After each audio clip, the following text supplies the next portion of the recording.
right there. So with that said, I'm going to pop in here to our 1.22 update. Let's see, question about inventory. Have they added more beyond steelmaking? Not really. There's a little bit past it, but it's not like an extra tier of armor. You can get stuff like teleporters and that you can find stuff from the ruins and all that. But it's not really like a continuation so much as convenience, quality of life, whatever you want to go with that.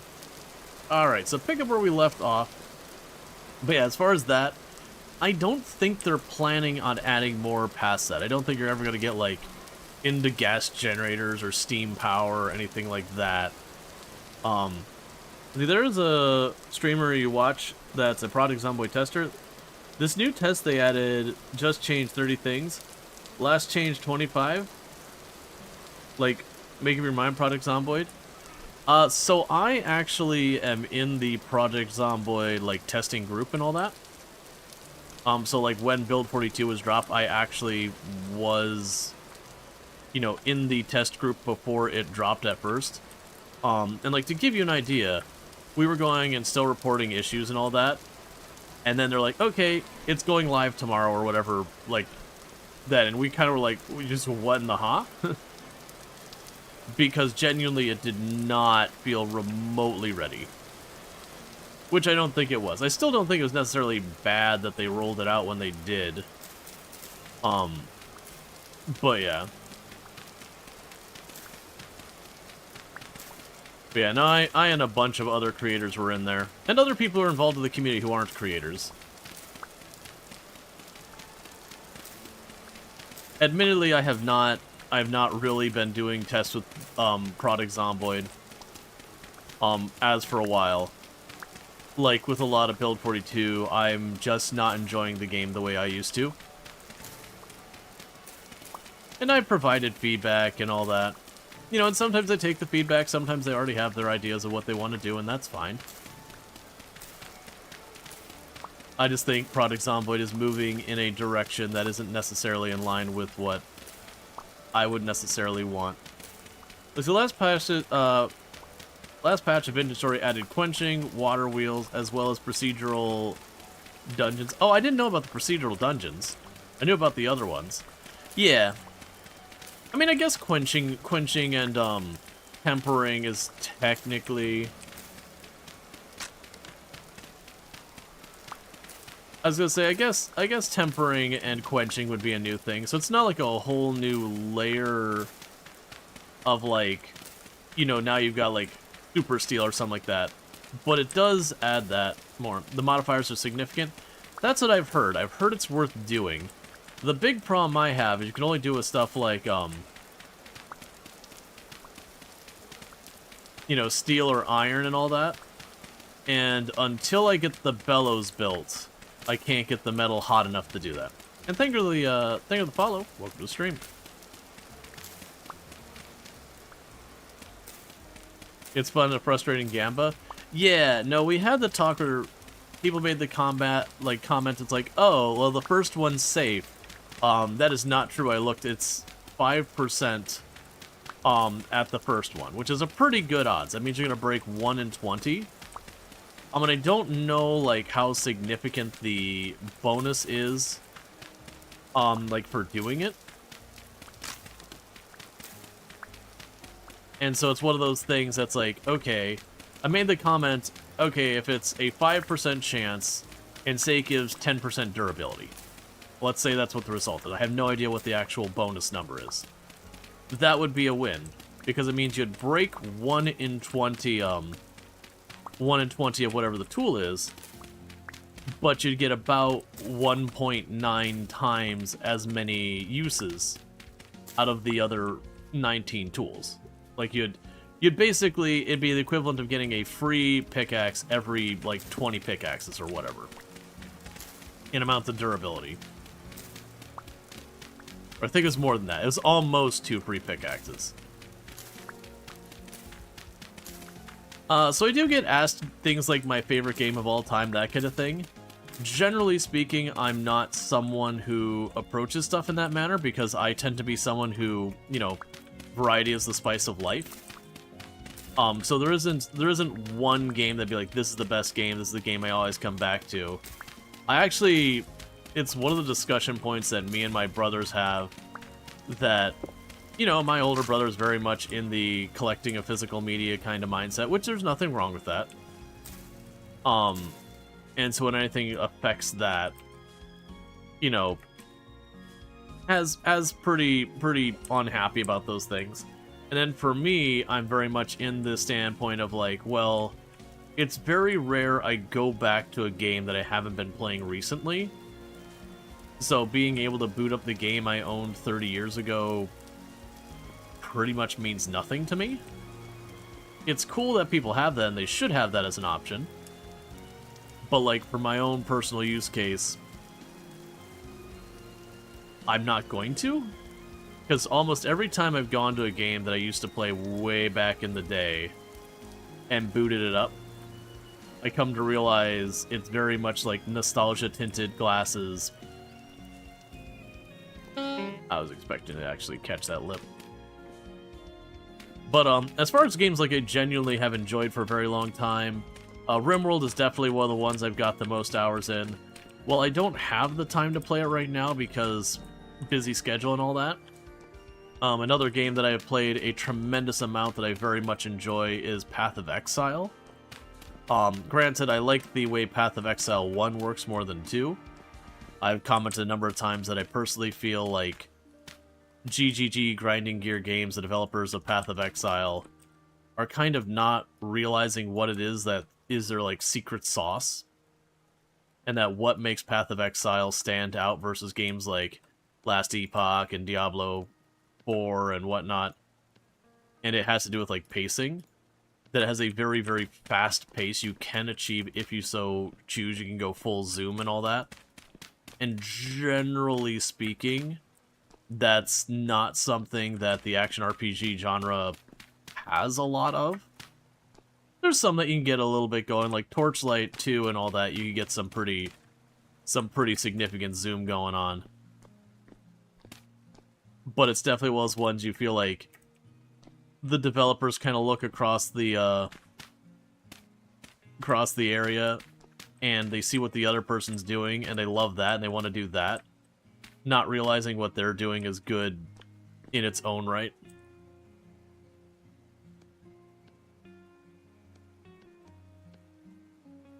And that's because like their initial vision was effectively to be, you know, Diablo 2 Plus or whatever. Like, Blizzard hadn't been making Diablo games in a very long time at that point. Like, we had a very long gap between Diablo 2 and Diablo 3.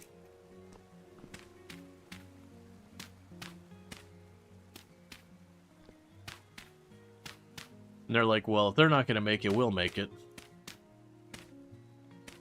They very much went for that, the Diablo 2 vibe and all that. But then ultimately, when their game found success being something else, I feel like they really struggled to be like, okay, recognize we have a good thing. We should lean into this. And they did in Path of Exile 1. Where they had this like back and forth where sometimes they'd lean into it and sometimes they got scared of it. But then there are also times that, you know, their vision of wanting to be a Diablo-esque game, that they end up kind of throwing the baby out with the bathwater kind of thing of just constantly trying to like retcon their way back into being the slow, crunchy game again. I do think there's a market for both, because there absolutely is a market for both. But it's definitely, you know, recognizing where you're succeeding. Let's see, about a year ago you were nostalgic for Warcraft 2. It was almost unplayable. I think the most extreme one I ran into is I believe I was visiting at my parents' house. And back in the day, on the N64, we had this game called Perfect Dark, which is such a fun game back in the day. Like, I remember it fondly. I was like, you know what? I'm visiting. Perfect Dark's here. I'll play Perfect Dark. Like, I had tears running down my face by how hard it was to look at the graphics. Like, I remember that game fondly, but my god, is that game not aged well at all. It was definitely a rough go of it. But I very much kind of learned to not fall for the nostalgia trap kind of thing. Primarily on television shows. There's a number of television shows I went back to that I remember really liking as a kid. You know, like cartoons or whatever. I'm like, oh yeah, you know, I never did finish that show because of whatever. Maybe I should go back and see what I missed. And then you go and watch it and you go, oh, this crap is stupid. Like, I was a little kid and this is a little kid show. And, or not a little kid, but like this, I was a kid and this is a kid show. And yeah, like, I'm not a kid anymore. This is not hitting the same way. Like, the animation is super jerky because it was low budget. Like, there's actually very little this show is offering me. Oh, Reboot? Man, I have not gone back to rewatch Reboot. I definitely feel like that is one I want to keep right back then there, where I have some fond memories of it. And I never have to go and, you know, face the fact that I'm sure the animation was absolutely terrible. By modern standards, for its time, it was pretty well done. But, like, it doesn't matter if it was good for its time. Because you look back to what you're used to now, and you're like, you know what? It doesn't hit the same. Yeah, no, exactly. It's the same thing. I did that once or twice where it, like, I didn't ruin the show for me, but definitely was like, yeah, this is not the experience I remember. And yeah, I was like, you know what? I think I'm gonna leave the stuff of my childhood right back with my childhood, where I can think of it fondly, with, you know, my nostalgia-tinted glasses. It's also a thing that has become more and more of a thing with just my game purchases and all that in general these days, that we're running into more and more often. We're seeing stuff that, you know, IPs from our childhood that are getting rebooted and brought up, and I know a lot of people are excited like for that, and don't let me yuck your yum, but for me, when I see, like, you know, it's one thing if it's a series that's been kept up, but if it's something that's like not had a game in like 20 years, and suddenly they've got a new title out, it's like, alright, they're not trying to deliver like an S-tier quality. They're trying to cash in on your nostalgia. They're trying to take advantage of the marketing that their previous title has done and have that carry the weight. And you can have good stuff that comes from that.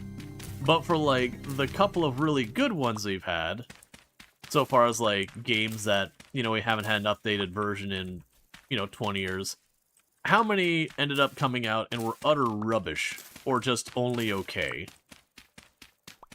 That they had like the remaster, reboot, you know, bringing the genre, like bringing the IP back kind of things. Like, how many of them were actually good? And it's not none. There's definitely some that were good. That were like reboots or whatever. But for every good one, it's been just a giant mountain of ones that were like really bad. Was the Real Ghostbusters? You did rewatch it. You still love it. I feel like Real Ghostbusters would hold up a little bit better versus like going back to the OG Ghostbusters. I have fond memories of that. That's one I want to leave right back there in the nostalgia wagon. Just leave it right there. Not see how good, bad, or otherwise the Stay Puft Marshmallow Man's, you know, practical effects were. Not have to go and like...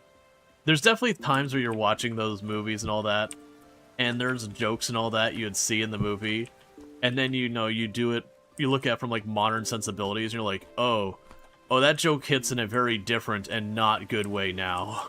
Like, that joke was funny when I was a kid, but now I look at it and you're like, maybe that joke should stay back where it was. There's especially a lot of those 80s like action movies that there's stuff that happens, you're like, that's not okay, man.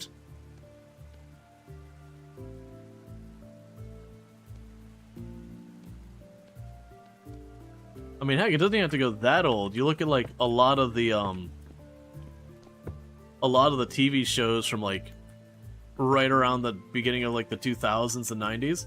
Let's see, the great era of Cartoon Network back before it became CN. When they had Courage the Cowardly Dog, Codename Kid Next Door, Ed, Ed and Eddie, Foster's Home or Imaginary Friends. Oh yeah. Like, I never got into some of those. I watched a decent amount of Courage the Cowardly Dog. I watched a lot of Invader Zim. I liked Invader Zim a lot. Of all those old shows, Invader Zim was definitely one of the ones that I watched a pretty significant amount of. I mean, I saw every episode of Invader Zim. Rocko's Modern Life, that's another big one.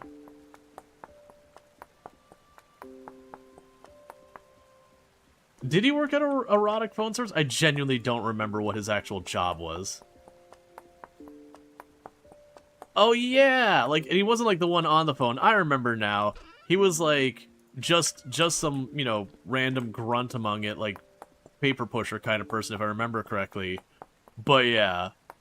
And so like every once in a while it'd be like a bit that, you know, he had to interact with his coworkers and it'd get all weird or whatever.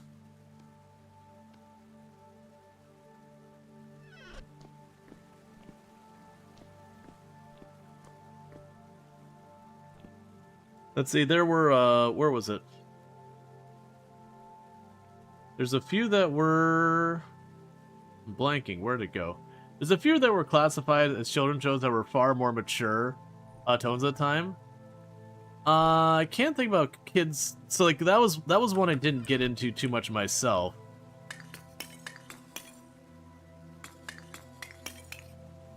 Yeah, the old Teen Titans. I liked the old Teen Titans. The old Teen Titans was definitely one of those ones that you're like, it was definitely teen targeted. Like, it wasn't kids, it was definitely teens, but yeah. There's no doubt that looking at Teen Titans and all that, Teen Titans got heavy sometimes.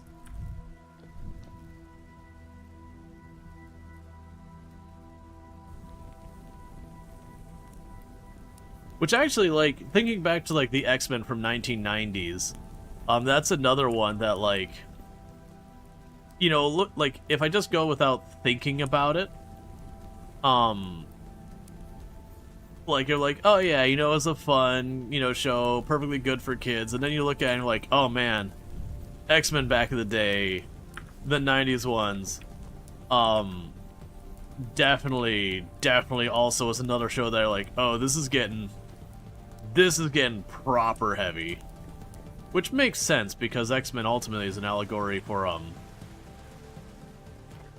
it's, like, for those who don't know the background of X-Men, it's very, very, very heavy along the lines of, like, tackling stuff like racism and all that kind of stuff. It's one of the reasons why, you know, when people are like, oh, I wish comics hadn't gone political, and you're like looking at them, it's like, what did you consider not? Oh well, the X-Men. You're like, what are you talking about? Did you miss the entire point? Or my favorite one I ever had with that one was it was my dad, and there was 2 separate times this happened, where he was upset about like whatever show or whatever that he's like, oh, it got political, and the things he was upset about is when Star Trek became political, and you kind of looked at him like, did you watch this in the day? Even from its beginning, like, Star Trek was really pushing a lot of boundaries. Like, at the time, it was a big deal that they had a not white person, like a not white woman, in like a position of leadership, and it was like that was like really big thing at the time, that like was big almost like controversy. You know, and yeah, in the show, their only job was to basically pass the calls forward. Like, in the show, they didn't really do a whole lot, but it was still a huge shakeup. And, like, half the storylines, when you look at, like, the different series over the years, were taking something or another and, like, kind of challenging our expectations on it. And then, like, RoboCop, it's like, yeah, RoboCop is a show about widespread police corruption and racism. Like, literally he goes to the town, what would be effectively considered a slum in Detroit, and basically fights back against the military, you know, military-industrial complex. And so it's like, oh yeah, I miss when movies weren't political, like RoboCop. You're like, we're talking about the same movie, right? Like, in its day, it upset a lot of people as being very anti-cop.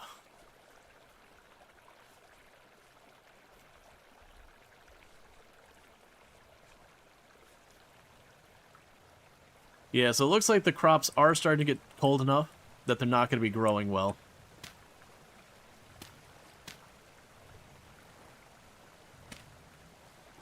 Yeah, you miss when you're young and realize... Oh, yeah, no, it's usually the same sentiment I will give. It's like, it only seemed like it was not political because you agreed. Is usually the way I'll phrase it. You didn't notice the politics because they were things you agreed with. So they just seemed like, you know, normal stuff.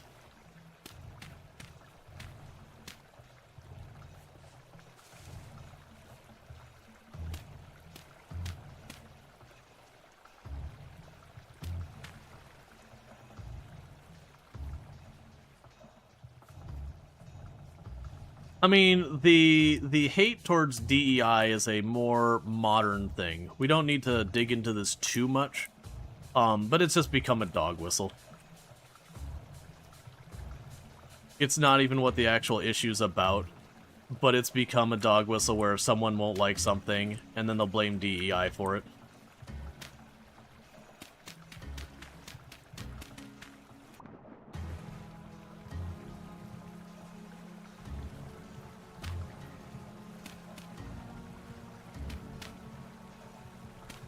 Kind of the way I look at a lot of that stuff is go, who is complaining? Do they have a history of the thing that, you know, this is supposed to correct? You know, who is advocating for or against something? It's the same way I approach a lot of things, like, when you see legislation coming around, like renewable power, who are the people for it and against it? That'll usually answer most of your questions about what is it going to be. Because, like, we'll have, like, a pro-solar bill, and then all the power companies are behind it, but all, like, the environmental groups are against it. And you're going, okay, why? And thank you for the follow. Welcome to the stream. And just the same thing, like, if you have a group who has a long history of... How do I want to phrase this? Of overt racism, and they're against a policy, why? And it doesn't necessarily mean it's all bad news, but the who is supporting it will tell you more about whatever the thing actually is quite often than the thing itself.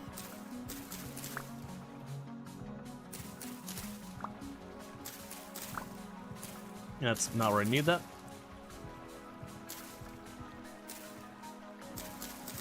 But anyways, we don't need to stick in, like, politically heavy or whatever. Yeah, oh, I mean... And that's, we can even use, like, the normal one that comes up with this is the generative AI, and how they will deliberately muddy the conversation about AI. But you'll be like, I think generative AI is bad, and you're like, well, why do you hate, you know, AI helping medical science? Like, we're talking different technologies, applications, and everything. But because they just umbrella term it all under AI, it makes it hard to meaningfully and openly discuss. because you can kind of do the whole thing where I'll be talking about one slice of it, and then immediately it can be switched gears to talking about, you know, not the more, how do I want to phrase it? Not the stuff that people are more concerned about and all that, but, you know, put it onto something that's, like, a lot more controversial or whatever. I thought you weren't replanting? No, I'm going to keep replanting. They'll end up dying, and when they die, I'll get my seeds back. Let's see. Work is rolling out a new scheduling program claiming it's AI. Scheduling programs have been around for decades. Oh, yeah. No, the best example I can think of for it is Spotify. Spotify has had systems on it for, like, trying to find the music you like forever. And then, you know, when AI became a marketing term, they literally just put AI on it. They didn't change the system. It's not like a new system, change technologies, anything like that. It literally, they just put AI on the end of it.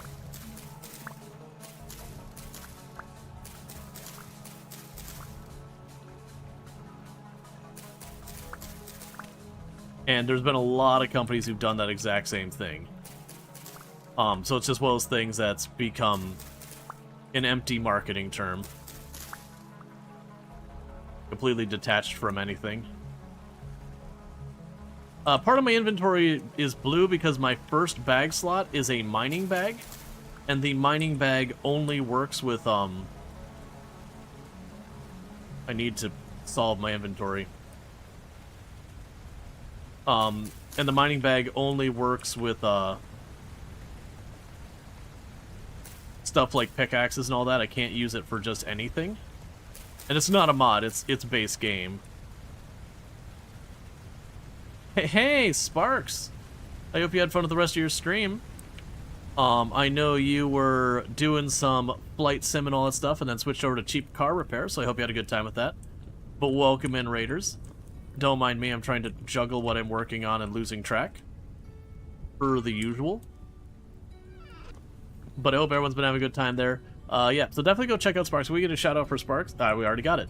Does a lot of simulation games, so was doing like Out of Ore, Farm Sim.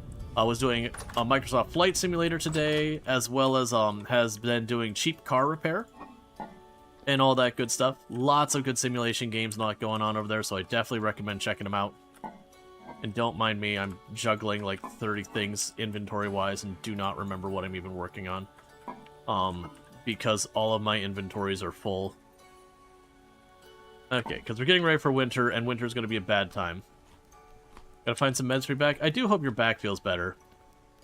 I know you mentioned that it was hurting you. But again, check out Sparks. Absolutely good time. And for everyone popping in here, I am Rual Storge. I also play a lot of simulation games similar to Sparks so far as like Farming Simulator and a bunch of those other ones, American Truck Simulator, yada yada. But today we're doing some vintage story, and you might go and say, oh, it's Minecraft. And the game is not Minecraft and literally has a command that puts a big message on the screen that says, this is not Minecraft. It did start its infancy way back in the day as a Minecraft mod. But it's like, the joke thing that people say is it's Minecraft for adults. Which is pretty unfair, as in that implies that Minecraft is not appropriate for adults. But, it's like Minecraft if everything was more realistic, more full of process, that kind of regards. It's like, to give you an idea, I'm making iron, and the process for making iron, I have to first, like, find the iron ore. Can't make iron without the iron bits. But on top of that, I have to go and make what's called fire clay. And then with the fire clay, what I can do from there is I go and I make a bloomery. So we got these bloomeries over here. So it's basically a bunch of like clay blocks. You shove a bunch of iron ore in there and you shove a bunch of charcoal in there and you light it up. And the whole thing is it's basically fairly enclosed, gets to extremely hot temperatures, and all of that kind of good stuff. I really should have made a door, this is gonna hurt. Whee! But gets to extremely hot temperatures, and it just needs to cook for a long time. Eventually, we go in there and we go to get our iron out when it's done, and we get these clumps of iron bloom. which is the iron metal, a bunch of other junk on the iron metal. That is your slag. And then you have to go and, you know, take it to a forge, warm it back up, break all the slag off, shape your ingot. You know, once you've got all that done, then you got like your next step in the process of you've got your iron ingot, you got to be able to make it to heat. But there's so much that gets involved. To give you an idea, Minecraft, if you want a pickaxe, that is like 30 seconds to a minute process. How fast can you punch a tree and all that stuff? In this game, a pickaxe is about a 4-hour endeavor to get your first pickaxe, because you need to do knapping to make like stone tools, you've got to get clay stuff going on, you've got to be able to get to the point where you can manage to find your copper and all that, either panning or finding surface deposits or whatever. And then you have to go and, like, we'll use the pit kilns we've got here to fire up clay to make molds, so I should have a mold right here. So then we can put the mold there. That's actually a prospecting pick, but same difference. With that, then I have to also make a ceramic kiln, or a ceramic crucible. Melt my ore in the crucible, which I have to use charcoal. That's actually what this giant hole in the ground is I'll bury a bunch of wood in there and light it on fire to slowly turn it into charcoal and, like, let it smolder over the course of, like, a day. Everything has a depth to it. And a lot of times you hear that and you go, that sounds incredibly monotonous. It's really not. It's one of those games you have, like, lots and lots of, like, small incremental progress. So we want to plant more of you. Grab you. We'll grab you, because most of the grains are going to take way too long to grow. We're about end of season. The Factorio has a button to make Spidertrons more attractive to people who don't like a lot of legs and eyes. Here you just have to accept it. I don't think they have any spider proxy. We got the things that run on all fours and are weird. Maybe that trigger arachnophobia. I don't know. I don't have it, so I don't know the concerns there. That's fine. Yeah, to give you an idea, we actually, where we're looking at this field, if we look at the top there, the soil actually considers its nitrogen, potassium, and phosphate things. All you need to know in practicing that is basically that you want to do a crop rotation. It doesn't have to get, like, too fancy. It's what nutrients is not low. Okay, plant that.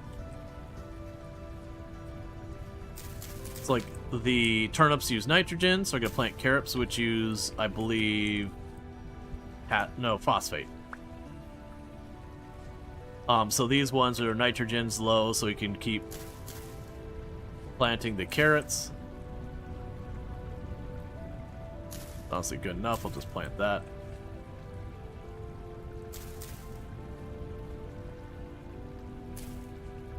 And long term, where you're seeing me just kind of hodgepodge this, that's because we were planting these as we got them. Once the winter goes through and kills all our crops, the next season I'll go in, I'll have, like, the entire shelf will be carrots, or the entire shelf will be turnips, or whatever. And then doing it that way, I don't have to, like, really spot each individual plant. All I would do is just walk up and, you know, this field's ready, rip up the whole thing, plant the next crop there. Yeah, and we're getting into fall now. We are in September. So a lot of these things I'm planting aren't going to actually grow. They're going to die to the cold. But I've got an overabundance of seeds, so who cares? I didn't grab my hoe, did I? Alright. Yeah, I probably shouldn't plant these. The stuff like the turnips grow really fast, I might be able to get away with it. But all the stuff like my grains and everything, that's fine. All the stuff like my grains and all that, it's very unlikely they'll manage to grow before the cold gets them. Yeah, no, I get the idea behind arachnophobia mode, no-namer. I was referring to in this game, like, I don't know what in this game would potentially be an arachnophobia concern.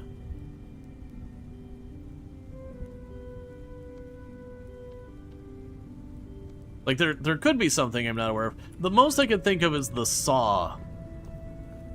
Yeah, it's just creepy overall. Yeah, there's a little creepy in this game. Or, like, for the matter of, your food goes bad in this game, so we actually make a cellar. So if we look at this turnip in my pocket, it'll last for 21 days before it rots.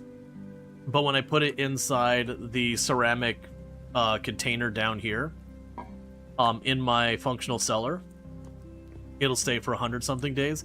I believe if I get this torch out of here, it'll technically last longer because it'll be, you know, slightly cooler room. But then if I get rid of the light, enemies will spawn in there. And that'll be a pain. I don't want to deal with it. So I don't.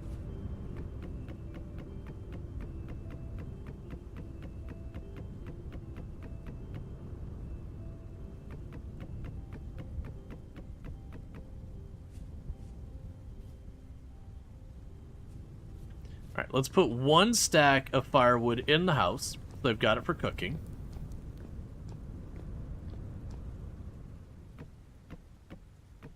I don't think it was the light source, the heat.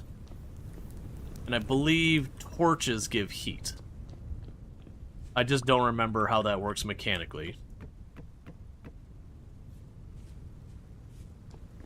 And I also don't know, like, if putting the torch on a thing... Ah, torches don't affect it? Awesome, good to know.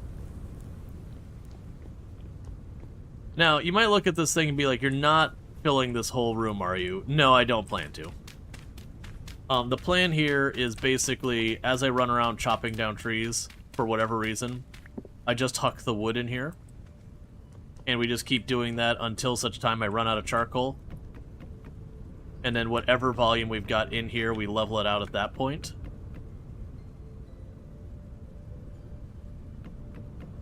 And then we burn the whole thing. Because I found doing it this way, I usually end up going where I get like an increased volume of charcoal because I put enough aside. I also just realized I still have a bunch of carrots in my inventory. A light temporal storm is approaching. Okay. I'm actually surprised. We've only had light ones this run. This will be our 3rd or 4th light temporal storm. They can get pretty nasty. This meat stew I made that is so ludicrously dense. It's, how much longer do I have on the meat, by the way? Yeah, meat's gonna be tough to cook before it goes bad. But, because it says 3 days, but the moment I pull it out of there, it's going to drop dramatically.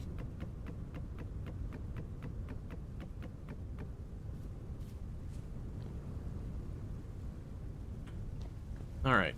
The question is, I did have a ton of redwood in this box. Okay, so I've already split my redwood so far as the other bits. I'll go ahead and use... Well, no, let's save this redwood.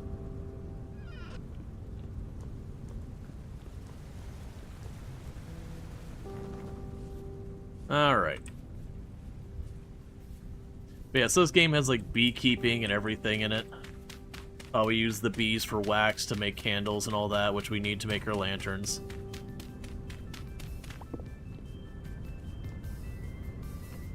And I'll definitely need a better entrance for this later.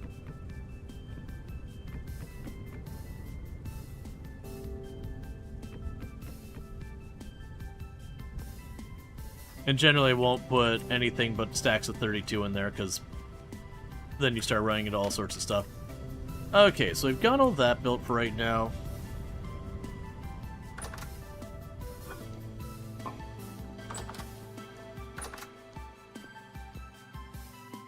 So making charcoal forever.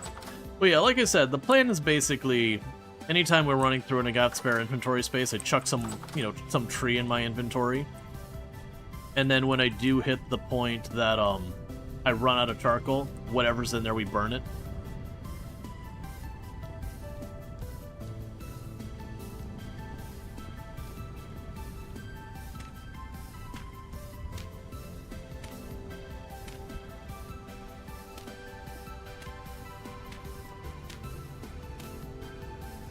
That out of my inventory. Looks like our bloomeries are all done firing up our iron, so we're just gonna go ahead and break these. because this style of iron production, you do have to actually, it is destructive. The bloomeries aren't designed to be taken apart and the iron removed, so you do break them to bits. You do get a good chunk of the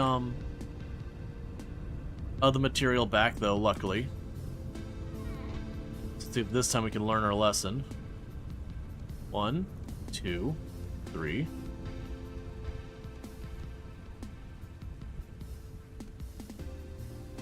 One, two.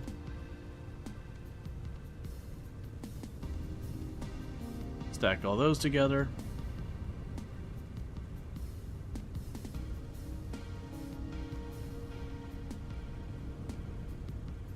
Okay. That's all spare. Okay. Normalize down to a better temperature for us. Then we built a bunch more bloomeries. Because we can get steel later, but to do steel, we need iron. Because steel is just iron plus an extra process.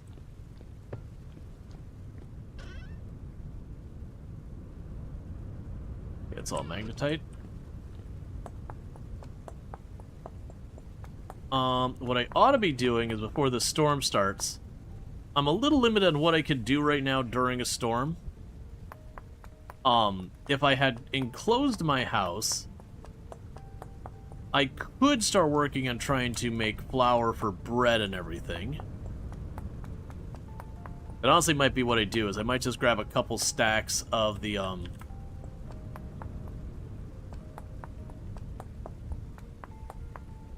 Okay, you're not full. Alright, so we don't fire up the, we don't fire up that last one. It's not full.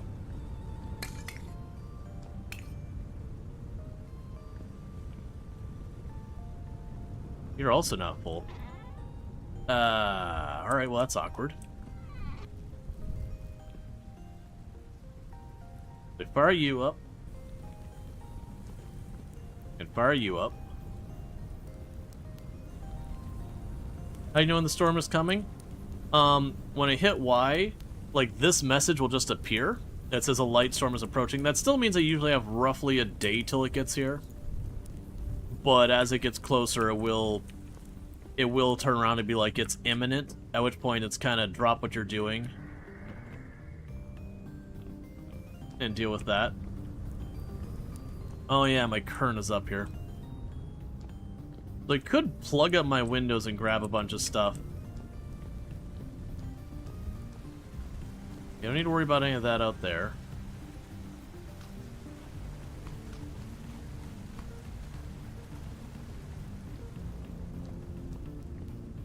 I do think that's what we make happen. Oh, I should also grab planks. I can put a door on this. No reason for me to not have a door on this place.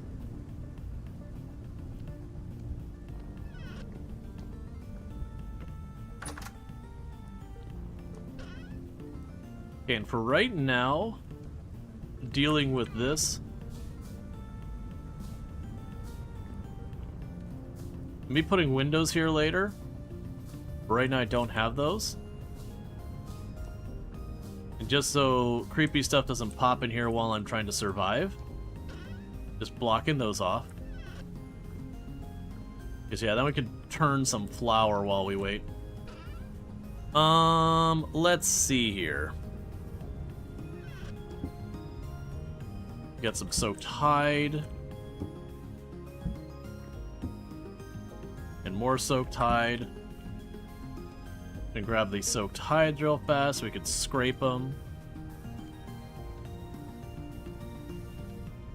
That gives me scraped hide.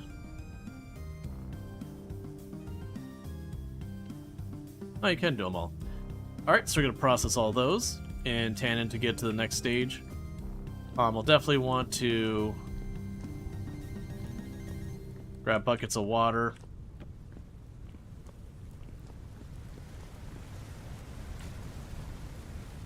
That we can start getting more tannin going.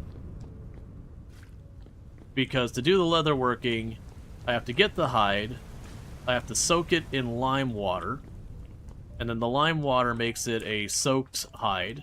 From there, I can scrape all the junk off of it, making it just, you know, scraped hide. I then take the scraped hide and I put it in weak tannin, which you get by mixing water and oak. And then once it's done around in the weak tannin, I put in the strong tannin. That turns into actual leather. And then once I have the leather, there is a process, if I want, I can make it, it's like sturdy leather, but that's a very, very late game material that takes a lot to get going. Alright, so I need 1, 2, 3, 4, 5. Grab you, chuck you in there, seal you to make weak tannin. Alright. I don't have anything I want to fire down there. I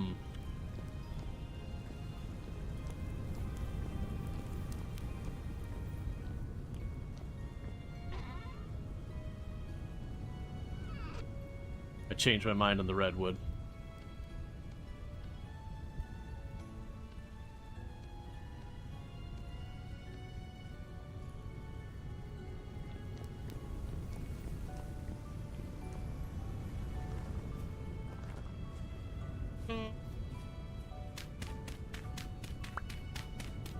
I don't think I'm going to have enough time to get this going for more charcoal, but we're going to see how far we get.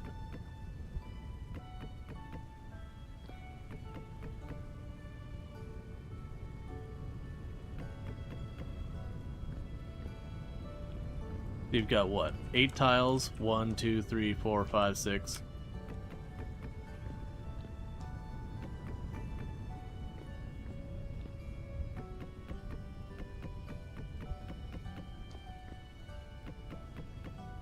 If we're gonna do this, I need to bury it.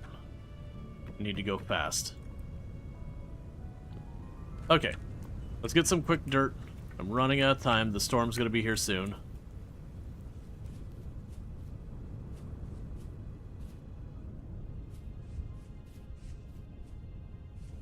We've just been scraping this hillside up.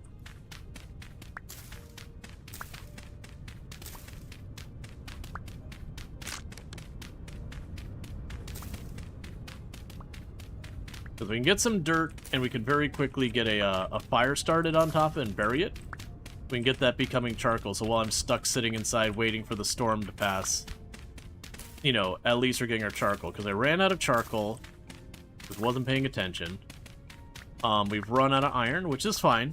I've got more than enough iron that I can't quite process until we get our bloomery done, which I'm waiting... Or not our bloomery, sorry, our bellows done. And I can't get my bellows done until the leather's ready.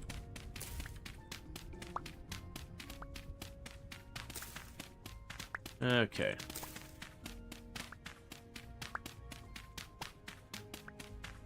Because the plan is, if I start turning all of my grains into flour, I could use the flour to make pie.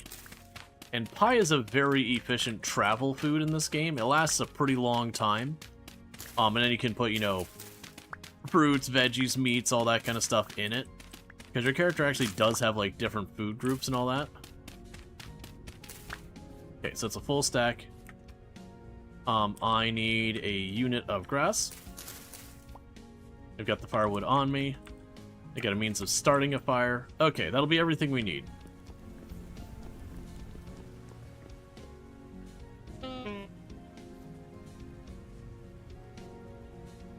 Need to go 1 tile higher than this so I can get over it.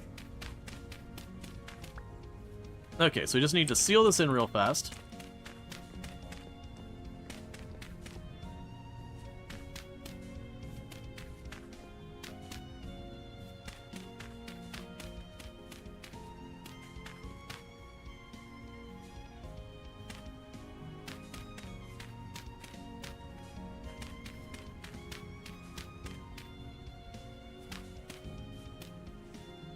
And I put a piece of that down there. Grab you. 1, 2, 3, 4. Grab my source of fire. Light it up.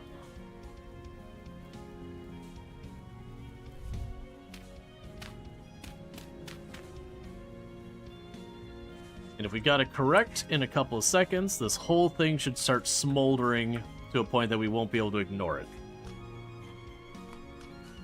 Because that's how we make our charcoal. Is you basically start up a bunch of wood on fire, but we bury it.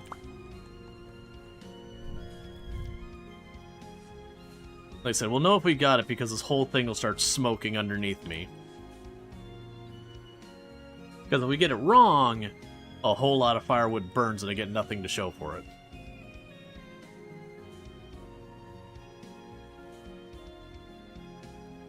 There's a limit on how large the charcoal pit can be away from the initial fire. Pretty sure you're too far to light this whole patch. But the problem is now... Go fast, go fast, go fast, go fast, go fast, go fast. Okay, we've canceled it. And thank you for the follow.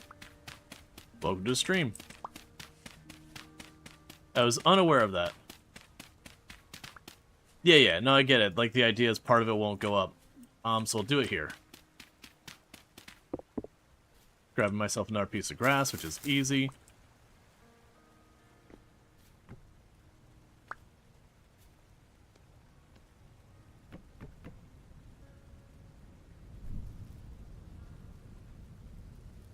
Okay, so that should be centered, so that should be good. Yeah, so you notice it says, lit, 28 in-game minutes before the pile ignites. Make sure it's not exposed to air, which is why we bury it.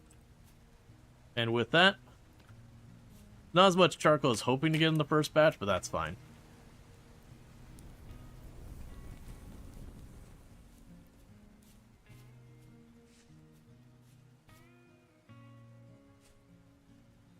Okay, let's run to the end of where we've been doing all of our farming.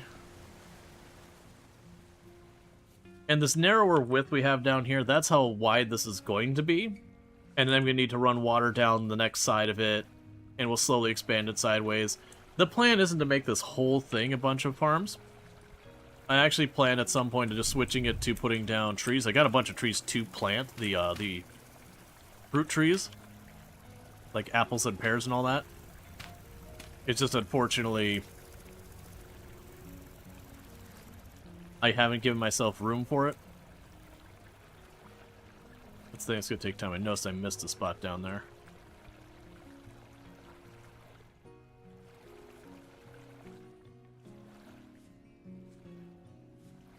Because all these outer ones aren't going to grow anything.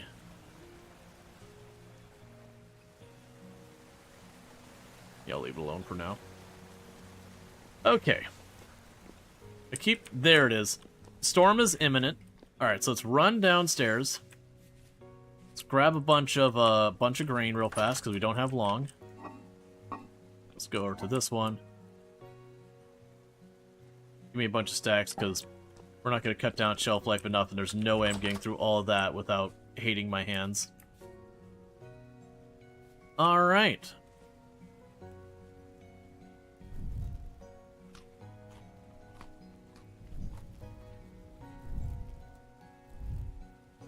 And let's watch the storm start.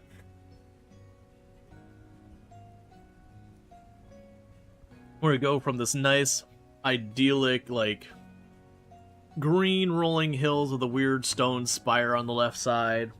Nice little, birch tree forest. Little lake and all that. A pit of smoldering wood.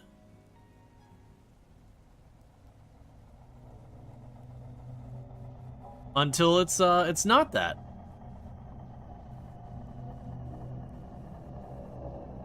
You know, normal things.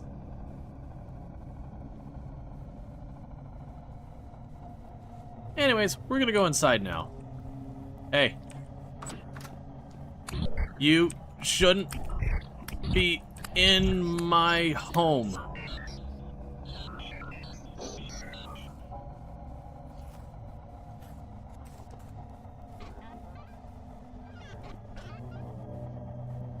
Now, the catch with this storm is it does mean enemies could spawn where normally they're not allowed to.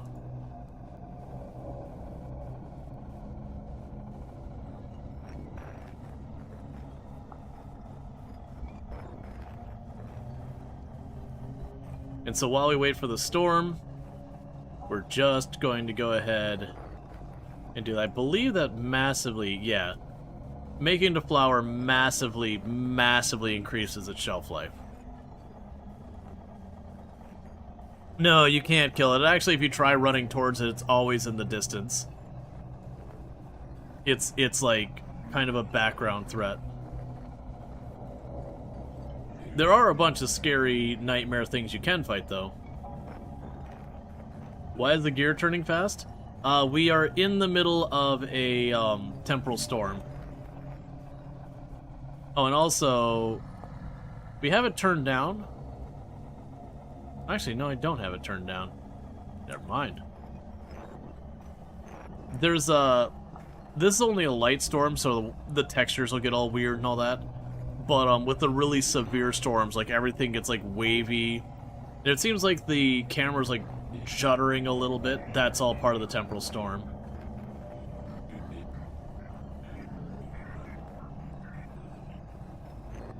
But basically, during the temporal storm, awful things spawn. The loot in this game, so far as on enemies, is pretty garbage. And then the scaling of enemies is pretty all over the place. It is its kind of its weakness. It is actively being worked on in the next update. But, like, telling the difference between an enemy that's going to barely do any damage versus one-tap you is very, very tricky at times. Like, you just have to watch for, does its, like, texture flicker, that kind of thing. And then, yeah, like, the ones that are deep, they'll sometimes drop useful stuff. But broadly speaking, you know, it's not... You're not finding, like, legendary weapons or anything like that. You might find some useful crafting things. Always the distance. Have you once before tried running for it to try and catch up to it? I did that in a boat. Got a boat going full speed at it. But yeah, like, I haven't been able to, like, get to it or anything.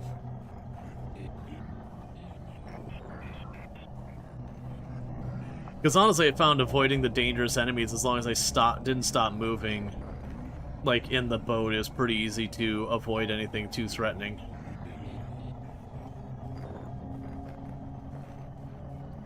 And this here is something we can automate later. That I can, I'm able to put mechanics to this, to a windmill or a water wheel, and have it so that turns this. And then I can put like a hopper underneath it, so as like all the flour pops out, it drops into a chest.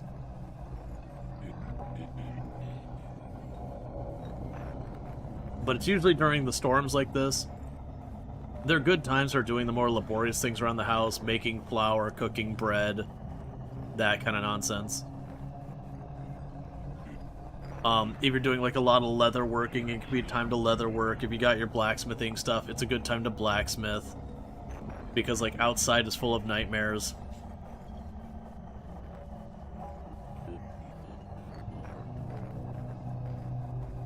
We do actually have enough rendered fat. I probably could get a windmill started. Part of the reason I haven't yet mostly just comes down to the amount of cloth I have. Well, it's a lot. I'm probably going to use for giving ourselves better clothing when the winter shows up so we don't freeze to death. So I'm kind of just hoarding it for now.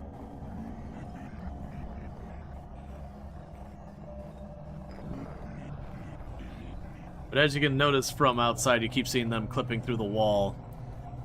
I've got a small pile of enemies sitting at my door ready to murder me. And some of those enemies will be stuff strong enough to probably one-tap me or two-tap me. So, like, it's a fight I definitely don't want to consider.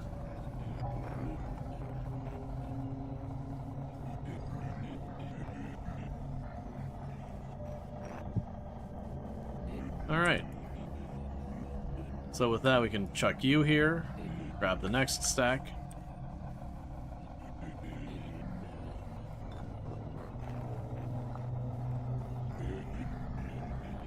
Bit of fiery death at the doorstep.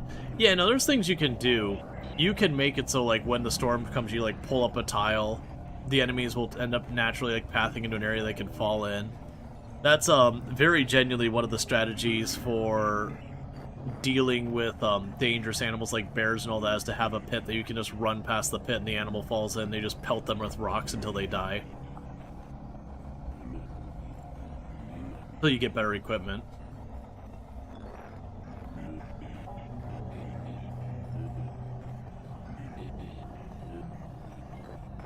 Yep, and once the walls stop melting, I'll stop turning the flour.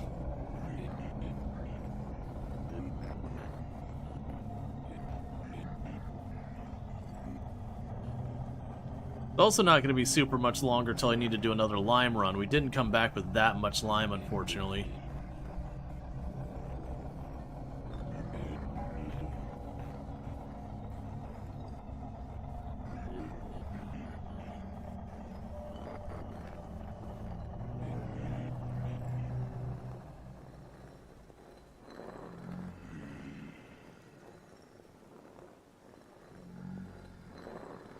Okay. So our sanity should recover, or not sanity, stability should recover pretty quickly.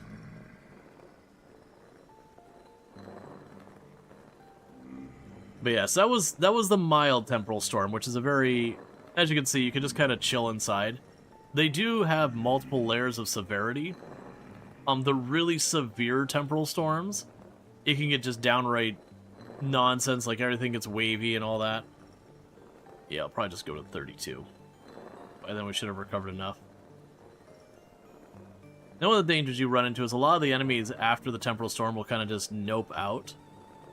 But sometimes they'll get stuck, sometimes you end up needing to deal with them anyways.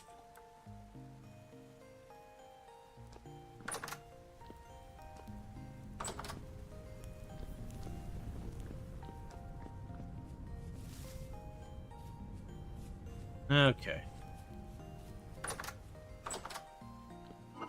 Okay, so this will be where I put the flour. Yeah, so that flour lasts 6 years as just flour. Hence one of the values in sitting here, like, processing that into flour.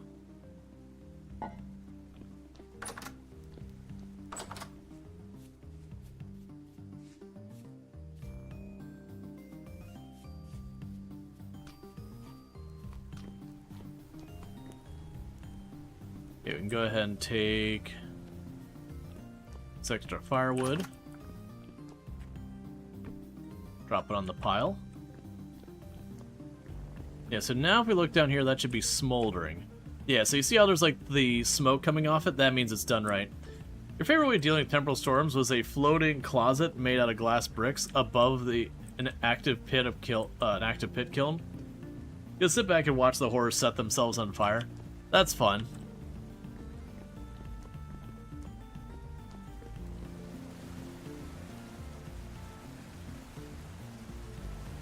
Yeah, a bunch of this is still...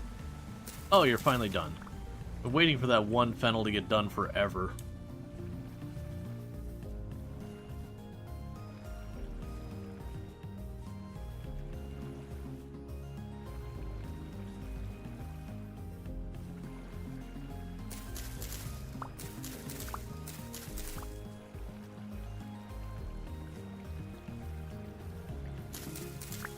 And you can make functional greenhouses in the game. Oh, is that flax you just pulled up?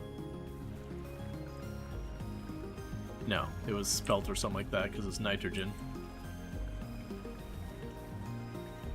Yeah, so that's saying we're gonna get reduced production yield because of temperature. Right now, temperature's 22 degrees Celsius, which shouldn't be like cold enough to be a problem for the crops. Granted, it's not middle of the night, which is when it gets its coldest.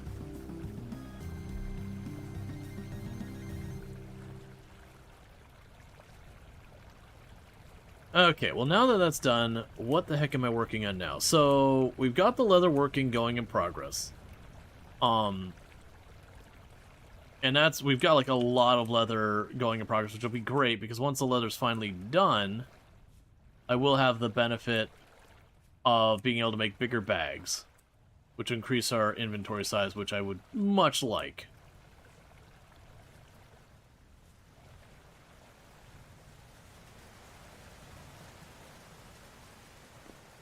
Okay, so I did get some more grain and some more fennel.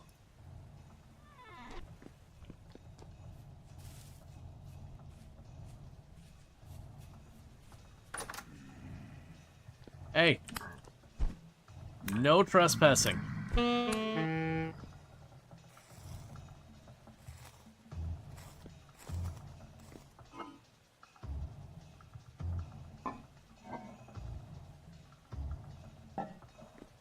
Alright.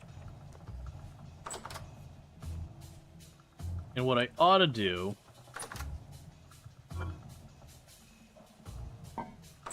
Yeah, so that meat in our pocket will go bad in 12 hours, which is not a lot of time in-game time. So let's hustle over here. Get you reset. 1, 2, 3, 4. 1, 2, 3, 4. Boom. Actually...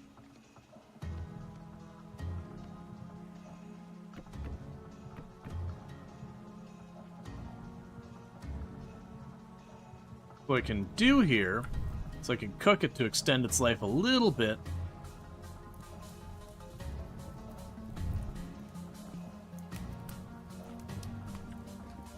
So got 2 more of these, and that'll make it last for about 5 more days. We did get more iron blooms made. I'm going to leave those alone for right now. I'm not ready to process it. How is our leatherworking going? So you're ready for more hides. You are done with your first stage of the tannin, but I don't have stuff in the second stage ready. Let's go ahead and grab the water up there and consolidate. And let's see how much more lime I have. Let's see. 28, I need 50 for that. Alright, so it looks like I'm going to need more lime to keep my leatherworking going. We have lime. It's unfortunately all the way up here. So that's going to be a little bit of a hike. Yeah, I should be fine here. Because I can just cook as long as we make sure there's enough fuel to keep that done. Yeah, I should be fine. Alright, so any responsible thing, we're going to go ahead and leave an open fire going in our home as we leave.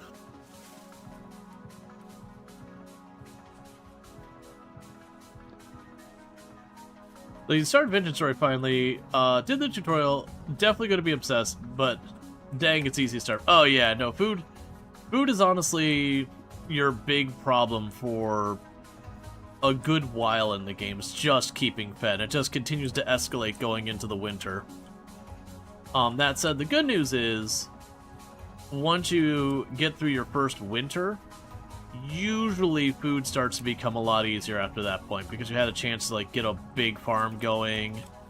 You'll have like your fruit trees will start producing if you got any. You'll be able to start, you know, getting more fruit bushes and all that going on. So all those things like that you'll be able to establish and keep going. You'll eventually get to the point where you're going to get so much stuff that you're going to let some of it just sit there and rot so you can compost it, because then you can make even better soil for growing stuff in. Okay, so we're down to 21C. You're seeing more and more of the plants are turning brown.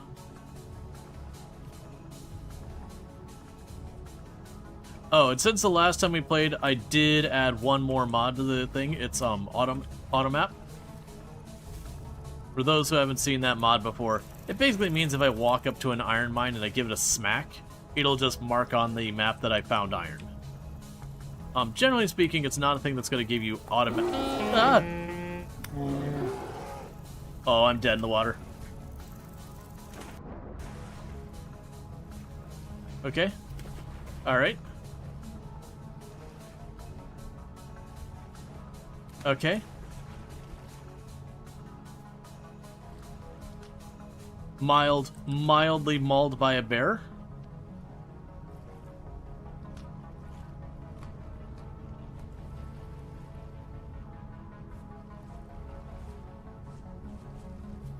It didn't seem to keep the chase. Yeah, so we gotta get all the way up here. That's where my lime is. So I'm going to go around to the side, because bears in this game don't ram me. You might actually kill me how injured I am.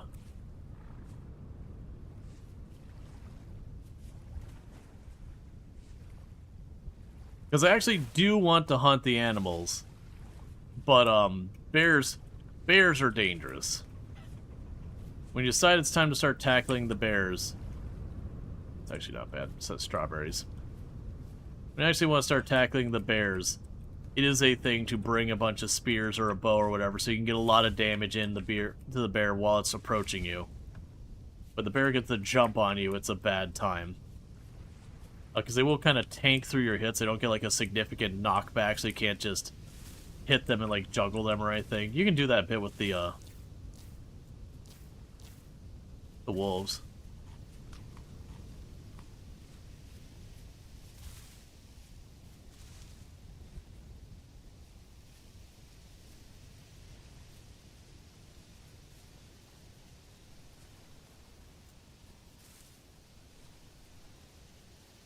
One thing I ought to do... Oh, I don't have a,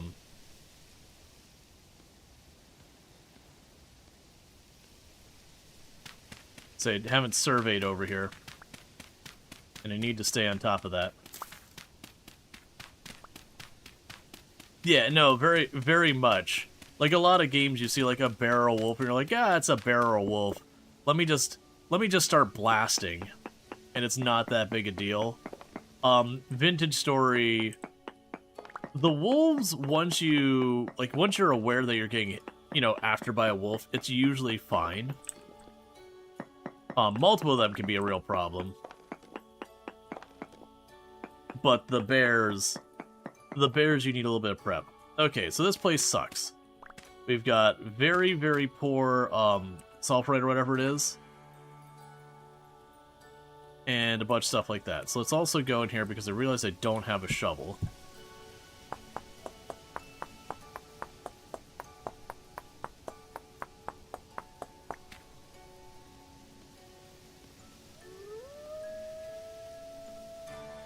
Don't maul me, bro. I've already had someone take a bite on me once today.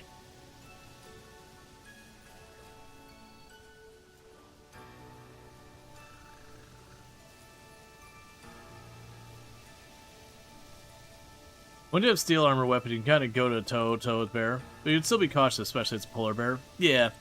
Well, that's the thing. Once you get proper armor, it's one of the big problems the game has. Is, like, how incredibly dramatic the scaling on the armor is.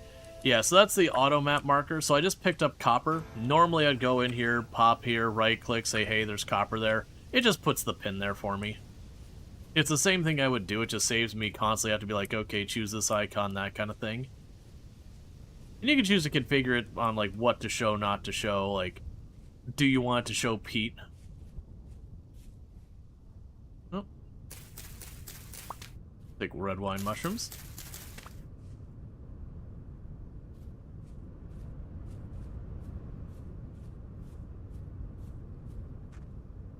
And field mushrooms. And this is Pete, so if we go bang, it marks that there's Pete there.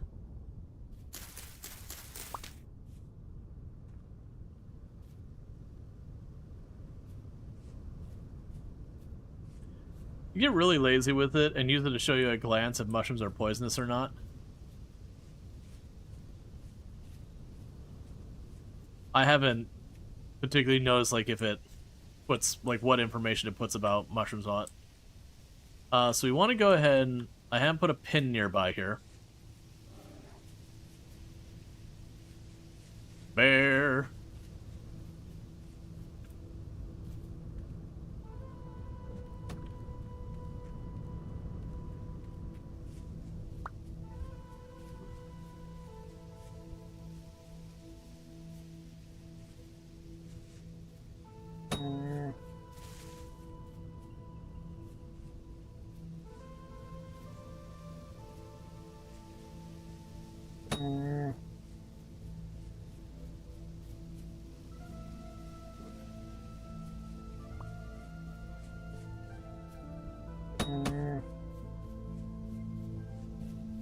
All right.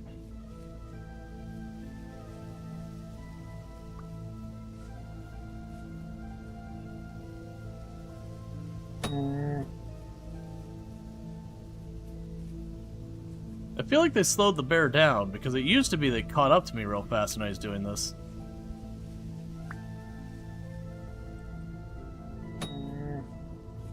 Oh, that's... Oh, he missed.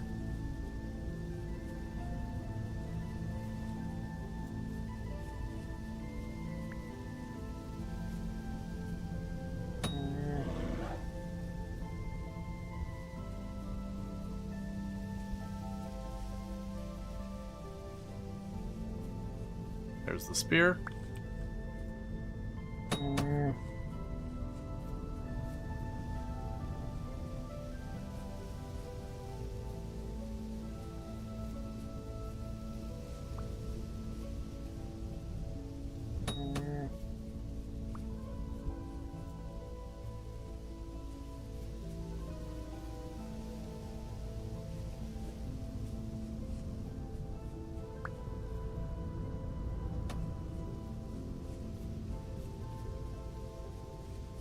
That spear that I just missed with is going to be hard to find.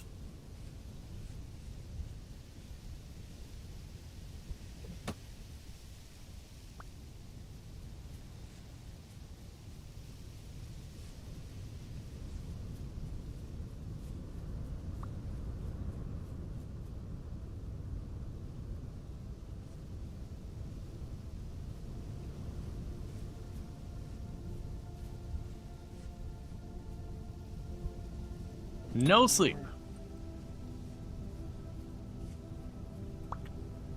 Oh, he's trying to fake me out.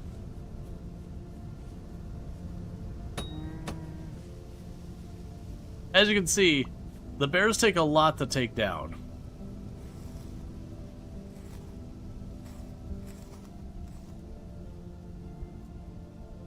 But they give me bear hides. And those have some decent value. Yeah, that's just a black bear. Yeah, no, I feel like they changed the bear. It used to be if you tried to run by them, they almost always got the swipe off. And quite often they catch you always. Alright, well that's... more copper. I like free copper. Yeah, they definitely changed in 1.22 a lot of the rates of things. I have found so much surface copper in this run compared to my past runs. And I'm not complaining, but it's just different.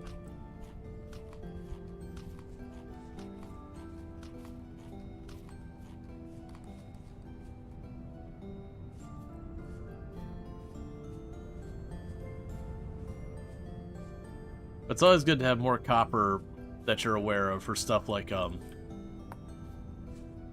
making bronze and all that kind of stuff. They're doing some tweaks to the animal AI? Yeah, I think I liked that better, because there was just a real problem with the old AI that you would get jumped by it. A lot of the animals were basically faster than you were, and so once you got jumped, unless you could knock the animal back, it was just kind of a 1-2 punch on you.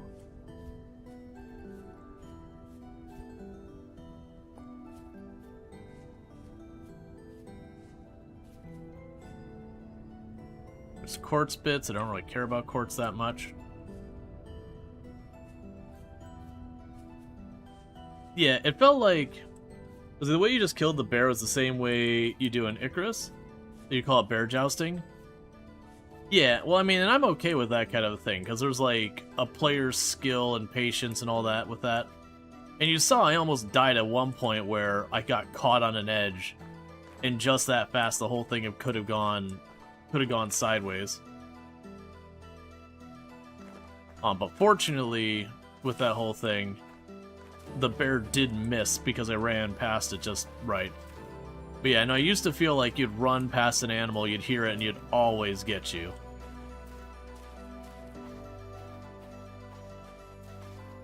Okay, so we don't have a big area of limestone here, but we do have limestone. We can grind up limestone to make lime, which we can use in our leatherworking.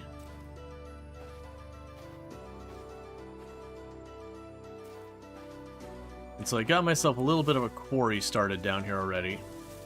That's where I'm heading.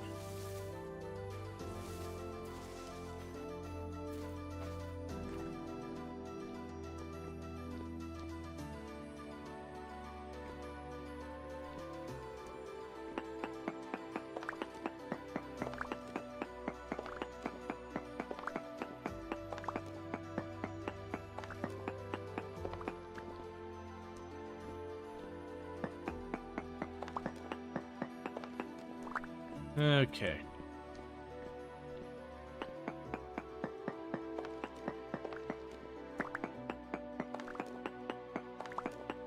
Oh, all the quartz nodes tend to be massive.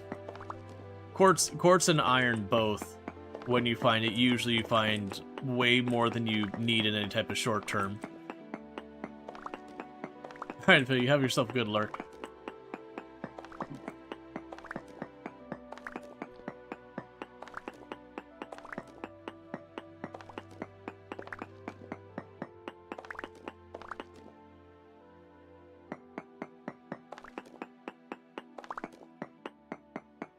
But yeah, so you notice I actually don't really want or care about the quartz right here. We're way far from home. I don't have many places I can get limestone, so basically we're just shredding limestone so that when we go to do our leatherworking, I've got enough. Because I went back here and I got like 3 stacks or something. We already used it all up. Alright.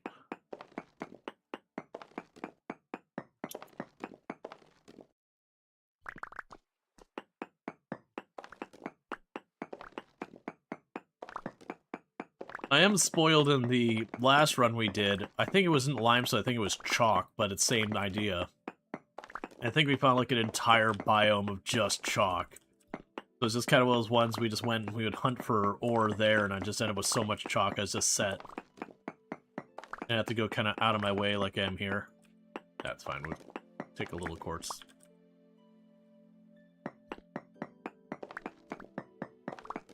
Whereas this seems to be like one little pocket in the middle of a bunch of andesite. We also had found in here a bunch of silver, but I think I've already grabbed all the silver.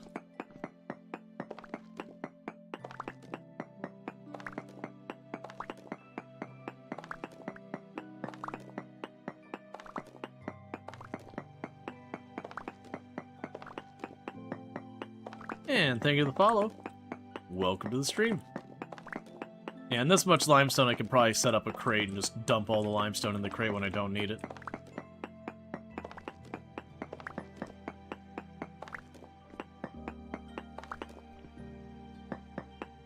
Hello, silver.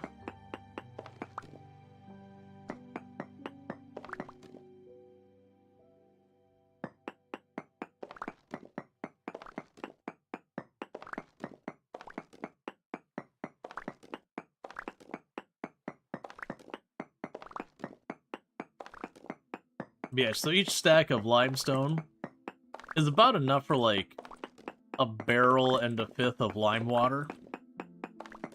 Which is enough for, like, something like 10-ish medium pelts. I think after you got burned out on Oni, you're going to cycle back to this. Yeah, this is definitely excellent. You need to load this up again. I think the last time you played was 1.15 or something. I have no idea, like... The only reason the version number I'm knowing on this one is because it's the latest.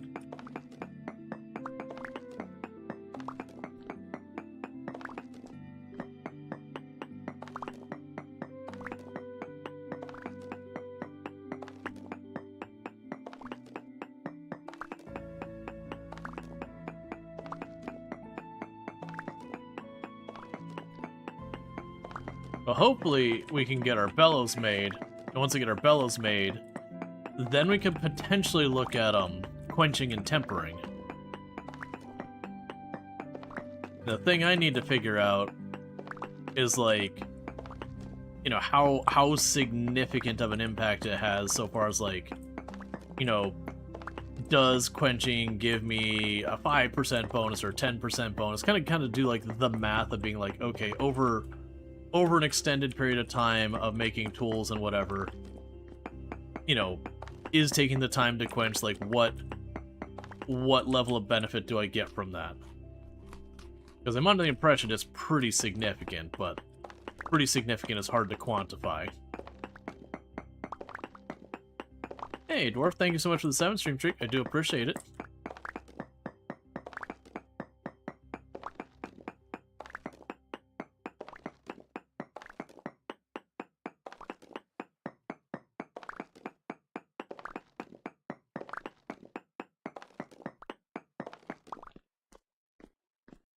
Okay, so get all that sorted out, that all sorted out.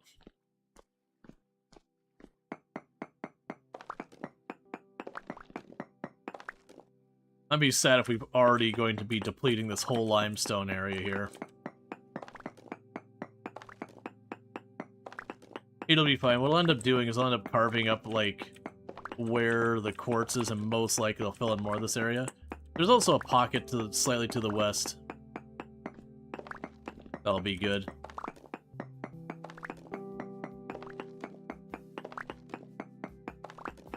And this area does have bad stability, as you can see from the fact that I am slowly losing temporal stability in the area, which is fine. Because we're not very deep, so it's not a depth issue. Just some places on the map have bad stability.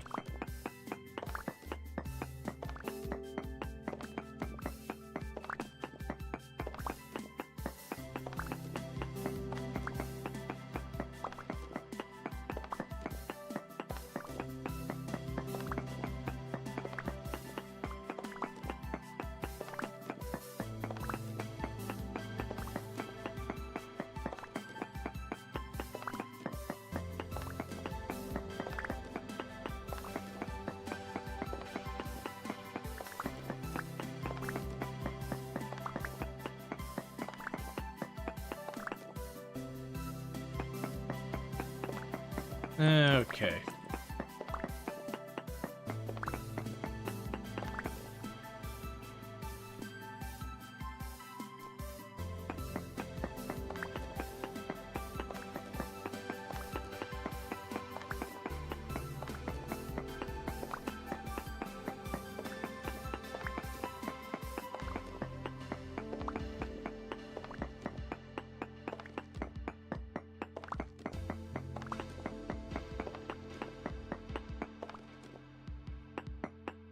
They can't really dig above me much.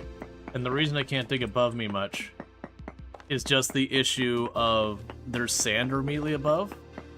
And it'll come, like, collapsing down pretty easily.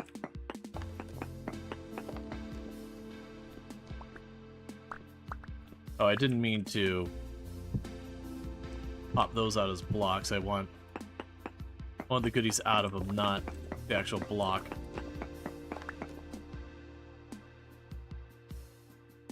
We have 2 inventory spots to spare.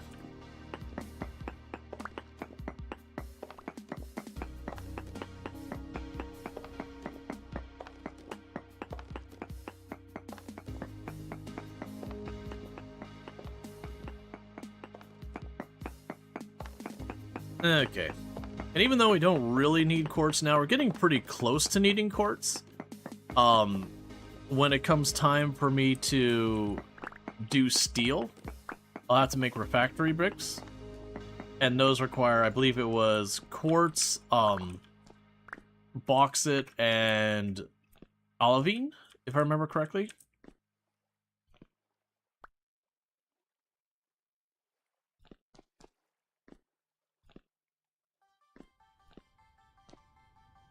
Yeah, so you see that's one layer of stone before the gravel comes flying down.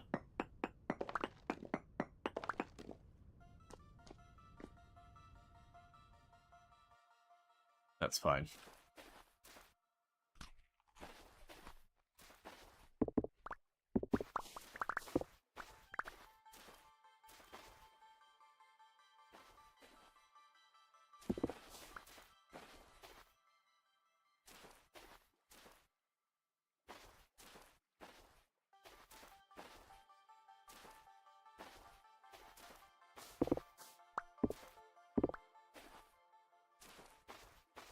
Grab some of the loose limestone laying on the ground real quick.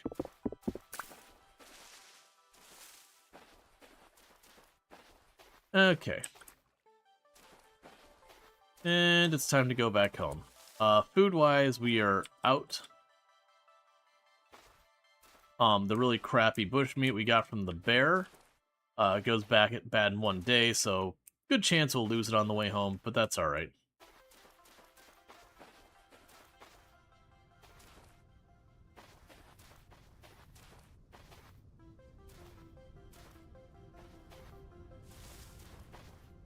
Before we run too far, we have where I died.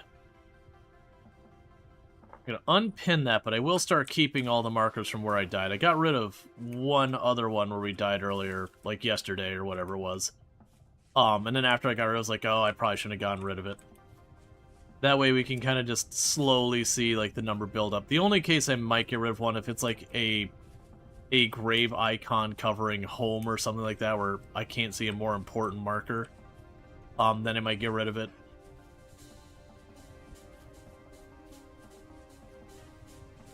You got this big ridge, let's go. I was not expecting that to be solid, but okay.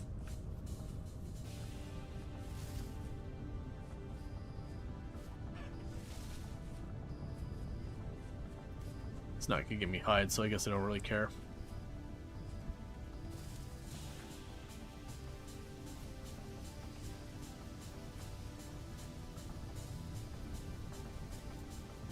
Alright.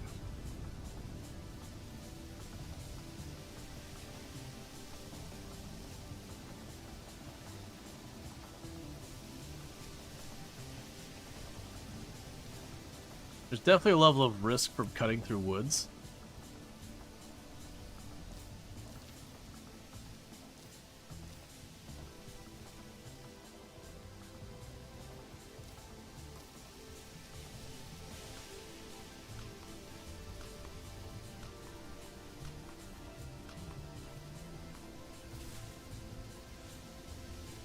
Another thing I need to do is get myself some more barrels.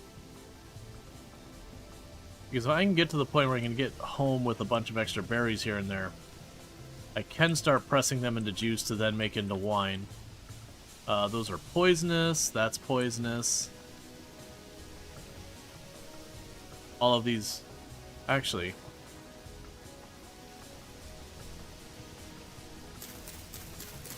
They are poisonous.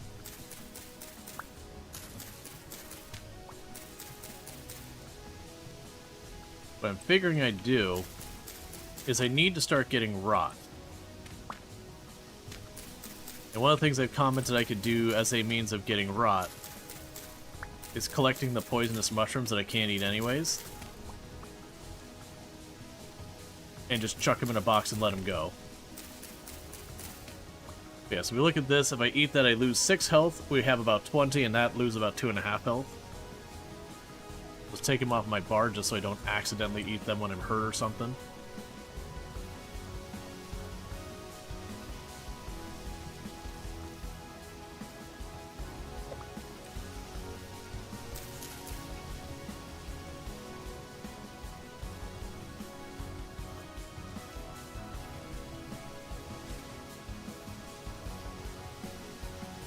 Okay.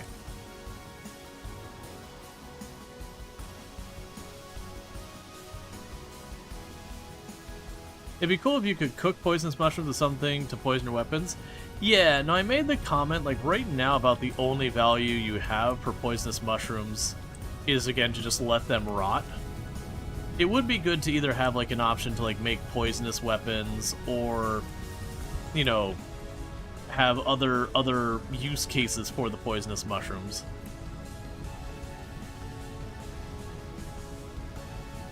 Like, I don't know about the mushrooms in real life, but, like, there's a lot of things that, if just consumed, would be poisonous that we also use for medicinal purposes in real life. That the idea is, in small doses that have been processed, can be used for health benefits. Not like as a normal thing you'd eat, but like, oh, you're dealing with this problem, you can use that to assist with that problem. You can also eat them and have a good time. Most of the poisonous mushrooms I don't think do that.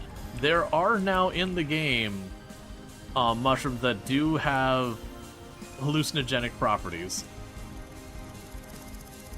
And I've run into that more than once where it's like I'm out and about and my character's hungry. I'm like, oh, well, I'll just eat this mushroom. It's not poisonous. And then my character starts tripping. Like we did that with, I think it was like the Liberty Bell mushrooms or whatever they're called. That's like, oh, it's like 20 satiation. Yeah, we can eat this real quick. Alright, so we got Bearded Tooth. I don't care about the andesite.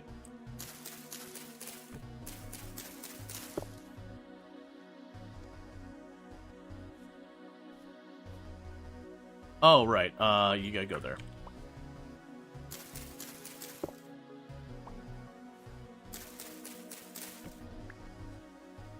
Do we have room for a dryad saddle? Is there anything else you want to get rid of? Not particularly. I can get rid of the shovel. It is a really crap tier shovel.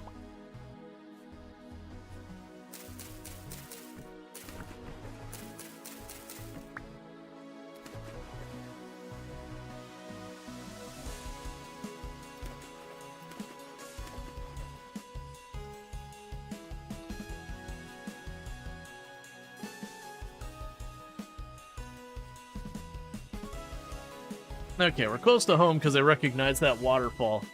That was, I started building my house, and I saw this waterfall, and I was like, that is so much more picturesque than mine. But I also realized, if I had gone over there and started building, it would not have been picturesque, so it's fine. They've got a little hot spring here, and a hole I almost hucked myself over the side into. Probably gonna happen a lot of times unless I cover it up someday. And there is home.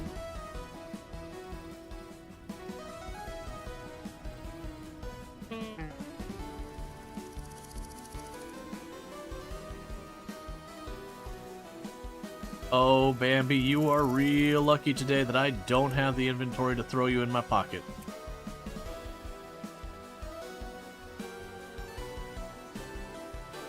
Okay, we got a bunch of crops ready.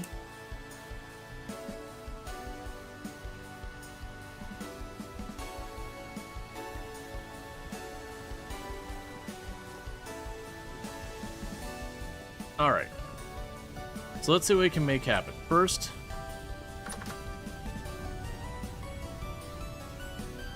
Oh, those aren't going to stack then. Right. So I gotta start offloading inventory. Oh wait, it's upstairs. Actually, yeah, it's fine. Alright, let's go ahead and take our poison mushrooms, and I got a box laying outside. We'll chuck them all in the box. So those are poisonous, they go in there.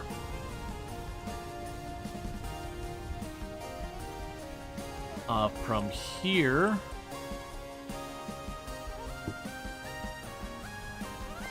Start processing the bear hide.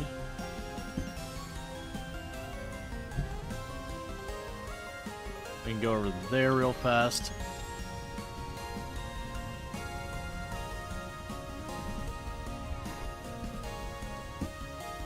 Make you into strong tannin. And drop the mushrooms off downstairs that are not poisonous.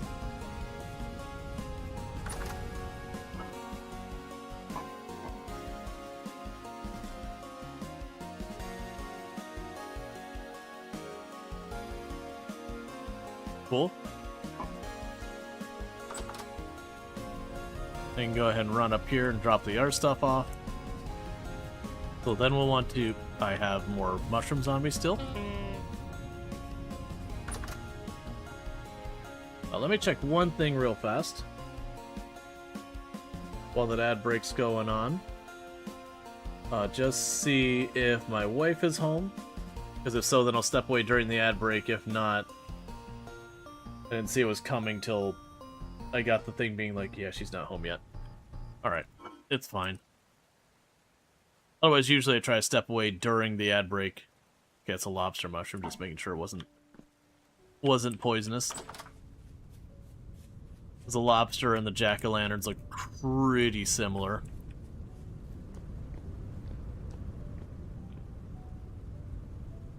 Let's take you off the bar.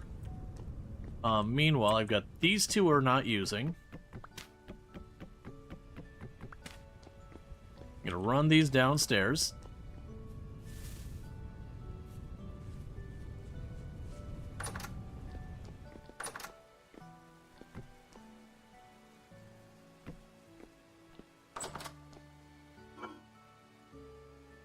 Chuck the berries in there. So I'll keep for about a week.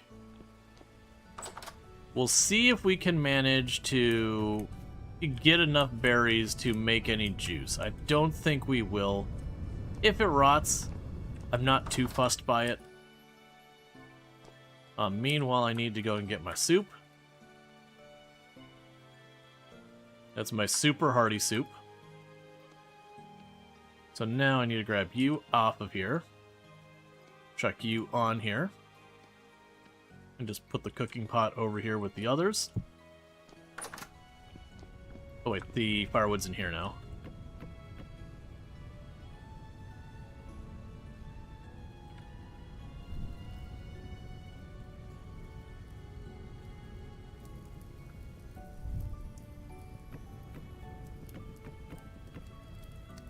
Okay. We will want to go over here. Grab our hammer. Get the silver out of that.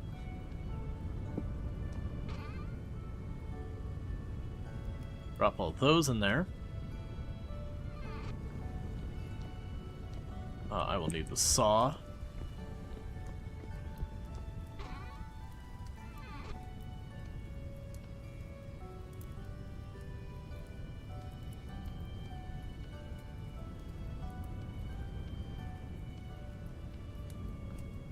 Then we can go right on over here. Plunk down the next box.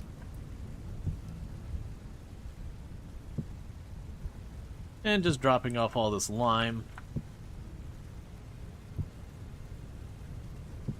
into this box real fast.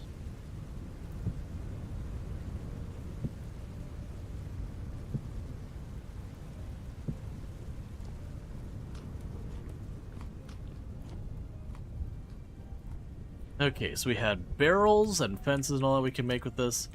I think we're okay with the barrels right now. I chucked them down over there. So we got our lime so we can keep the leatherworking stuff rolling.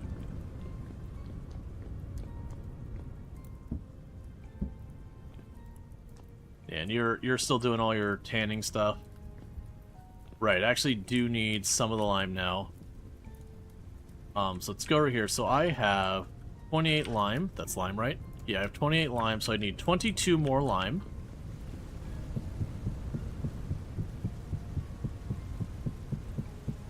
Grab our lime.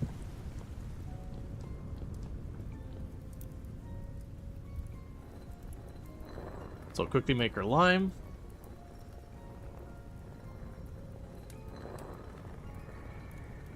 So with the 22 lime, we can get another barrel going to keep the leatherworking rolling.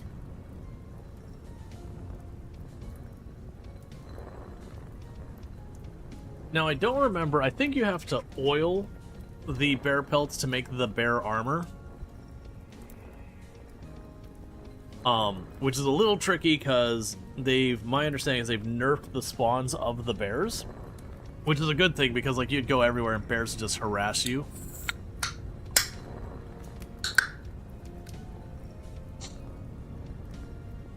So them nerfing it makes it a little bit more reasonable where you're not watching your own shadow everywhere you go.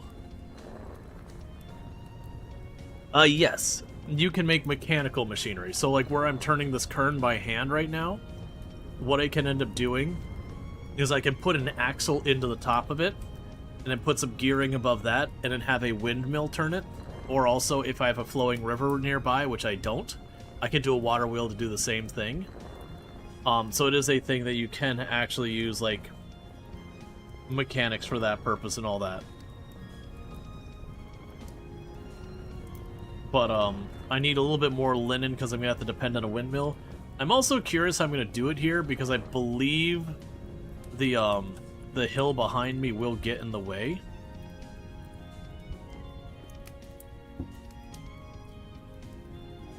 Okay, so you got that there. So I now need to put in some water.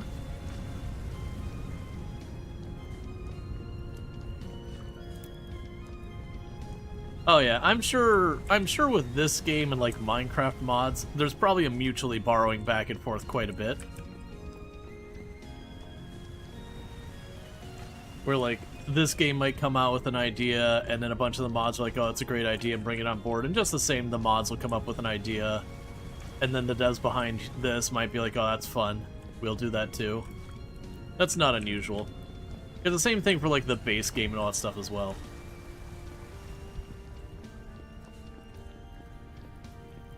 Use the water source. Cool, so we got more lime water. We can figure it out. What does the water wheel even take?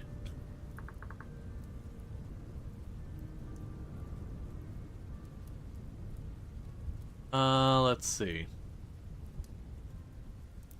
Probably under mechanical power.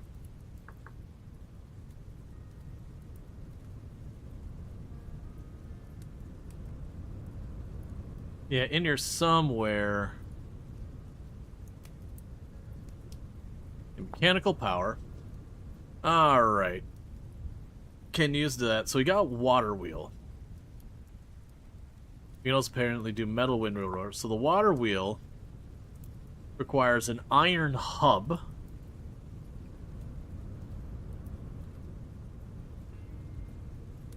It looks like it has to be iron. Okay, constructing a water wheel is a multi-step process. You'll first need to smith 2 small 4-way hubs. They must be iron or better, and fit them on a regular axle to create a basic water wheel axle block. Place that in the world above or beside fast-flowing water. From there, follow the tips to build the full wheel and axle block. All wooden parts must be on the same type of wood, and only certain stronger wood types will suffice. Where to place? Water wheels must be placed directly above or next to specific rapid flowing water blocks, so that the water wheel's paddles will be in the water. These rapid flowing water blocks are in streams created rarely at world generation. At higher altitudes, areas generated in the game version 1.22 only, rapid flowing water cannot be placed or created by the player. But with some hillside engineering, you might be able to channel an existing stream. I don't know if that would work. Because I had people mention that they're like, oh, I wasn't able to artificially make one. Yeah, so I assume we'd have to find, like, the right block type. And then we could, you know, do it. Because this was not a whole stream. This is just a waterfall that came straight down to begin with. So I have no idea if it qualifies or not.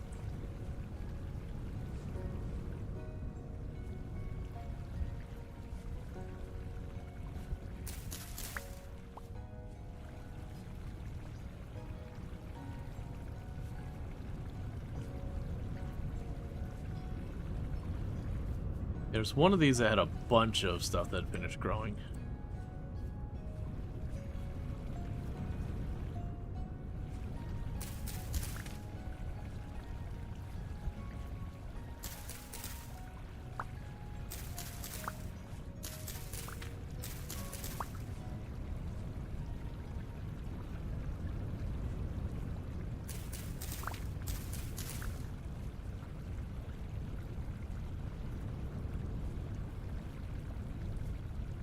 Okay.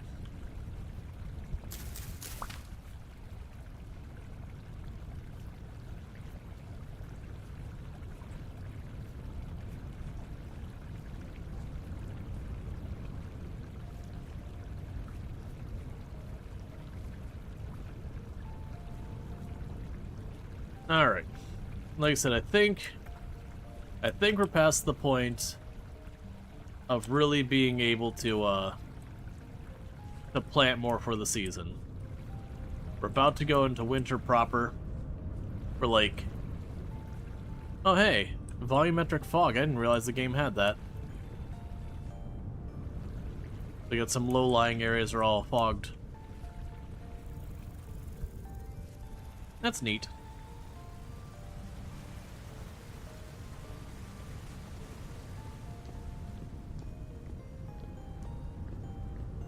Like, if I knew it was gonna work, I'd jump on it. But the fact that it takes iron, which we have some limited capability of doing right now, Makes me a little hesitant to jump on the bandwagon on that one.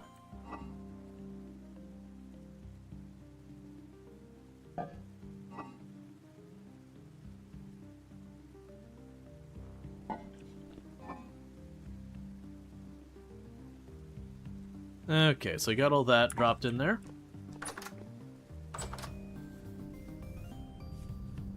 Because if I can process all the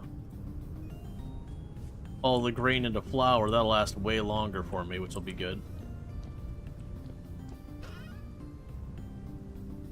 Got our seeds in there. I've got 3 things of meat, soup or whatever. I've now passed the point where I've got multiple stacks of the rye seeds. Drop off the string, drop off the bones. Okay, the rest of that's fine.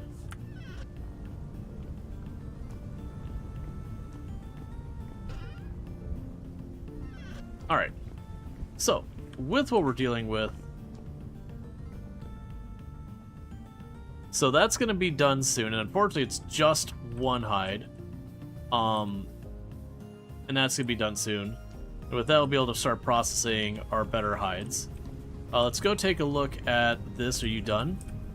I don't see smoke anymore. That would imply it's done, so we'll get our charcoal.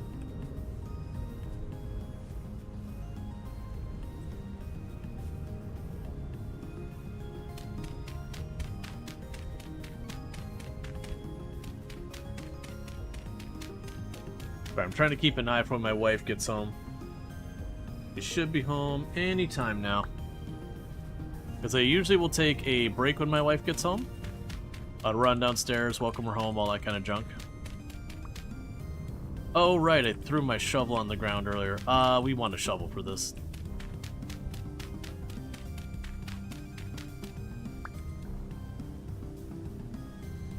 Let's go make ourselves like 2 shovels. Maybe 3 shovels.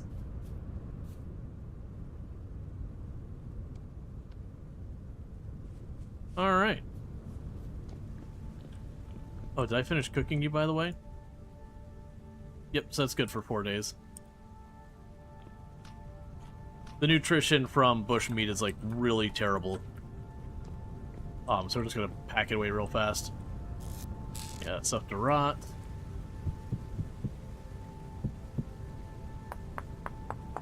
Okay, looks like my wife is just getting home, so bear with me for just a second, chat.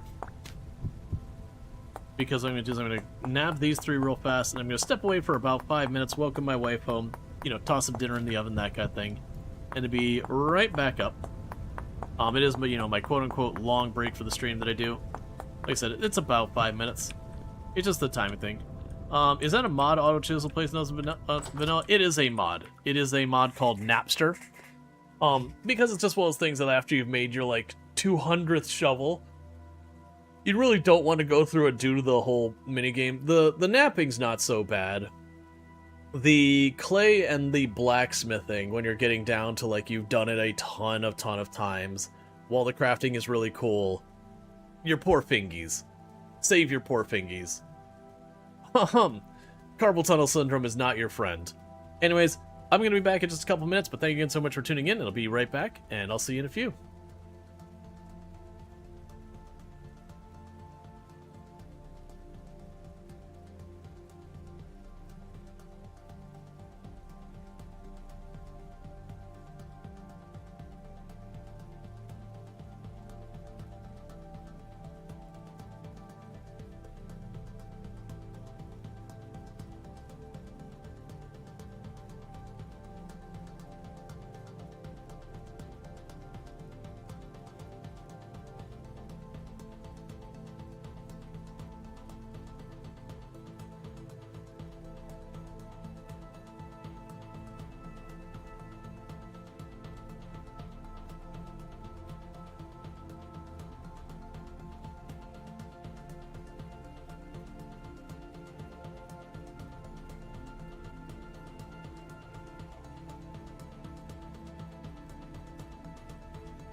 Alright, and we are back. So, what is this game and how do I play again? What's going on? Let's see. So we got that. We made our shovels. Well, we made our shovel heads. That's right. We were pulling up the charcoal, and I realized I didn't have a shovel on me, and it was like, yeah, we don't want to do this by hand. I'm loving the volumetric fog. I don't know if that's new, or just because of the areas I was playing in before, I just didn't notice it. Because usually a lot of times I played on the game, I very often built up against shores of different kinds. Because I would just built out over the water. And I deliberately went this time to be like, alright, let's not do that. Let's do something different.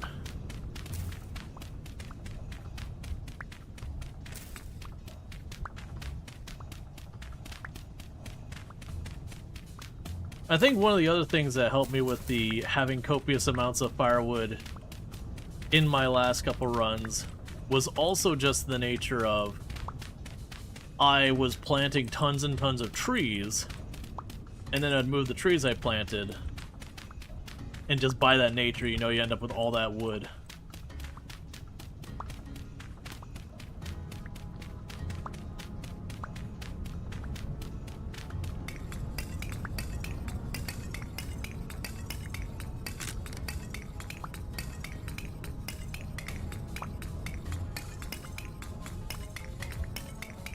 Alright, so all this is charcoal.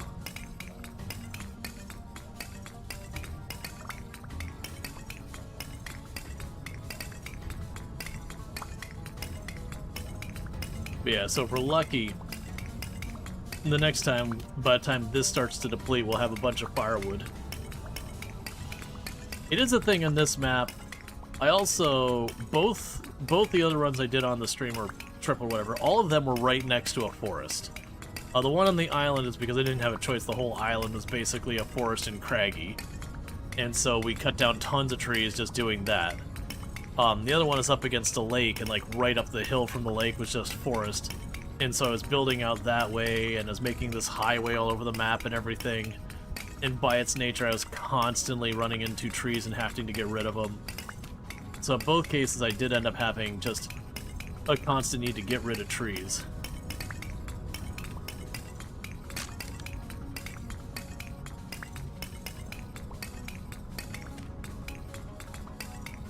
But this one, we're not near a forest, and we've been expanding on a hillside, so all the tree cutting I've done I've had to go out of my way for.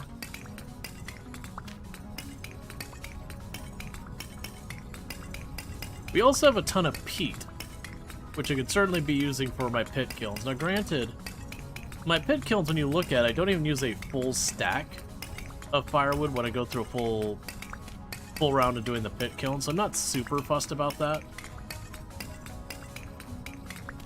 But the holdups right now, so far as progression of equipment, is primarily the leatherworking. We could certainly also start working on a windmill to get at least some mechanical power. Because if I can set that up, then I have the choice of just grabbing the grabbing a stack of the grains, chucking it in the kern, just letting it run during the day, come back, collect all the flour. Repeat the process. Alright, well I'm down to the last couple. I'm just going to go ahead and do it by hand. I'm not going to run all the way back up to make a shovel just to come back down.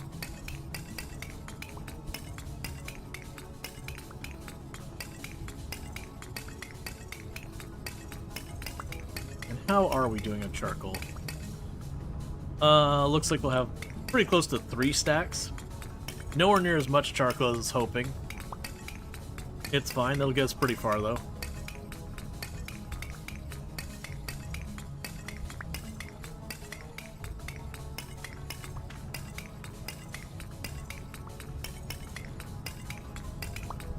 The other thing we can also be looking for is olivine, because we found bauxite, and we found plenty of quartz.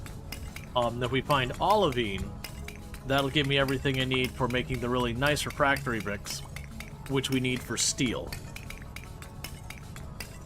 Which, interestingly enough,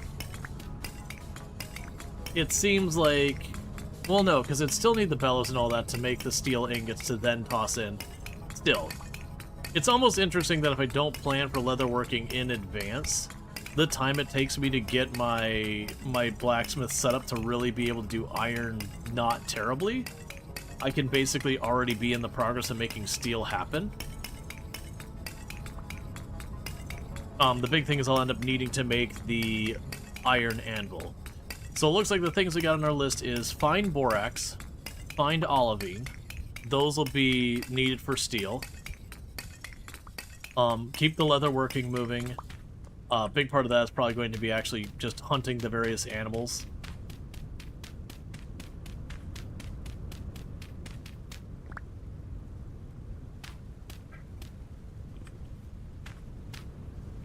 Get basic mechanical power going.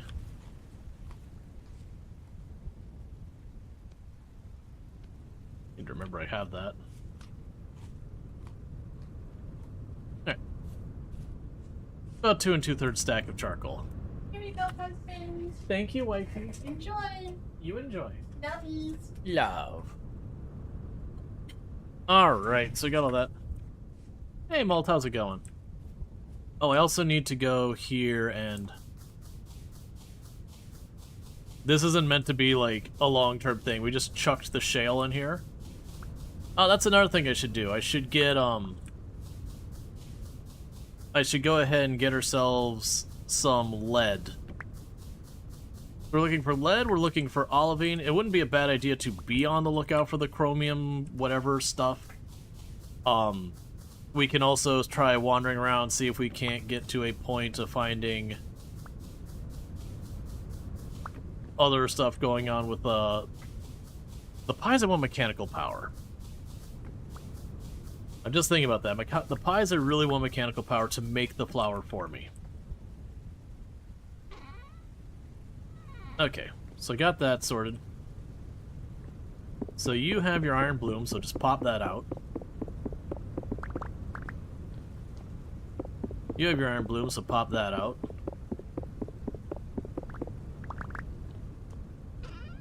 Drop those in there. Drop that in there for right now. For you, I needed more charcoal by 1.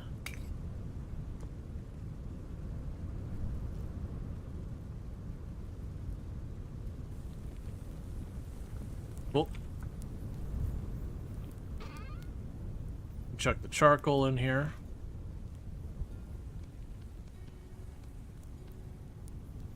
Cool, so we can get all that going.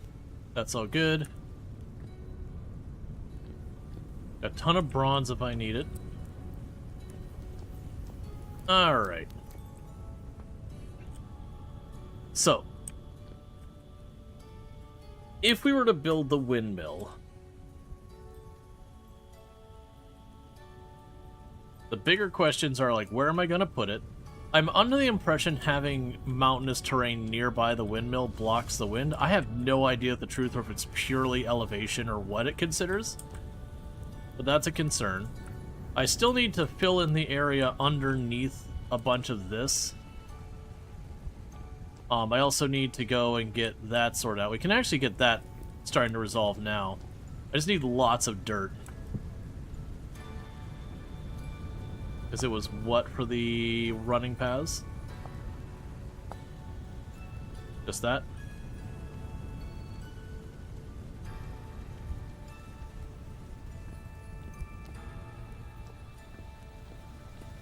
Yeah, and that's the thing. I can put in the top of the mountain. I think that'll be tricky to set up, though. Okay, so originally I was going to put this here. I'm leaning towards moving that over there, though.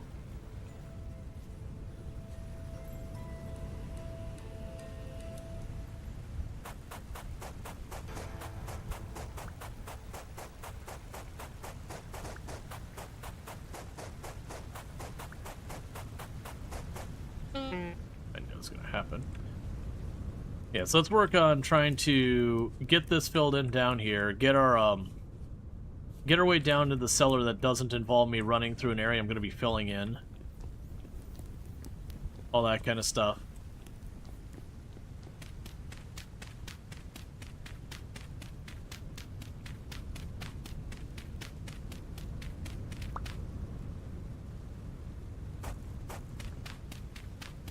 This is what I'm thinking. We're going to start making a road down from the hill here.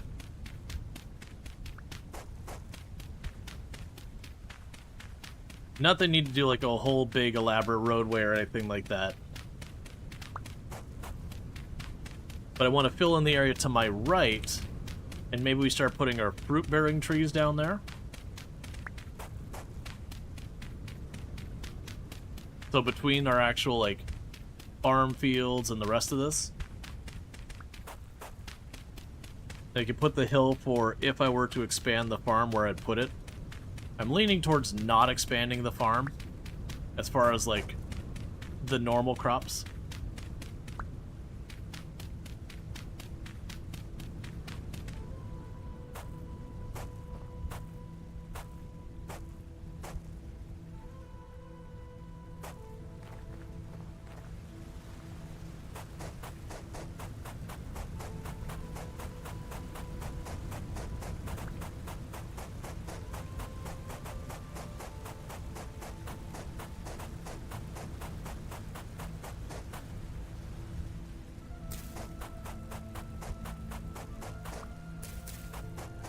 We'll see. It's also one of those things if I don't have to put nearly as much effort into the crops.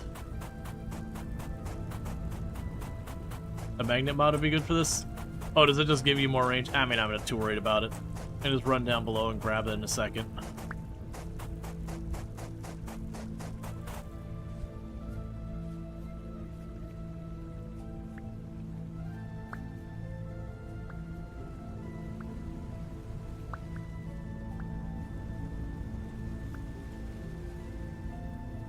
Cool. Alright, let's go ahead and run back up here. This will also be a good way to get rid of a lot of that extra stone I'm starting to pile up.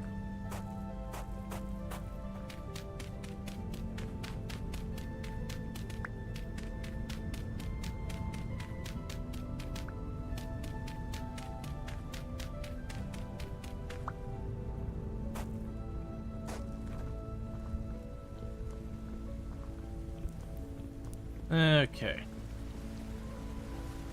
So you've got the water going here, and that goes 2 tiles wide.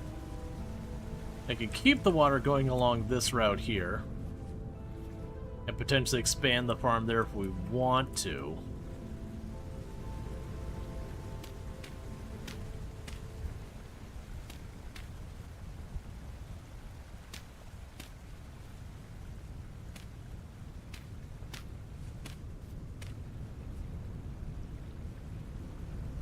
It should expand right along this path if we do this.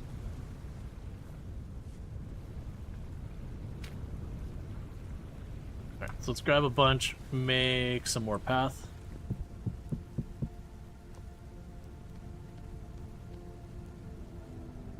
There's regular path. I need to actually do, I think it's this pattern.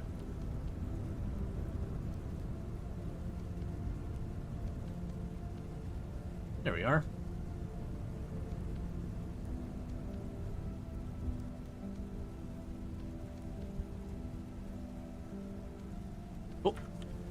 Let's keep this all moving.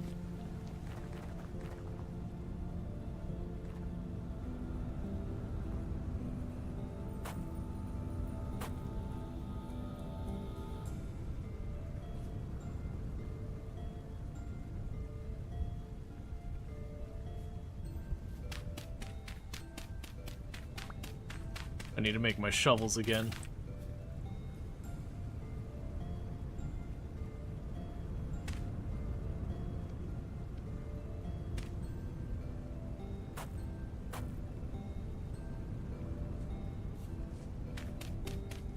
Okay.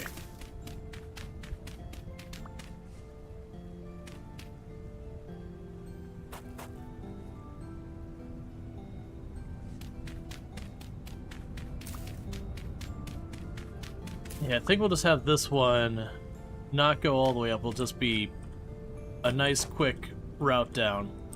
Let's make this shovel, because otherwise this is going to take forever. Okay. So the plan is to get this down to roughly ground level, and then we'll have it just conform to whatever the ground is.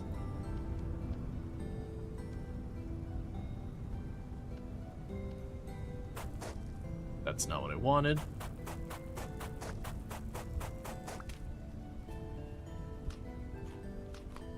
Want to get rid of the last two of those.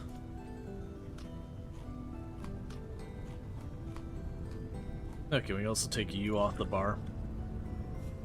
Okay.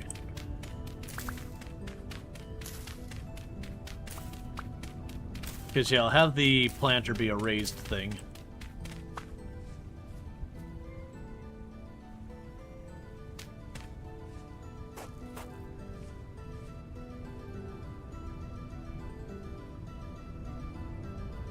Or...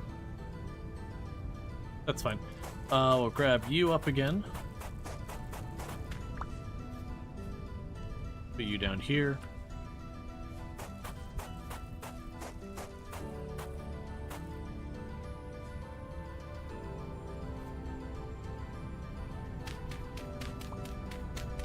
Okay, so I'm just going to try and smooth this out to figure out what point...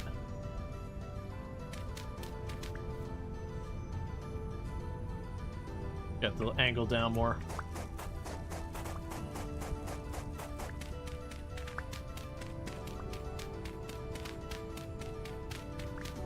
Basically just going to try and make it conform. We're going to get a bunch of extra dirt, which I can use to fill ground in and all that.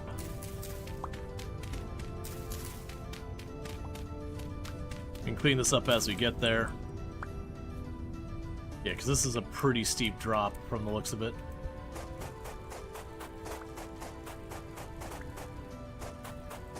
Alright, it might have just ended up being an angle to begin with.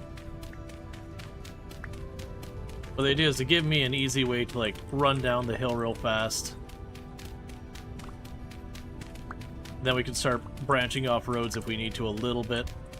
This should allow me to pull up lots and lots of dirt, which I can use to combine with the stone and various things and use as filler and blah blah blah.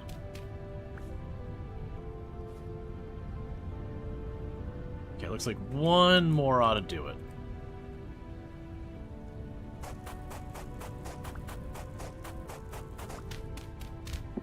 But plus, we get a speed bonus when we're running on this.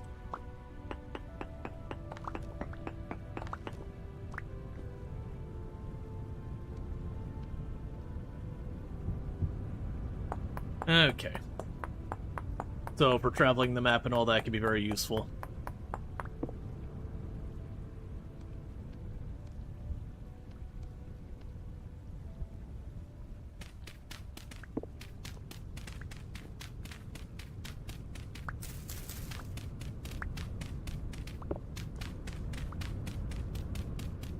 It's also the kind of thing that, like, during the winter you can't farm, you can't do a bunch of stuff. You can still hunt the animals, but they start to get more and more sparse.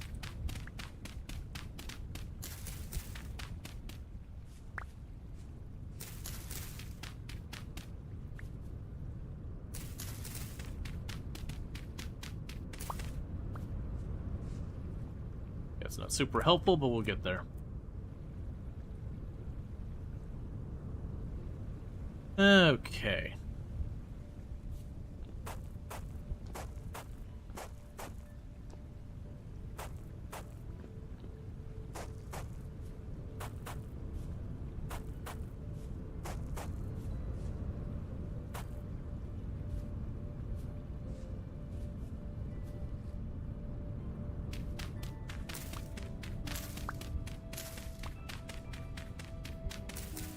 I guess in this case, I'll just have it scooch along this.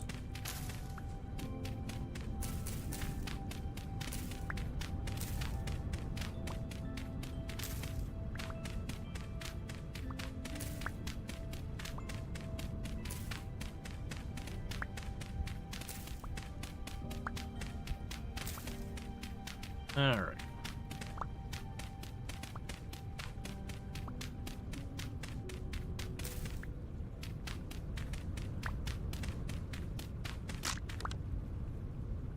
Cool, we can grab what we got there. Question is, do I go down one more tile or not? Because I figure we go down one tile so it's even with the rest of the landscape.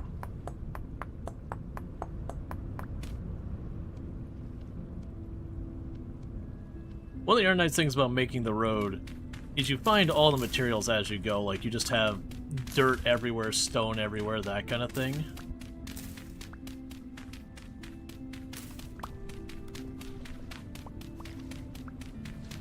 So it's not a huge ordeal.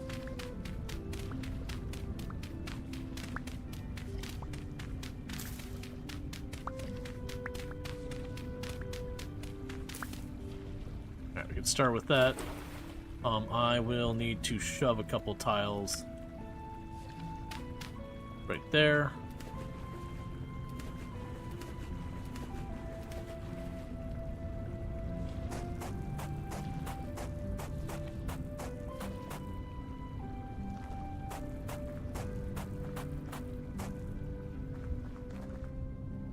Okay, so we need more stairs. We can start with that. So boom, boom.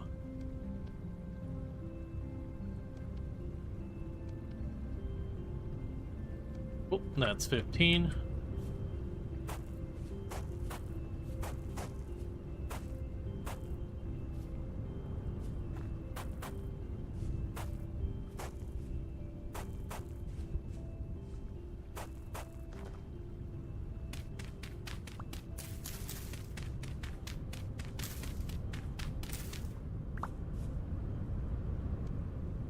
As you can see, this is a great way when you start getting way too many like way too much stone. It will delete a lot of stone very rapidly. I think that may have been why we even put the time in to do the road the last time I played too, is I ended up having like 8 or 9 of the giant crates of andesite. I was like, what the heck am I supposed to do with all this? So I started just setting that all up to deal with that. Oh, did I run out of stairs again? I guess I had the exact number of stairs I needed. Okay, well, we've got a bunch more of all this. Let's run up here. Keep emptying that crate of the andesite.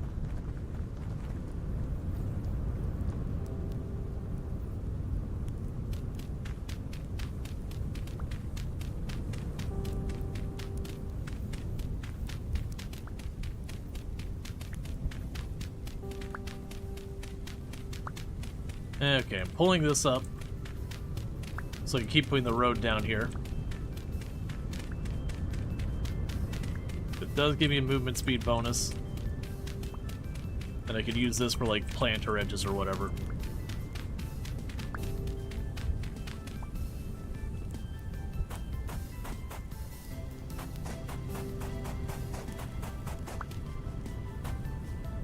Alright.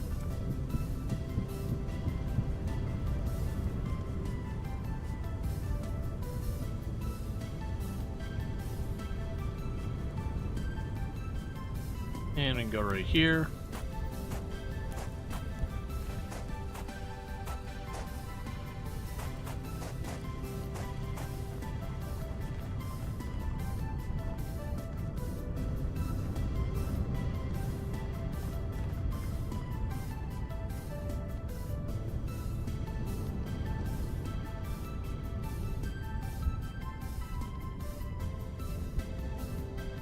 Okay.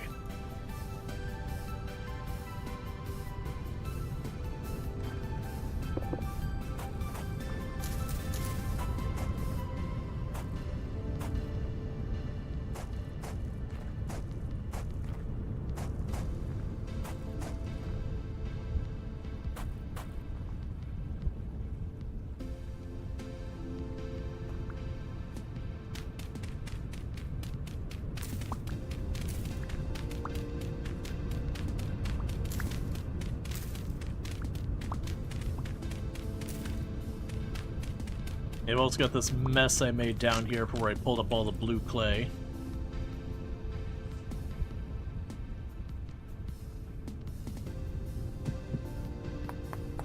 Alright, and after this, we'll get, like, this little spot here done. They'll probably move on, so I'm just not spending the whole stream just building road.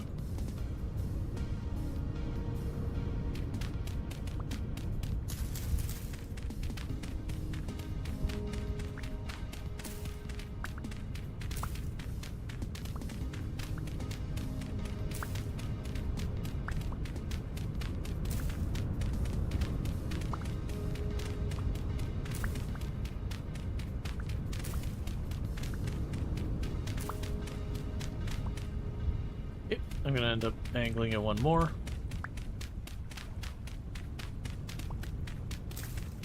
The big part of this, I'm using this as a way of getting extra dirt and all that, getting rid of a bunch of stone. We use the dirt to fill in underneath our planter so we don't have crap spawning down there. You know, there's a peaceful zen about building the road. There is. You're not wrong. A lot of the projects you do in this game, it is just like, I'm just building to make things happen.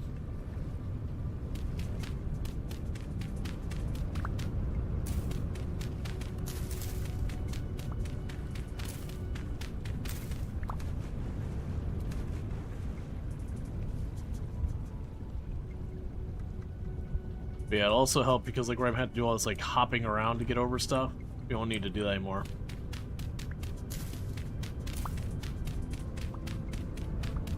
We can just slowly get all sorted out.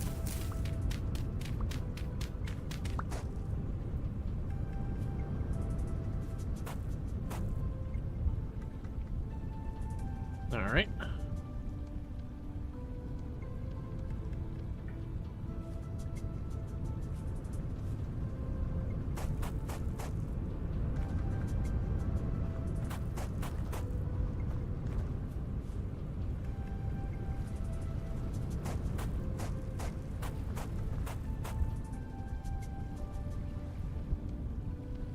Drop the flower there. Okay, we can grab you again.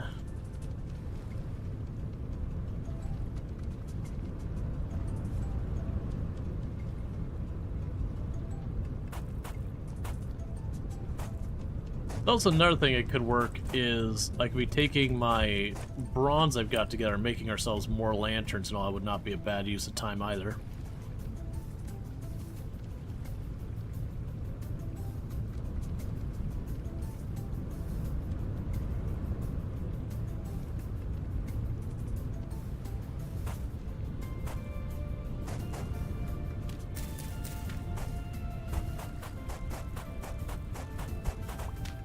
I guess you would be here and there. And that'd be the regular ones there. So let's grab you, chuck you, give me these, put you back.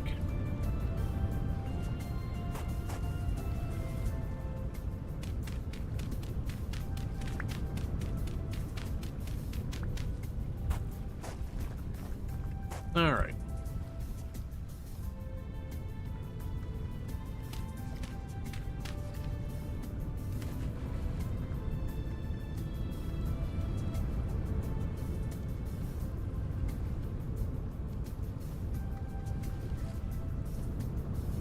Just like that, we're rapidly making all that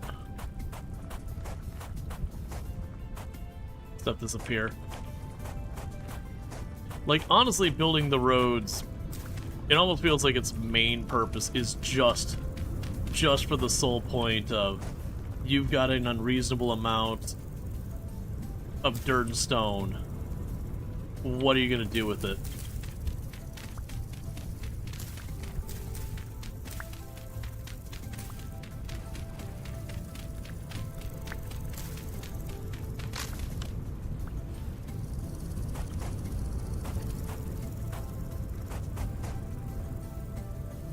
Okay, we can... Oh, I'm all out of andesite. I've only got 8 more. We'll just chuck it in the ground real fast here. But you can see how long this can end up taking. But we've done this in multiple runs where I just gotta run around and... Not super far, but at least like in the cardinal directions. So you'd have this, we go straight on this way. We'd go like you up, and you up.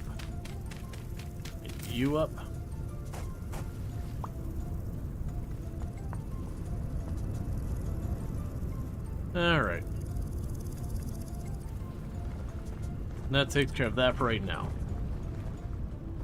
So now I at least have an easy way up and down into my home. I got all this dirt to fill in.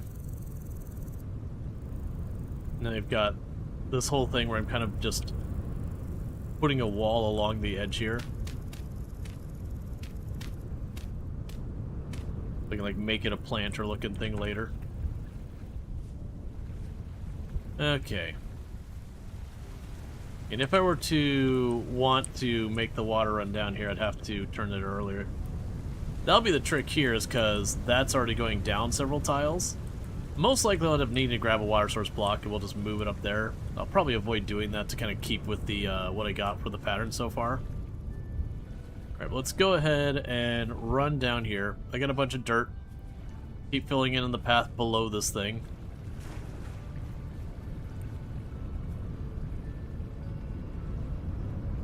Yeah, actually, I was about to do that right then. I'm like, oh, right. Part of the reason I was doing this is I wanted to make sure I set aside space for the trees. We've got a bunch of the fruit-bearing trees, and we haven't planted them anywhere.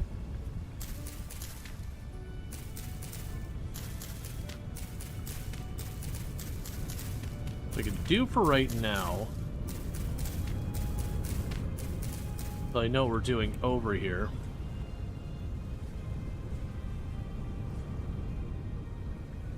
I've got room for the trees, I just gotta figure out where I want to put them. Go ahead and grab the trees. I've got so many of them, I did not realize how many of those I've collected.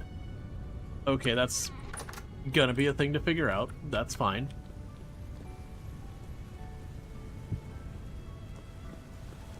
Alright, because I got what?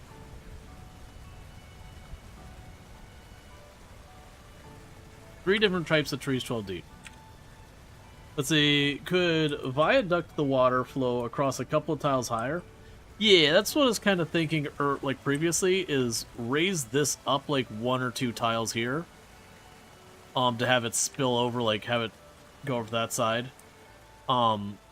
We just need to get rid of the crops that are like right here. But yeah, then I can put like a spot up here that's a tile higher, it goes over this way and drops down, and goes down that way and drops down. We'll worry about that later.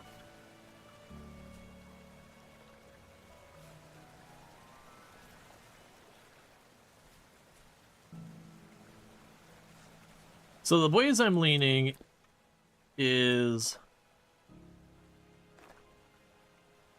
I could potentially put it in between here. Like, expand this out the way it is. And put the trees, like, in a row just down that way. I could also put on the other side. Probably this side.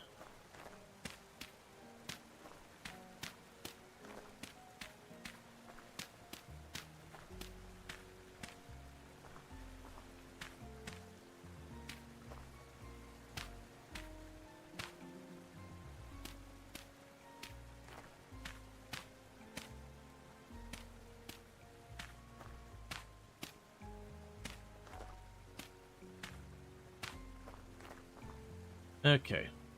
We'll start with the pear cutting.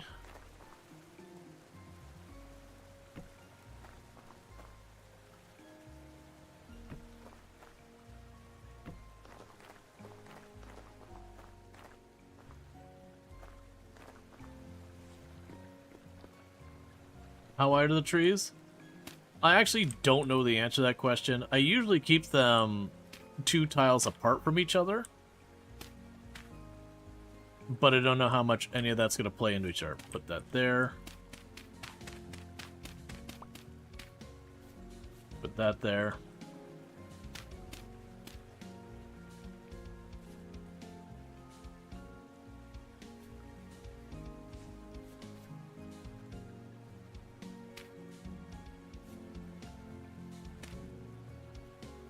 Oh, that's low fertility soil. I don't think that'll matter for our purposes here, but still.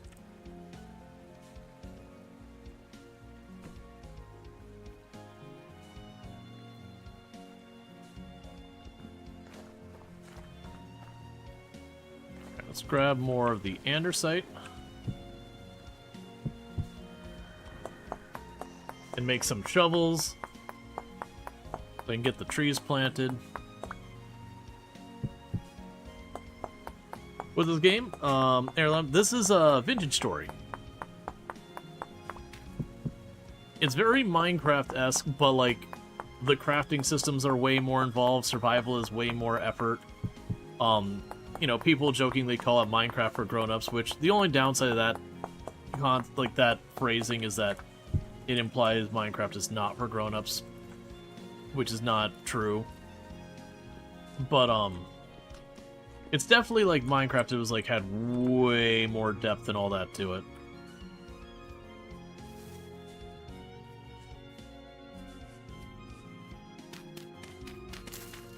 All right, so I need just a bunch of dirt.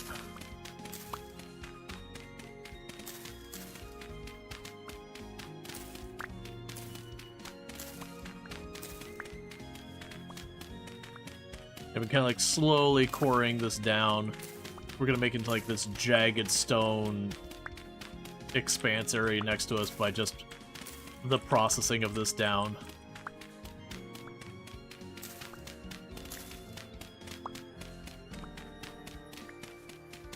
Okay. I should also check on my leatherworking. It's been a day or two. We probably have stuff ready to flip.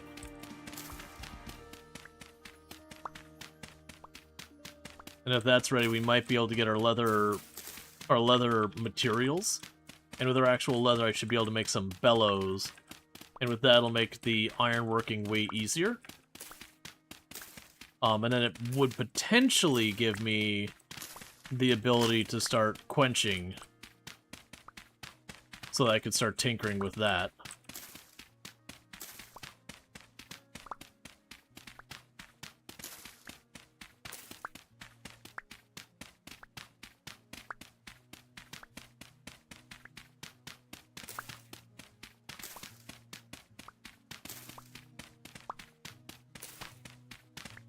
It does make me wonder if you take the time to properly, like, harden up a tool and all that.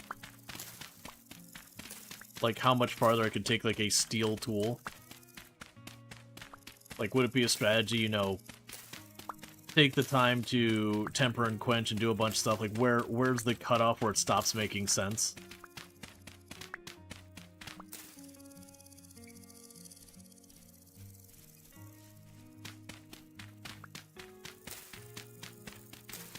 Okay.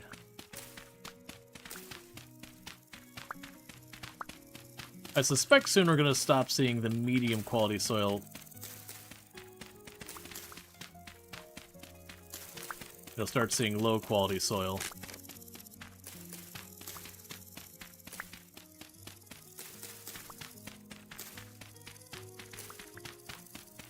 It also looks like we've got a big cave system down there, which is fine. I really should go and get myself some armor and do some spelunking, because there are a bunch of lore things you can find. And the really fun thing is, if you're lucky, you can find teleporters. And the thing about teleporters, they can teleport you very, very long distances all at once. And they have like a static location to location, like teleporter A takes you to teleporter B kind of thing. But if you find one, you can set up where you can go in there, drop down, teleport to another place, and that can be very useful because, like, if it teleports you to a cold place, you can go and get some of the colder area plants and all that. If it teleports you to a warmer area, you can go the other way too. I don't think you can get to a point of being able to grow stuff year-round. I don't think there's, like, super-duper cold plants or whatever. But I'm sure there's plants that are a bit more heat-tolerant. So it could be as your season gets a little bit later, you swap out your crops.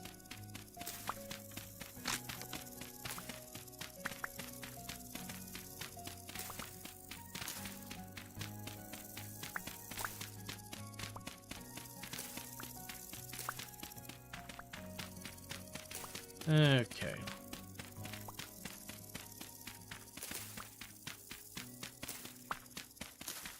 Just the giant pit kill. Oh, right. I still need to make stairs or a ladder or something into my, into my cellar, as opposed to just having the door on the side there. Like, you can still use a door on the side, but I need, like, at least a staircase or a ladder dropping down to it or whatever. So I can start leveling out the terrain more. Definitely the approach of building up the land like this probably was not the play. Granted, I don't think this is as bad as when we did the ocean one. Because for people who remember with the ocean one, I had to like fill in areas of the ocean just to give myself a ledge to build on. We just kept expanding out more and more as I had to level the terrain.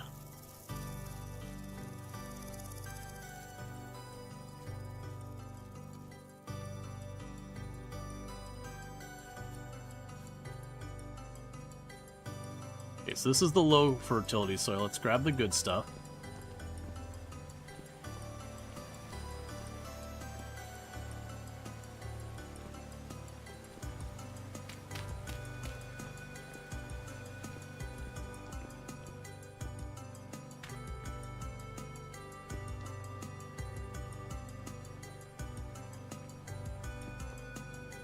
I was wondering if I wanted to add a lip to the front of these. I don't think I'm going to do that yet.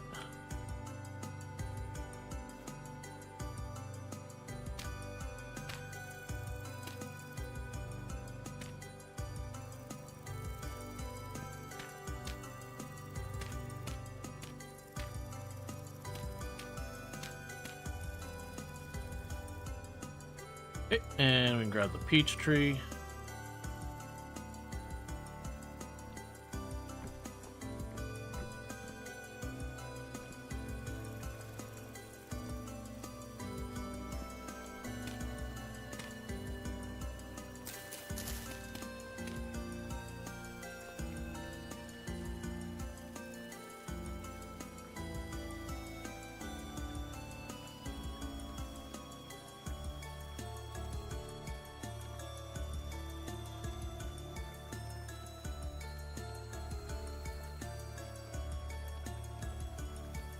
Okay.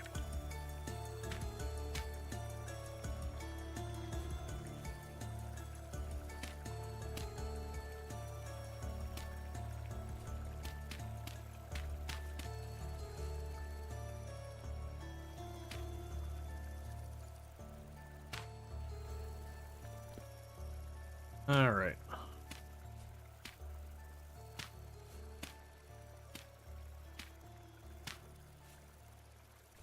It's gonna be a weird place.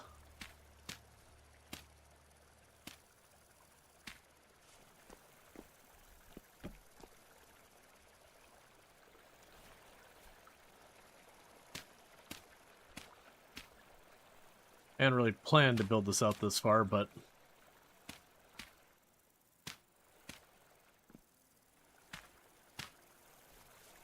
fine. I guess it does give me the option of expanding the farm later if I choose to.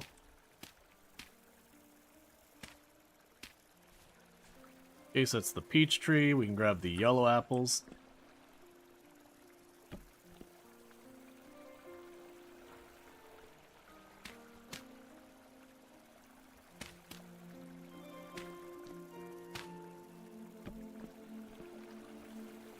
Okay.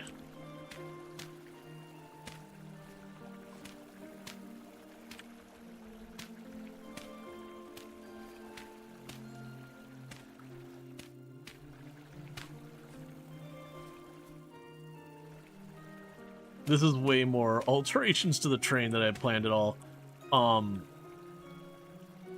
This is probably not at all how I should have done it. The problem is now I planted those trees, if I go to yoink them back up, I believe I won't get to keep them. There's a good number of those trees probably won't make it. It's a 40% chance per tree. So you will lose more trees than succeed. It's fine.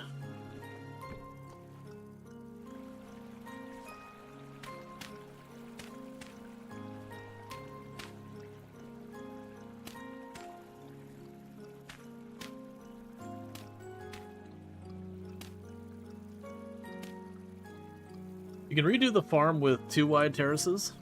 Well, that's the plan here, is that I'm going to have the water come through here, and then it'll give me another spot there.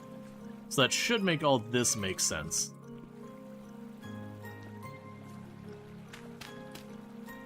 We're not doing that this winter. Like, we're pretty much done planting new crops.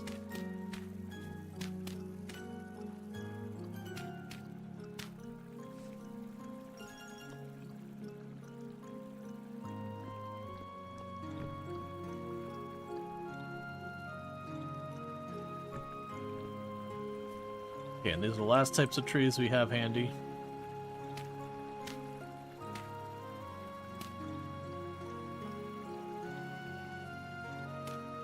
Because need to be filling in a bunch of this area, or if not filling in, putting it to use in some way.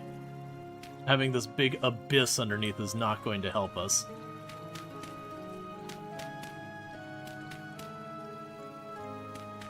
Just gonna be a breeding ground for enemies to show up.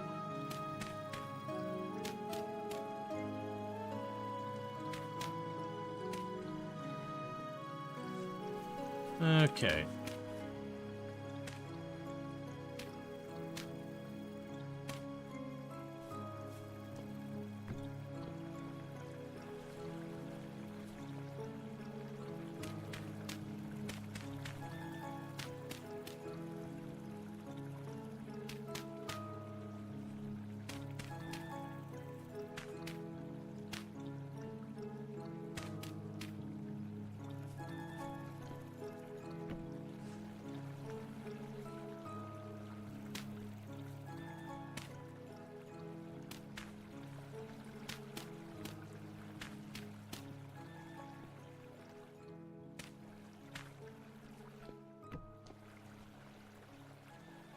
Basically that dirt for the moment. So we got a bunch more trees. But that won't be too bad there. We'll have all these different trees growing up here. That's fine.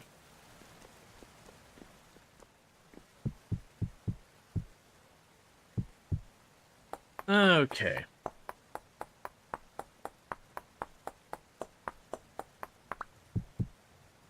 It's definitely a game you can get all these like macro scale projects that you just sink a bunch of time into. It's also reasons why I'm using the stone tools for this. Is yeah, I can use the metal tools and they would go faster, but I could burn through so much of my metal so rapidly. If we had steel, I might be a little bit more comfortable with just trying to do it, especially if we can harden it to get more durability or whatever. It's just kind of one of those things. I also need to stop for sticks.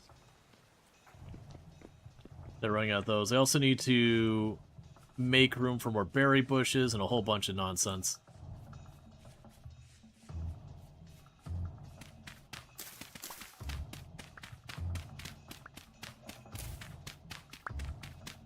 I'd also be curious as we quarry this thing down to just like stone layer.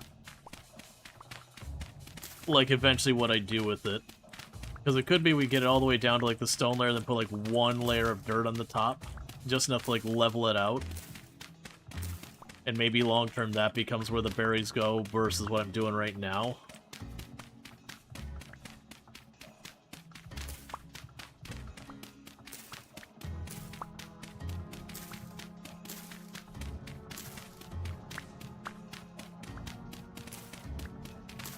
Speaking of which, I should go into the storage and see if I still have those berries there. We're not going to have nearly enough to make any juice or wine or anything like that.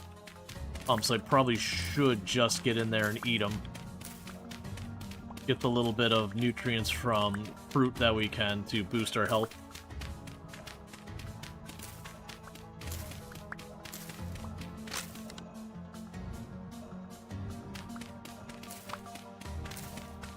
Because even in storage, they only keep for like 5 or 6 days or something like that.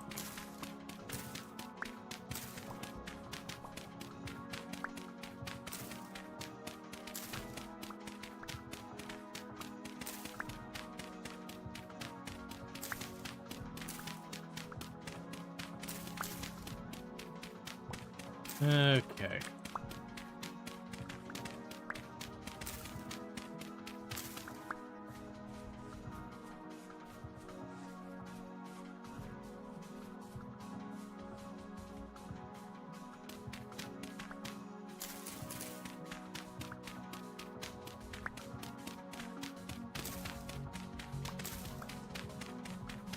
Another thing I need to do is we'll need to be going for firewood not too long, so I'm going to probably go to that birch forest, and it'll be a bad time to be a birch forest.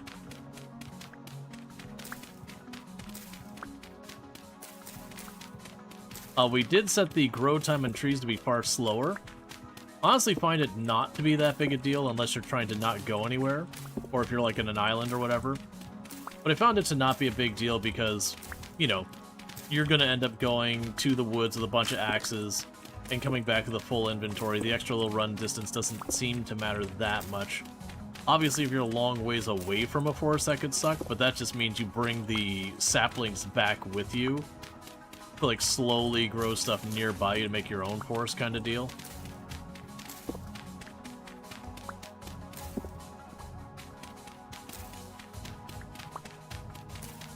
Alright.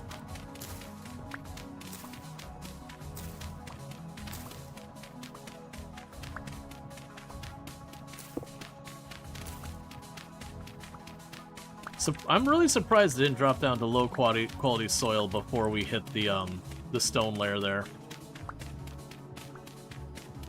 I kind of figured that was going to be a given.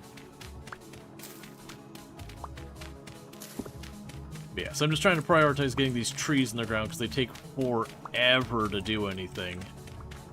And that forever timer can't start if I don't actually get to that point. Alright, so that's about the point that this stops matter, so let's go ahead and pull this up.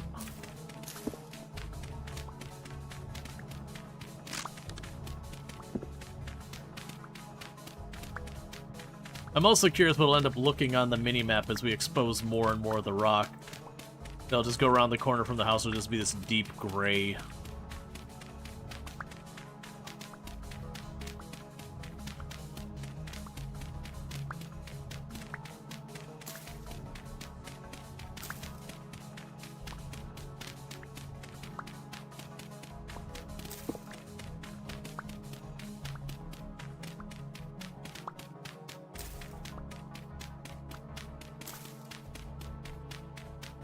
Alright.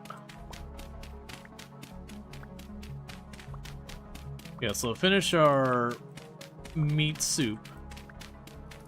And at that point we're going to be to a stage that I won't be able to, like, I'll have to actually go and, you know, get our crops and start cooking stuff. That's where I probably should start getting the pie happening. Because the pie will keep longer much better. So we can start taking the pie and doing what we can with that. Alright, so let's get down here, get the last of these trees planted.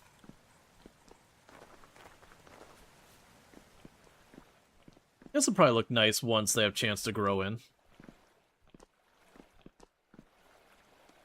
Okay, so one of these stacks becomes this.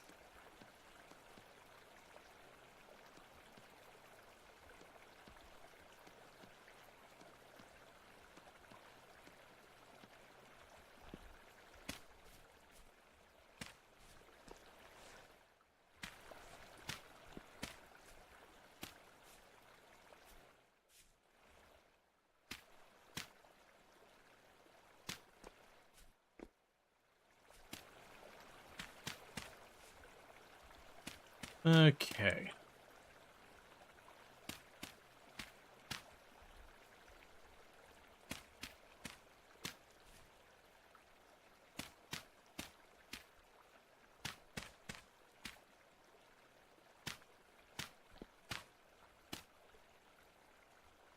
Eight more trees to plant, and then that's done.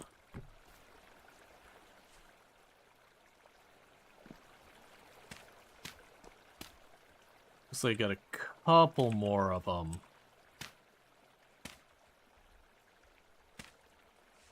It looks like I got a couple more crops that I'm going to be able to yoink here in a minute.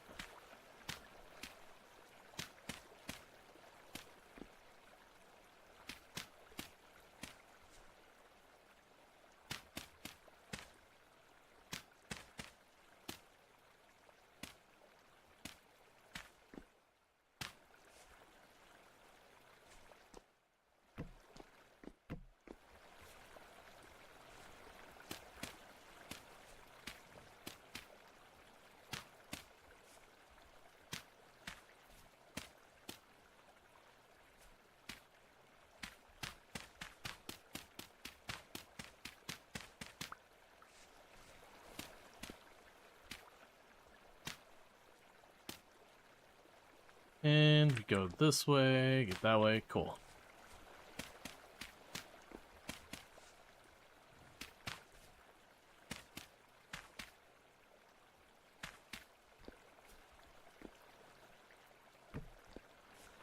Cool.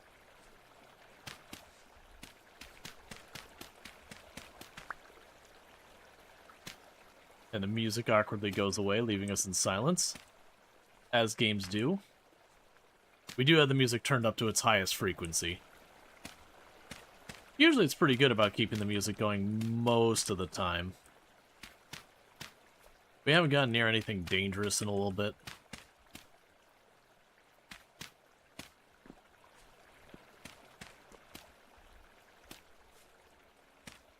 Okay, should only be like 1 or 2 more shelves to get the last of these planted.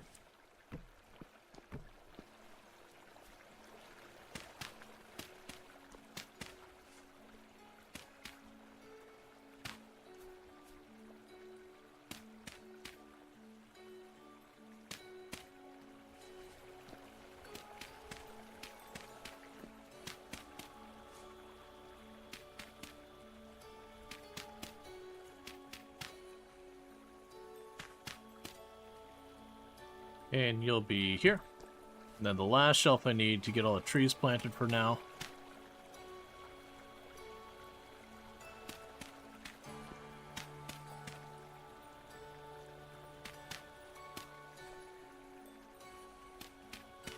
We can worry about whatever we're doing for expansions of the farm later.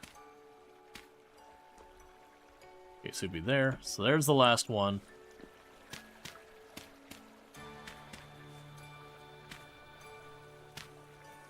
Alright. Let's go ahead and run down to the bottom here. Okay, so there's none over here that are harvestable. Let's go quickly see what it can harvest on the way up.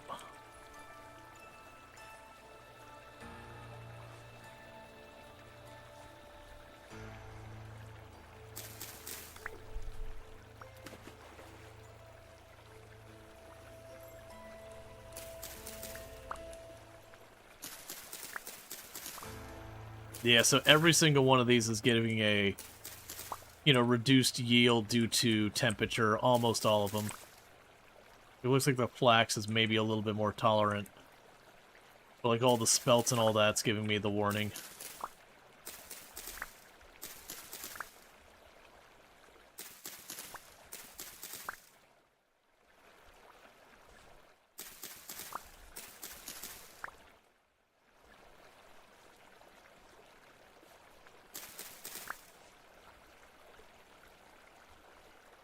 Okay.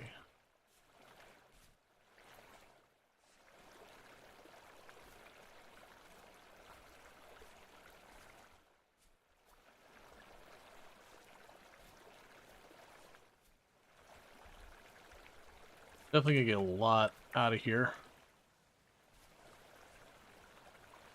Yeah, so temperature is getting down to 14°C. I believe at 10°C, if I don't have clothes that insulate me, I'll start freezing to death.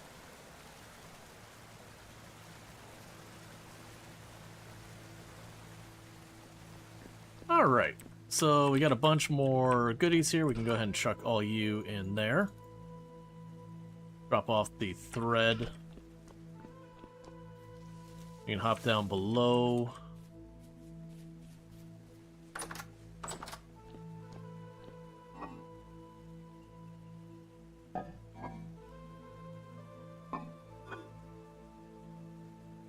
Basically shift clicking each time we hit one of these to see where they can stack. Cool, so I got all that in there. You never go bad. Where is my fruit?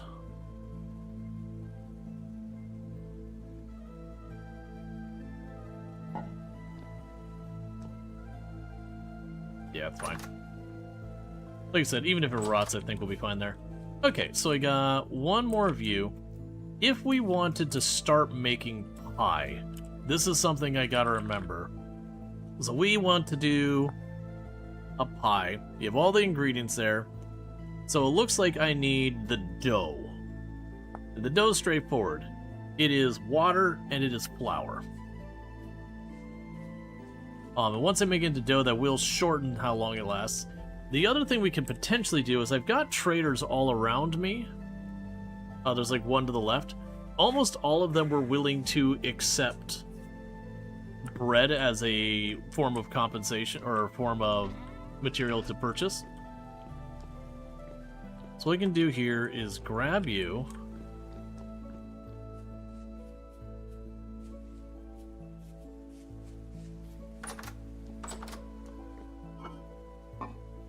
I did have a stack of flour here.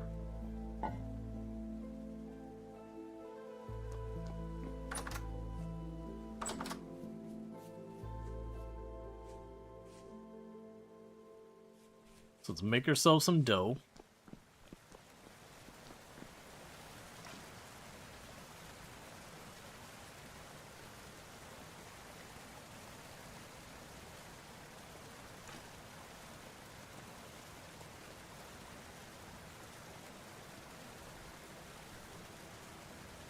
Alright, so for making pie,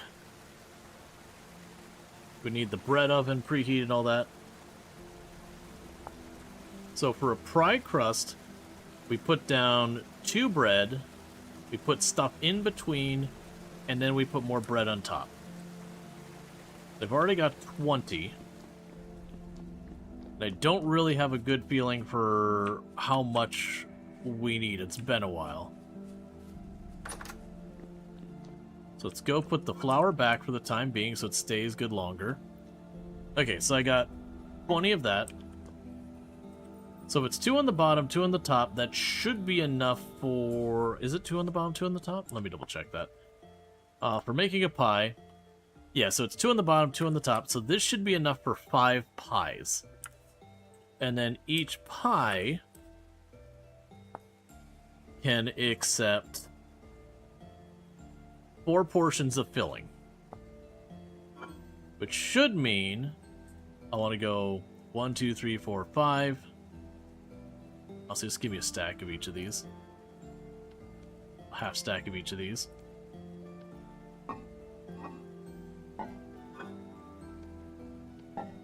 Okay.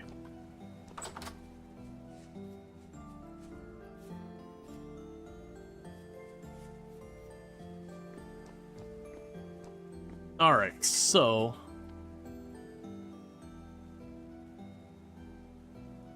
What am I missing? Place the pie on a table, I see. Okay, so I gotta make a table.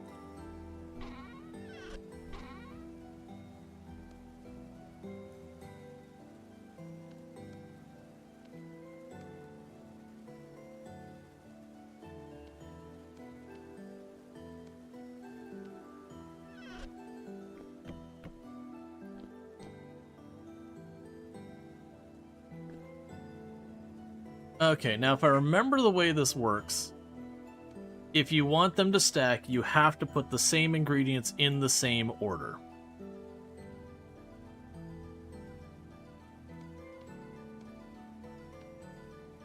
So I'll go... I keep wanting to call it fennel leek, because, I don't know, it looks like it. Fennel, onion, or turnip, onion, carrot. Fennel, turnip, onion, carrot. Put the top on, put the top on.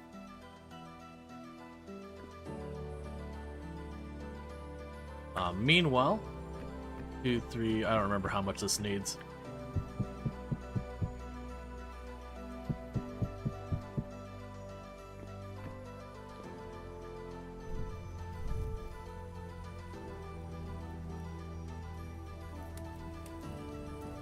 So heating up our stoves.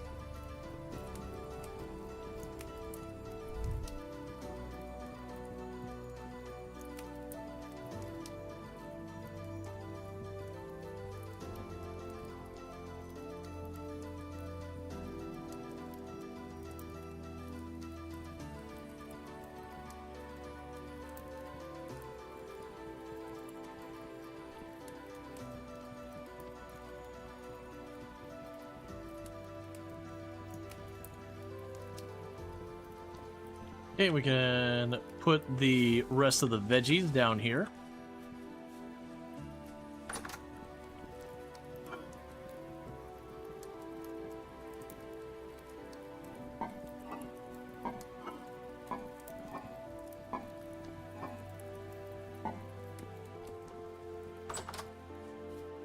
Alright.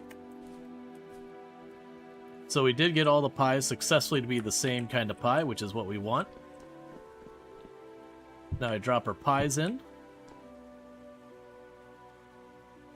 And we just have to wait for them to cook, which is one of the reasons I tend to do this during, like, the temporal storms. And they'll go from, like, raw to semi-cooked to cooked to, like, getting progressively more burnt.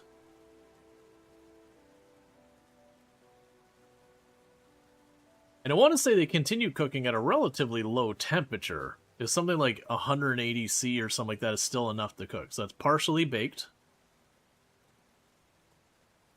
So pretty quickly it'll get to baked. And if you burn your pie, it actually stays good way longer, but you get way less nutrition out of it.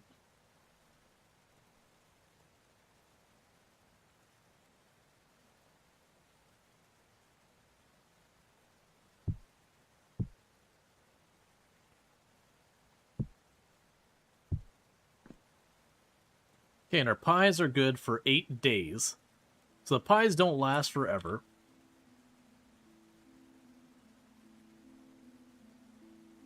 Just make briquettes out of pies and eat them. Yeah. And that's not considering any of the storage bonuses.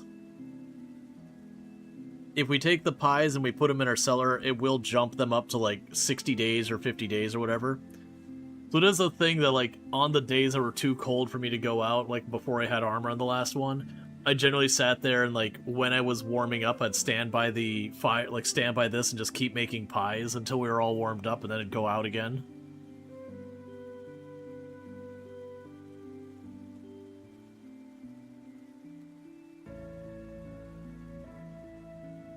Yeah, it should be done.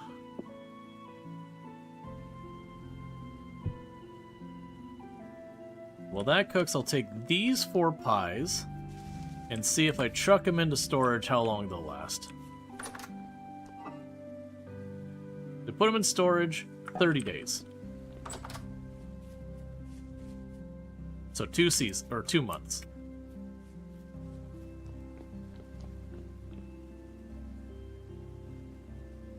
And then this is the pie we're going to keep on ourselves for eating. And then the other advantage with doing the pie as opposed to the soup I've been using is I don't have to carry the bowls with me. I can carry like a stack of pies and just go through. But yeah, if I were to burn it, it probably jumps it up to like 12 days, and then if I chuck it down below, like 60 days. Something like that. I don't remember the exact amounts. But it also gives me grain, vegetable, and then if I were to make it with meat as well, the meat would be part of it. Oh, I didn't mean to throw it on the floor. But yeah, so then I can just put down the pie and cut it into slices.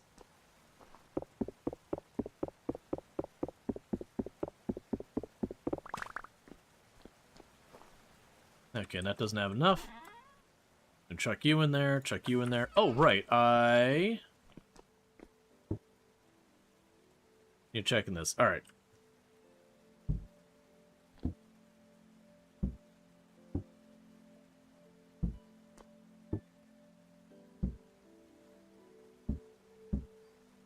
Okay, so let's double check. Yes, at this point, it's only good for scraping and all that, so we're gonna go ahead and scrape this. You think the freshness resets each cook? So you can keep it raw. Partially baked has its own freshness. Oh, so you like drag it out way longer? Yeah, it probably won't abuse that, but yeah, notice a lot of that stuff you can do in the game. So that's a scrape tide. So we'll drop the scrape tide in here. And then seal that. I got the prepared hide. We'll drop that in here. And seal that. And that is currently working on a giant mountain of scraped hides. And that's got strong tannin for whenever that's done. That finishes today. Now, for only one piece of leather, there's not a whole lot I can do. Unfortunately. I can do, like, your different colors of leather by dyeing it, which is fine. Let's see. We do have here, like, there's the better backpack. That's 8 leather per backpack. The bellows is 6 leather for a bellows. You can get stuff like your fur-lined, your fur-lined outfit.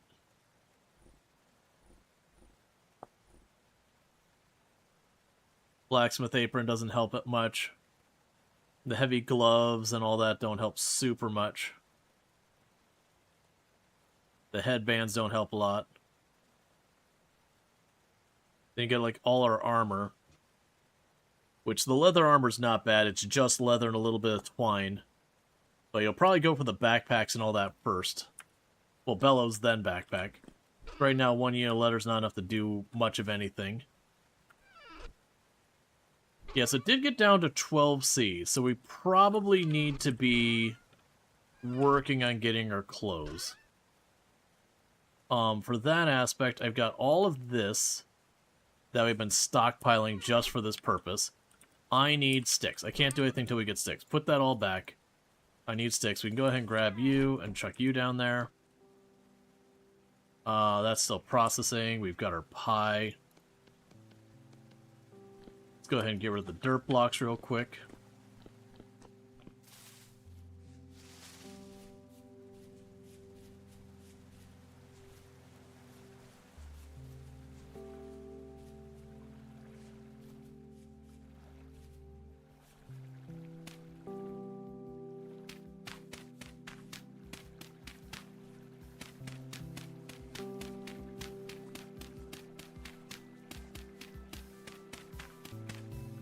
For those who don't know what I'm doing here, we have that giant thing of farm above us.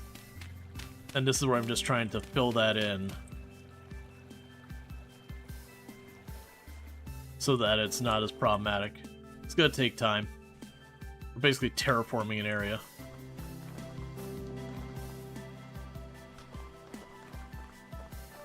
Okay, so let's put the bowl down.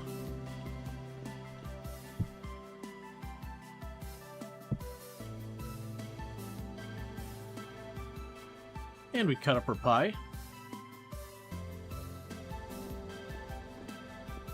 And each slice of pie is, pretty good satiation.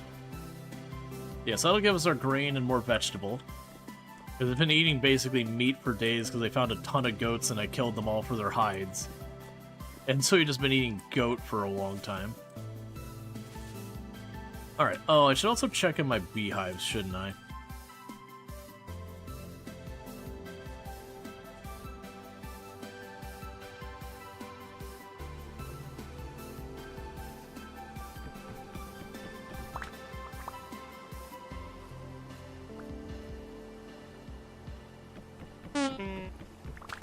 Stop it.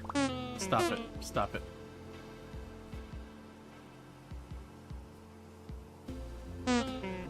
Stop it. Stop it.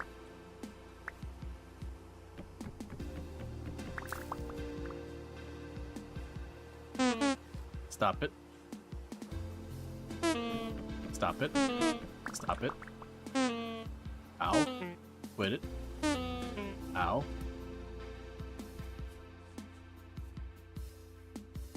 But our reeds have grown in.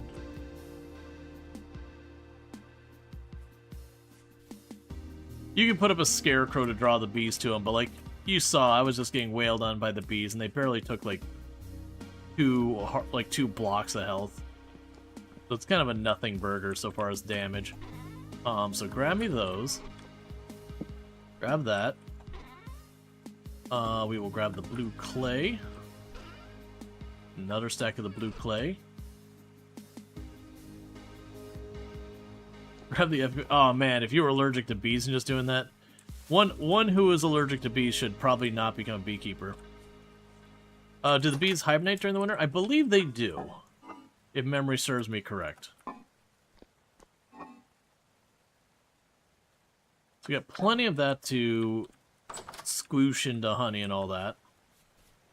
Let's go get some more reeds so I can replace the beehives I just destroyed.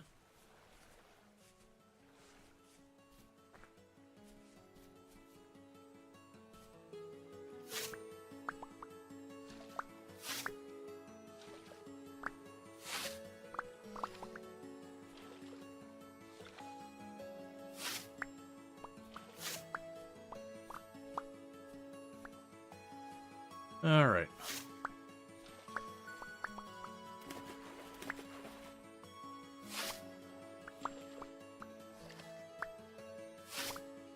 And this is the reason I took the time to relocate all those reeds.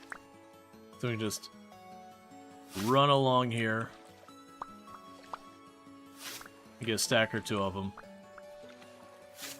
It can even be a thing worth doing, like if you got the extra inventory space and you're passing some reeds, or you just, whatever you're doing, you don't anticipate maxing out your inventory. You just get a big old pool of water like this.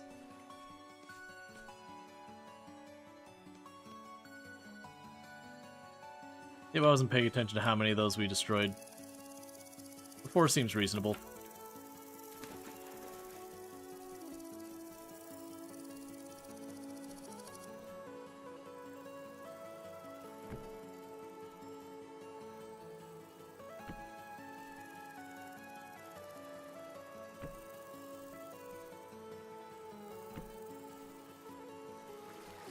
Alright, replace all the beehives I destroyed. And I got plenty of reeds for the next time.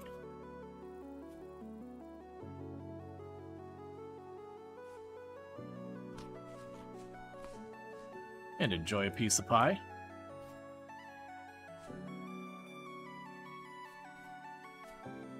And as you can see there, that gave me a tiny bit of grains and a decent amount of vegetables. So as we survive on pie for a little while, that'll do a long ways for balancing out our nutrition.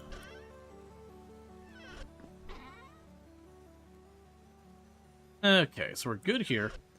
Alright, so what should I be working on now? We have to wait on the leather still. There's nothing I can really do about that. Yeah, you're right about the finish, and that's... When this one finishes, it's 11 hides that are medium size. That I gotta switch boxes to that, or barrels from that one to that one. And once I do that, we will be set for a while. I'm gonna go ahead and run downstairs and grab a second pie.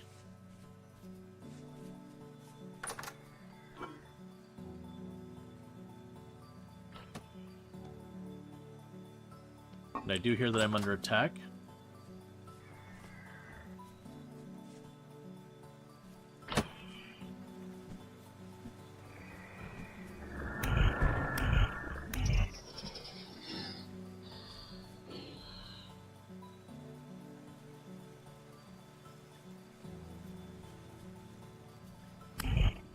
And this is why I need to fill that in, is so that we don't have that happen. Where I just get mauled by those things again and again.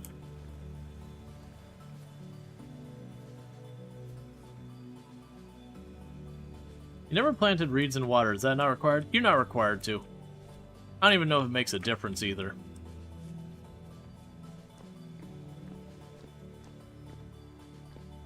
Yeah, it says this should be popping open like any time now. So definitely want it to pop open and get that done before we go on to our next stop.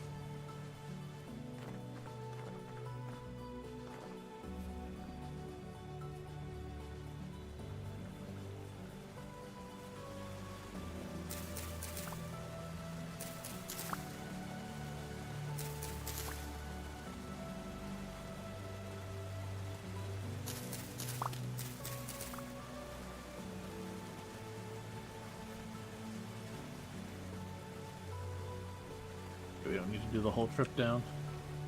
Okay.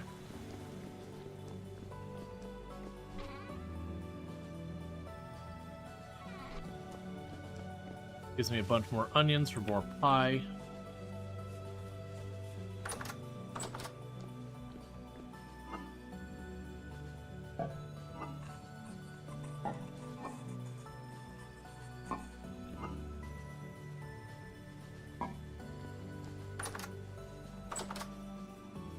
Okay.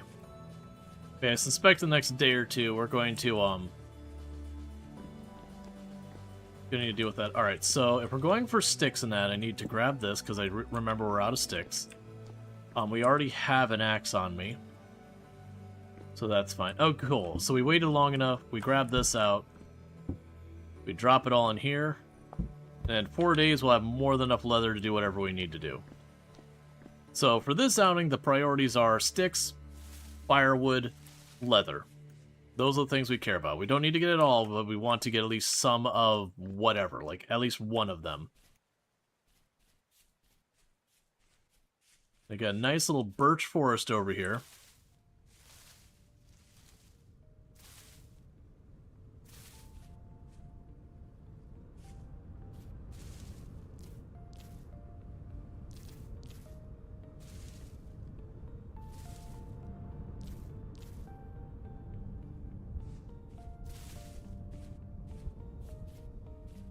Okay.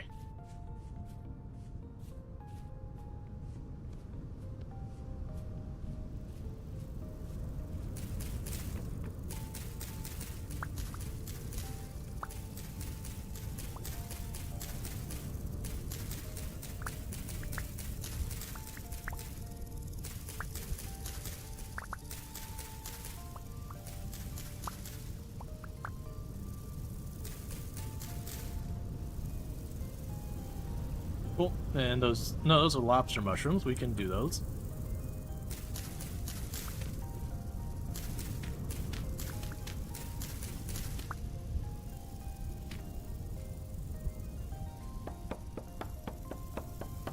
Alright, so we're just kind of going through here.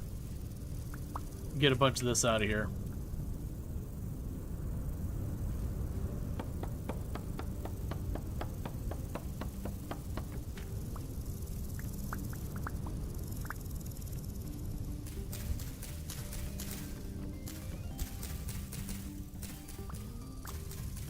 I'm actually suddenly wondering if I already have a full stack of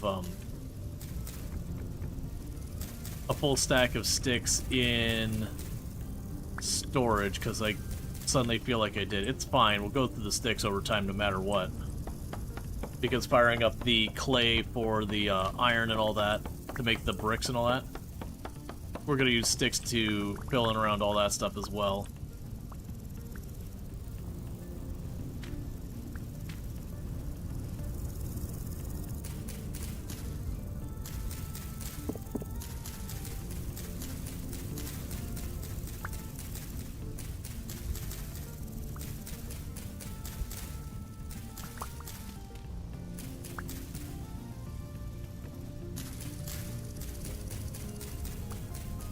Okay.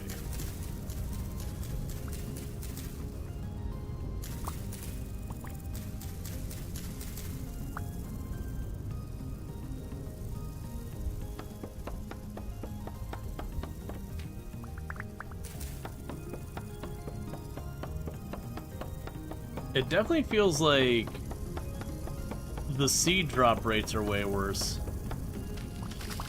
Because even taking the clippers and just going to town, I'm getting a seed maybe every other tree?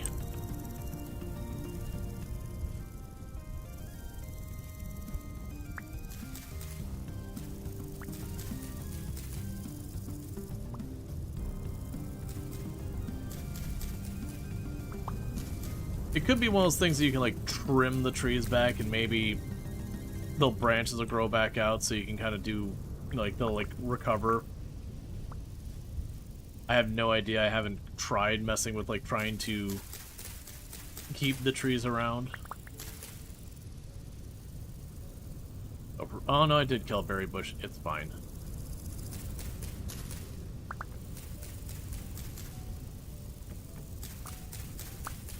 Realistically, it seems like what you do is you find a good berry bush, you bring a cutting back home, and then you just kind of slowly work on that. Bringing more and more of them back home. Like, the berry bushes now definitely feel like very endgame, long-term investment.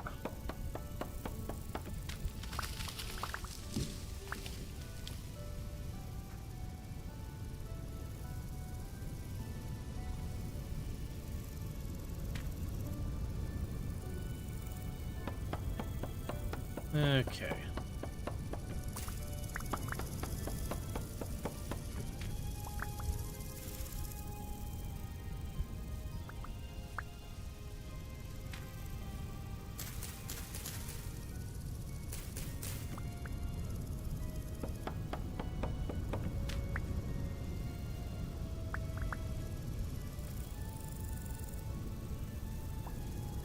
It's alright. The whole forest must go.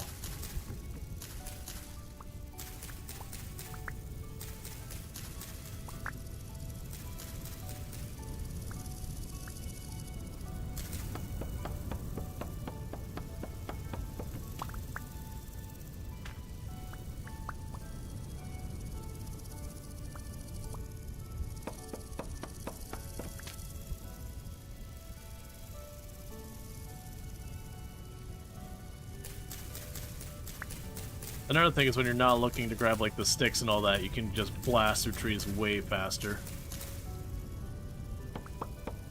And then bigger trees like the oak trees and all that, and redwoods, you just get a ton of wood for each tree versus like the birch are actually one of the smaller trees.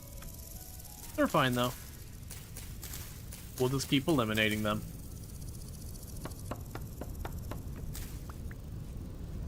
And slowly contribute to desertification by removing the forest and all that help keep it at bay.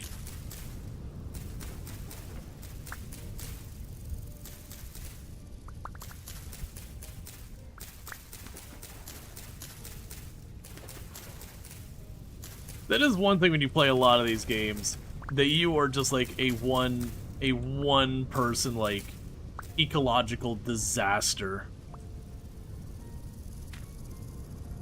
You show up and entire forests vanish. You end up digging these giant holes in the ground of just pulling up all the dirt and stone and all that. All depending on like what you're trying to build and all that. You wipe out just about every animal you see.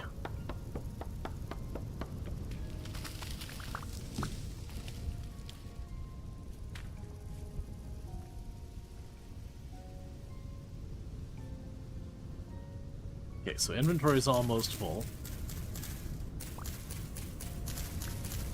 But that's what I figured. If I'm out here doing it, I'm just going to work on it.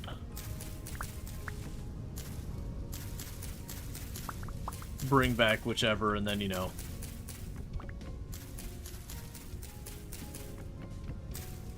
sort it out from there. Okay. Only if that's how you choose to play. Yeah, I mean, it's what it kind of does. And it's just a matter of the fact that your game, like, by its nature, you have to exploit resources. And certainly you can do a thing where you're more careful, where you plant the trees and, you know, you keep kind of forestry in the same area. You know, ultimately because none of the stone or metal or whatever resources are renewable for pretty straightforward reasons. You do end up having the whole thing where you carve away the earth underneath, but you can make it so you don't see the worst of it.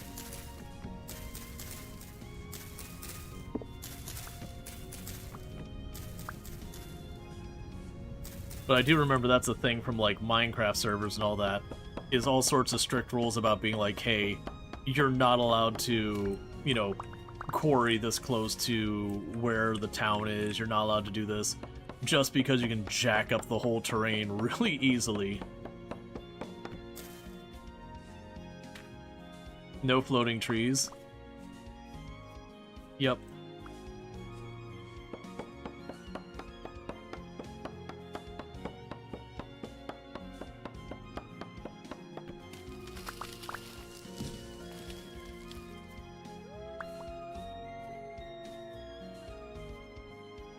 Alright, well, don't attack me right now. My inventory is completely filled. Just had some casual deforestation, as you do.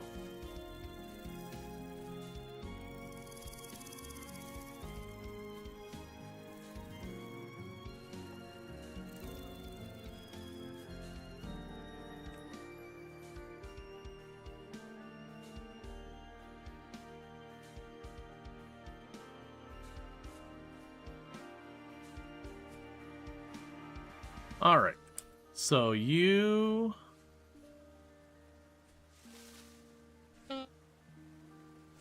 Yeah, so I gotta fix that because they keep spawning down below.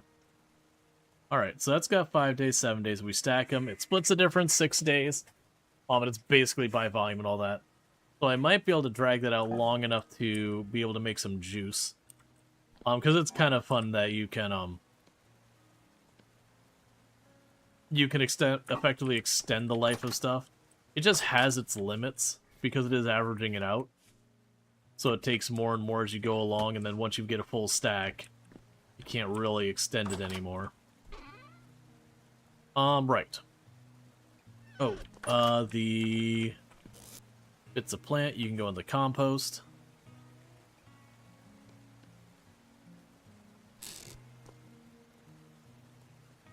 And one thing I want to do is I do not want to waste my good axe just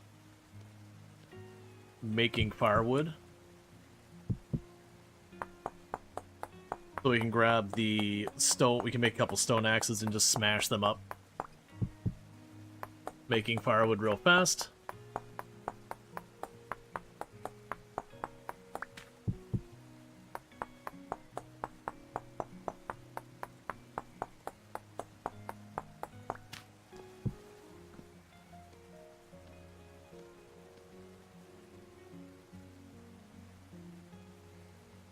Yeah, running to this again.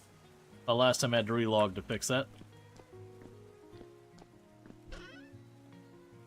Alright, so let's grab these out.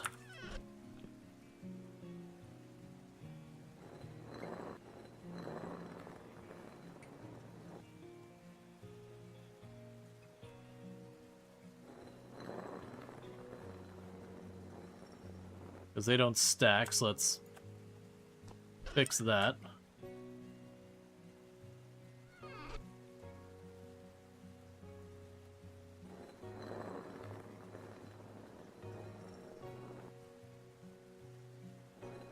As we do this, then I can stack those 5 items all together.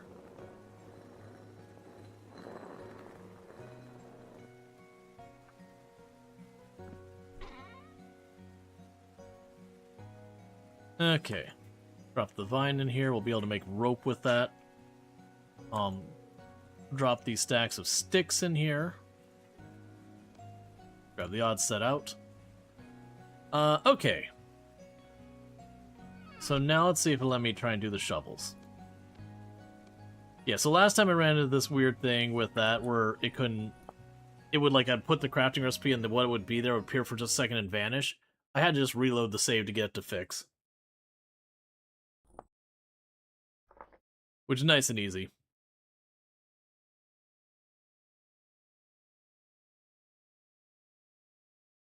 Oh yeah, no, regular trees, you gotta watch out for them. They'll get you.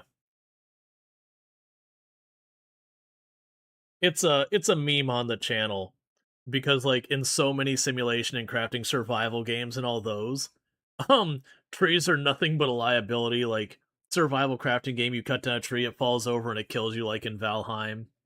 In simulation games, you hit the trees.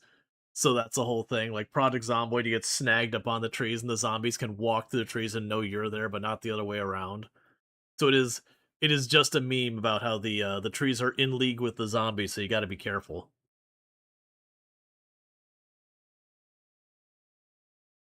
Which fits the channel particularly well because we actually did have a little over a week ago, I think it was. I actually had a tree fall down in my front yard and almost hit our house, and it's like even in real life the trees are out to get you. To be fair, that tree was having problems. I just didn't realize it was nearly in as bad a shape as it actually was. Put that up there. Oh, Widowmakers, I made shovels. I didn't make axes, I made shovels.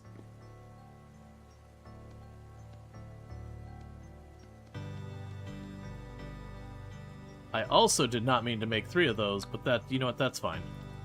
We can just go like this right now.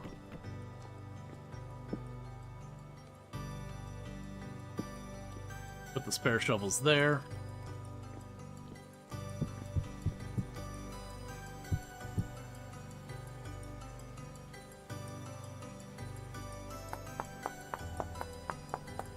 I made another shovel. Okay, axe.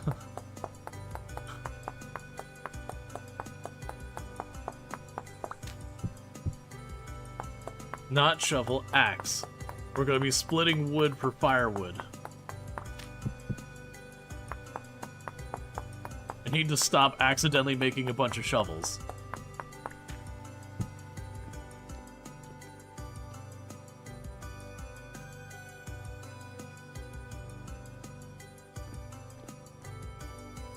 Okay, so with that, put another shovel up on the wall.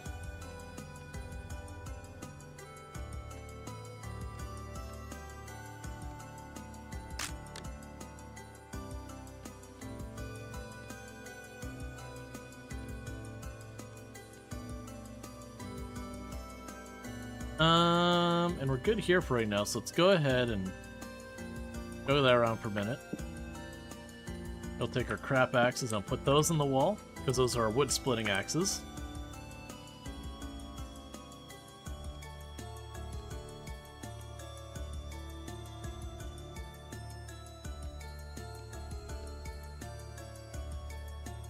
Okay.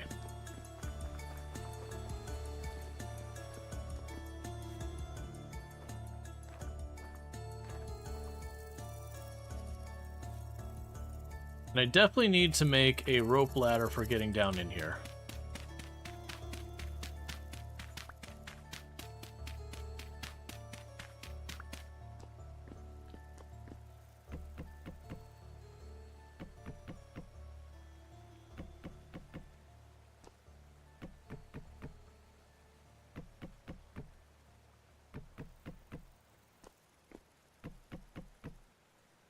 Okay.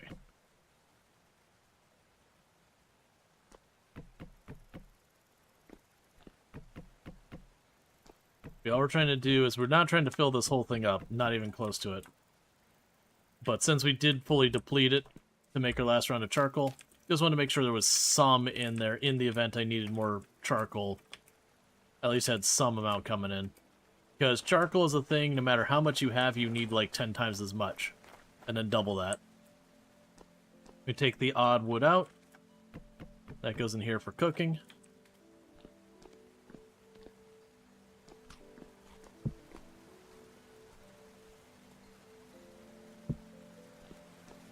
Okay, so with that, we've got all of you sorted out. We can go and put the knife back on our bar, move you over, get the axe back on our bar, get the shovel on our bar.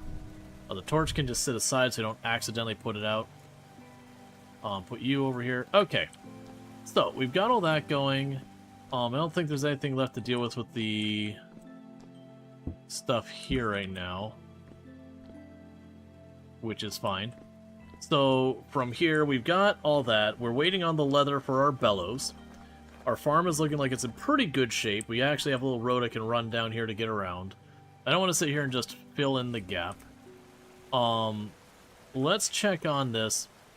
So we need a couple different things. Let's check to see if we've seen borax anywhere. I got very trace amounts of borax there and trace amounts of galena. I'd like both of those things, but that's not good enough for us.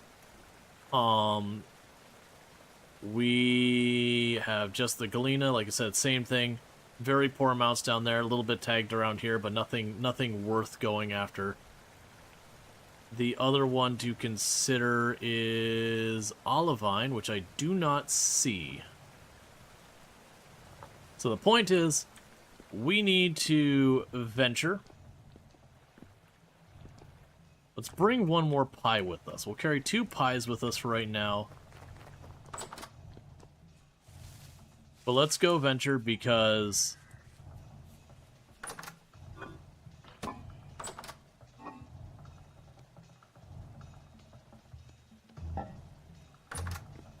this thing we're going to need to deal with.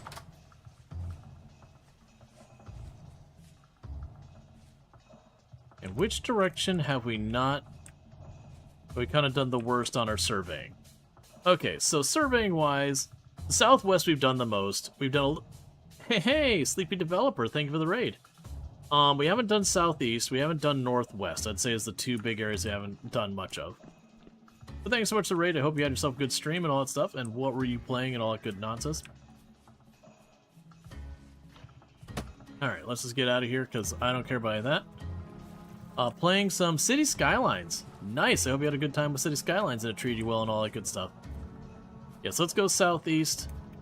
We're going to run until we kind of get out of the... out of where we've surveyed. But we're looking for Galena. We're looking for Olivine. We are looking for Murder.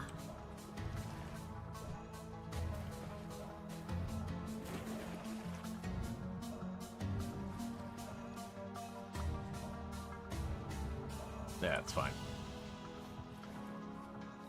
City is a mess but growing? Nice. 10k people? Nice, nice, nice. Excellent. Yeah, no, like getting the city skylines, like growing your population properly does just take time. Alright, I also see stuff down below, so let's go ahead. This seems like a good enough spot to plunk down a survey marker.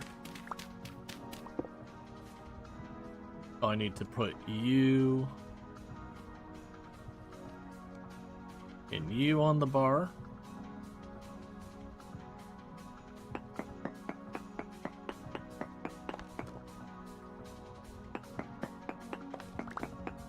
Two, 3, 4. 2, 3, 4, and I figured that was going to be the case because it's a little spire thing I was doing.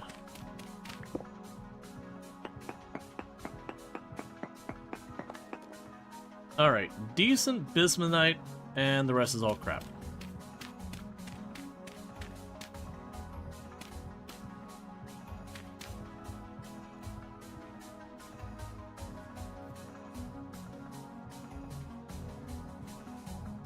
I also always forget half the time it chucks those up instead of over. Alright, so no dice on that one. Yeah, no, I enjoy City Skylines. Oh. And we'll mark that the peat is there, so that's good. I've been pretty bad about actually using peat for anything. So I got a weird squarish water area down here. I'll want to check out.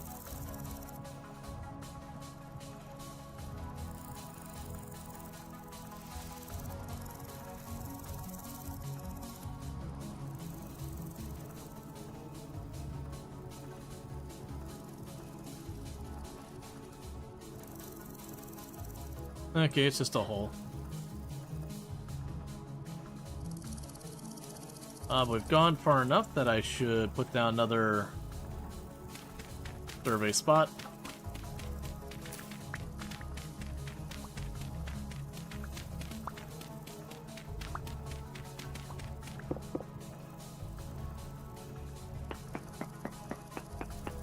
Put 1.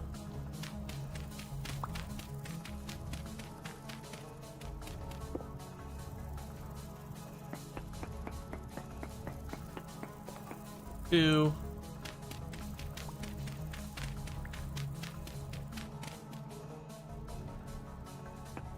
And 3. Okay.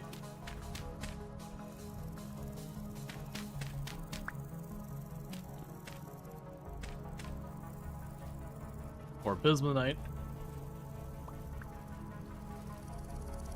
Pop back over here and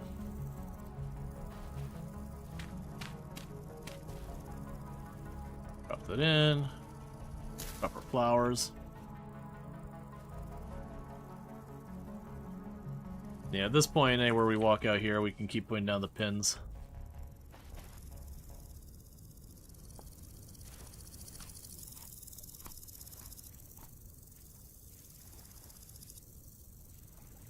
Yeah, so all we're kind of doing right now is we're wandering around looking for resources, but periodically, like every time we have our little dots go about a screen away, I'm going to put down our survey spot, because it's just a good way to find ores in general. It's not good for trying to, like, target something,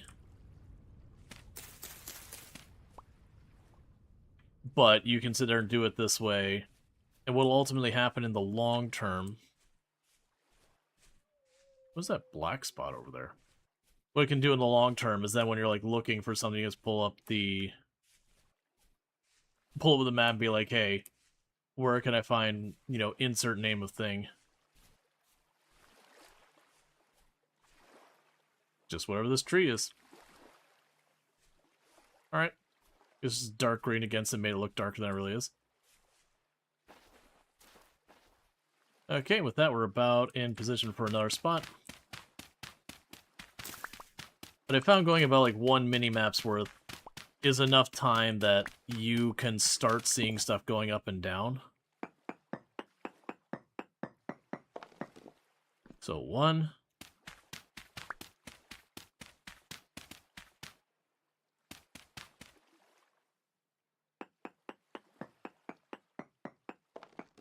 2. Which there is quartz.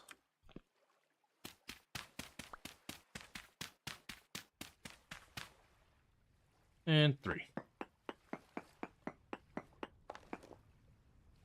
Minuscule amounts of borax. Borax is one of the things we're after.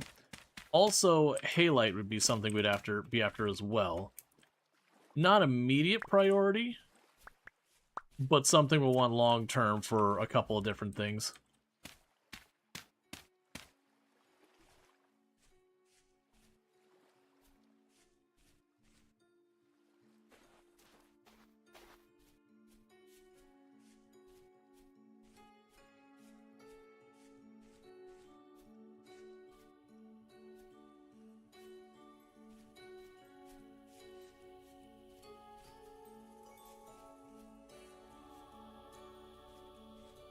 So go about a screen, and we'll see if the halite or the borax goes up. If they don't, we'll switch directions a little bit and check again. The odds I got a good spot of either of those is pretty slim. But we won't know unless we start trying to triangulate.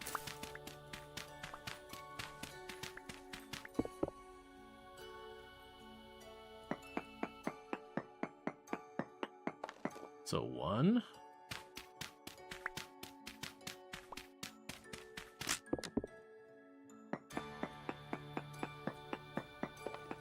2. I'll need to make a new shovel here in a minute.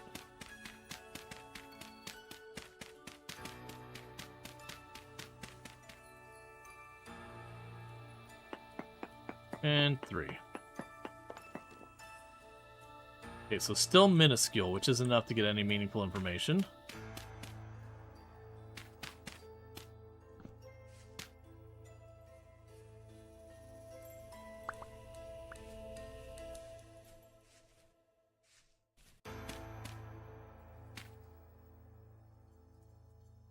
I actually cannot make another shovel with the stuff I have. I'll have to find,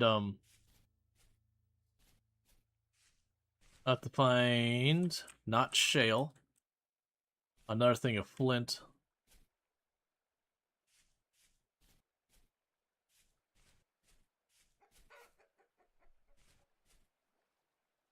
Or an andesite will work.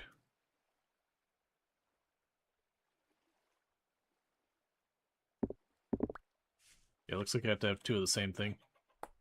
Okay. Alright, get ourselves another shovel head real fast so we have another shovel.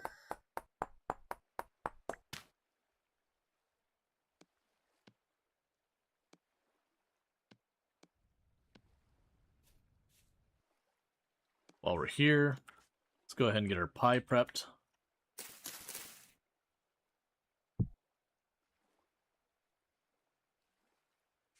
There.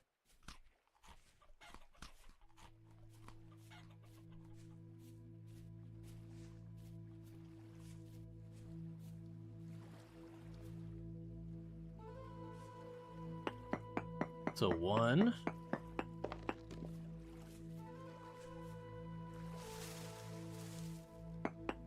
2. And 3.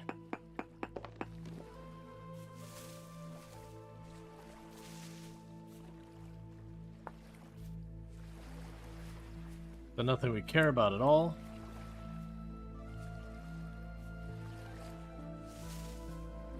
You switch to moving northeast. And the reason I'm doing that is just in the very unlikely chance that we do see the borax go up. We didn't see any borax at that spot. So I kind of want to cut up this way. See if we pick it up again. 1.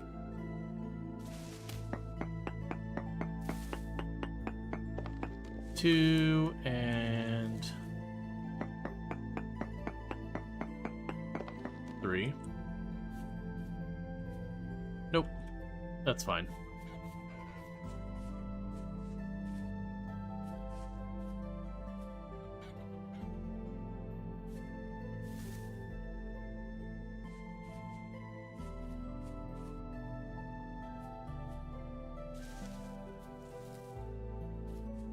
It'd also be good to explore the land a bit and get a better feel for what's around.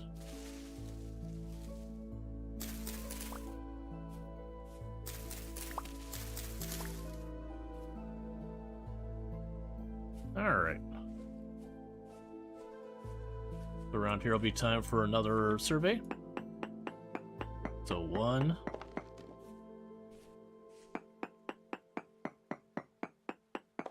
2.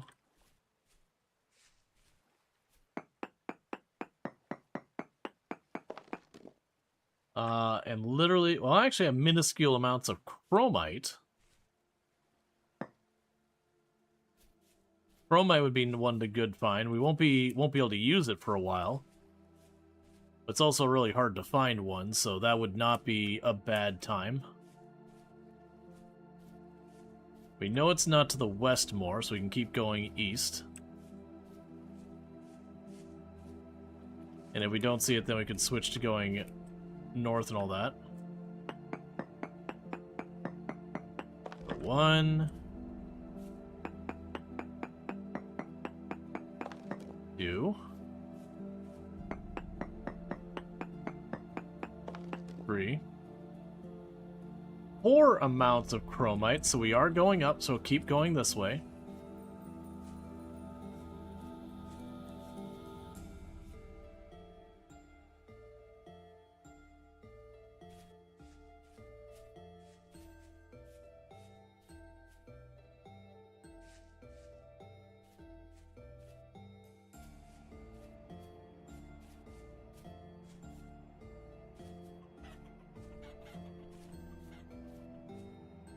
Okay, around here.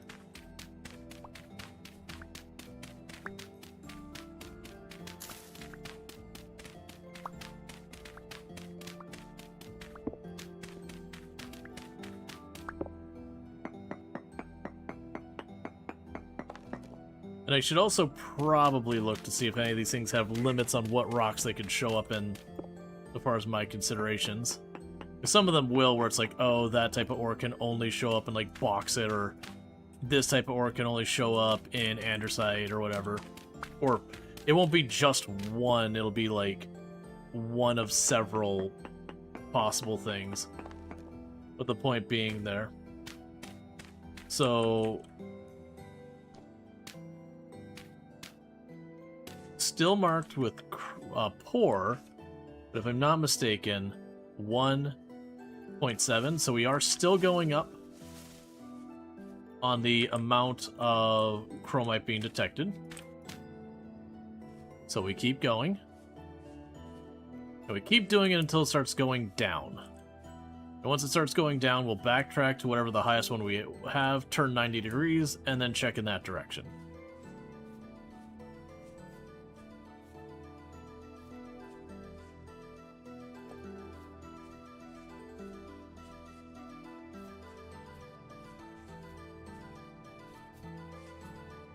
Around here will be good, because it's a nice little dip down here.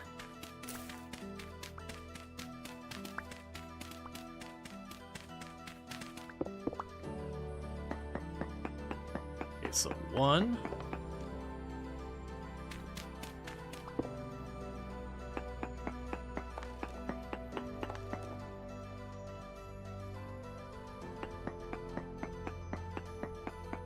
2. Oh, it's just low fertility soil. I was like, what?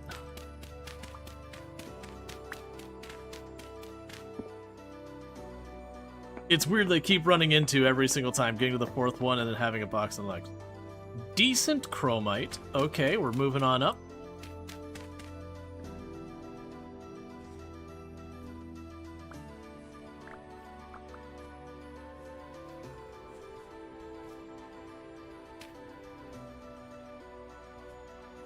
I'm suspecting it's actually to be north or south we're going to want to go because it's going up, but it's going up very gradually.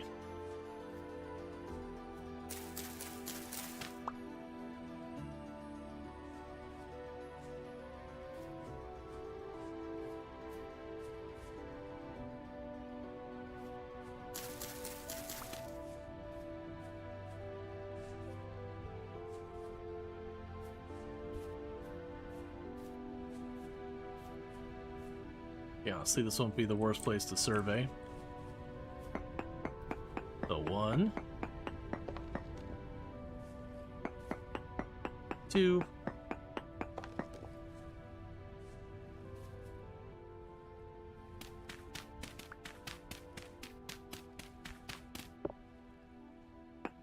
and 3.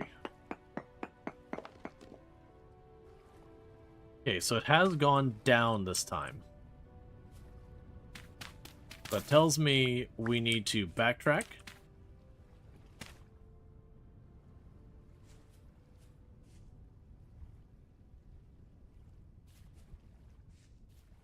Yeah, probably easier to climb out over here. We need to backtrack. That this is not the correct direction. And we might not get to the point where the chromite even has a decent amount or whatever. That's fine if it happens. The point is we're detecting it. Might as well run it down. We don't need to actually find the ore, but we can sit there and be like, okay, this is the best spot. Well, I'm not actually doing it yet, but we just happened to find chromite popping up on our stuff. So it's like, okay, well, let's just triangulate where it might be.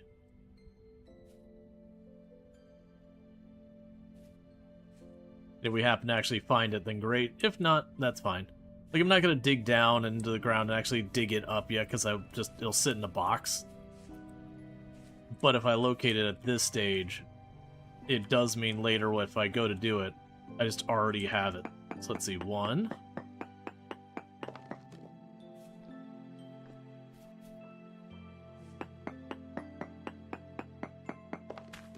2.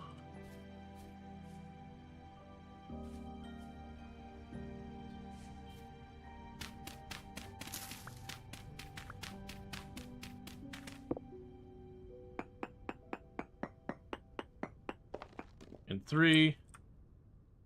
And chromite dropped down this way as well. So to the south isn't the answer.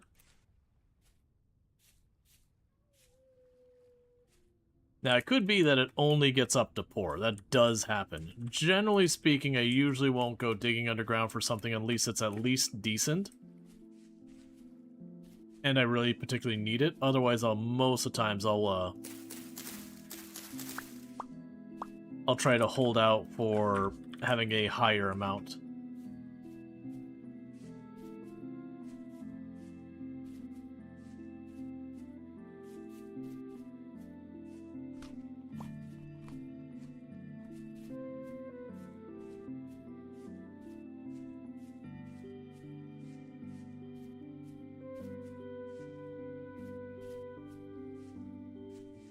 I also find operating this way does a good job of forcing you to kind of walk over a lot of an area.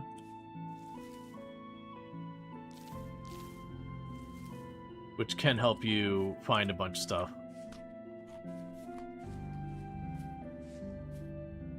I think it's a big part of why I end up finding a bunch of stuff that people are like, oh man, you're so lucky you found, insert resource. And a lot of kids like, well, I'm walking all over everything. Okay, so 1.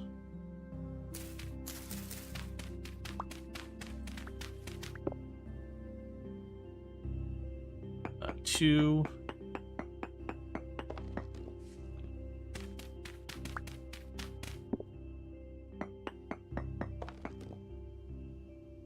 Oh, hey, there's a dip there.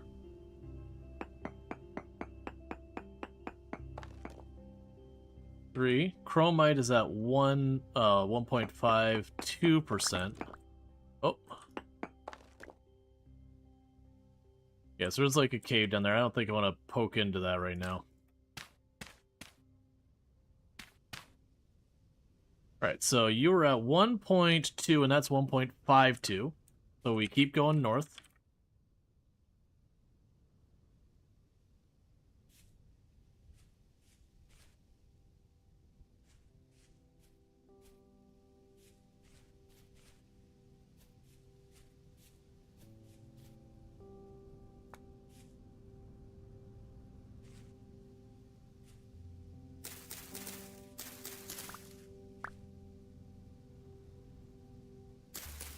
I'm mostly grabbing these to eat, not for the seeds.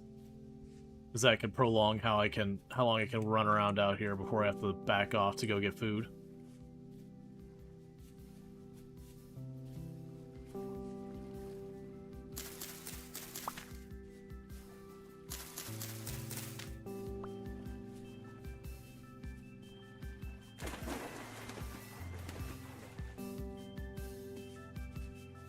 Okay. Check up here.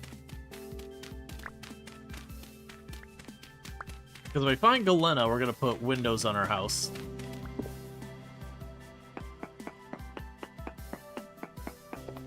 So 1.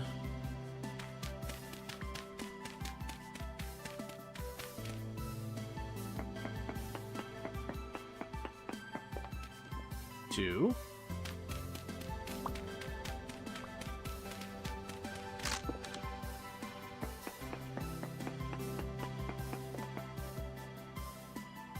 Very high bismuthite, a tiny smidgen higher on the chromite. But that does boost it up to what's considered decent chromite.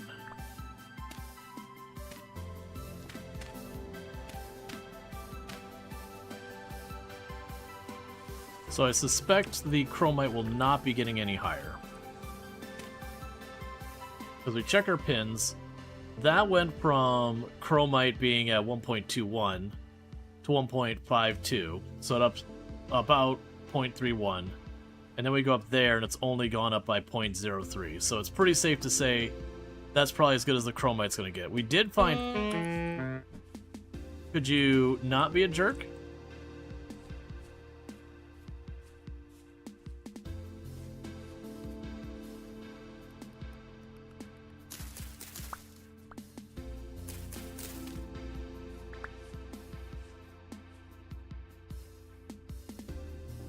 All right.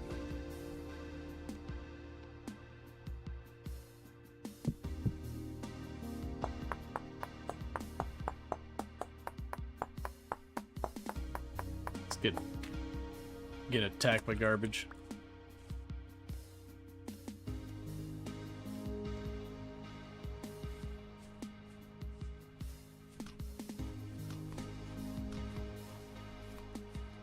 Okay, so with that, let's go ahead and we're going to keep cutting, let's say north.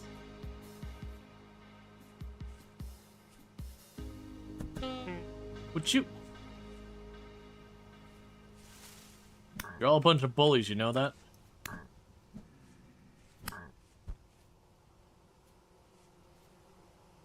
There's a bunch of them there. Medium activity day.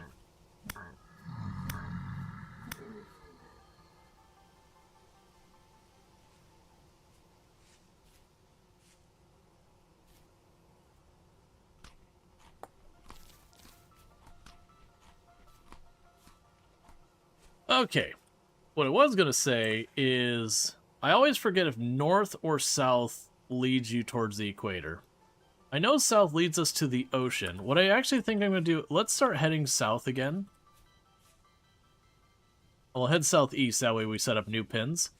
And let's start heading out to put up pins near the ocean.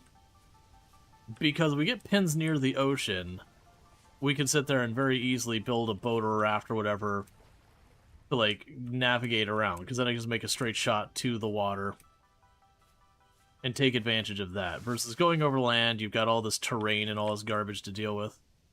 I don't have the inventory space for it. Plus, I'm pretty sure it's poisonous.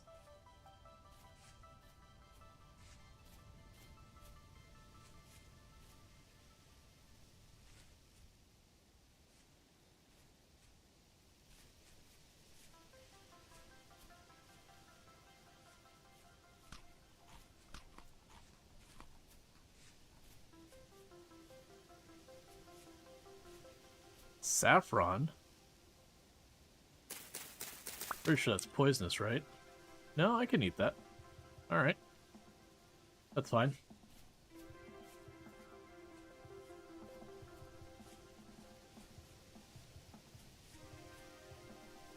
Saw something down there.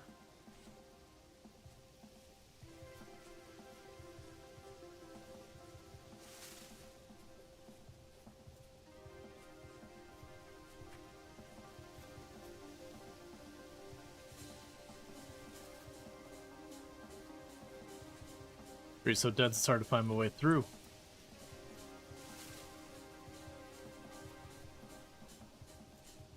Alright.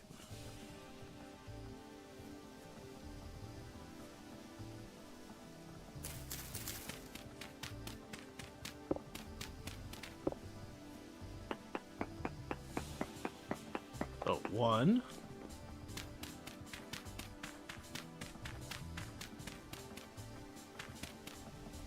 That was not part of the plan to... That's fine. 1, 2, 3. That wolf's like right over top of me.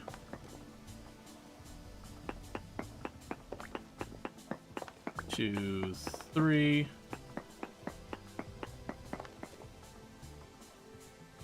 High Casserite. Chromite's still showing relatively high.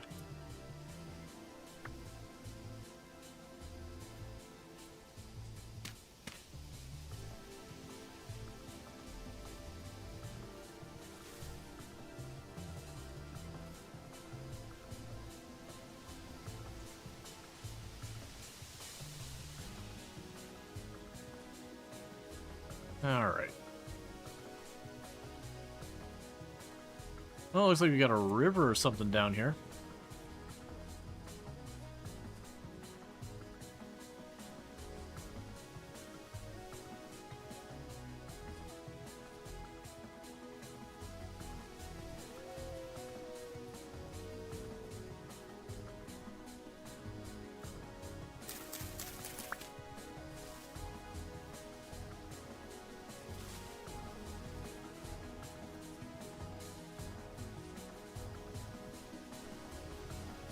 Okay, and this would be a good spot to survey with all the ledges. Okay, chickens, that's fine. So 1.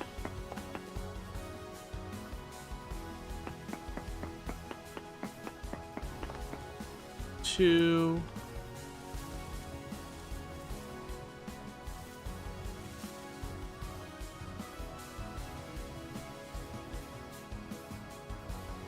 's fine. And 3. Still decent chromite. The good bad news of that is the entire area is marked as like having decent chromite. And that's good because it means there's a lot of area with potential for it. But it's also bad because that means there's not an obvious place to look there. I do really like when you're going back and forth and you just find the spot where it's like ultra high about whatever and then immediately drops off in all directions. You're like, well, we're digging here.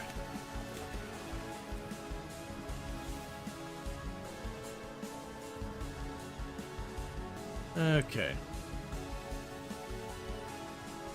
I'll save our food a little bit.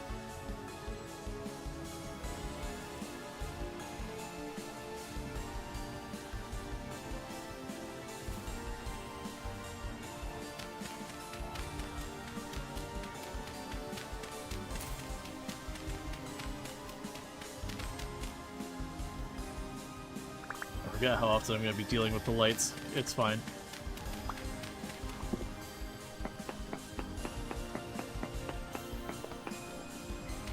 Okay.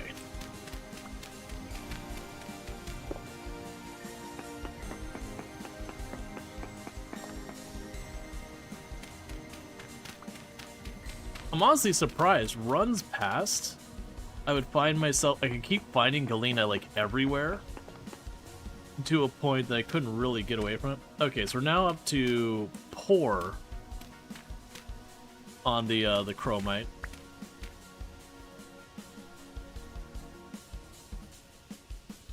Which is fine. I figure we're heading away from it anyways.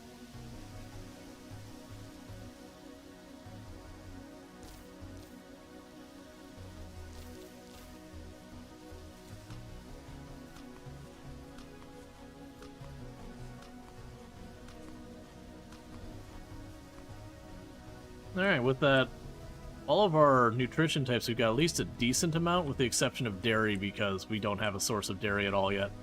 Dairy's kind of the hard one to get. It really does require you to kind of be into the animal husbandry side of things. Which isn't the end of the world, but it is a whole process. But then you can go and make cheese and whatnot.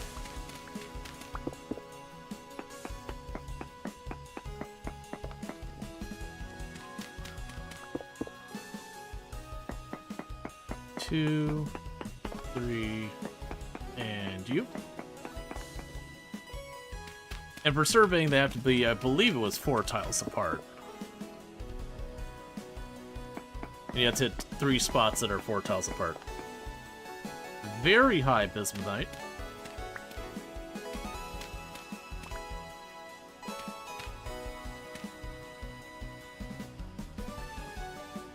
It's actually a very good spot for those materials. I'm not particularly looking for those right now. We're just going to keep on moving.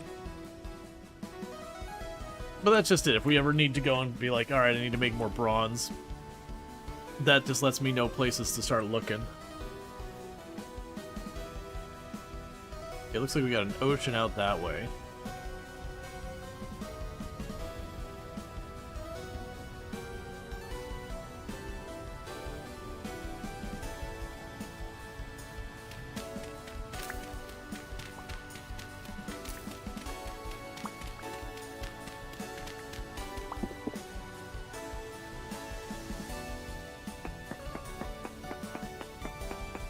One.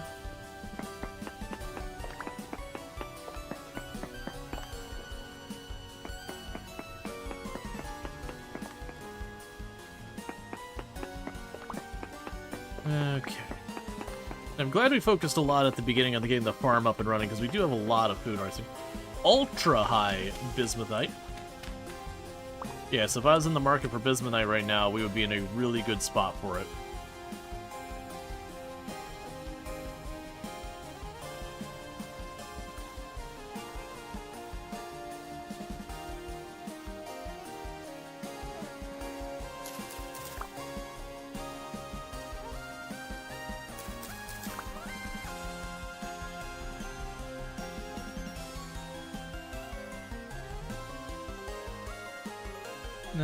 Okay.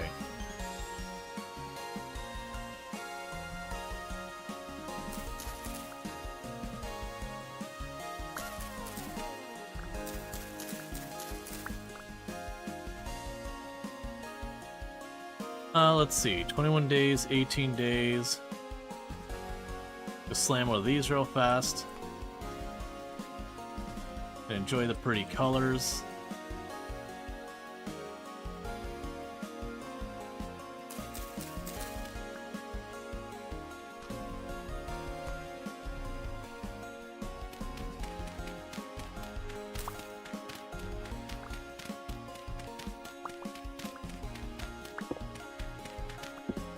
Alright.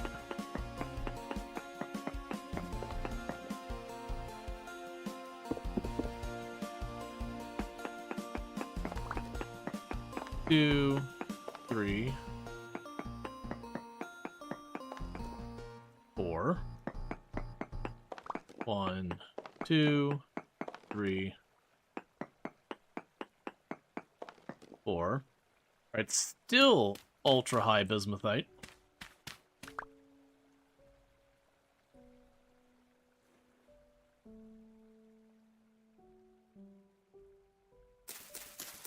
And the only reason I ate that one is because there was only one of it in my inventory.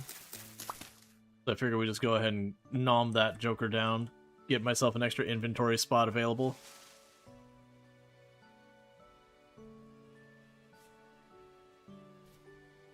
Should calm down pretty soon.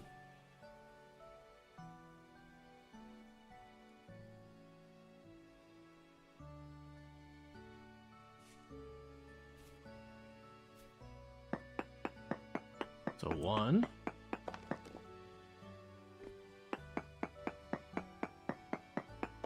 2.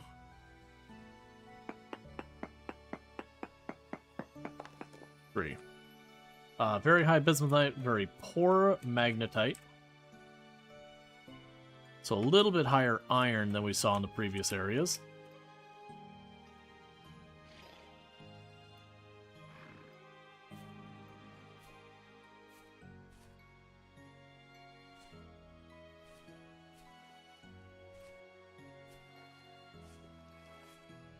Okay.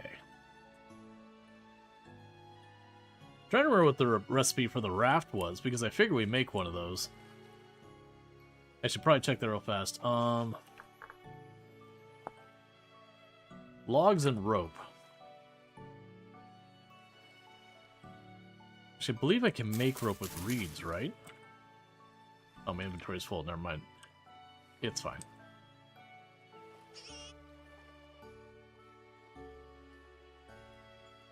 Oh, I should have dug down around here somewhere. I need to make sure to stay on top of the surveying. That's kind of the whole thing we're doing out here.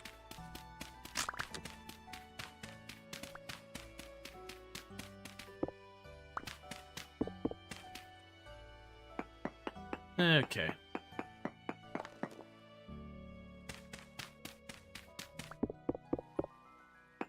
So 1, 2, 3, survey.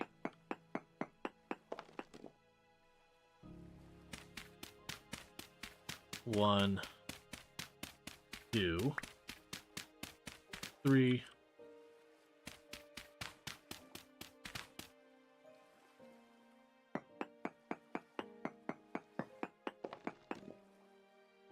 Oh, that's too close to the other one, wasn't it?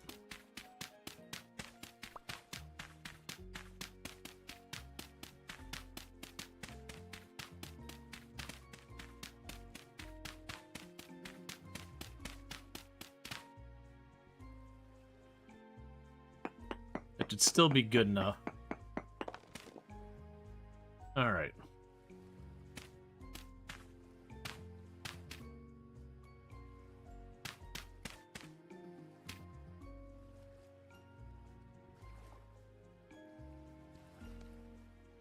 That mushroom to clear up an inventory spot. And then pop down here. Get my new shovel. Yeah, it's kind of walking along the edge of the ocean here. Let's take a quick peek at the map. See if I want to keep going the way I'm going towards the ocean, or if I want to kind of turn left. Okay, yeah, no, we haven't surveyed any of this, so that's fine. Yeah, because we found the ocean down here, and now we're over here in this area that's a very different biome. We can kind of work our way down here to match that up.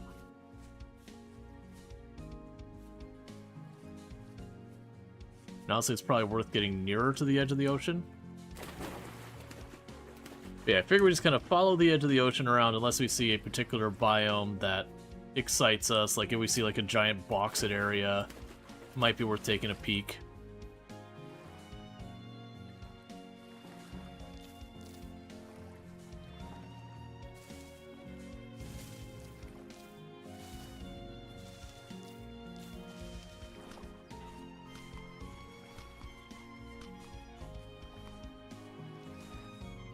But if I end up with any spare inventory space, we can make a raft and use the raft to navigate.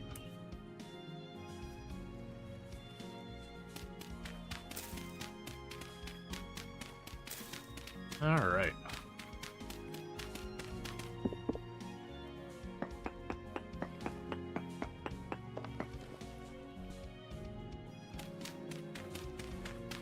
2, 3.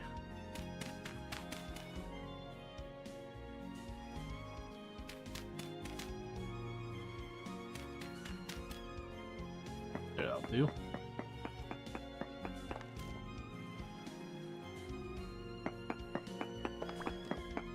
Two, 3, and 4. Nothing good here in a full inventory.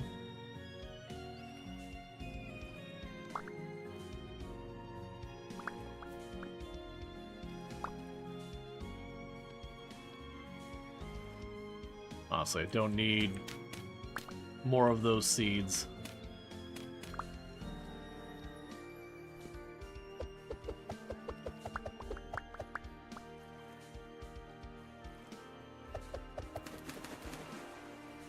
Alright, regardless, nothing we care about here.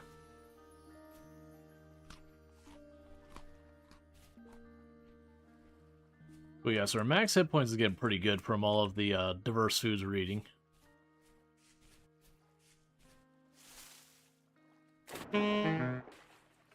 Part of my inventory is blue because the first bag I have is a mining bag, which is a bag you can only put certain materials in, mining stuff. So yeah, so we look down here, it's a mining bag. So it's a really big bag, but it's a really big bag that you can only use for mining stuff. And that's part of vanilla. It's basically the same recipe as your cloth bags or linen bags, but you have to have 2 metal plates of, I believe, bronze or better.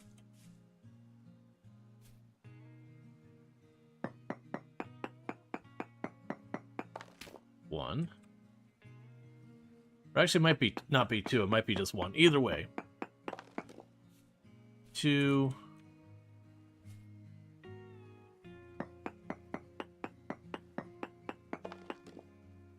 Okay, and everything else is terrible here, so we just keep moving.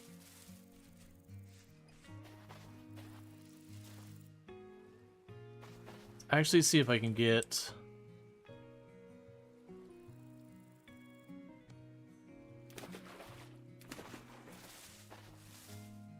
Let's start working on getting some vine. As we're traveling around.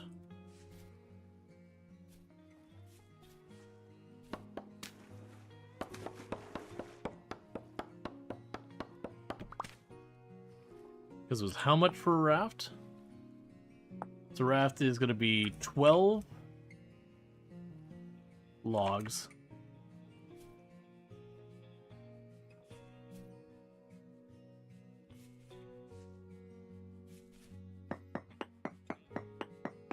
So 1.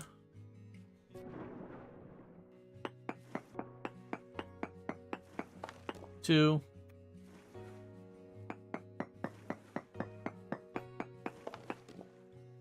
Okay, still junk.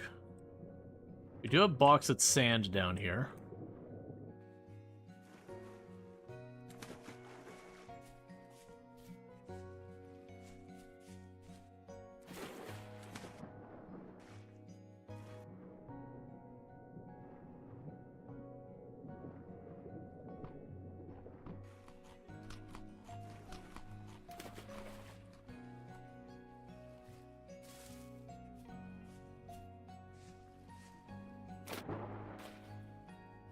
Yep, so I'm just trying to get the some vines and all that.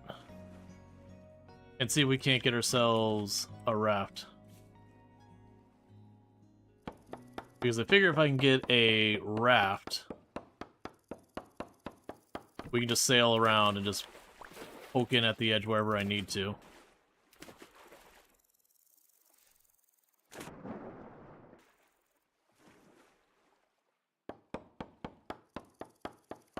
Now remember, I also need to make an ore.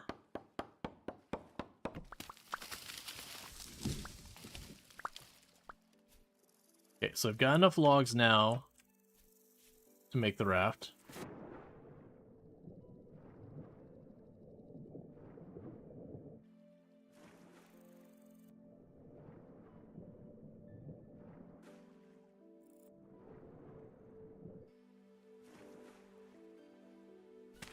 Because I've generally found along the shores you can usually get at the stone really easily.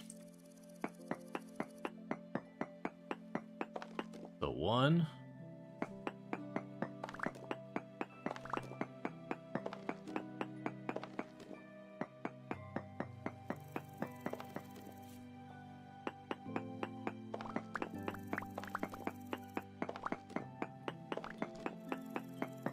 And then...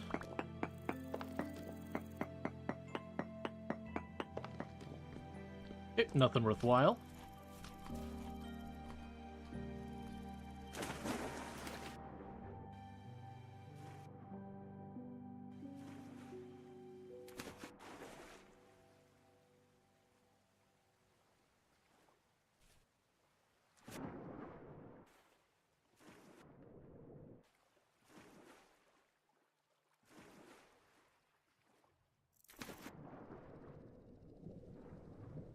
Okay.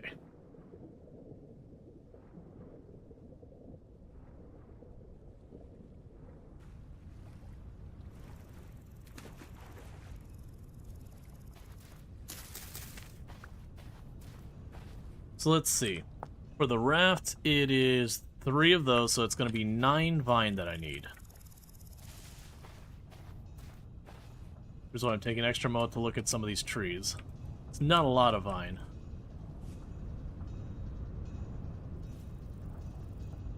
And sometimes you get lucky and you find a vine that's like 4 or 5 tiles long and get you all sorted. Alright, we'll just hit that giant wall over there. The next survey spot.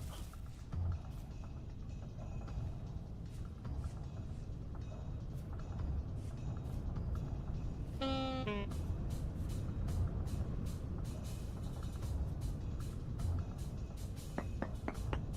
so 1.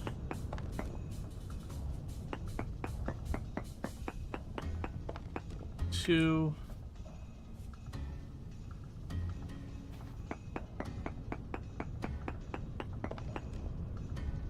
3. Mostly junk.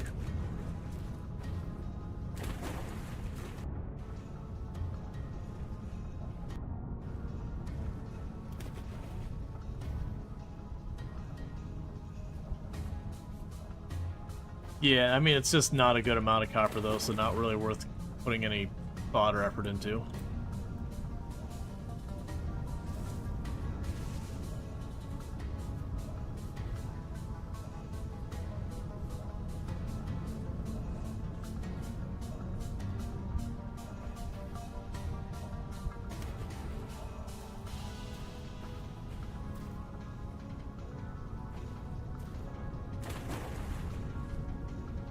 Let's also check what an ore takes to make. A pine ore. Alright, so it'll end up being, another 6 vine. I can probably find a spot here. So 1.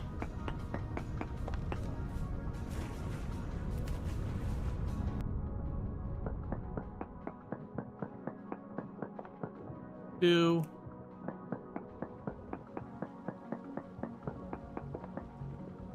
3. Just some poor quality copper.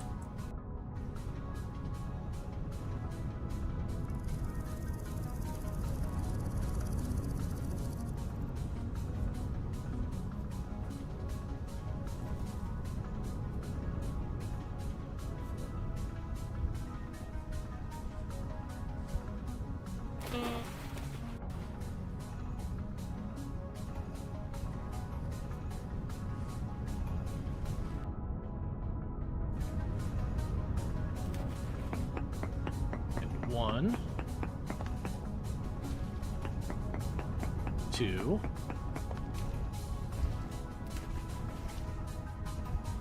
Thought I saw ore like right there.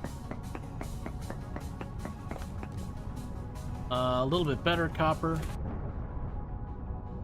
Not really what we're looking for, though.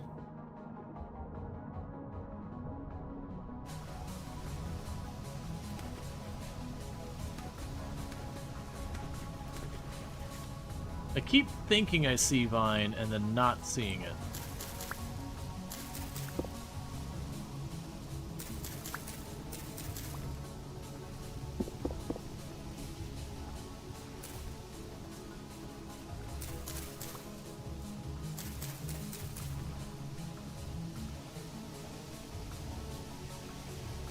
Okay, there's a bunch there.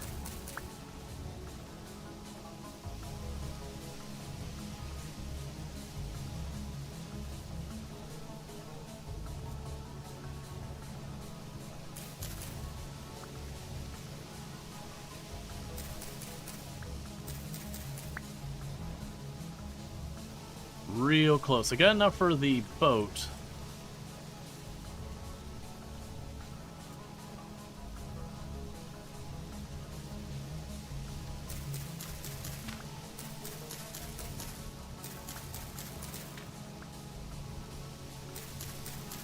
But not the ore.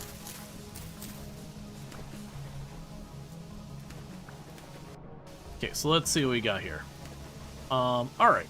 So for 12, if we do this, that's 4. So I actually need I need 3 more. 3 more vine will do what I need. In the meantime, chuck that into the ocean and pretend it doesn't exist.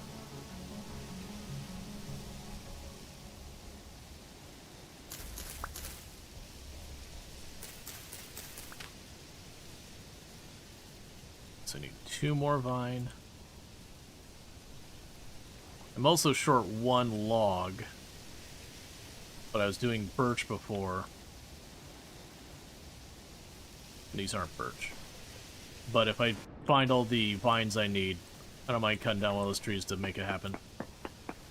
Okay, so 1.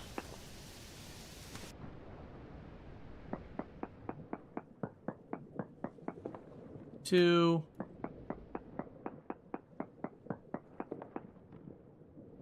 Got decent cassiterite, which is tin.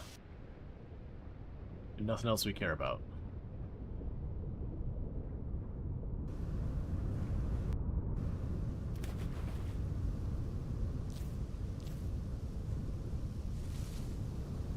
Let's see here.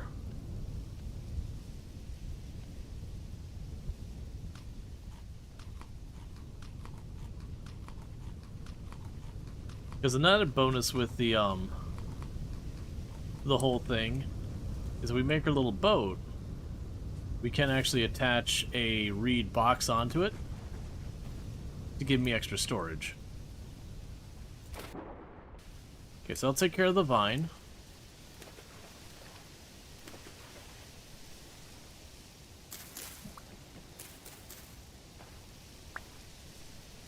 Okay, so we got our vine. We can grab that, so we need to make an oar. That's a fishing pole. The oar, so that's 1, 2. Wait till we get our extra log. Let's look for like a not giant oak tree. It's fine, I'm just gonna leave it alone. We're just looking for a small tree here real fast.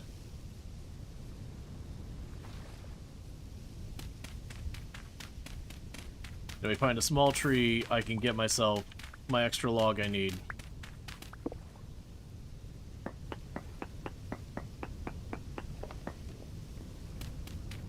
Hopefully find what we're looking for. Alright, so 1, 2. There you go.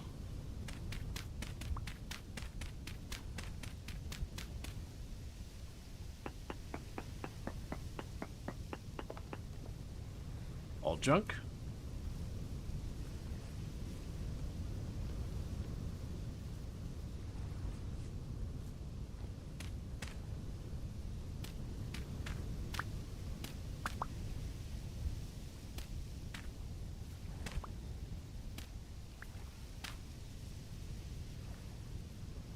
Okay, so we got a little bit of bauxite, which we'll want later.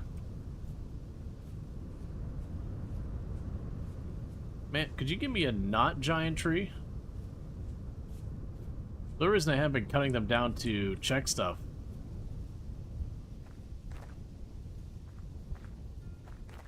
Got nothing but these mammoth oak trees. Or sorry, walnut.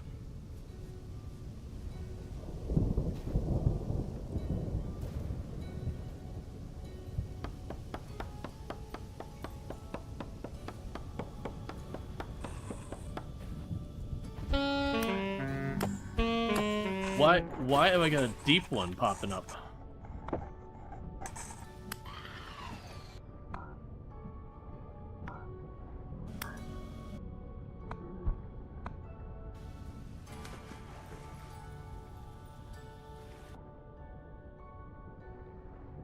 Surprised to see those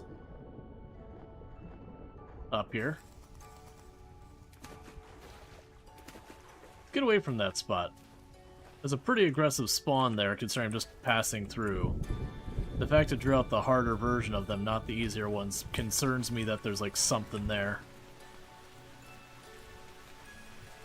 No, I need to survey again, don't I?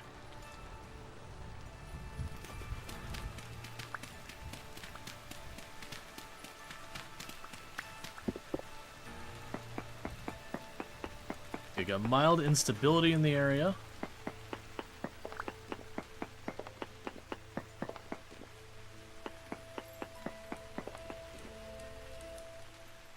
Actually, in this case, I'll just go this way, because I think if we go along the sides, I'll just be more in the water.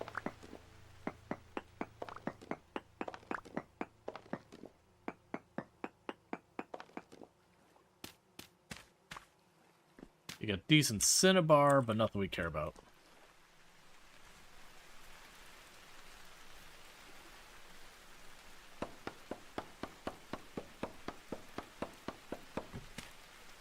Cool. It is too. Alright, so with this we can get our boat. So boom boom. There's our ore. Then grab you.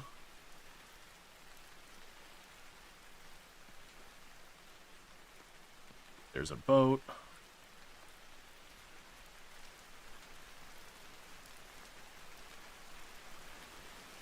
Okay, so much easier for traveling.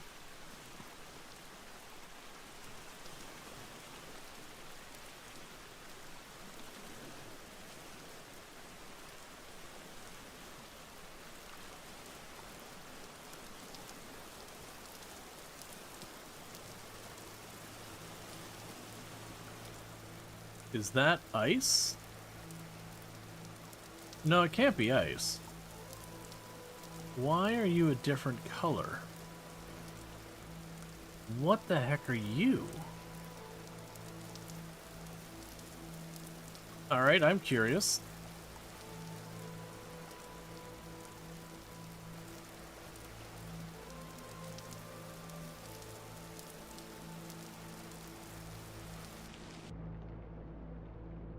Coral structure. We got like a whole coral over here.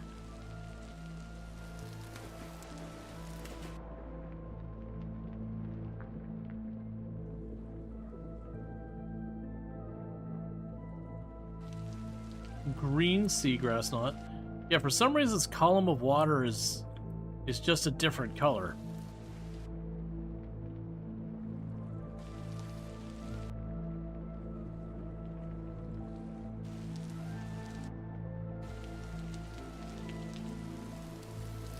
Either way, time to mark in our spot.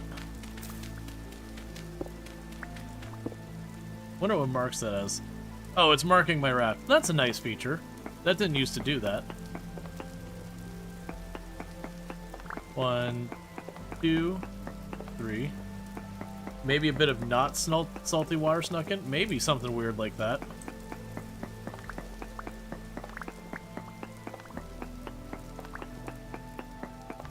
One, 2, 3.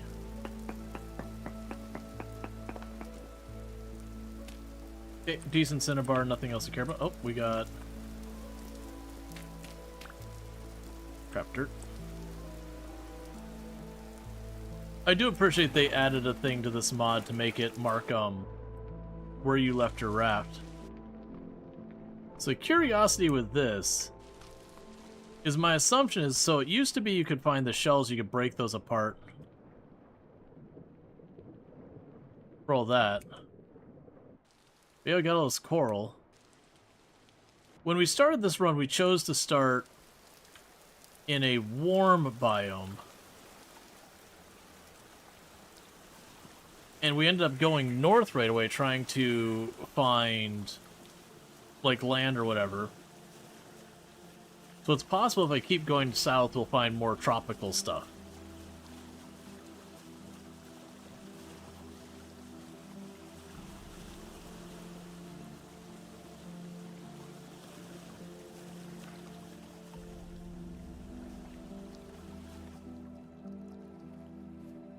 Okay.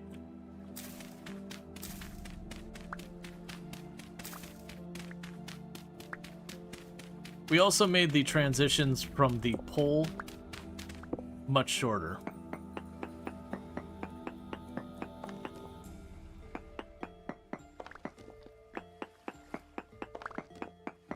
Two. I think it's the first time we've seen Chert this run.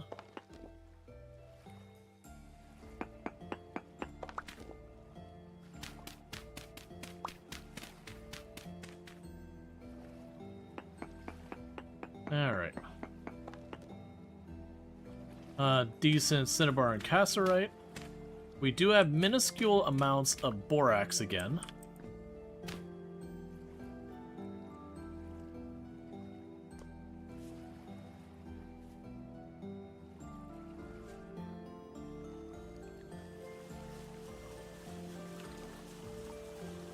Oh, is it leaving the pins? No. I think it just... Okay, I think the way it works is it just each time I hop off, it deletes the old raft pin and adds a new raft pin.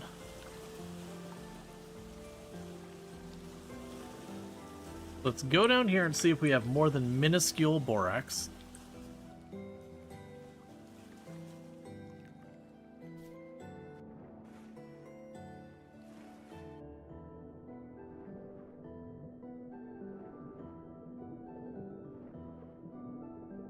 Yeah, just gravel and all that the whole way down.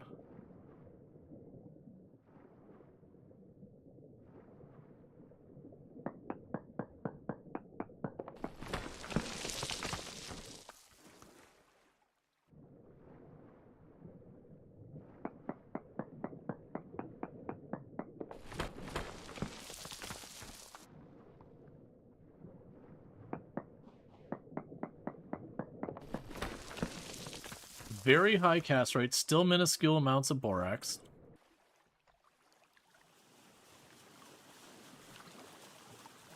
You wonder if it'll globally keep it? I'm suspecting. I mean, it could. It could keep it like an idea of the raft or whatever. No, it actually did not remove the previous raft waypoint. Yeah, so it's not reliable. You install the dog bed mod? Okay. I mean, that's fine.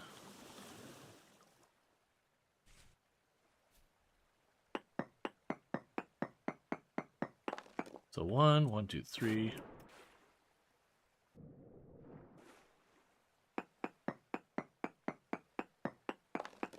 One, 2, 3, 4.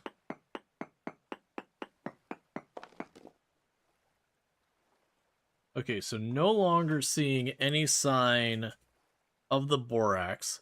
So we did have borax show up on both of these in minuscule amounts. There's no land east of us. We haven't surveyed there, so I think what we're going to do is we're going to backtrack just a little, because borax is one of the things we're after. So I'm going to go between the two pegs we had, go inland about one of the map tiles, and then we're going to survey and see if we see borax there.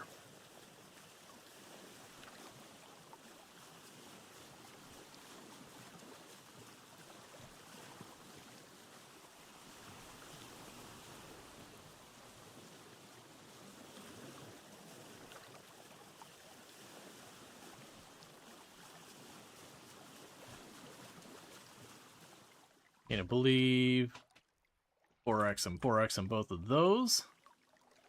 I guess we'll just keep going up a little bit farther because I can't actually climb here. Too steep of a cliff.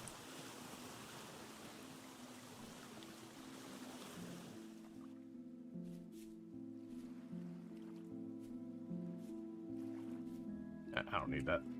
Alright. So we go inland about one screen.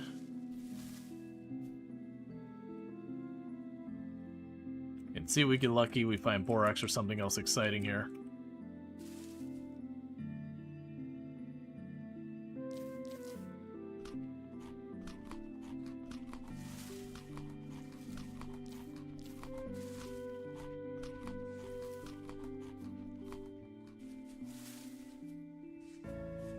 That's your, like, let's go? Yeah. I like my NASA stuff.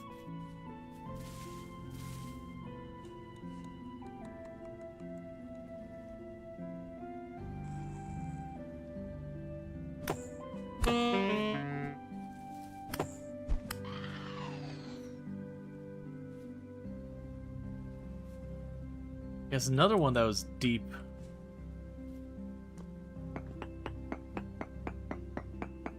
That showed up despite me being not deep.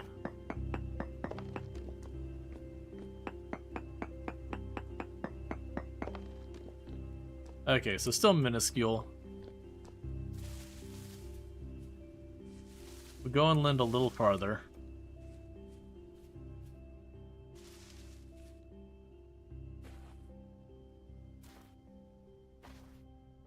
Because right now, all of this is still on the same continent we are on. Links allowed? Links will just get suppressed by Twitch. They'll just do 3 asterisks. Like, you'll see the link as if it went, but for everyone else, it'll just not show.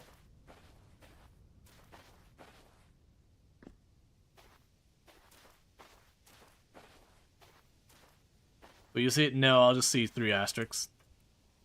We end up having it that way, like, and that's Twitch's default behavior now.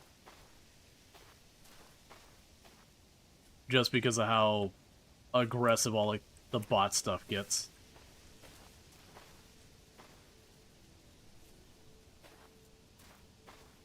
Just sand everywhere.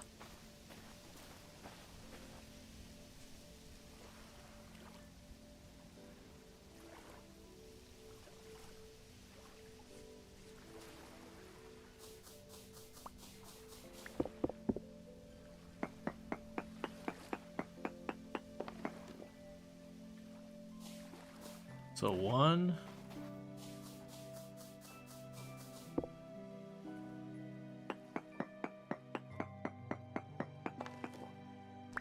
2.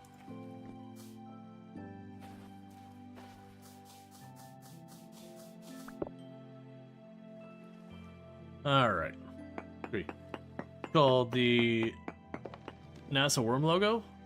Well, NASA worm logo is where you see this style versus the NASA meatballs, the old one. We do have very poor galena and very poor borax here. So that's interesting. So I think we keep going inland and exploring here. We could return to our raft where. Oh, it's Space Red. Gotcha, gotcha. Space Red makes more sense. I was going to say, like, the worm logo is just one of NASA's 2 logos. So you have, like, the big blue one that's a ball. That's the NASA meatball. And then the NASA worm logo is just, like, where the letters have this stylized to it. They call it the worm logo because it looks like just one thing. Very poor. Right. Well, that's the idea. Is it's higher than minuscule. We're going to survey.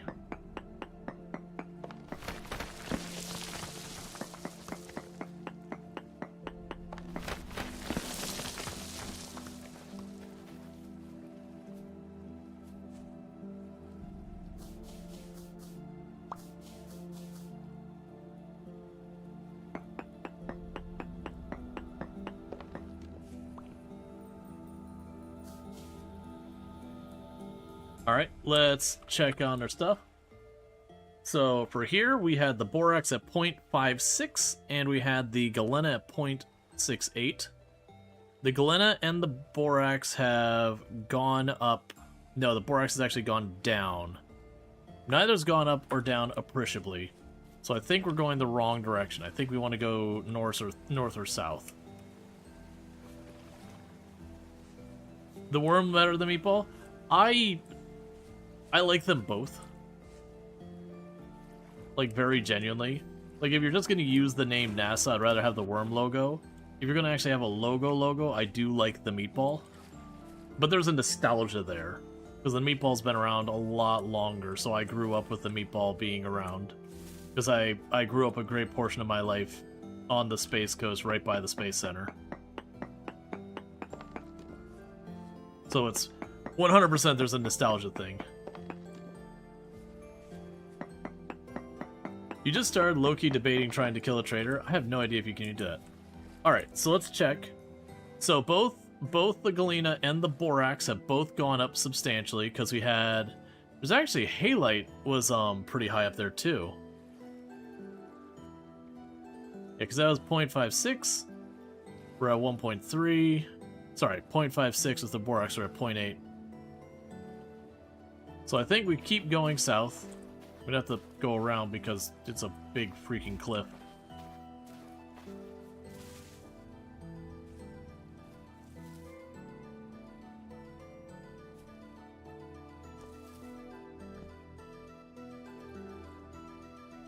Well, I found the lead. Right, it's right there. I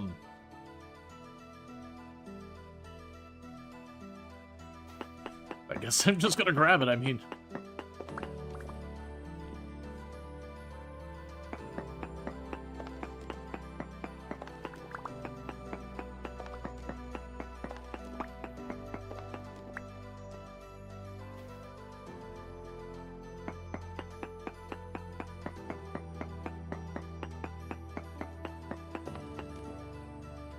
There's trace amounts of it.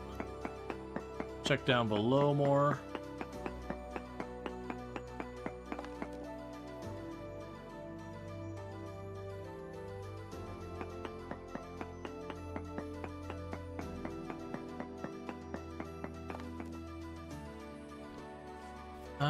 Do we mine this trying to find it?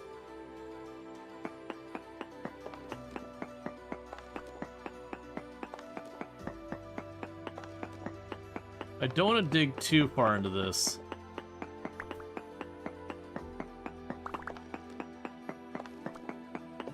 Because it's trace amounts. With all this terrain jacked up.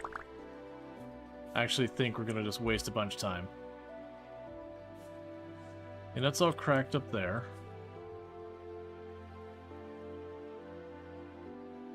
That's fine. I'm going to actually remove that pin. Because it still is only showing trace amounts. I'm assuming the world gen because of how jacked up the terrain is there. I'll also put that in the bag.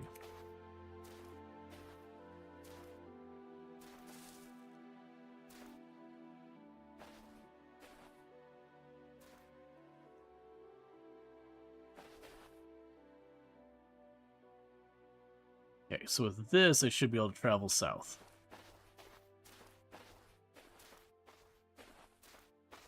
Because we did see the galena and the borax go up, which are two of the materials we've been looking for. And the added bonus is while we are running for a long time scanning, if you really look at this, I can cut down to the ocean here and cut across.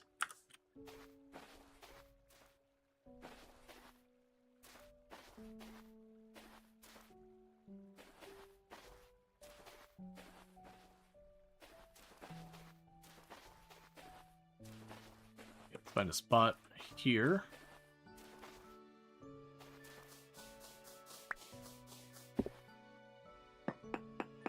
Oh, wrong one.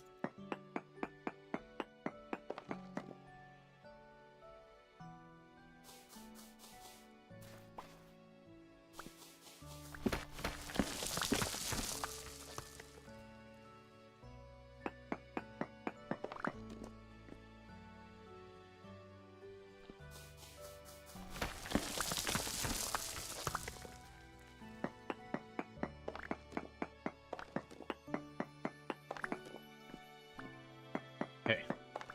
1, 2, 3. Do this.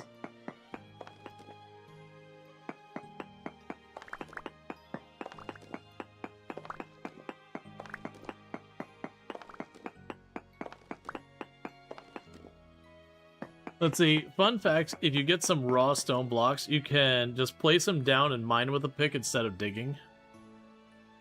Alright, so Galena...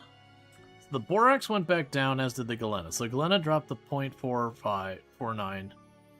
So it's definitely not the right way. So let's go ahead and try crossing over this way more. I don't anticipate we're going to be seeing...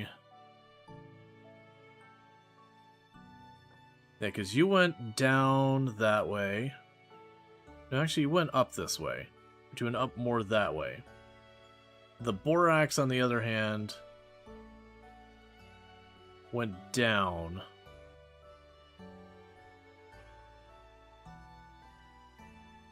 But it did go up down that way. So the borax I don't think we're going to get very lucky with. But the galena here... Yeah, the galena here we can probably keep going left. But the point is, this spot's a bust on the galena.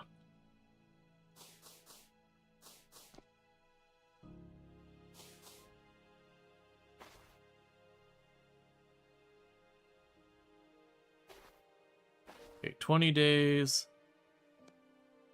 6 days, let's eat our pie.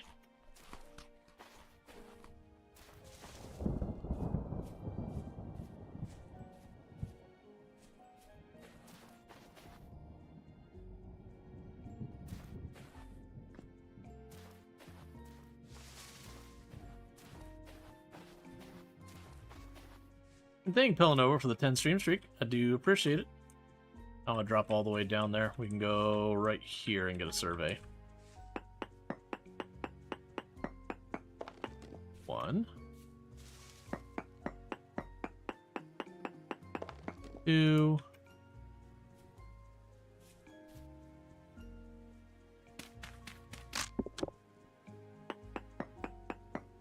and 3.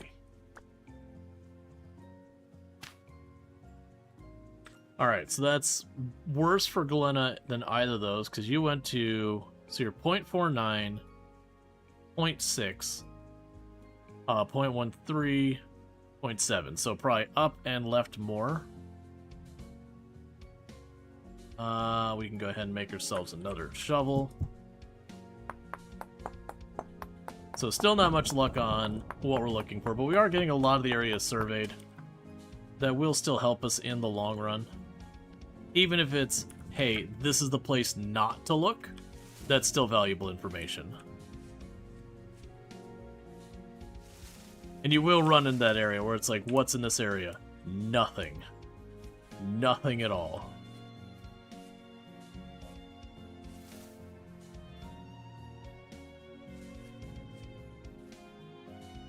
A bunch of quartz I don't care about because we're forever away from home.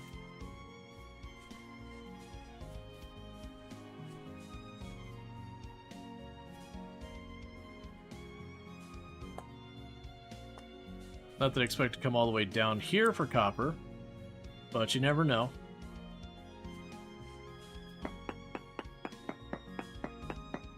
So 1,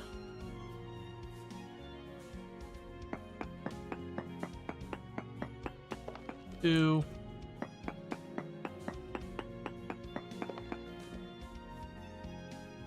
alright, so it looks like we check our pins here. 0.53, 1.3. Yeah, so I think that's as good as it's gonna get. So we're just in a crap place for it. Let's go back to our boat.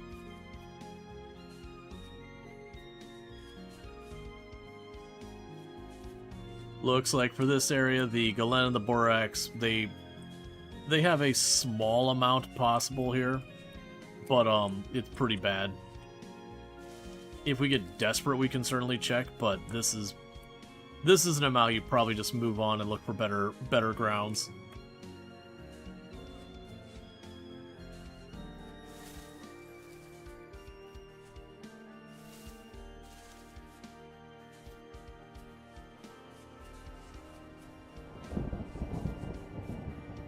Man, it's a lot of quartz.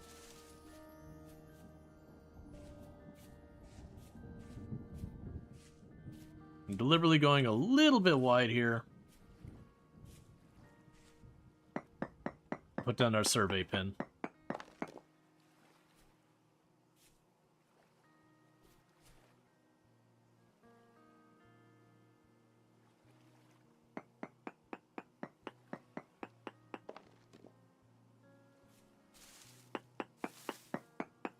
And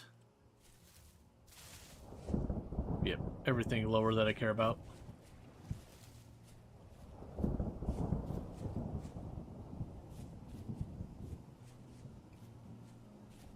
Oh, we got a trade post.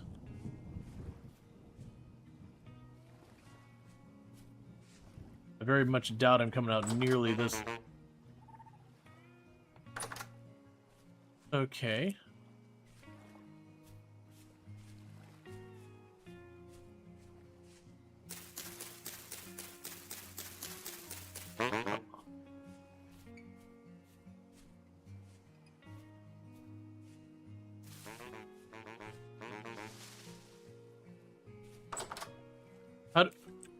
How do I get in your place, my dude?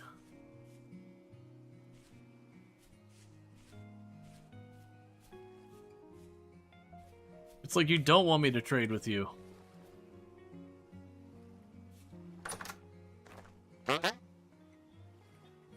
Alright, so you are willing to take, like... Those will all be hard to get to you. What you're offering me might as well be a stick in the eye, so... You're a terrible trader. Making sure people can't get in to actually trade with you, asking for crap that's really hard to come by, and offering things that, like, literally you can farm with ease. A patty straw.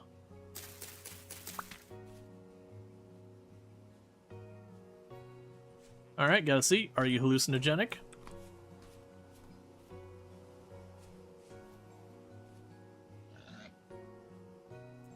Nope, I do not appear to be tripping.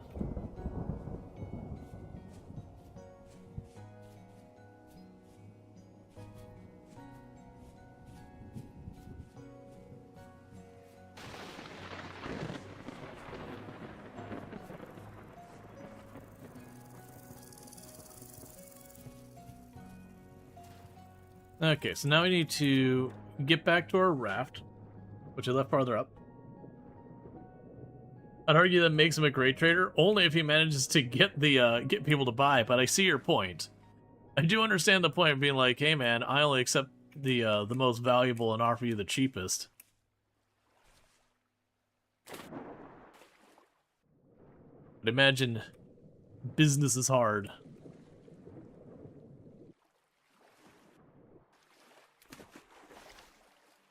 My raft should be just up here.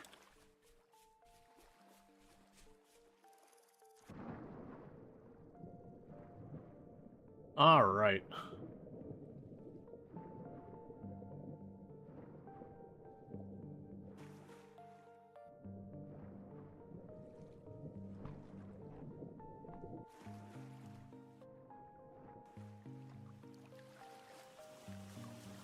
Cool.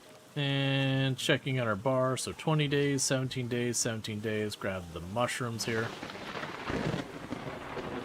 Alright, because we can keep going around. If we get around to the point where I reach the part of the ocean I've already explored, then we'll probably ditch the raft for the time being, and run on up.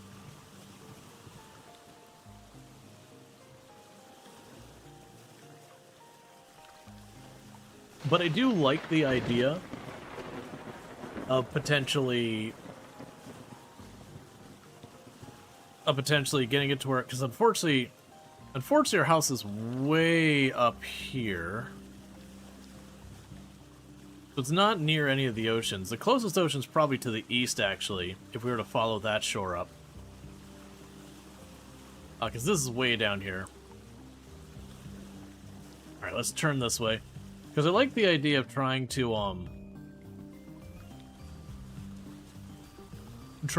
reach one of the art biomes.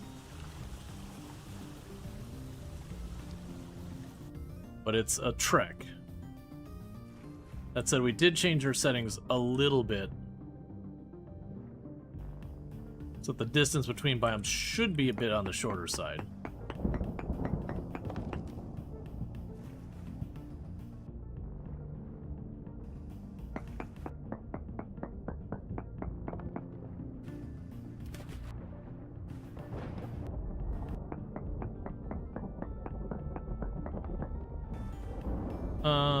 Nothing exciting. Because those trace amounts of borax we saw are probably the same ones we saw before.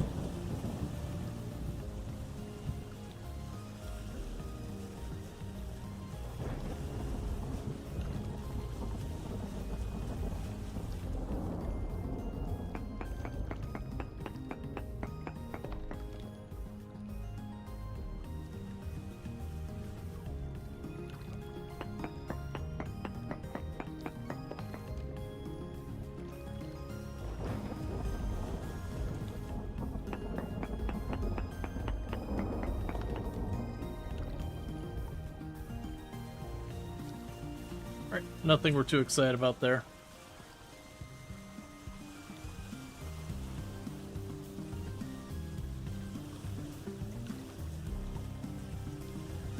Here's what kind of tree. That's not just an oak tree, is it? Oh, it might be a walnut tree again. I will say, though, it's got the whole collection of mushrooms on it.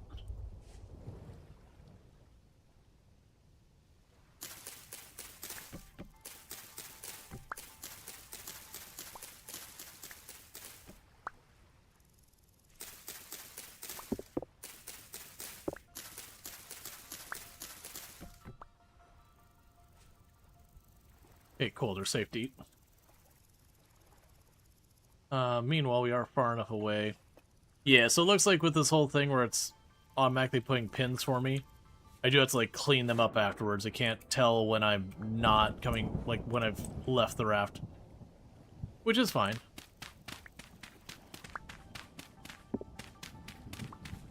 You might be able to fit more, but there isn't much left. Why do you hurt me in this way? Nah, it's good.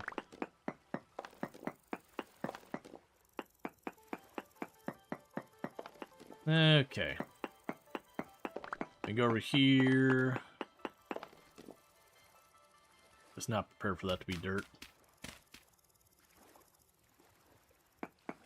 And thank you for the follow. Welcome to the stream. What the heck is that?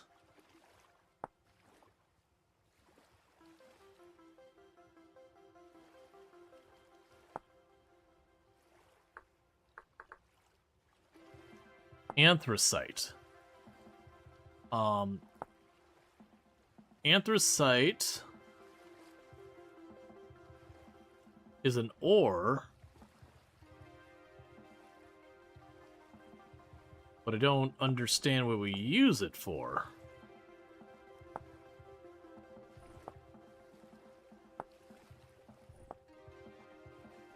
Coal?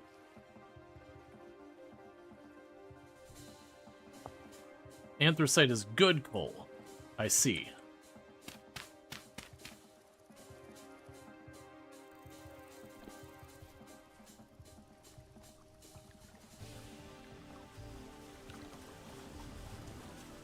What did it say you had a decent amount of? Oh, native copper, that's fine.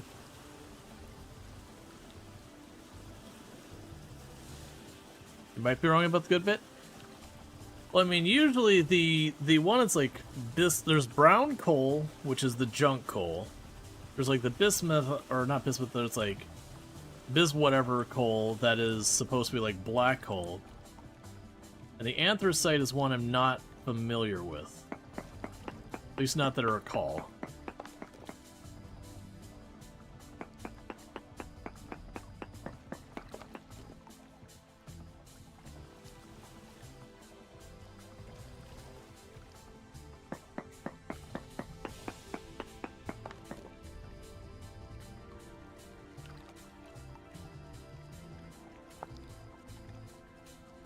Nickel.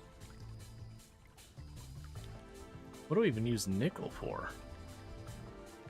Oh, ally for cupronickel. Metal plating, how steampunky. So it's copper nickel alloy.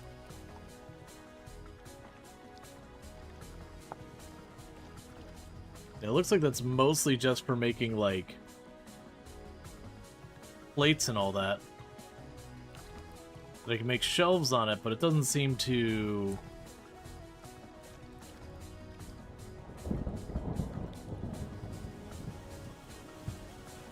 Yeah, okay, so it's good coal. It's like the black coal, but, like, longer burning. That was the thing. It mentioned something about, you know, duration, and I was like, okay, what type of wood are you? Old cypress. Alright.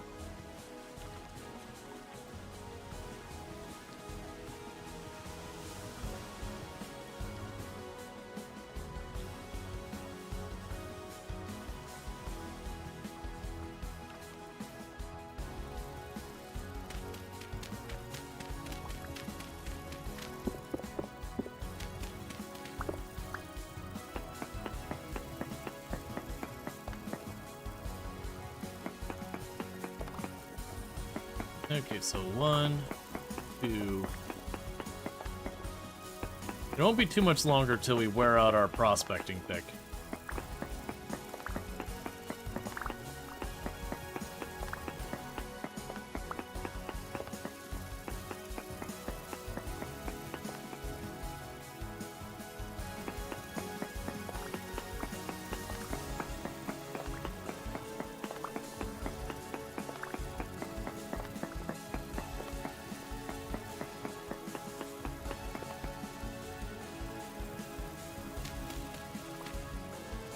Yeah, so very high nickel. Decent copper.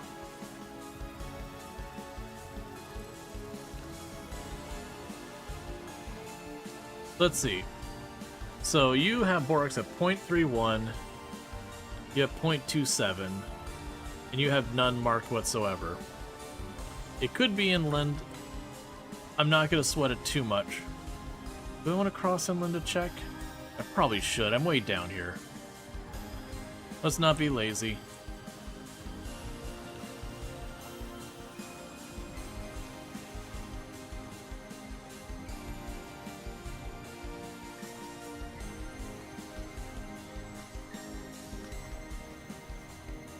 Because I don't need to go super far inland. Just a little bit, and then if we see if it's going up, that's good enough for us to be like, okay, we should check deeper.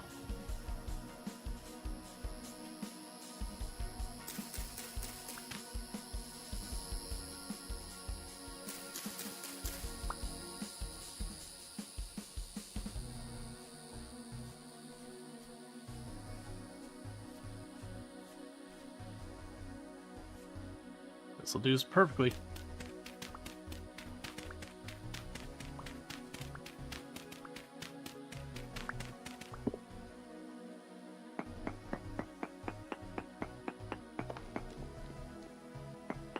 Okay, so 1, 2, 3. Get that.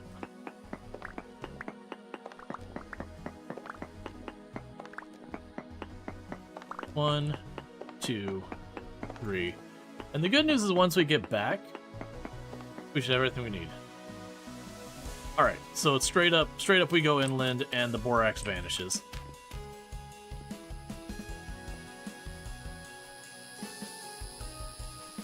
Which means, by, like, triangulation, the only other option would be to go deeper into the ocean. Which, generally speaking, most of the ocean actually hits pretty close to minimum depth. Like, minus a tile or two. So most of the time, you are not going to find any ore in the ocean. There's occasional, like, sandbar and all that. But probably not something you want to be trying to use in a meaningful capacity. Now as they pull us up, I like see like a big island out here, but we haven't seen any sign of anything out there.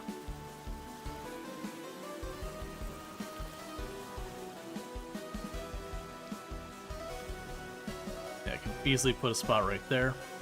And how are we doing on our survey? Yeah, so that's where we go here. Like this looks like it turns in there and comes up. So we should be hitting the edge of here where we'll cross over to areas we've already explored. Oh, that's just low fertility soil. I was trying to see what it was.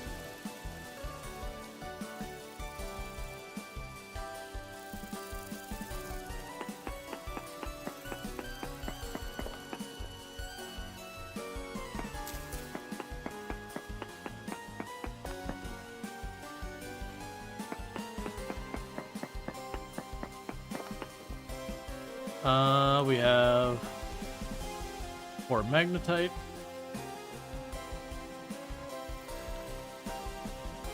Actually see a little bit of sulfur.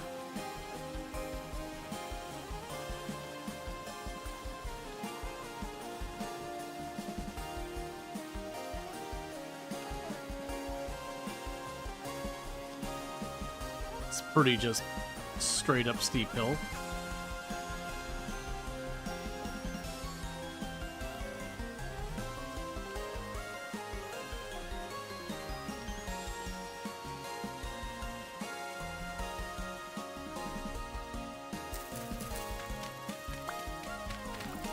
Okay.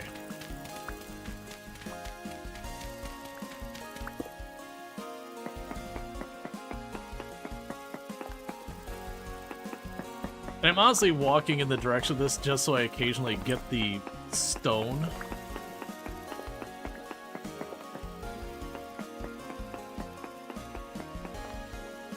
You can at least bring it back to make paths or something.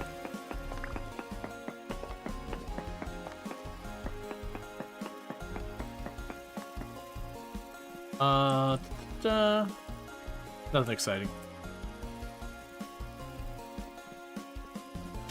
Need to remember to get rid of the dirt each time.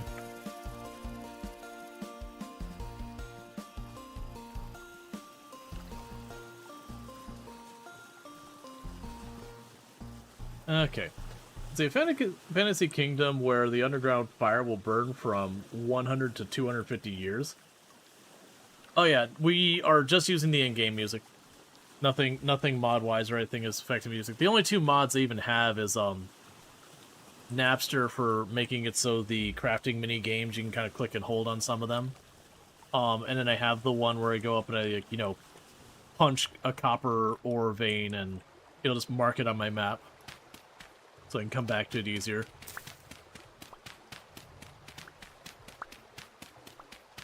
It's like some quality of life stuff.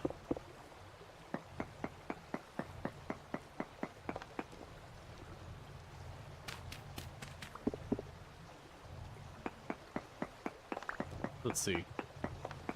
2, 3.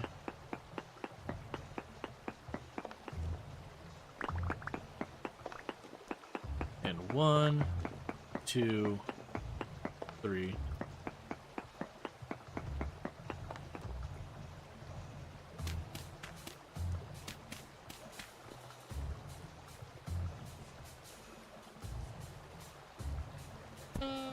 Ow.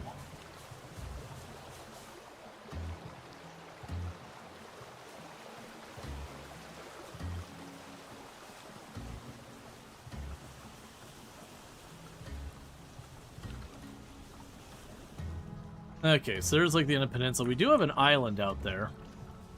Like I saw the trees out in the distance and I wasn't sure if it was like the peninsula was going to turn around more or whatever. What are we looking for?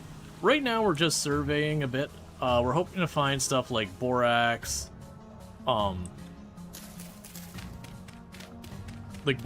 galleon, stuff like that. We don't have a particular one. This is like the one we're going for. I generally don't tend to survey where I'm looking for one specific material. I've personally found in the past you just get frustrated trying to do that. Now, granted, sometimes there's certain things that they have limitations that they can only spawn a couple different tiles that you do that. Borax is necessary for leatherworking? Not necessarily. You can use borax. I'm using the lime instead of borax because it's one or the other. But you also need it for working with steel because you need it to fuse an iron anvil, as well as you need it to close the box you do the steel in.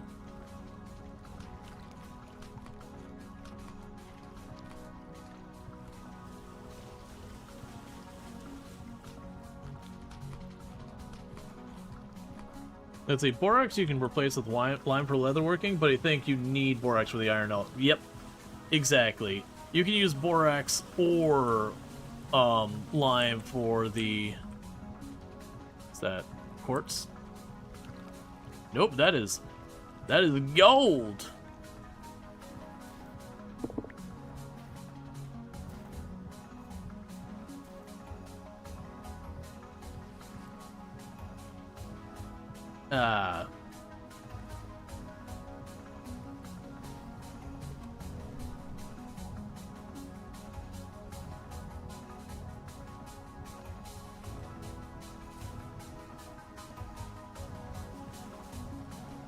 Now, downside, if I recall correctly, gold just appears in quartz. But it's good to know I can get it there if I so decide to go out of my way for it. Right now, our inventory is too full to do anything worthwhile like that. But we have marked it. So later on, I can come back and be like, alright, let's see.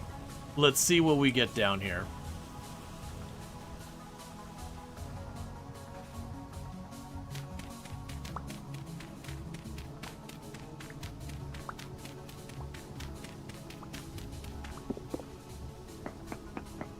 Okay.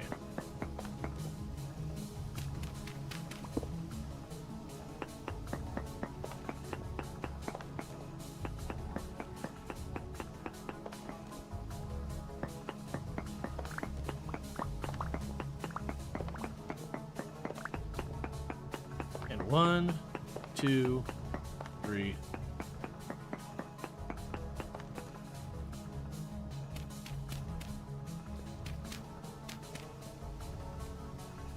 Mining quartz upper windows or greenhouse or refractory bricks, might as well mine it. There's precious metal in it. Oh yeah, no, you're not wrong.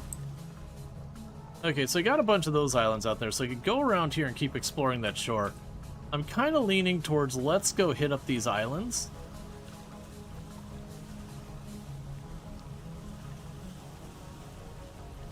And survey them.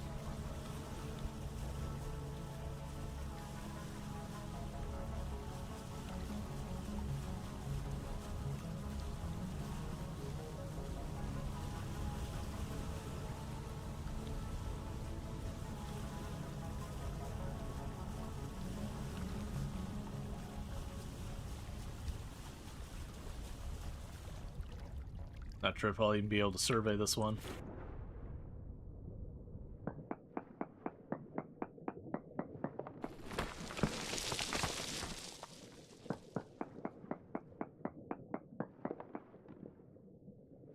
No, I do not have any pets at this time.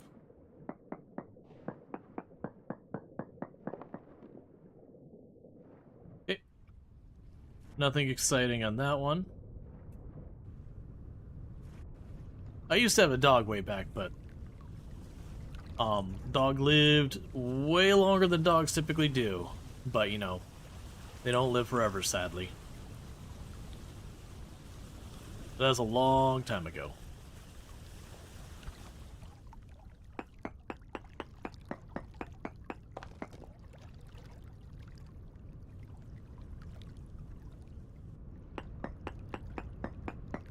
Okay.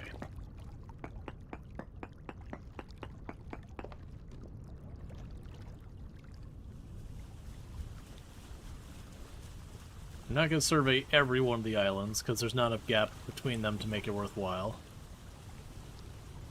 Like, honestly, this island's close enough to the R's, we know we're not going to get anything good.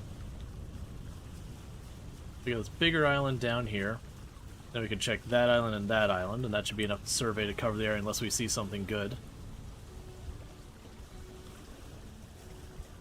And we're getting a little dicey on our food options still left here.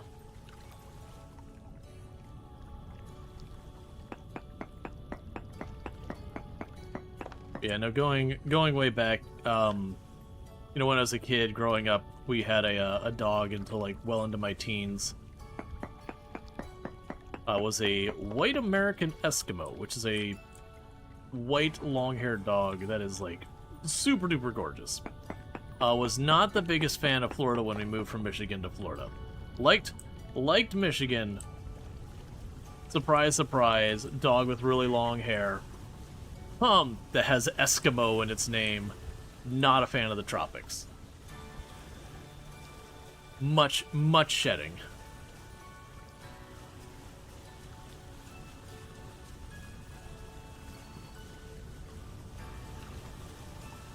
I think that dog lived to be something like 19. I could have the age wrong. It was... Dog lived forever.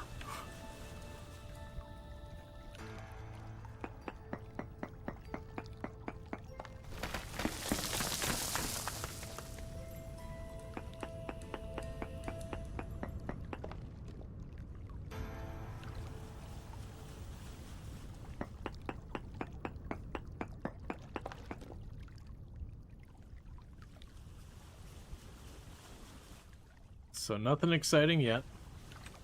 Let's actually zip on over here. There's a little island that I think it's either shale or slate on it. Either way, it's way too far out here for me to care about going after any of that.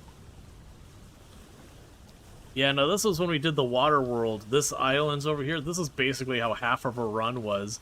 It was jumping on the raft, just going, like, hitting the island, like, maybe if it's big enough, do 2 or 3 survey spots. If it had something good, we'd look, you know, closer. What kind of tree is that? Oh, it's just a pine. I just can't quite see it at my angle. Okay.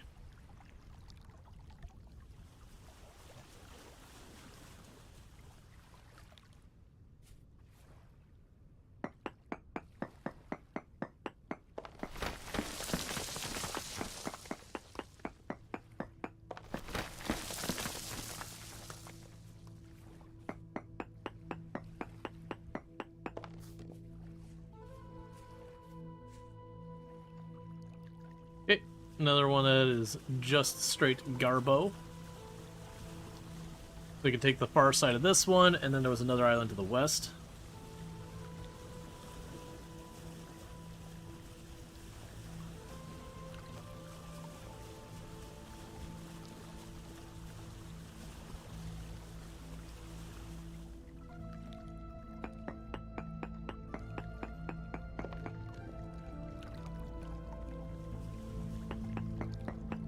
Okay.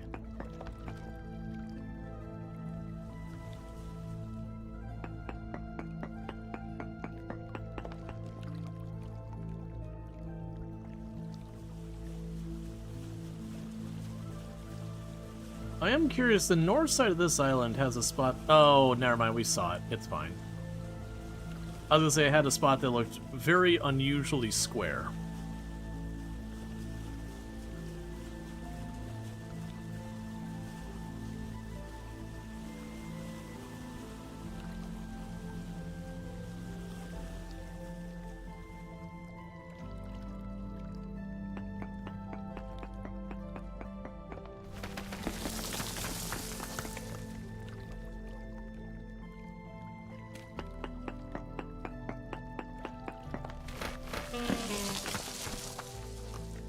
It's fine, Bo's character.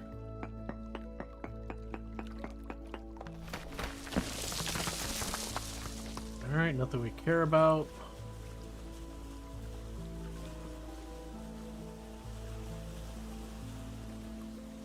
Gonna get another big island way down there.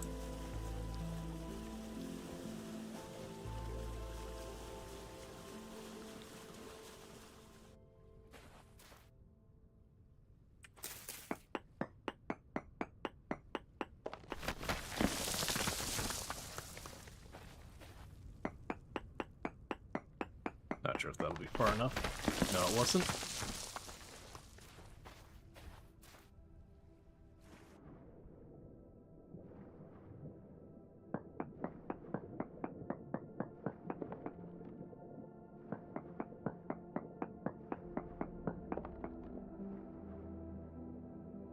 So one thing you can actually do is if you ever see an area that's got decent ore, you can actually hold your breath for a pretty long time.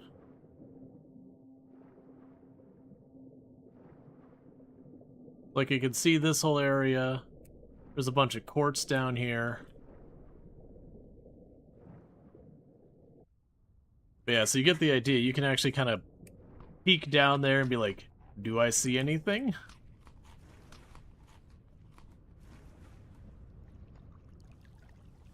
Alright. Let's go check the island to the southeast. Leaning towards going farther away so there's more of a chance that we'll have crossed biomes and all that.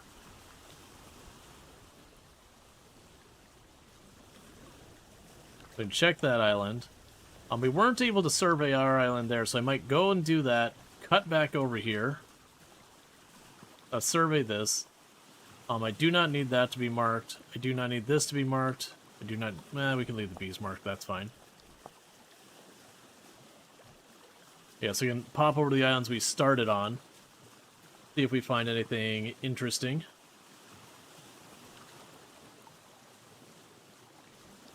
I say that realizing that, like, any time now our prospecting pick is going to break. And that basically will be the point where we head back regardless, because There'll be no point for us to be out there at that point. That's a pretty sizable island. They'll take a good couple pins to mark down.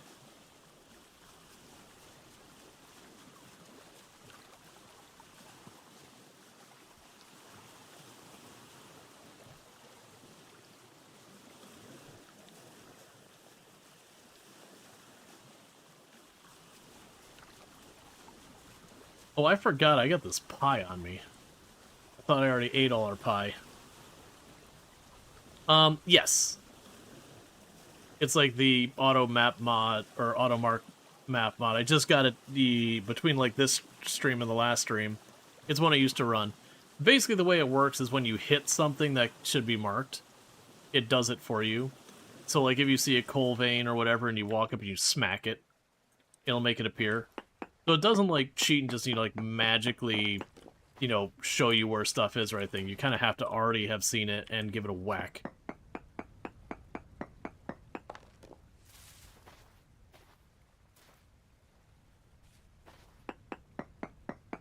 Okay. Found 0 traces of ore in this area. Well, that actually might genuinely be the worst I've ever seen.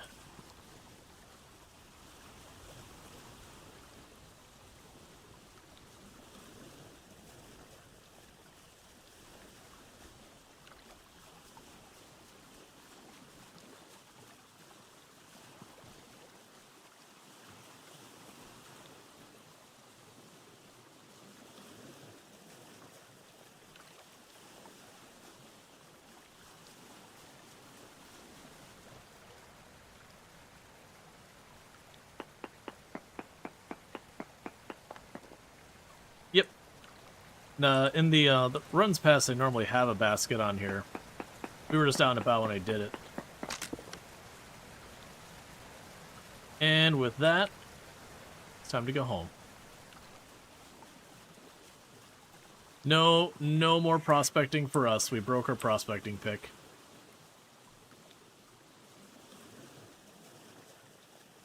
So yeah, so looking at what we did find, we were looking to see if we could locate borax and all that. So we did find some pins that had a little bit of borax potential. None of them good.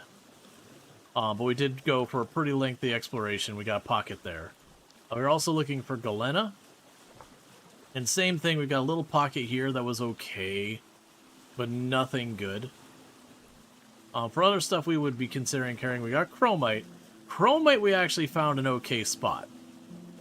Chromite we generally found a decent spot to go after the chromite. Halite, same thing. We found a spot that might have a little bit. But otherwise, all the other things, nothing too exciting.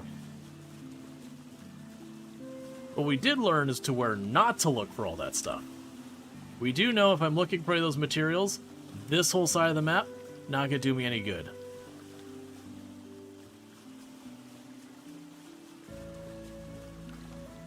I'm honestly gridding these way tighter than they need to be. But you get the idea. Because, like, to give you an idea for here, for the, pentlandite or whatever, that pin to this pin shows basically none. And then these 3 pins where we get to very high and all that, that's all the area they cover. They do have to, like, grid out the pins quite a bit. Yeah, no, it's just one of those things worth doing. It's worth going and doing this. Have all these pins. And the good news is you can actually hide most of them. And once you've seen a material for the first time, I believe it shows up here. I think it's until you see it at all. Oh yeah, like limonite. We had people bring that up previously, and I was like, oh, and it wasn't on my list. Which is interesting, because I actually don't see it showing anywhere here. I'm assuming there's an area that had, like, trace amounts or whatever. You do that mapping in vanilla? Yep. All that's vanilla. That's actually how you're supposed to find ore in the game, is you start going around and you start prospecting to mark the pins to be like... Because very genuinely you can make the mistake of, let's say I went down here and I'm like, oh, let me go check. You know, this is, I didn't pay attention to what that material was. Chert, we'll say. Oh, I can find whatever ore in chert. There's nothing here. There's 0 traces, and technically you could find a little bit in there, but you could literally dig this whole thing out to almost completely emptying the whole area and not find anything of value. Just getting lots of stone. So you do need to prospect. And then the idea is, like, for prospecting, you can see where I got these green pins. It's like, if I'm looking pendladite, it's up there. If we're looking for cassiterite, I've got it up here. Up here I got bismuthite. We have a little bit of chromite up there. Up here we have copper. We got more cassiterite up here. We've got the magnetite, which is iron over there. More native copper up there. So that's kind of what you're doing. You're looking for those areas that got lots of things.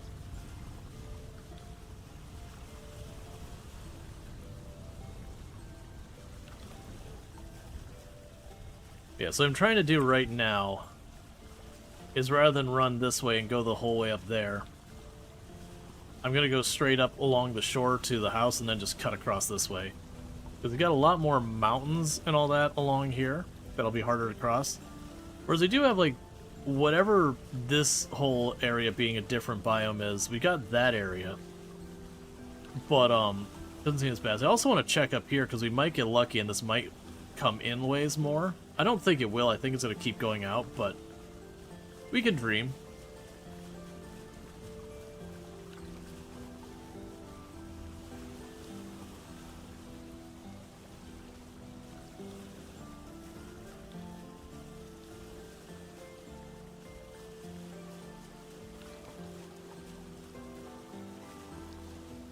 All right.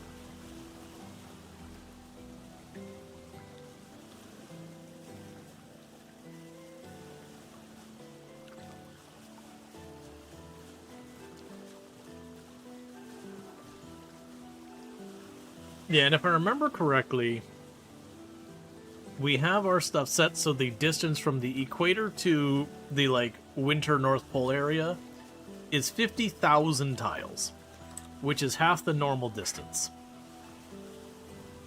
And to give you an idea from where we spawned down here, I actually should mark that.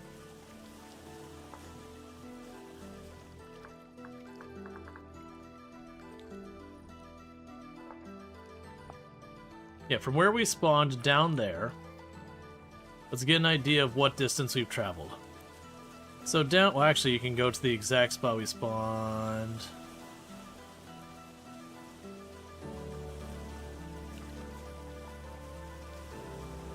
Yeah, so right about there is spawn. So that's like 0 in all directions. And if we go north where our house is about just a little under 5,000 tiles. And the farthest north we've been is about coming up on 6,000 tiles. So all that considered, if it's all the way to the pole after 50,000 tiles, we should, like, I don't know how many different levels of hot, like, heat up and cool down it is. And I think we chose a warm start. So not temperate, not tropic. So I honestly wonder, very genuinely, like, how far south I would need to go before we saw tropic.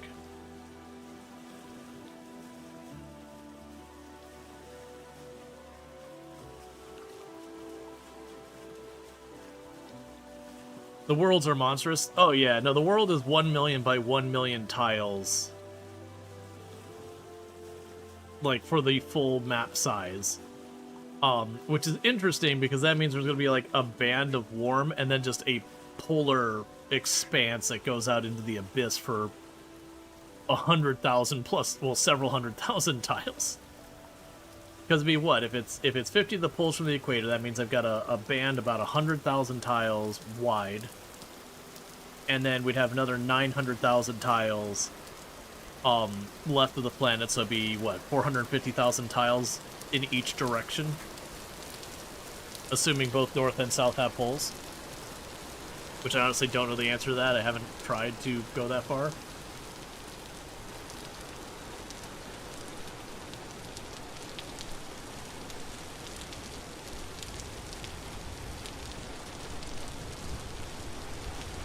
Can the prospecting pick waypoint be done by vanilla? Yeah, no, the prospecting pick and everything related to that is vanilla. The only two mods I have, is the first mod. Just when I go to like nap and all that, it doesn't make me click on the individual things, does nothing else, just makes a crafting so I don't have to like click on a bajillion things. Let's see, you thought the biomes repeat, so after a pull you get a weirdly another band? Oh, I'm honestly not aware. And then the other one is when I hit like a type of ore, like physically hit it, it will mark it. So everything else you see is all vanilla. Including like all these little points where I'm putting all those little waypoints, all of that is vanilla. No mods involved.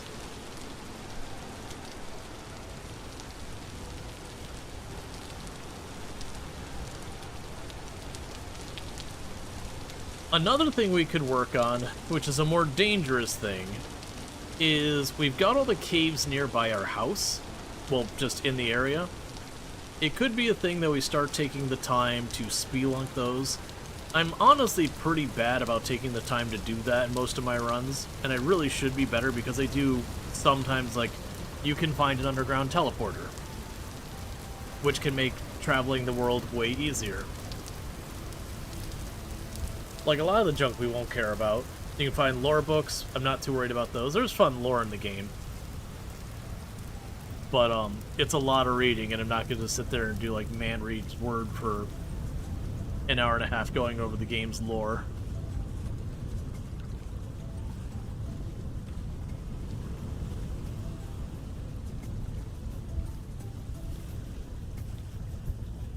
Yeah, the only problem with spelunking in this game is, just the way the game deals with spawns and all that. You start getting to those depths, and you get, like, the buzzsaw enemy, and it'll just one-tap you. If you're not armored up, it'll just delete you. People have seen that on the stream when I had that happen to me when I was mining... Was it iron the last time? Like, in the last run? There was something... I think it was iron. I had, like, a super... Because my last run was a water map, and it was a little island like that. Just a tiny little island. I think it was even smaller. Like this. Maybe, like, half of it. And I found out it had, like, ultra-high magnetite. And so it was one of these ones I had to, like, make this giant, like, straight down thing. We did find the iron pocket. But, like, you know, I was trying to get every bit of iron out of it. And yeah, I had one of the buzzsaw enemies spawn down there, and it was, like, the super deep, you know, like, massive damage version of it. And of course I had drop everything turned on. So I dropped all my junk. And so I need to go all the way back over. And because it's a water world, that meant going and building another raft and going over there when I died a second time because it one-tapped me again. You get the idea, so I was having to, like, rebuild these stupid rafts just to try and get over there because it's so far away.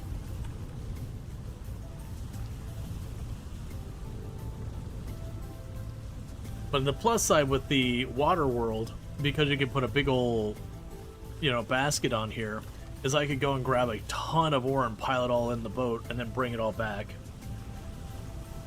So even though it was a big trek, at least when I made a trip, I could get a lot more from it. You know, seeing a lot of little stuff off the side. Yeah, my intent is to get right around up here, and then we'll cut across the land.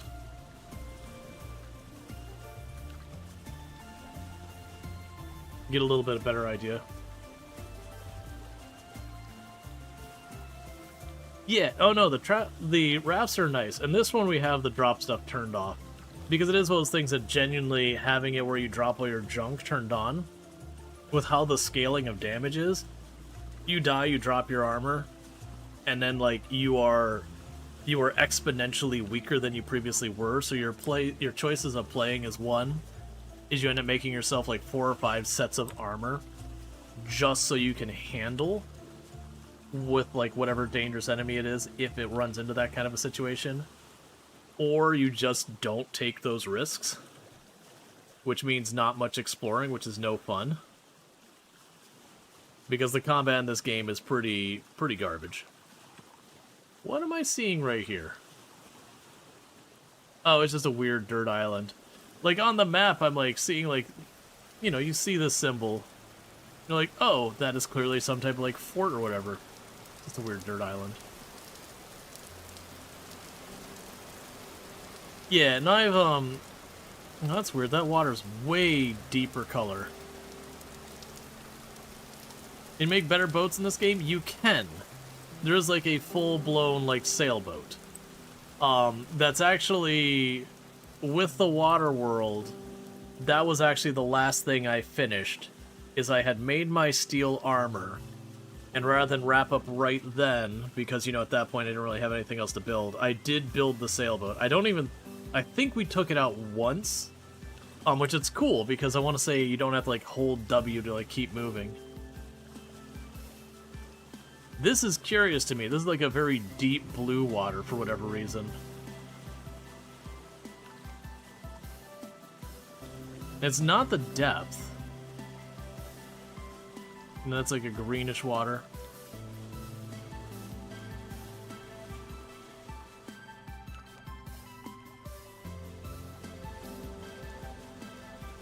I do see you got like some little desert islands over there. Sandbars, whatever. Okay.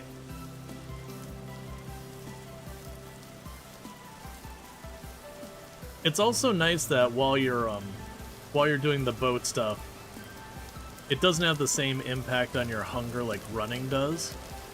So your food actually goes a pretty long way.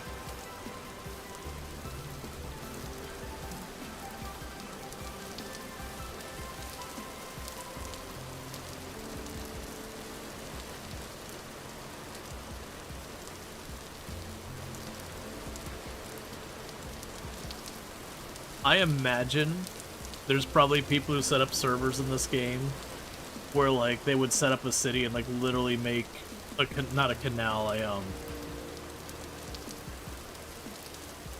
but like make like, you know, a waterway to bring your boats into the town or whatever if they're not on the shore. I could see people taking the time to do those ridiculous things, or building a you know, building a highway to connect, like if you have your boats over here, like have a highway that goes all the way over to the city. Yeah, no, 100%. It makes sense, because if you're going to be repeatedly going the same area again and again, you're just going to set that up.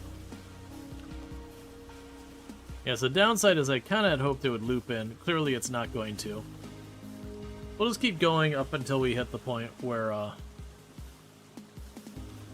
that feels like a project you partake in. Well, yeah, because like if you're doing it solo, it can be fun, kind of your brain off, I'm just knocking it out kind of thing. Which, it's good to have those projects where, like, you know what I'm doing? Just vegging and building this thing, and I have to put a lot of thought into it, we just keep going.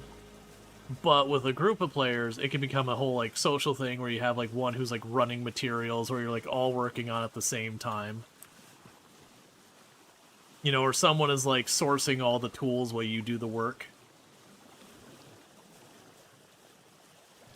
Alright.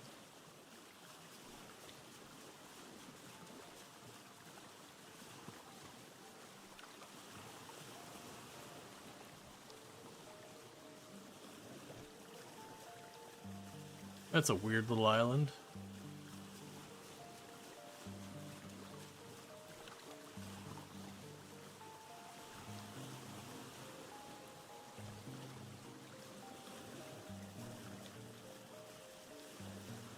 Okay, and we're almost at the point where it's straight west of us.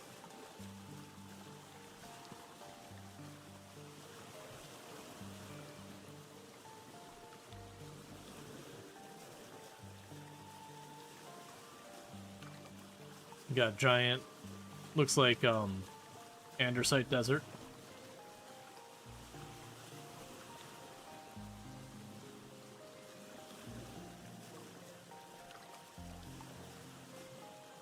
That must be flowers? It's probably flowers. We'll take a peek.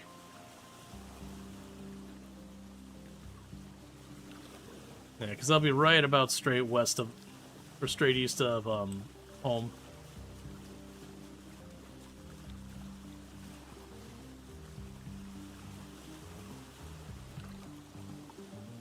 Yeah, it's just flowers.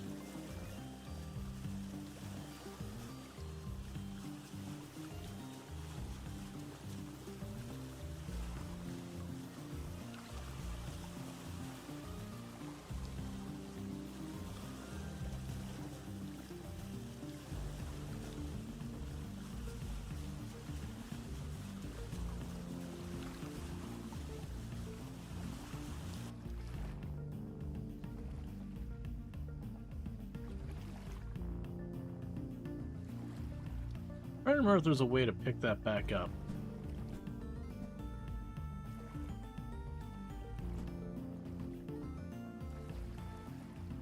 Because there was sit and then there's attach. Let's see if I can get enough. Oh, that's not what I'm looking. Oh, it's all tool. It's not reads.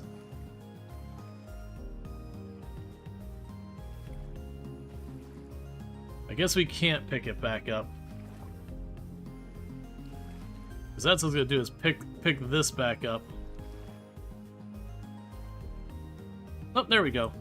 Control. So we can go ahead and delete that marker. Okay. In the meantime, let's grab our pie. Sit it down in the sand.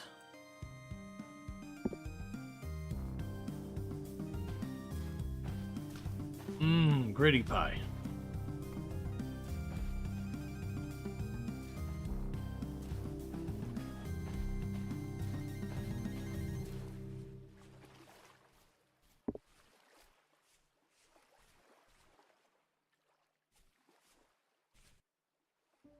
Pie full of extra minerals. Got a real texture to it.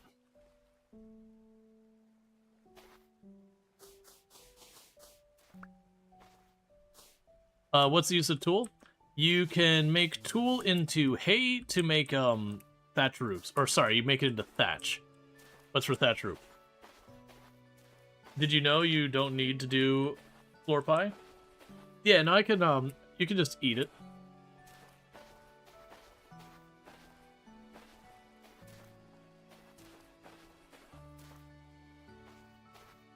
I was trying to remember that there was, oh, you can inventory slice it now. Okay. Because I was going to say, like, I remember there was a reason for slicing it, I just couldn't remember what it was.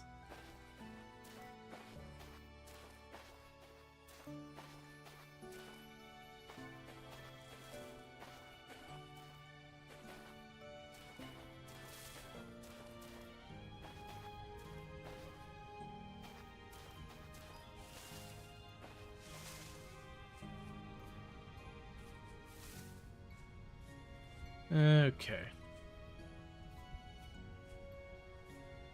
And all of our leather stuff should be done that we had going.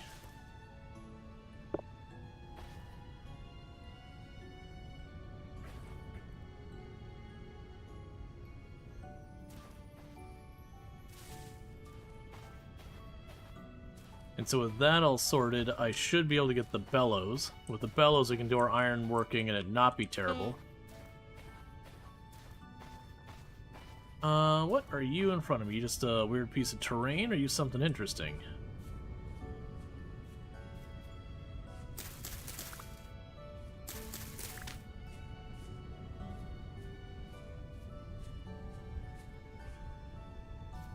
You're just a weird piece of terrain. Fair enough.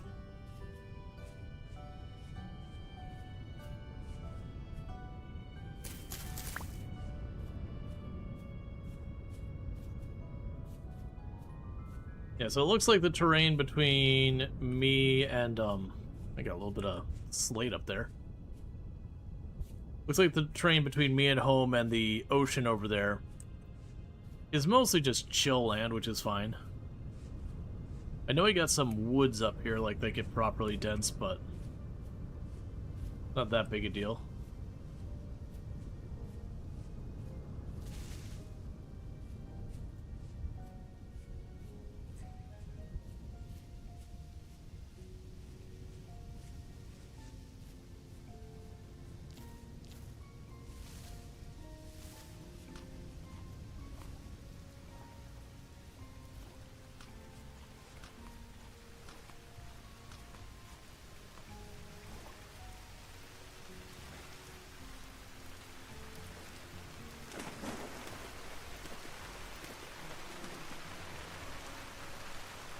Let's see, are palisades only findable? You can't find, craft them? Don't know, honestly.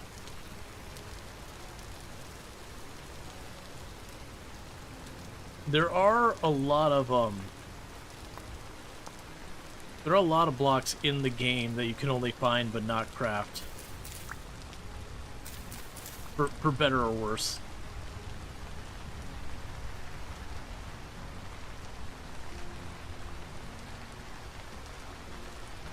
Okay, that's a boar. We should be fine.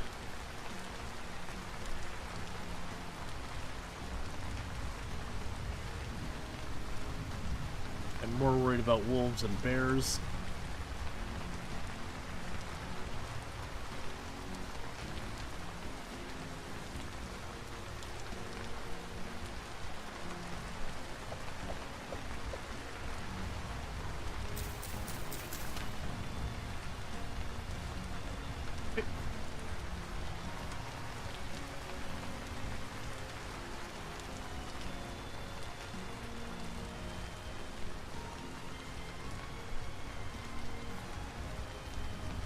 Let's see, is this made by the same people who made the Terra Firma mod? No idea in that regard. I do know this game started its life as a mod. And then eventually they broke off into their own thing because, according to them, the, Minecraft, like, trying to mod it to what they wanted it to do, they were, like, being held back by the Minecraft engine or whatever. No idea if that's true or not. I still don't think it was a bad idea to break off, regardless. Because once you start making a mod of a significant enough scale, then you probably should have it be its own thing. Because by mod's very inherent nature, they are just kind of built on top of whatever's there. And so it is one of those things that it can be a problem where you just end up with performance issues, and then you're at the mercy that, like, the game you're modded of changes stuff and breaks everything and yada yada. But yeah, so they did make they did break off, do their own thing, and on top of that, with them doing their own thing, they did also basically start from scratch. They didn't like just take the Minecraft code and like bring it over. They built up kind of like what happened with like Hytale. Where Hytale, they were like, all right, well, we're just going to develop, you know, something that's kind of along the idea of Minecraft, but build it up from scratch.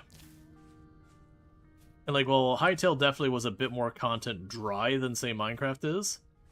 Like, you look at Hytale, like, the game just runs better. Like, the animations are much better, it's cleaner, the combat's way more in depth and all that. It isn't to be like an insult on Minecraft. Minecraft's been around for a very long time.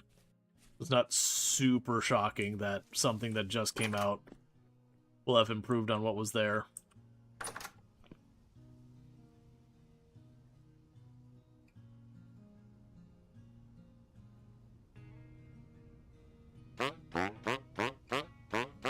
Okay. So they'll buy empty skeps and linen bags from me. And they'll sell me, like, they'll sell me cheese. And parsnip. We don't actually have parsnip.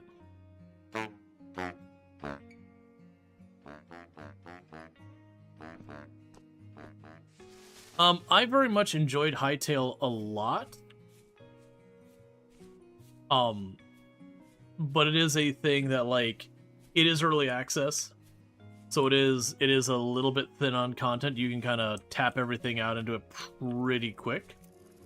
But, I mean, the world was, like, far more vibrant. The combat is way better than Minecraft. Like, that's actually the thing I would hold in the genre that Hytale does the best, is of these, like, kind of voxel crafting games, very much Hytale's combat was very fluid. Like, yeah, like the lunges with the daggers and all that. That made a lot more mobility, a lot more interesting. See, Minecraft was also built on Java, whereas Vintage Story and Hytale are both built using C#, as far as you know. So originally Minecraft was built in Java. However, when Microsoft bought it, that's where you have your oh, I forget the terms for it. It's not legacy. You've got, like, the Java and the, what is it, Foundation version? But that like foundation version is C# as well. Bedrock, thank you, Bedrock. So Bedrock is C# as well.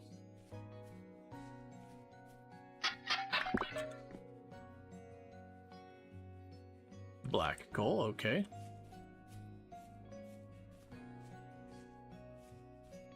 C# are kind of interchangeable. I mean, I would definitely not agree with C# and Java the same thing as someone who's written code in both of them. That is that is a pretty wild take. So they're both object-oriented programming languages and all that stuff, and they do have a similar syntax. Like that's all fair. But there's definitely a lot of things that there's pros and cons of the languages. Like, I will say one thing is, these days C# has far better garbage collection than Java. Java's garbage collection is still pretty rough, where as it goes to dispose of large number of objects, the whole game just, well, the whole application just kind of hitches while it does it. Let's see, C# was originally a Java clone until Microsoft got in trouble and was forced to make its changes. Do you have a source for that? I hadn't heard of them getting in, like, any type of trouble.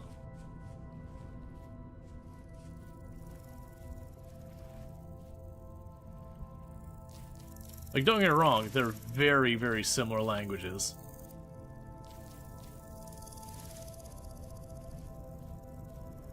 But as far as, like, actually getting in trouble and, like, forced to change it, this would be news to me.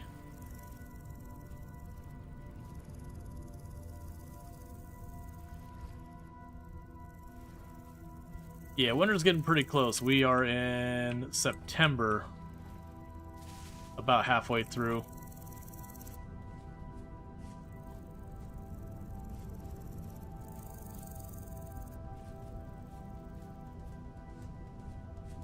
The C# wasn't Java, but it was specifically designed to compete with it after a major lawsuit in 1997 forced Microsoft to abandon proprietary implementations of Java.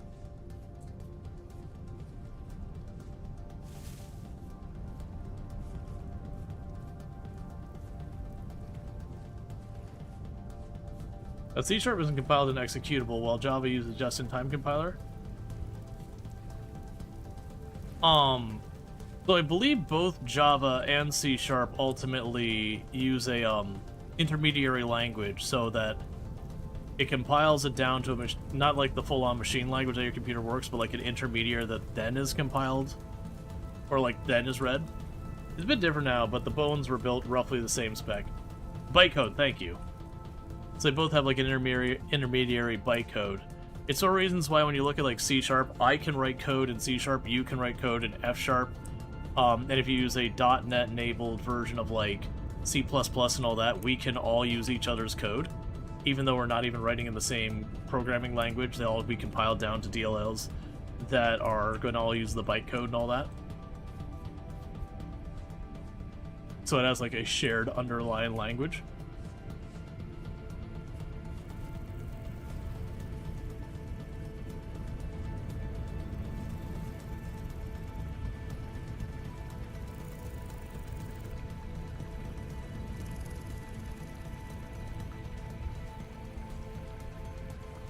Because you just remember Java couldn't use double, equal to compare strings. Yeah. Now it's kind of things I was curious in my mind, because like these days there's like pretty significant differences between the languages. Like, at their guts, like a lot of the organization is similar. But there's definitely a lot there. We found an article about the legal stuff from 2000. The webpage is older than you. Oh no, we probably don't have too much food, Luxray. Very genuinely probably don't have too much. Like, the thing is we're gonna have very, very little new... Like, very, very little, new food coming in during the winter, just like whatever I can hunt kind of things.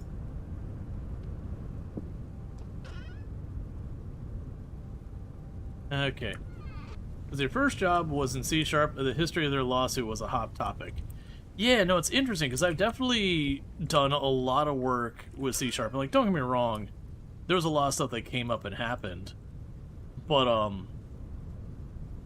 I don't think like the entire time I was doing C Sharp code, anyone ever brought up the lawsuit. We definitely had people who popped in who were like Google fanboys who would fanboy over whatever the latest Google technology was.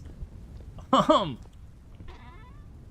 then you'd point out like a lot of their arguments they were trying to use against you is true of Google now versus at the time Microsoft is like the one not being nearly as bad at that point.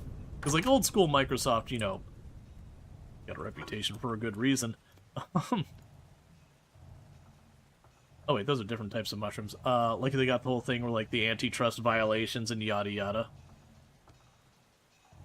But you know, then you're talking like what Google does these days, and it's like, you know, Google had to actually get rid of their "don't be evil" because their own staff members are making a big stink about how the stuff they were doing is, you know, mayhaps kind of evil. So they got rid of it so they didn't have to listen to them whine anymore.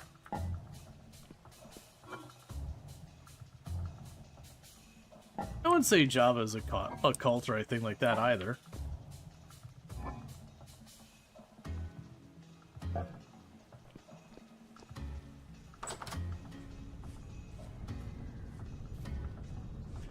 Yeah, oh no, absolutely. I've used Java, I've used C Sharp, I've had to deal with stuff like Go and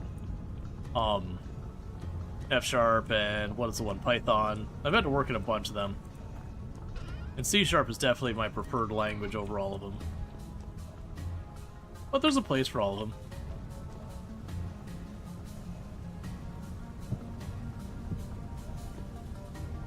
The reality is there's a lot of people who make like a big stink about this language or that, and the vast majority of the time, what's the language you're most familiar with? Cool, use that language. It's pretty much how it works. Well, okay, unless that language is specifically not well suited. You're doing PHP right now because that's what the company uses. Did C# before, did C, did C++. Before that, you're not married to one language. Yeah, no, it's the same thing. Like, that I very much have been a polyglot in my, you know, career where it's like, you know, one company would acquire the other and then the developers would quit and they're like, okay, well, someone still needs to maintain this thing. How do we, like, who's gonna figure out this language that the rest of the office doesn't work in? And I didn't mind being the one to put my hat in the ring to be like, okay, well, I'll figure it out. Let me just expand my skill set.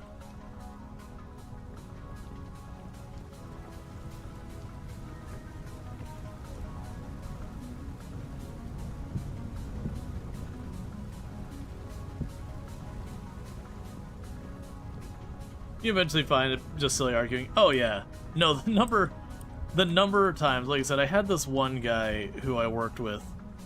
And it's not that he used Google things, but he was a fanboy who would just anything else like, oh, you know, Apple was terrible because Objective-C and then later Swift. Oh, Microsoft is terrible because C# is a blocking language, which demonstrates he has no idea how a processor works because here's a hint. Your processor blocks. So the language is utterly irrelevant on if it's blocking or not, because if it's not, or even if it wasn't a blocking language, you'd get to the CPU and you'd be blocked anyways. You know, the reality is our multitasking is just everything going super duper fast so it looks like it's doing it all at the same time, when in fact it is switching between a bunch of different thoughts and a bunch of different threads. Alright. So we do have some barrels in here.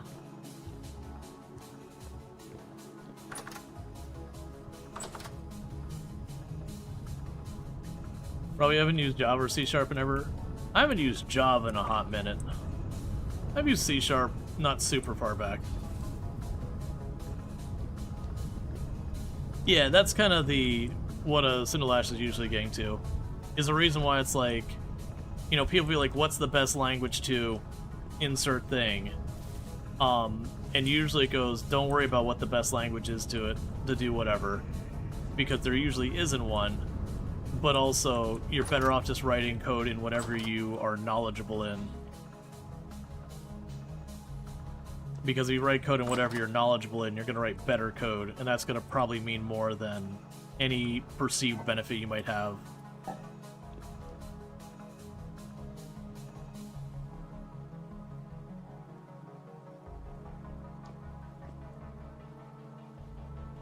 You know, any perceived benefit you might have from, you know, getting a different language.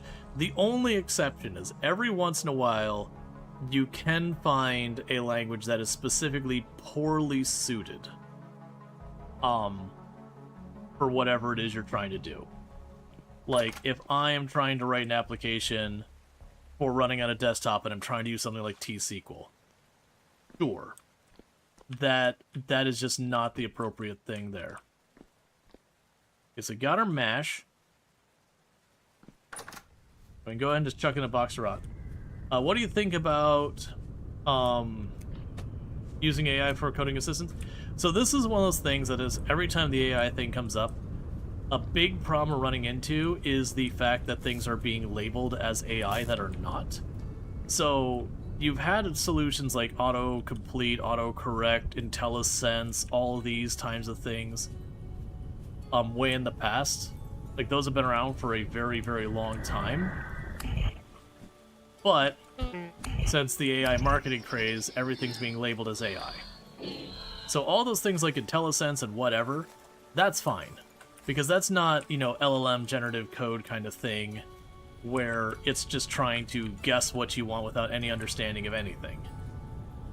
What that is coders, you know, software developers and all that working on those tools got together and took the time to actually, like, put together the templates and all that kind of stuff to create what you're looking for.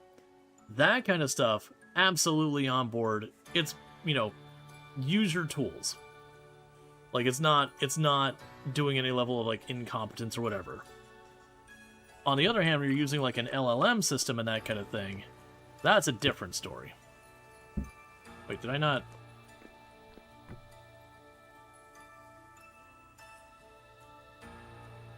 Did I not get anything out of this?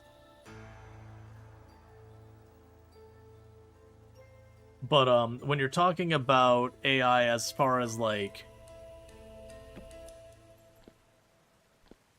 I didn't get anything out. There wasn't enough strawberries.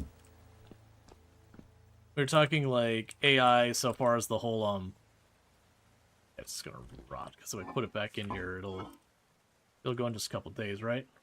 Yeah, we can leave it in there. But, when you're talking, like, AI, like the LLM things, where it's trying to just generate code and everything, you know, your quote-unquote vibe coding thing, sure. You can have fun with that. I'll get paid really good money to un-F all your code later. But I actually generally consider generative AI coding to be, you know, kind of bad for everybody.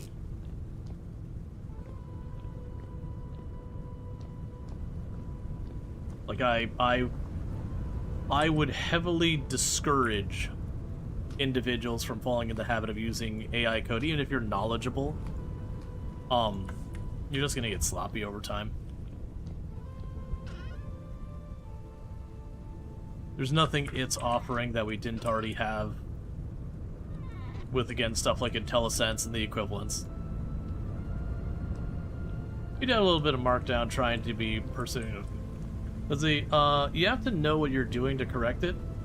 And if you know what you're doing, why are you using it? Pretty much. And you're like, oh, well, it's just fashion. I'm like, cool, that's literally what you can do with stuff like proper templating and all that kind of stuff that makes it kind of a moot point. And again, that's kind of the difficulty in the conversation, though, is where's the line between, like, in the marketing, where's the line between what is, like, generative AI and then what is where, you know, people have actually taken the time to code the thing to go, hey, you're trying to make a controller. Okay, well, based on this controller, are you looking to have it, you know, do your various, like, select, grab, all that? Cool, like, you know, say your parameters or whatever, and it spits out a thing, because that's not generative AI. That's not AI at all. That's just a template, and they can get pretty sophisticated there. So when we're talking about AI in this negative light, I'm talking LLMs. Like that kind of thing. Because you do not want an LLM to be doing your boilerplate and all that. Hey, Snoot, thanks so much for the raid. We're talking badly about software generated code, like AI code. Anyways, for those who don't know Snoot, if we can get a shout out for Snoot, absolutely fantastic content creator that I highly recommend checking out. Does a lot of similar games we do here, including like RimWorld and all that kind of good stuff. But yeah, I know we had someone was, you know, asking like, hey, what I think about AI code. And then we have to like, you know, do the entire conversation of what is and isn't AI. But yeah, so go and I missed the game. I was yabbing. But yeah, Snoot's fantastic. Check out Snoot. Absolutely wonderful. Has some of the most fun emotes in the world. Can we get access in the chat for those who have Snoot stuff? The most important Microsoft product.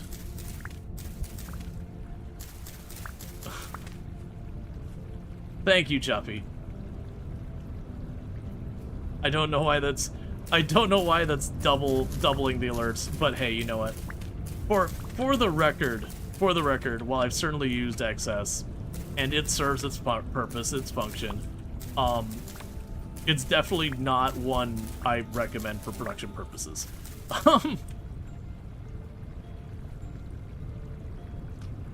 It's you're under duress. But yeah, not the XS emote. But yeah, no, we were just basically covering that it's one of the big things that comes up. The game was Urge, and it brings a whole new meaning to streaming. I have no idea what that means. All right, Snoot, you have a good one, and I do appreciate the raid and all that good stuff. Yeah, no, it was way back. I worked help desk coordinator, and I worked at a company that our entire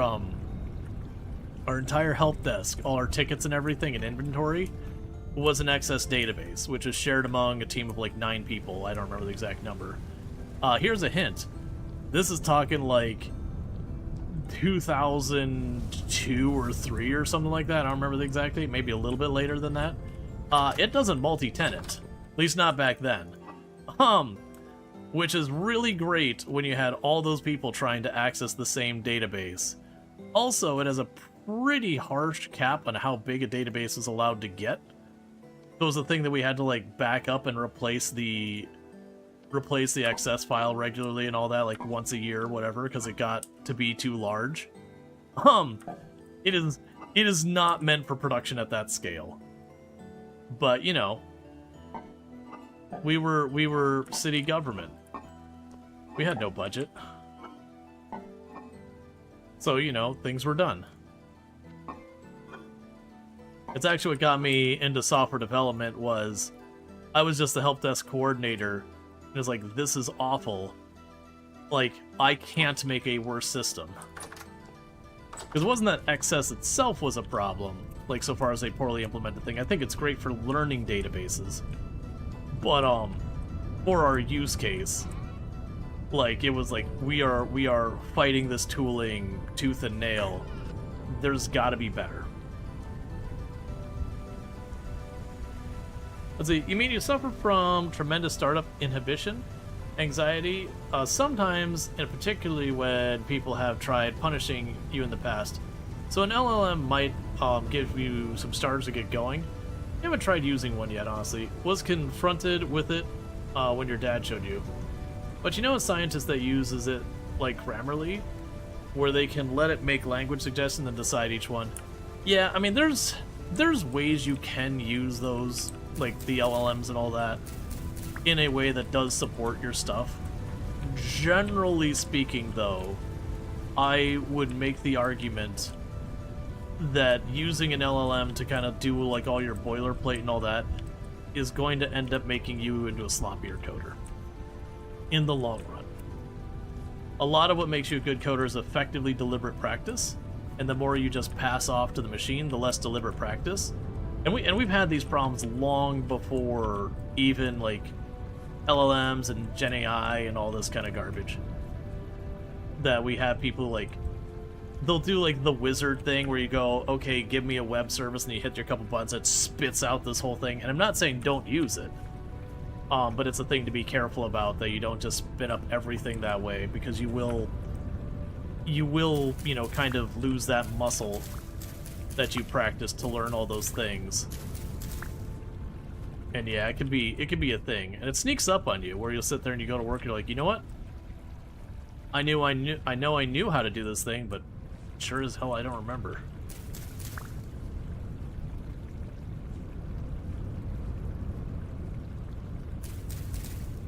Alright, we're getting ready to go into winter. So we're not planting more stuff, we're just ripping up whatever's ready to be harvested. Because a lot of this is going to start getting its growth stunted due to temperature. But for those who are not familiar with the game we're playing, this is not Minecraft. This is Vintage Story. Pretty much it is a game that kind of broke off. It's had its origins in Minecraft through a mod. Before they kind of were running up against the wall on some stuff and said, we want to, like, make this game, like, its own thing and kind of really, really lean in on a lot of stuff. And so with that, they've kind of gone and pretty much everything involved in this game, it's like, you want to craft something, hey, you know what? That's a whole process. And it's not a process in a bad way. It's very much like, you don't just take a stick, put an stick on top of it, whack them together, and you got a pickaxe. A pickaxe is around a 4-hour endeavor in this game. That you'll be about 4 hours into the game before you get a pickaxe. And that's because you have to learn, like, how to do a clay, how to do pit kilns, all these kind of things to, like, get all the things you need to get the things you need for making the pickaxe. And once you make the first one, you have all that support stuff there, then you can churn out a couple pickaxes pretty quick, you know, without a whole lot of effort. And then it's back to, you know, your classic, do I have the ore? Alright. Let's see. You only feel really old. You learned to program with punch cards in 1979. That was considered first line technology. Yeah, no, I'm definitely after that point. But no, that's I remember with stuff like Visual Studio and that picking up in popularity, and I remember all the people like poo-pooing it and all that because of like, oh, you know, you're not a real programmer or whatever. It's like, no one cares about that. Like, you notice my argument here isn't that, like, you won't be a real programmer, you won't be, like, legitimate, you won't be whatever, it's that you'll get sloppy, which is a very different thing. And I wouldn't even make that argument with Visual Studio, because, again, you gotta know to, like, make a controller and do all that stuff, and you can generate your whole thing, and I'd still recommend against doing, like, even with the old templating and all that, I'd still recommend against just using the templates all the time. Like, by all means, when you're in a rush, you got a deadline, whatever, you gotta do what you gotta do. But it is very easy to kind of, like, fall out of practice. Oh, I got some scraped hide in there. So we'll deal with that in a minute. You want to learn JavaScript for Obsidian? JavaScript for Obsidian? Wait, does Obsidian Games use JavaScript? I mean, it's fine if they do. That'd be a very odd choice, though. Generally, the benefit of JavaScript is you can run it on anything. But then the negative is maybe you shouldn't run it on everything? Oh, you bit off more you can chew. Oh, Obsidian noting web app. Ah, I see. Yeah, that makes sense. Because that was always one of the things. That was a whole separate conversation for a while. You know, JavaScript has the advantage of, you know, anything that uses a browser you can run it on, you're good to go. It is not a strongly typed language. It is very flexible in a lot of that stuff. So it's kind of one of those things you don't need to worry about types, so you can kind of just spin up something really fast and knock it out. Just use it to program her stuff? Interesting. I mean, I've seen Jess doing her note taking. I didn't realize it was like the whole JavaScript thing.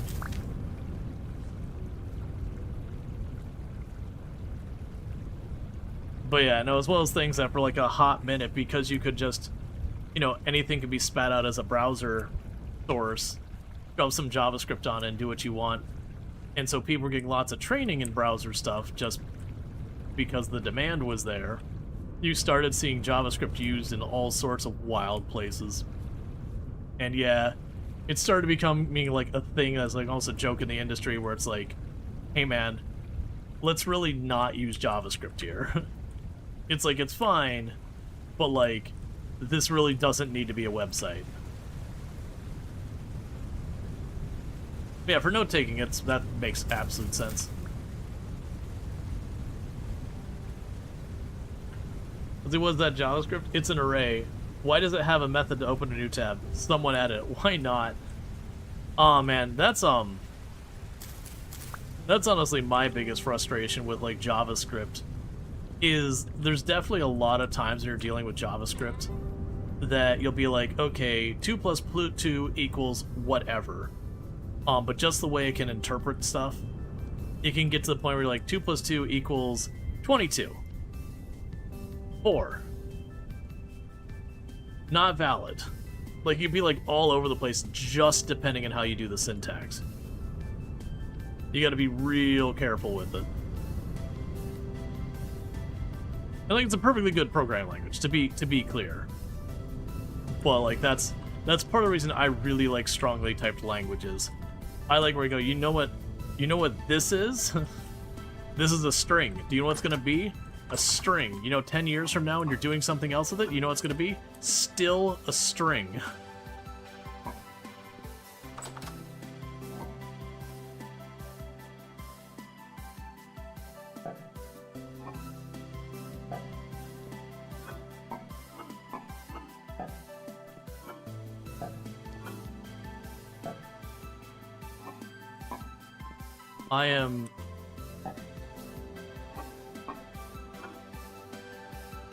My inventory, I don't know what's winning, but my inventory is certainly losing.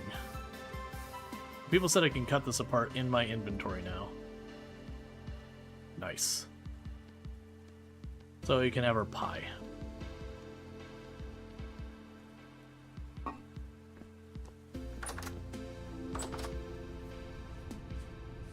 But the most complaints about JavaScript aren't relevant anymore. No, it's not a bad language. It's not a language I like working in, but it is definitely a language I'm proficient in. And I've certainly had to do no shortage of it over my career. It is one I still like to whine about because, again, I prefer strongly typed languages, and so it is antithetical for what I would prefer, but that's more like the style of language than anything like, oh, this language has this, problem or whatever. Okay, so those are still going. We've got the prepared hide there. We can combine those. Get more of that.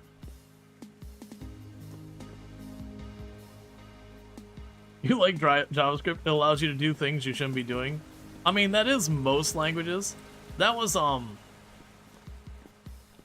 would have people get into, like, different discussions around, like, compiled versus non-compiled languages, like, compiled just in time versus, like, you have to compile it in advance. And I was always an advocate for I would much rather you have to compile your language in advance. Like, you can't just drop a bunch of files in there and at runtime it just figures it out. Which is one of my beefs with JavaScript is like it'll just do its darndest to run no matter what you put in there. You can certainly make it not run. But like it'll give it the good old college try. And my argument I had is like if you get the best developers out there in the world for a language that is, like, fully compiled, all that kind of stuff, and you put two of them together and have one use a, compiled in advance, and you have one do, like, a compiled just in time, and they put their code together, you're not going to be able to tell the difference. Like, it's going to be of the same quality, no fuss. On the other hand, if you get two wretchedly bad developers who have no idea what they're doing, and you put them in that case, a compiled language does have a bottom floor that says, hey man, I can't compile your code, try again. There is a minimum bar of the quality of your code before it tells you to get lost. Versus the other one, it'll try anyways. You can put your file there. It won't work, but you know, you can try at least. Is it an important distinction? No. No, it is not. I think the only thing we use binds for is the rope. Yeah, in that case, that could just become rope. But that's, again, that's me just having preferences.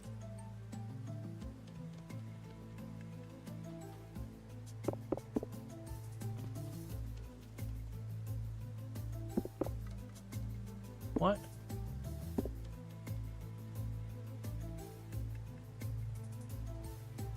That's something I can't actually grind up?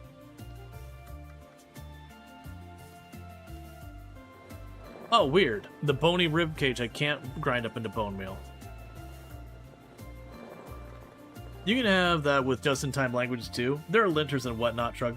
Right, but that's an extra thing you have to do on top of it, is more my argument there. The language inherently doesn't have that. It is something you add in, you know, in between you to help you out, which I do recommend. I do think it's actually good to have the extra step in there being like, hey, it's like adding unit tests to stuff. Like, entirely different thing. It's good to have that extra thing between you and the final stuff that goes, hey, we're gonna run a pass to make sure you're doing what you should be doing, your due diligence, all that kind of stuff. And if not, it's gonna kick and scream at you until you do.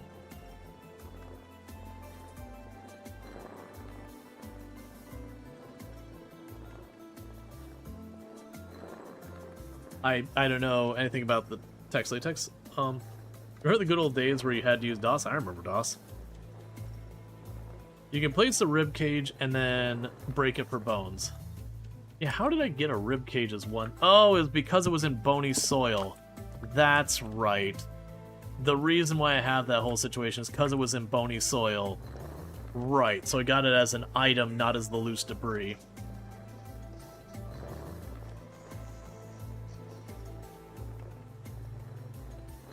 At the end of TypeScript, you have to strongly type stuff in JavaScript. It's optional, but most projects have a suite of tools that are standard to slap on. Yep.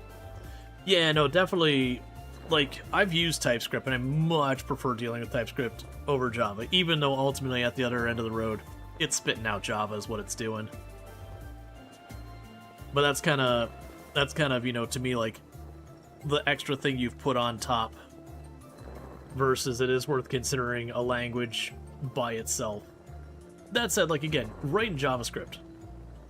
You do good JavaScript, it's going to be perfectly fine. Then just TS ignore everything everywhere. Oh, man. The classic of, like, okay, we're going to have the requirement that you have to have, like, unit tests for, you know, outside configuration, but, like, unit tests for, like, everything and all that, integration tests, whatnot. And then you get about 2 seconds into it, they're like, well, we're adding an exception. We're adding an exception to that. Well, we're adding an exception. It's like, all right, so we just don't do tests. I get it. You can, like, you're telling me we have to do tests for everything, except for everything. All right, bear with me, chat. I really need to use the restroom real fast. So I'm going to quickly do that, and I'll be back here in just a minute. But thank you again for tuning in, and I'll be right back.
Okay, and I'm back. Oh yeah, no, definitely. With software development, it's almost like learning a new language, like spoken language. And anyone who's learned like a second language or anything like that, it's always when you first start, it feels like you were just fumbling in the dark. That you are just trying your best and you are getting nowhere. And it stays that way until you hit like this kind of this critical mass where you know enough words that you can start stringing together basic sentences and idea to have a concept of what's going on. Until then, you're like, I will never get this. This doesn't make sense. I don't understand. But there's definitely a point where you just get that just enough of a vocabulary, and then suddenly you're just like, oh, okay, sure, I don't know what that word means, but I got the idea of what you were trying to say from context. And like software development's the same way. You're like, I have no idea what's going on. I have no idea what's going on. I have no idea what's going on until you get just enough understanding of the language that you're like, I don't know what this does, but I know all the stuff around it. And knowing that stuff around it, I can kind of get a good idea of what this does. I may not understand why it's done in this way or anything like that, but I can get at least far enough to figure that out. Okay. You're considering doing cybersecurity, but you got mixed information about the job qualifications. I feel like with a lot of cybersecurity stuff, it's all over the board on what the job qualifications are. There's a few roles that are very standardized, but a lot of it's just all over there what the expected the expectations were. I hope it's not cutting in and out. I don't know what I'd do if that was the case.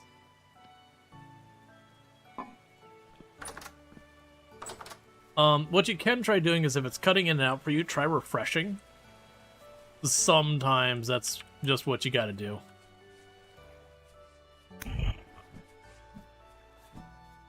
Like, connection gets jacked up, stuff gets pulled in memory, that shouldn't desync, all these kind of things.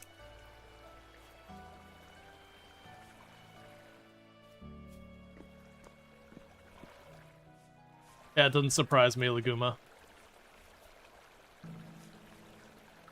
Alright, so let's check. Is all of our trees still alive? They probably haven't been around long enough to either grow or die yet. I think we like technically planted them like a week ago in game.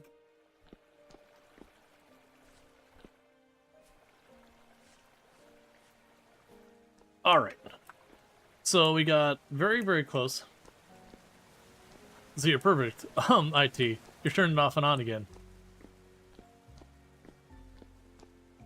Worried about being a woman, IT? So very genuinely, like, if we're going back 20 years, sure.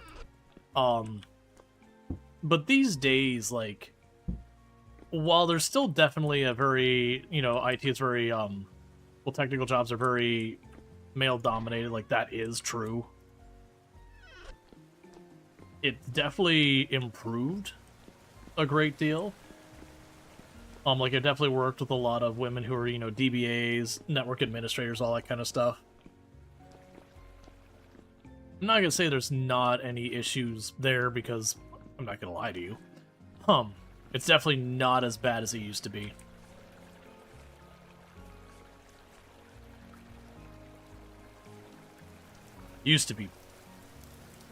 Used to be terrible. Alright. I think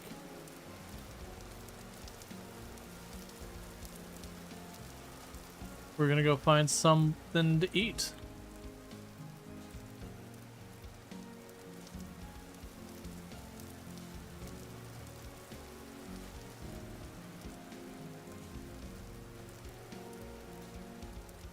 I saw that deer chilling.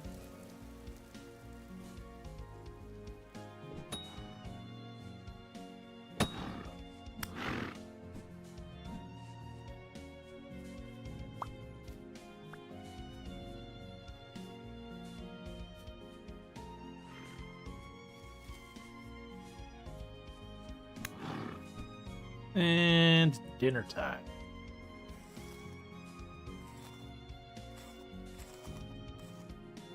Ooh, you were a chonker with all that meat on you. Well, we get another one that big, and we'll be able to make ourselves another ridiculous meat option. Probably make some meat pies.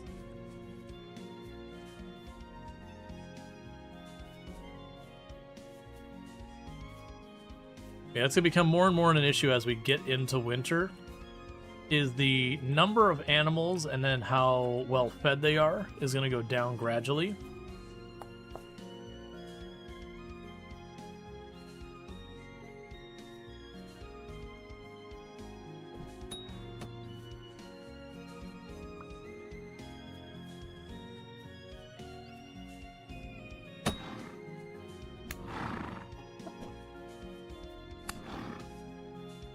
All right.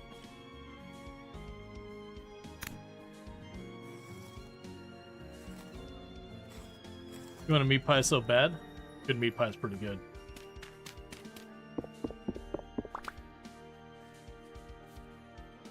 Okay, anyone else joining us for dinner nearby? That's a butterfly. We can't eat that. Or can we?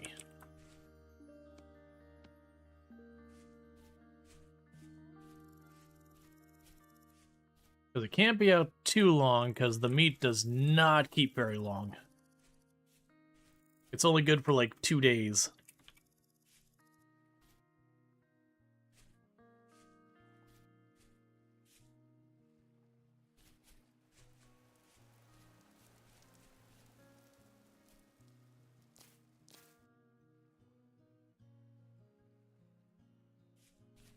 I'm also trying to check in these berry bushes. See if we can't get enough berries to, Hey, Italics! Thank you so much for the raid. I hope you had yourself a good stream. We are definitely not murdering all the native wildlife. But, if I can get a shout out for Italics, by the way, absolutely fantastic content creator. Plays a lot of similar games to what we play here, so someone I definitely recommend checking out. If you enjoy the content here, you'll probably enjoy it there too. Love to do some inventory. Oh yeah. Have you had a chance to play version 1.22? Relatively new one. Mine Mogul. Oh, that was the yeah, I played Mine Mogul. That was fun. Yeah, that's the it's like Hydroneer but underground if I remember correctly. Yeah, I had a lot of fun with that. I hope you enjoyed it. That was a good one. But yeah, again, check out Attacks. Absolutely fantastic content creator. I 100% recommend checking out all that good stuff. And also, when that comes off cooldown, we'll get a shout out for Ultrasource as well. You can play the new one in that spot where you don't want to start completely over, but you also don't want to try to remember what you're doing in your old save. Yeah, that's fair. Yeah, I know they added a bunch of stuff. Like, may or may not have accidentally eaten psychedelic mushrooms more than once. When the hunger comes on and it says it's not poisonous, you know. Sometimes you get to see new colors. They had like tempering and quenching and all that kind of stuff for your blacksmithy. But it's been good. I've very much been enjoying it. I haven't played in quite a while and just getting back to it. But yeah, no, it's definitely one of those games that takes there. Made wavy and Liberty mushroom stew without knowing. Oh, I haven't cooked with any of them because I've always ended up eating them when, like, you know, you're out and about trying to find your way back home.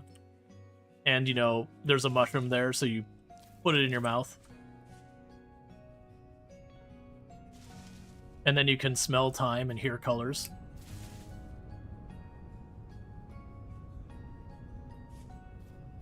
But it's been fun. We're pretty far. We've got iron going. Getting ready to go into our first winter for the year. Or for the game.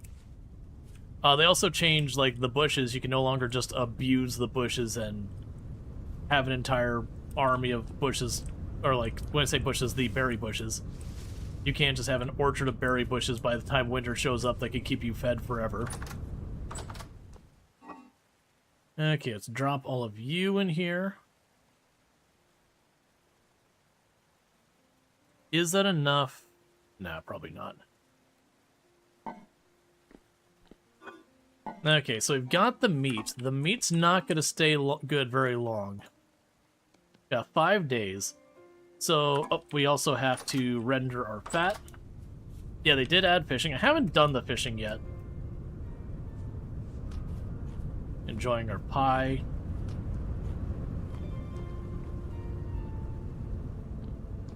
Okay. Let's go ahead and put our raw hides in here. Start processing those.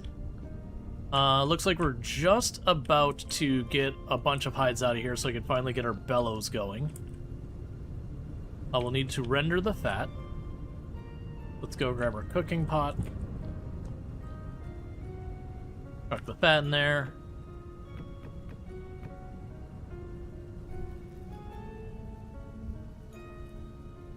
Yeah, no, I'm looking forward to combat getting some love because there's a lot of things I like about Vintage Story, but there's one thing that Vintage Story needs. It's that combat to have a pretty good look at it. My inventory needs to die. Alright,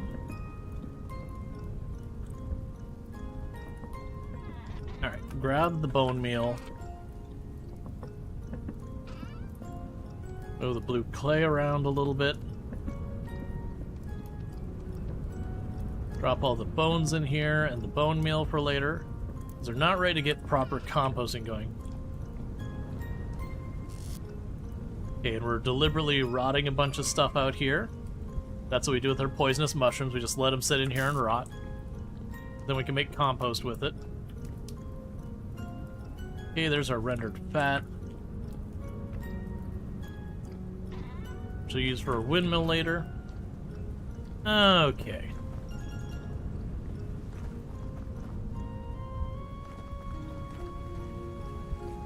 Alright, so got all our pit kilns, we got our little blacksmith here, which I've got my iron there, but I need to rearrange, because getting away without bellows now is not really a thing we can get away with, so I need to move the forge around somewhere. So what I can probably do is pick up my crucibles.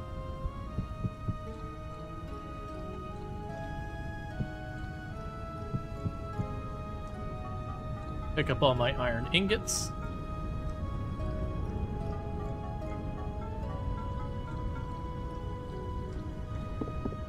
Take you. Put you there, and I can put the bellows on the side of it. Alright, so we're waiting for this one to open, which should be any time now. That'll give me a bunch more of leather, and I'm hoping that'll be enough leather for us to get our bellows. Because technically we can get our forge just barely hot enough to work with iron, but you kind of tap on it a little bit and go, up, it's too cold, gotta warm it up again. And the bellows will let it get quite a bit hotter. So the other thing I should do is make a place that I can quench the,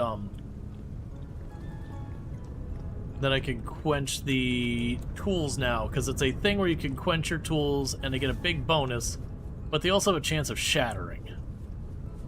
And you can kind of continue to escalate it, but each time you escalate it, the risk is higher, and the bonus is higher. So, you know, if you ever wanted to gamba in Vintage Story with steel, you can do that. And probably hate life when you shatter steel. Alright, so what was the barrel recipe again? Boom. Wood down the middle.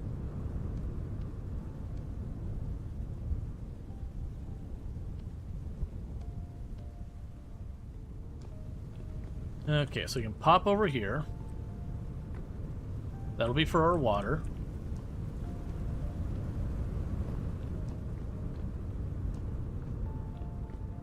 Oh, you'll probably go down in the cellar for when you go to make wine. Okay.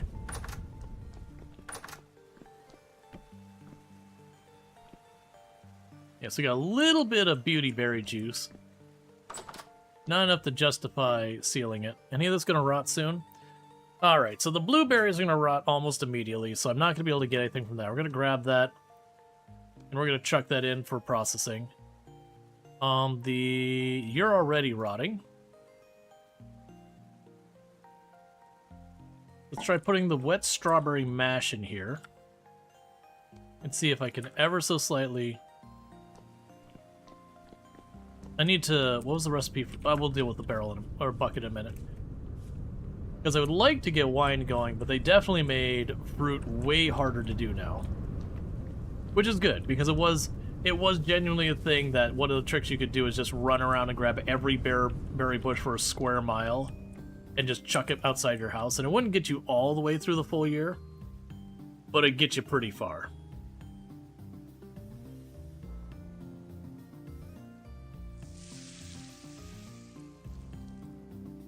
Okay.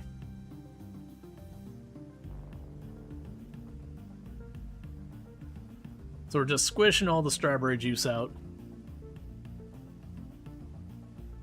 So I can put it in a big old container. I just realized I don't have anything to drink the juice with. That's fine.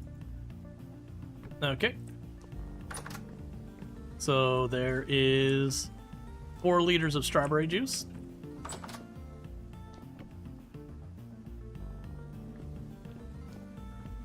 Then we got our strawberry mash. Can take sips of the bowl? Yeah. So chuck all this in here to rot. We can drop off our planks again. Okay. Are you open yet? Ah, here we go. Give me that leather. Am I 1 leather short? Because what we're waiting on is I need to make bellows. And the bellows are here. And it is 6 leather, and I have 5. And I could also make the bigger backpack. It's 8 leather, and I have 5. So that's cool, I guess. Give me that prepared hide.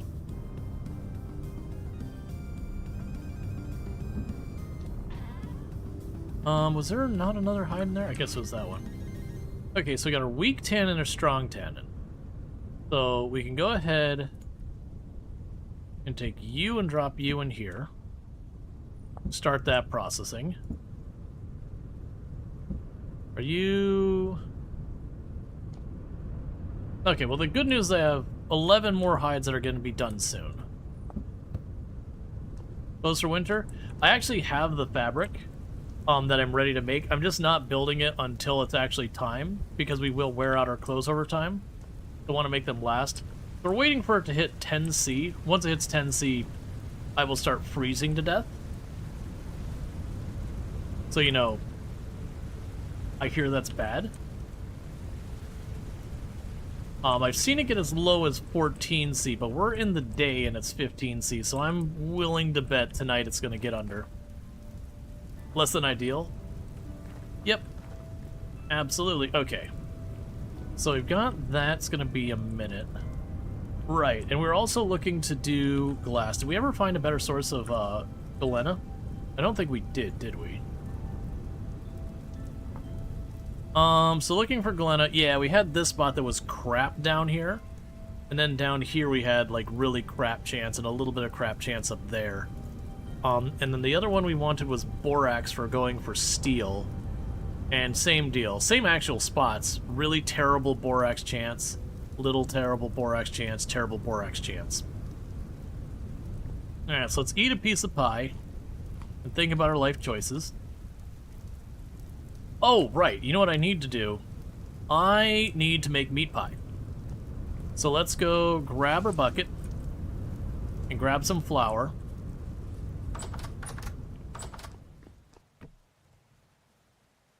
Which should be this box.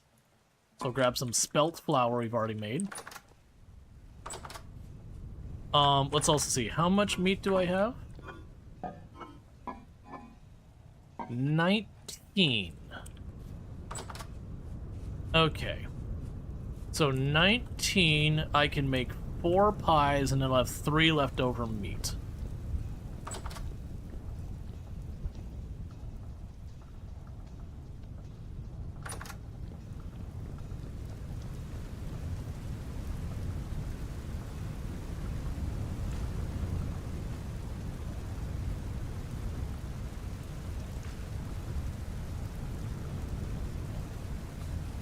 Okay, so that should be 5 pies worth.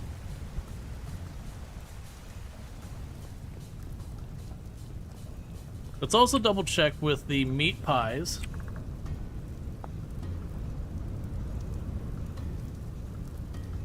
Oh, that's right. I could put way more filling. Let's see, 4 pies, wasn't it 8 filling per pie? I think you're right. The catch is you can't do a combination of, like, meat and veggie pie. You just get... Let's double check to make sure I'm not lying. So we have vegetable pie, cheese pie, fruit pie, meat pie. What's pot pie? Okay, pot pie I can mix stuff. Okay, that's cool. Alright. Let's get our lantern out. Alright, so let's double check with the pot pie. So pot pie, so we get 4 portions, so we would have 8 ingredients per pie. I do not want to do math. So I'm going to go ahead and do here is we're going to grab some turnips, some carrots.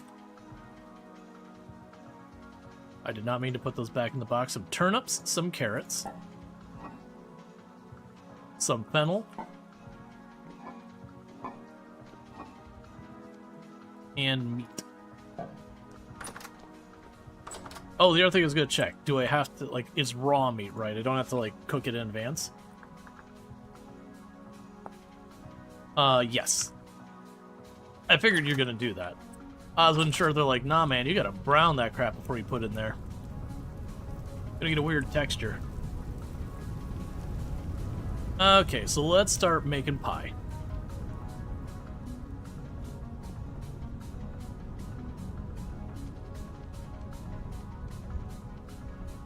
I need to clear inventory space so I can do this efficiently. Okay. So meat, fennel, onion, or turnip, carrot, dough. Grab our pies.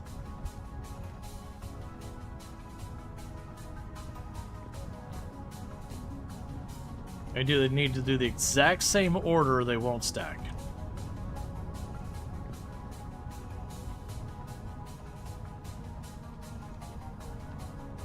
I need to make more dough.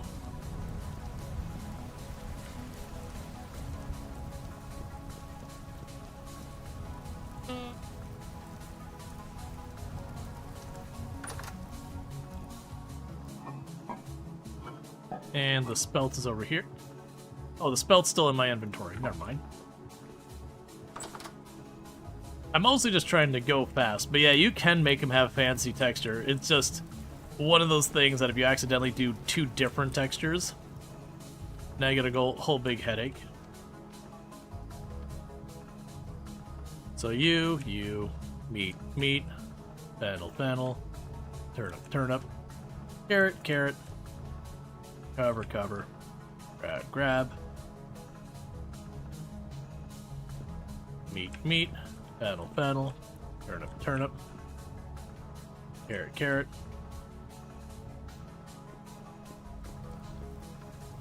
I need to get to be an even amount because we're trying to use all the meat now because the meat has a very, very short shelf life. It only lasts for like 2 days normally.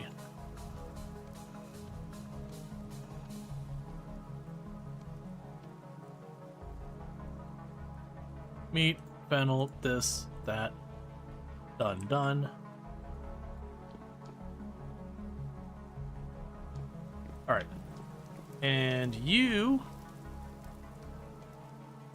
we taken off of here. Just gonna chuck the meat directly on the fire.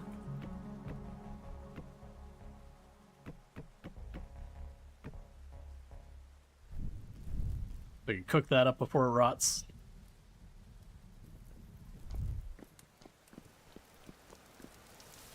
We can have one odd pie out. Thing I can go ahead and do here is I'll grab 2 onions. Chuck a little rest in here. Grab 2 of you. Grab 2 of you. And grab 2 of you.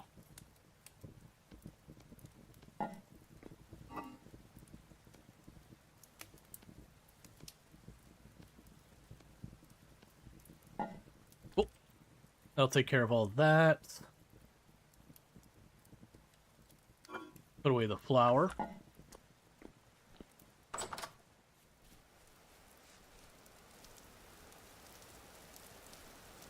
And then we gotta actually cook said pies. It doesn't matter what order, because they're not gonna stack with the rest. Okay, so next thing up is I need to grab a bunch of firewood. Put them in my ovens.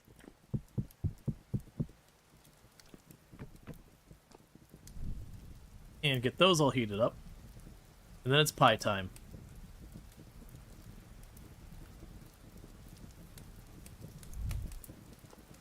And I guess if I'm going to be extra productive, we'll just shatter our shins a little bit.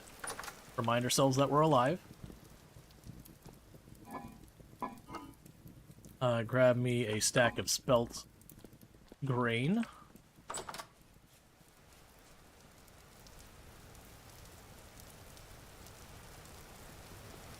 And we can chuck it in our kern.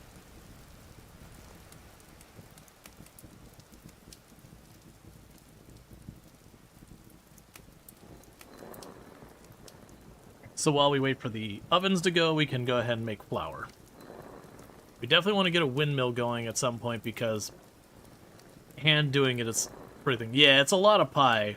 But the way I figured is I had 1 day till the meat rotted, maybe 2 if I put into storage. So by making it into a pie, I can put into... Yeah, I can put it into the stuff down below and store it for like 30 days. Now I'd want to watch to make sure our pies don't burn. Because they'll go from like raw to semi-cooked to cooked to, I think it's like slightly burnt to just plain burnt. I wonder if it would make a difference on the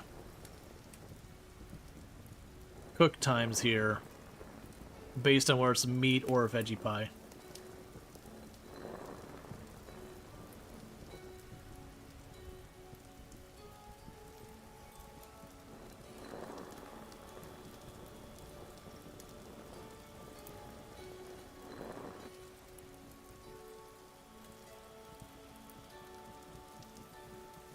Alright, tonight we make clothes for ourselves too.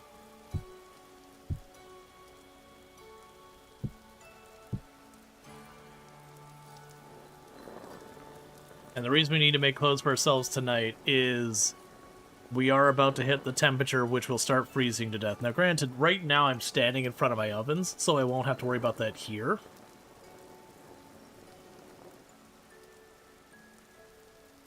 But you get the idea.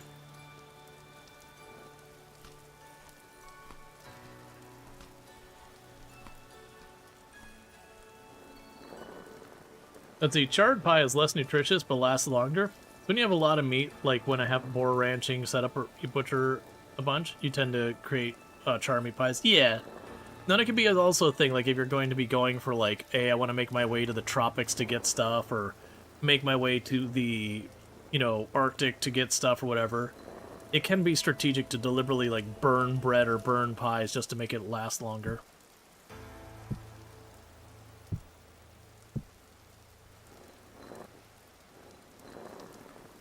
Okay. You can also wait for it to almost rot, cook it one stage, then reset the rot timer, put it back into storage. What's about to rot again? Yeah. That one feels a little cheesy for me, but you know, it works.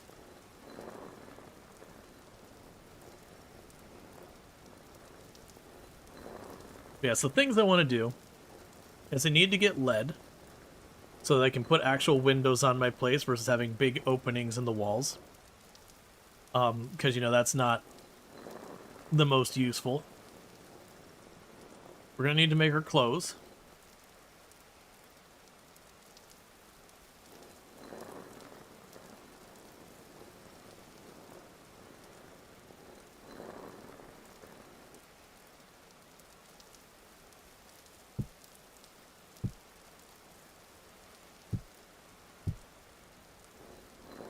Alright.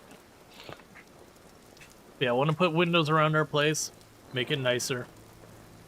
We need to make her clothes. I've been putting that off for a long time. So we've got our tattered shreds of clothing we started with. So our clothes are just going to be cloth stuff. It's not going to be that warm. So we might actually run into problems. We're technically on a custom set of settings based on standard. But one of the changes is I did make it so we're using the temperature considerations of Homo sapiens, which basically means you freeze to death at 10 degrees Celsius warmer. And then by default, basically makes winter more dangerous.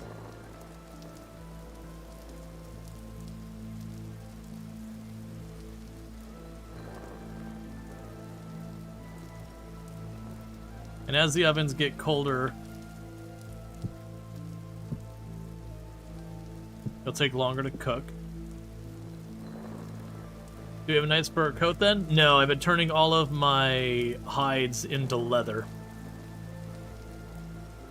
Because I want to get like leather armor going, get our bigger backpacks, get the bellows so I can make iron. As a Canadian, you're now curious at what temperature Celsius you die at. I believe by default, 0 Celsius is what is dangerous, and this is considering no clothes or anything like that. This is just you out and about. And then I believe from there it goes to 10 Celsius if you're on Homo sapiens. Which honestly sounds like they're being a bit merciful.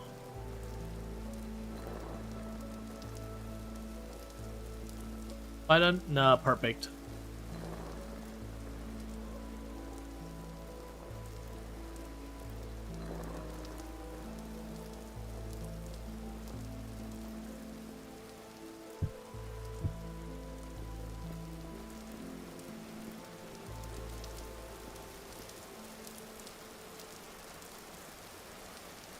Yeah, no, like if you're sitting in the home, like you're just sitting outside or not moving around a lot, the temperature tolerance would be way worse. Okay, so let's put that in there, which makes those pies go well for 30 days. So I took those pieces of meat, they're only going to last like a day or two, and I basically gave it a shelf life of 30 days by cooking it into a pie. And meanwhile, let's grab our hunk of meat. We're just going to scarf it down right now. And chase it with some veggie pie.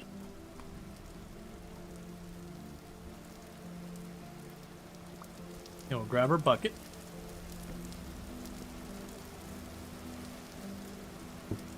There we go. 22 leather. Alright, so before we forget, bellows are the important one. That's the one we need. So bellows. So I need 3 sets of nails and strip that have to be bronze or better, and some planks. We can make that happen easy enough.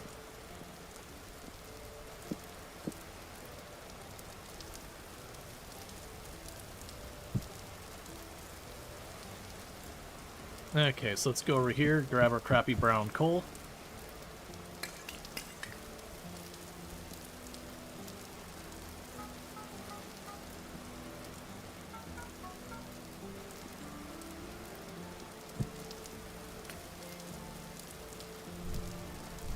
And light that up.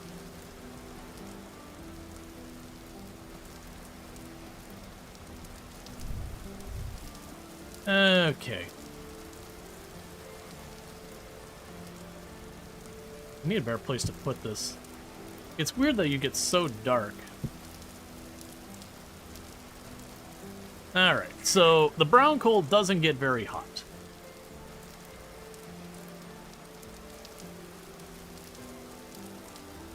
And I'm going to do this blacksmithing the way it actually works and not using... We have a mod called Napster. So when it comes to the crafting stuff, when you're doing it time and time and time and time again, that you know you do. Oh, by the way, if we can get a shout out for Ultra Source if we didn't get it earlier. Another fantastic content creator, does a lot of simulation games, all that stuff. Very similar games to what we do on the channel. Definitely good times. Alright, so let's go here. I need the brackets. So what we do is we say, alright, start smashing this all over.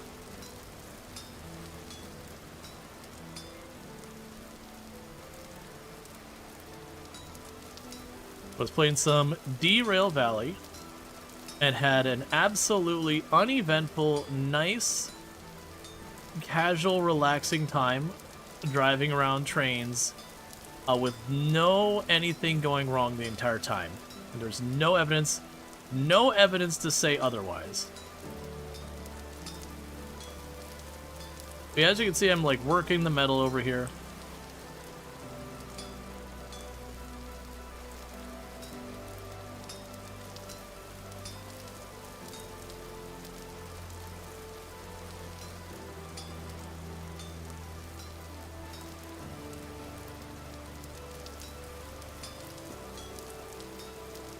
I gotta grab our second ingot. It's just this particular recipe takes 2 ingots.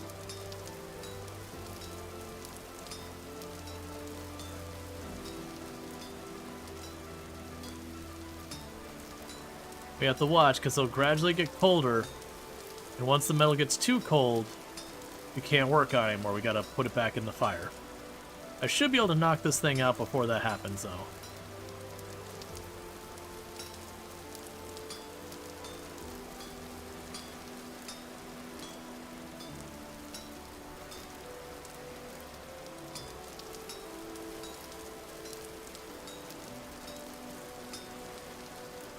Oh, got too cold.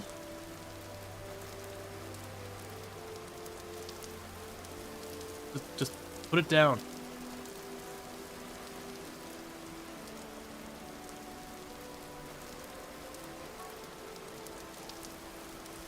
I didn't think about what I was going to do next. Prospecting pick. Prospecting pick.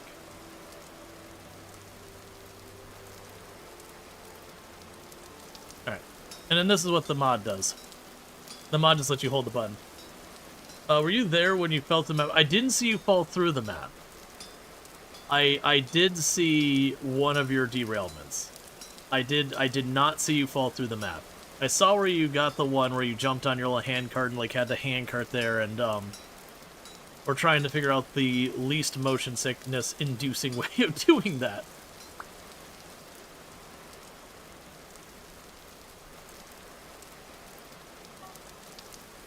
Alright, what do I need to do for the other thing? We can get the bronze pounder. We don't need that. Let's go ahead and make a metal. Oh, that takes 2. Well, that's embarrassing. Alright, well, that means I'll need to do another bronze ingot at some point. Also, grab you. Put you on the fire to start going. Because unfortunately, I chose to do the metal plate. And the metal plate takes 2 ingots. And I didn't think about that through because I wasn't planning on that. So right now, it's fine. I'll deal with you in a minute. Grab one more ingot to deal with this. Okay, you're back at the temperature. There's your ingot. I'm just gonna finish this up. With the bellows, I can make this much hotter. Breaking games so much that you barely react to flying through the map. Well, that was Roadcraft when it was still like before it had fully released, and you know the thing was bugged out and launched, and the Iron's just like, yep, that's just focus game. I very much love focus games, but sometimes they just do their thing. And you are just along for the ride.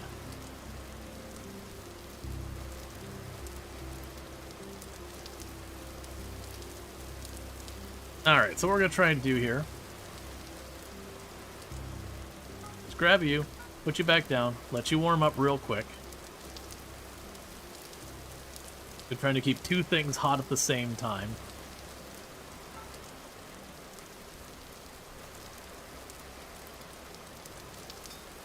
Okay. And this will be a metal plate. We can use it to make a lantern or something like that. I hadn't really planned for that. It was just, I figured lighting it up, if I'm going to bother to warm up some bronze, let's get a couple things made.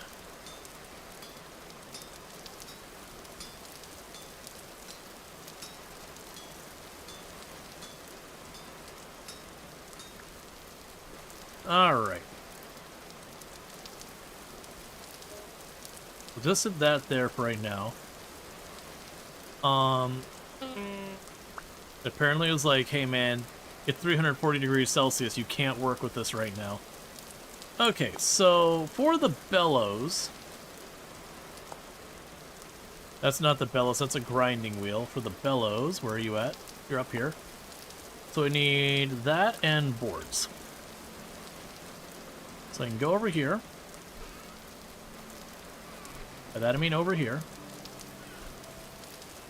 Yeah, so it is cold enough I would eventually freeze to death. Alright, can't work with that. They're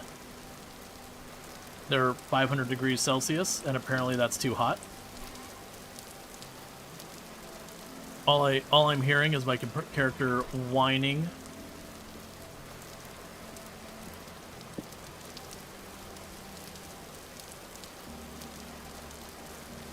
I'll put you away for right now.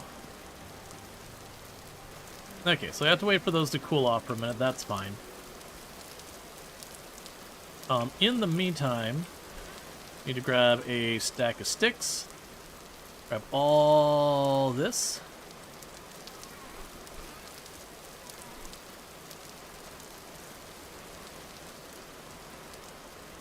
Make a stack of fabric.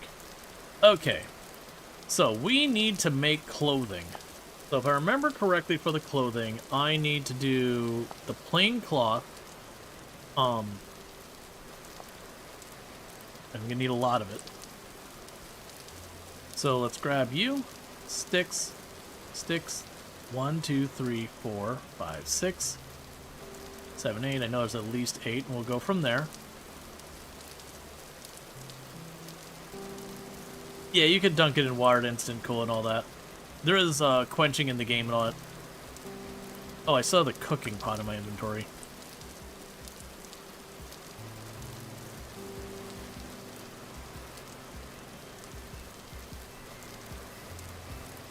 I'm using the wrong things.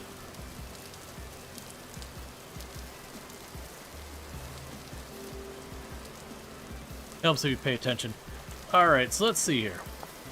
So we start with a shirt, 1, 2, 3, and a thread. So 1, 2, 3. So that gets me a homespun shirt. That's 2 Celsius more. Why would I do one versus the other?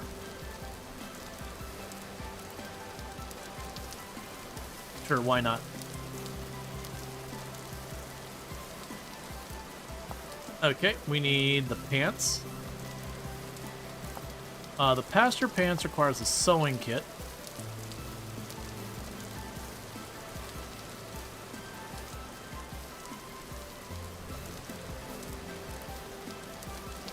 I forgot those were a thing. Oh, you can make a sleeveless chemist top. And do like fur stuff and all that. Alright, so let's go here. So for the pants, you get the pastoral pants to give me slightly more warmth. So go 1, 1, 2, 3, 4.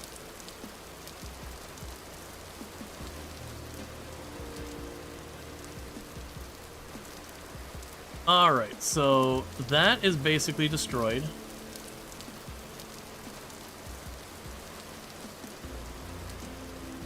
We have our pants.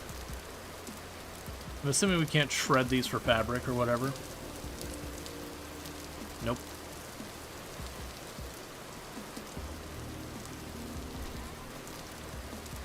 I'll probably just chuck them in the garbage or something later, but that's alright. Okay, so looking at our character, we can still get a coat, boots, and gloves, and a hat. So let's see what we can do in regards to that.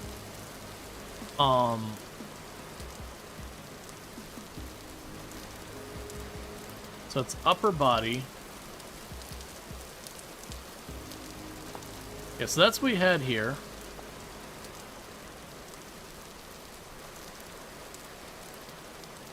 There's shoulder, which is interesting. Can I do a search for shoulder?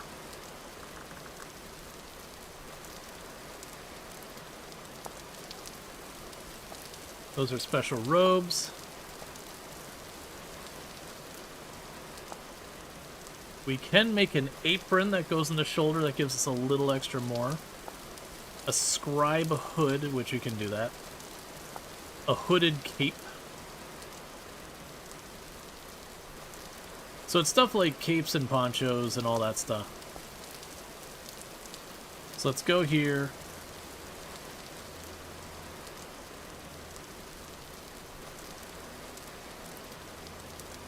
Oh, that's not what I'm looking for. Fabric.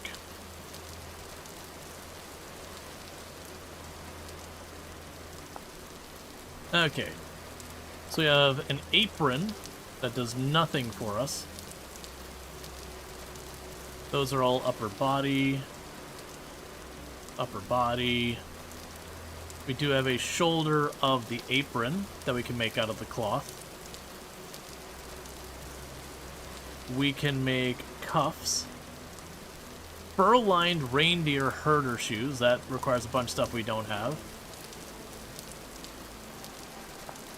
We can cover our face with a veil. Or do a headband.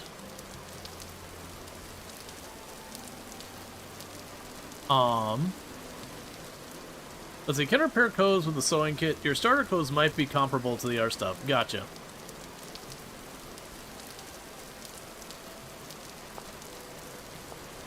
So we can apparently go like this, and we now have a headband.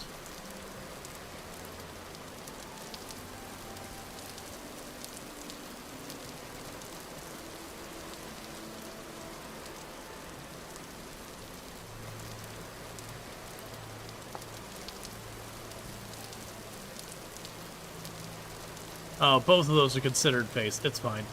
Oh, we have hand. So go like this.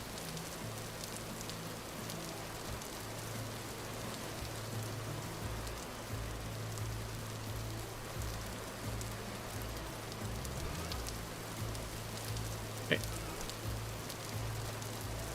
So we don't have any types of shoes. So let's see what we got here. I don't see any listed shoes there. The only listed shoes we had was the herder shoes. Does your location have the spicy water? I don't know what you mean by the spicy water.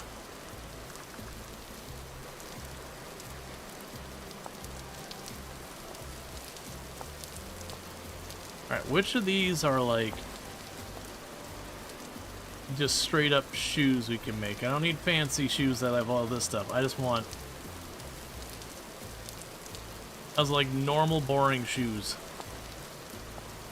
Okay, that's not coming out with anything. Let's try boots. Okay, the boots are cloth that we have for the nomad boots. Hunter boots. Oh, rapid flowing water? Not that I've seen. Squire boots. Commoner boots. Nope.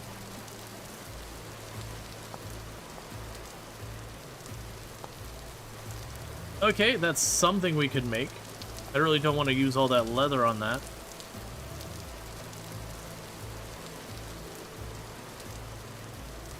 Like, all these are like the different aesthetic ones. I'm like, man, I'm just looking for some boots, man.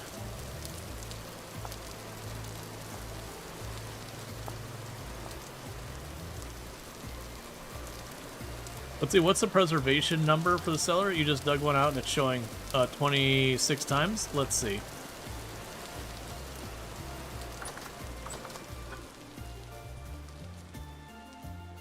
I actually have no idea how you check that. How do check preservation number?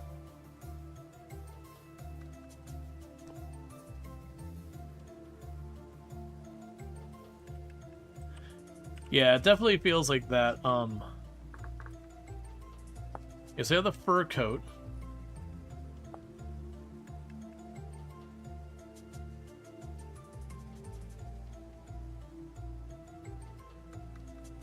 Yeah, so it says the 0.26 is the other.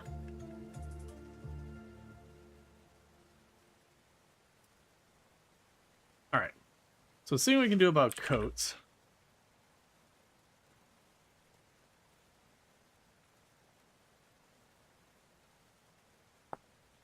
Yeah, so a bunch of those are like fancy stuff we can do.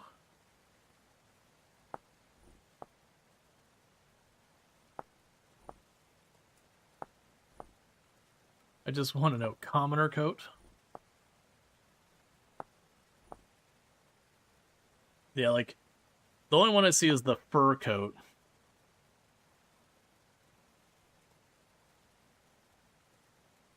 Which I guess if we had a large pelt, we could just do that.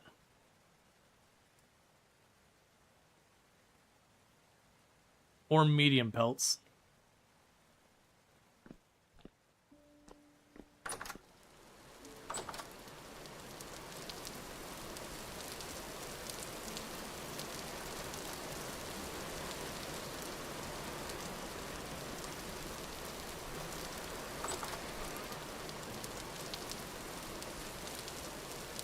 Chuck that in there. We'll be able to make a windmill. We can go ahead and eat some more veggie pie.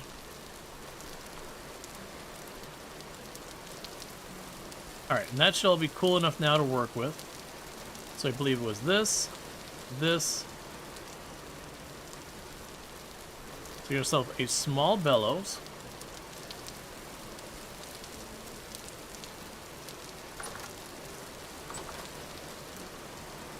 Yeah, no, use redwood for the house.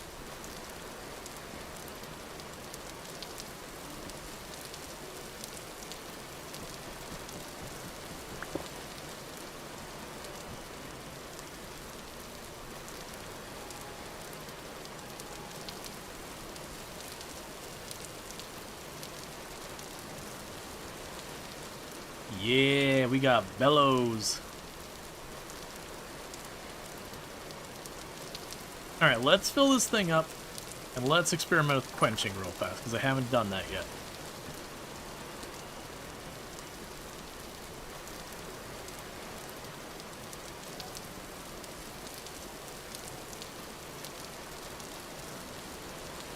So get a bunch of water. Because the idea with quenching is that I have to get a piece of equipment up to a certain temperature, the head of it. And once I do that, I have to kind of chuck it in the water to bring it down to temperature very rapidly.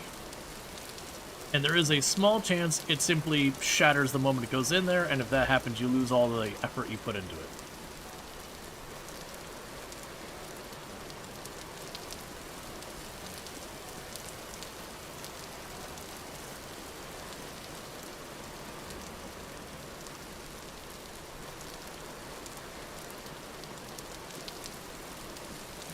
I'll have to wait, though, because this is brown coal, which doesn't burn very high, and we want to use the arc coal. So I actually do have a bunch of brackets. So that's for the large lamp. Ah, it's 8 of those for a large lamp.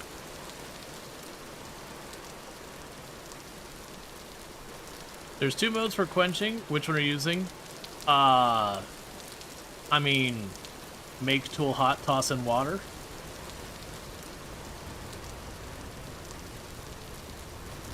I actually don't remember what the other one was. Let's see here.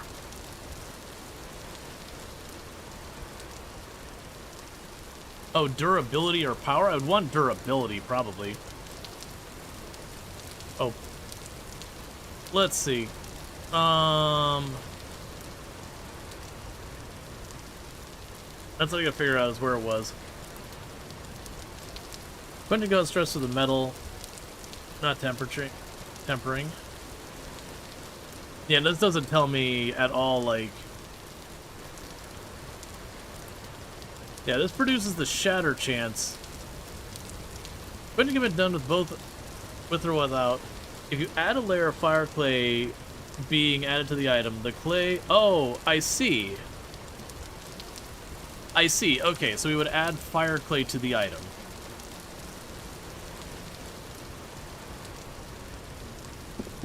So if I go bang on this for a minute, we put it back down. Need to grab our charcoal.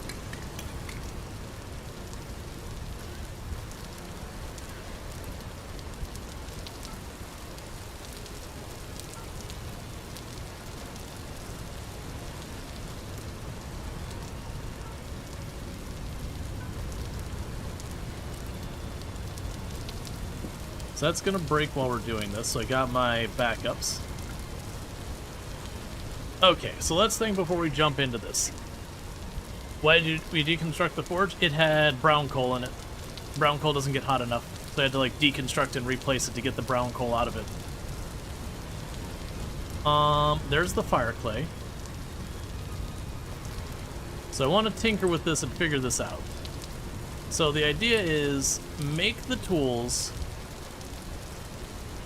and I'll go on with that. Let's go ahead.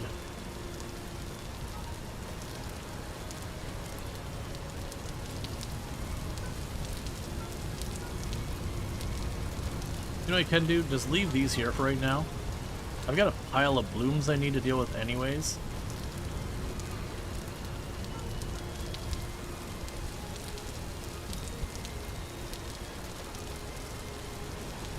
Alright, we should get the wood out of my inventory as well, because we're going to be juggling.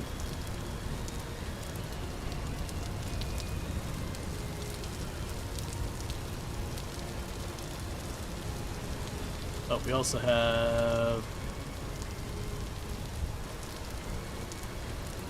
you for later. For right now, I'll put these away. There's things I can make with that later. Give me that back. Oh, we have the leather. 1 second. Alright, let's double check to see what we want to use the leather on. I'm leaning towards just immediately going for the backpacks.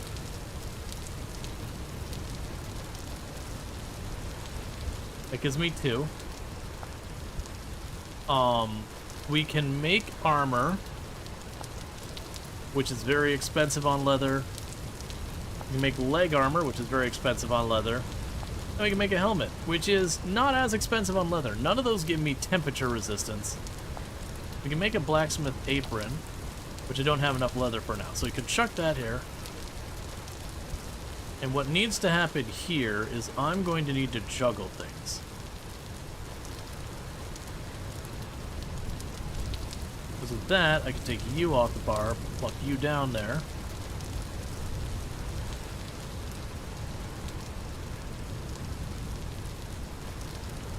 And grab you out of here. Swap you in here.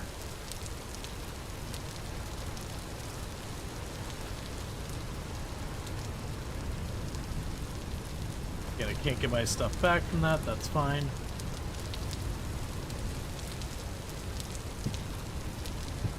Just right now.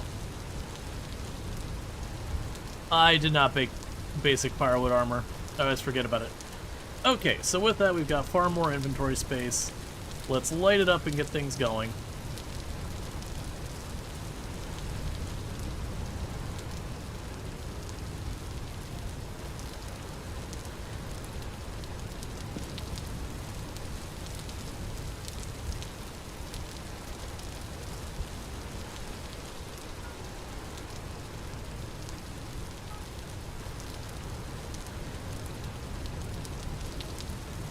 Okay.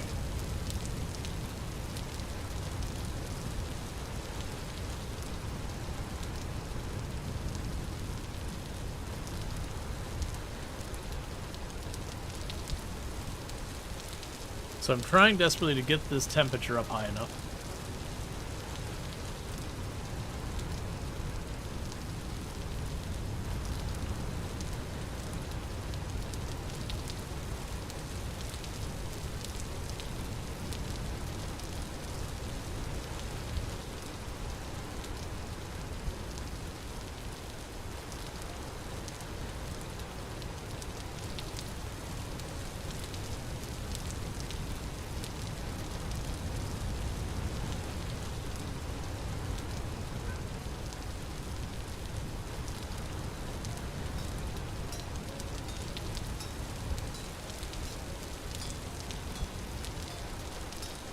And thank you, Azrael, for the 15 stream streak. If we get a shout out for Azrael, I'd also really appreciate it.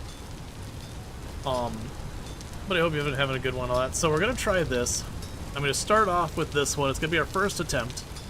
We're gonna make a pickaxe head. And we're gonna see how this goes.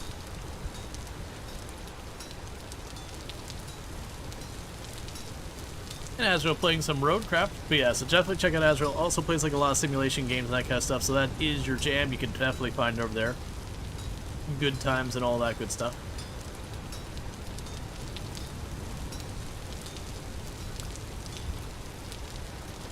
Okay, and now we can go here to the pickaxe.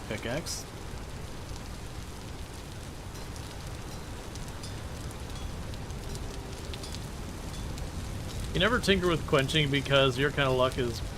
But that's the thing. There's a 5% chance that we do this, it just shatters immediately. And we get nothing for it.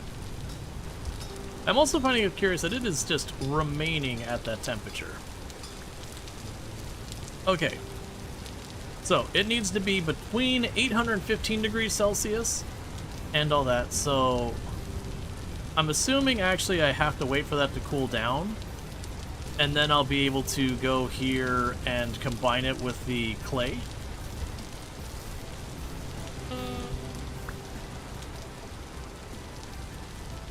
So I guess in the meantime, we'll just do this.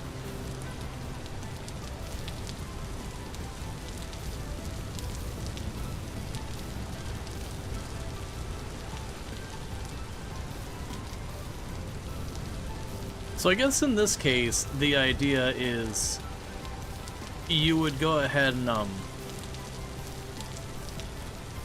get your tools made, combine it with the fire clay, and then you'd chuck it into quench. Like you'd have to reheat it. See if we can actually check this. Quenching. Quenching can be done with or without a layer of fire clay added to the item. With the clay, the durability will remove. And I'm assuming we have to do that. It's Napster is the mod. And I deliberately set it to its like slowest speed, just to not, you know, like there's definitely that's a mod you can like crank it up to its max and it feels very, very cheesy. So I don't crank it up quite that high. I do try and find something like in between.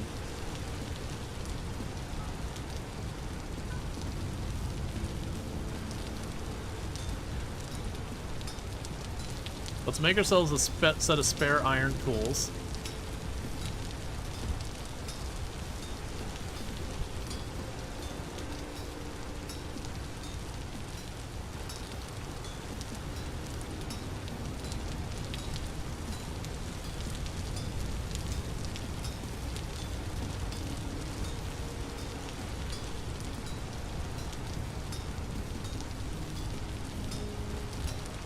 I think actually also having the bellows now means when you're using the hell hammer to craft a lot, it gives you something worth doing, because there's always a thing during that you'd have like two of the forge things going at the same time, or like two anvils going, you know, one with the hell hammer.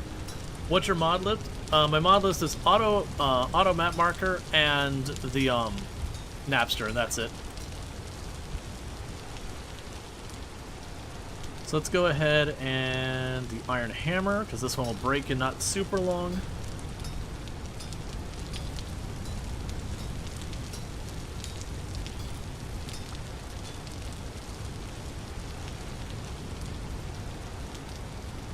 So let's get that pumping to get this sucker heated up.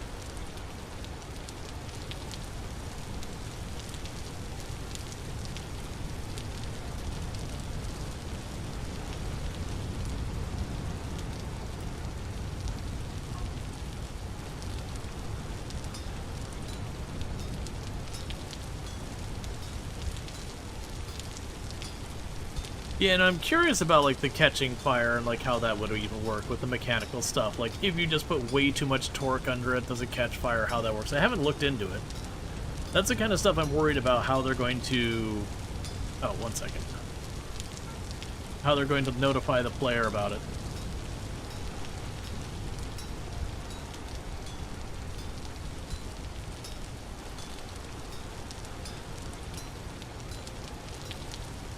Okay.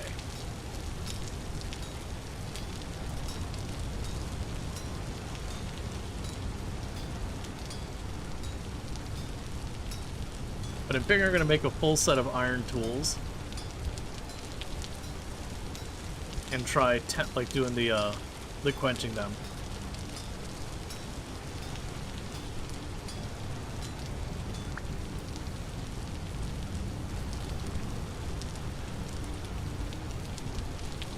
Let's see what's next. So we do need the pounding caps for the pulverizer. We'll also want a Hellhammer head and all that. We also need the anvil, but that's 10 ingots. Let's not worry about that. Let's worry about our... Actually, you know what?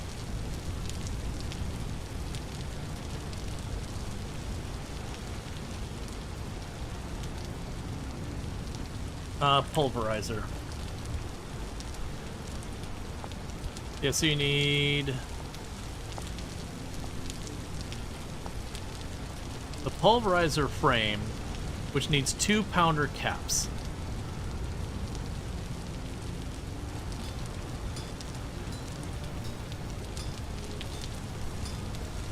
And if I make those out of iron, they can do everything I need.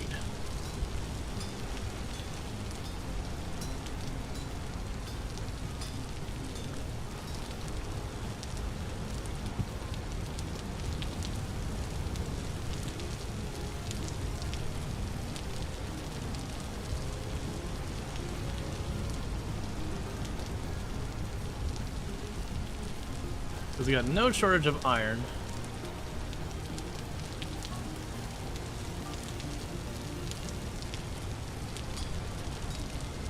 So we got our hammerhead, our pickaxe head. We can make a knife.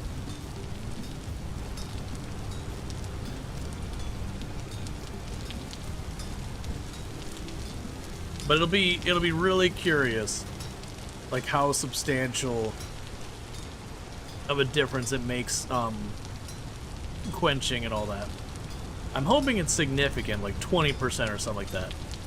With a 5% chance of it just shattering, even if it's a 10% chance, it's still a win, because you'll break 1 out of 20 1 out of 20 tools roughly, and then if it's a 10%, getting 10% out of each one means you're going to get about 1.9 extra, you know, tools out of your tools, and then you'll have the one you lose. So it'll be like almost getting an extra full pickaxe for whatever your tool is. Okay, let's go ahead and get another pounder cap.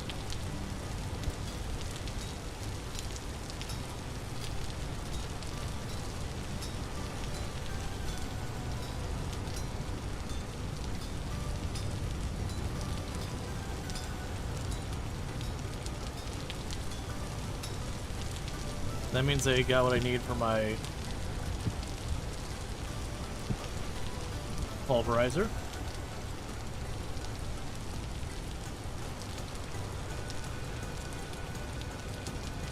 All right.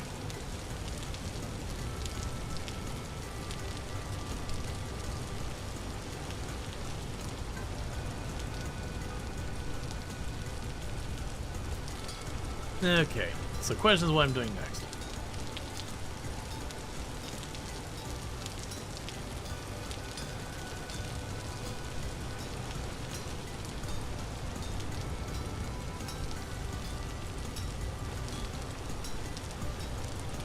Okay.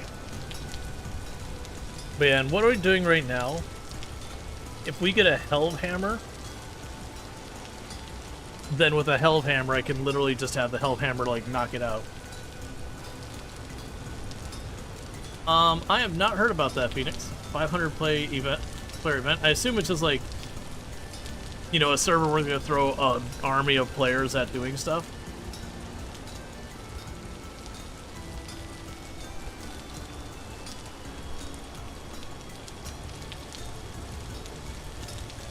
Because I honestly imagine staying fed would be very difficult. Let's see. Iron padlock.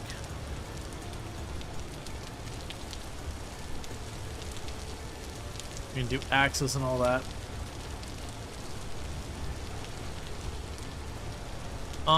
Let's see here. Do the knife next.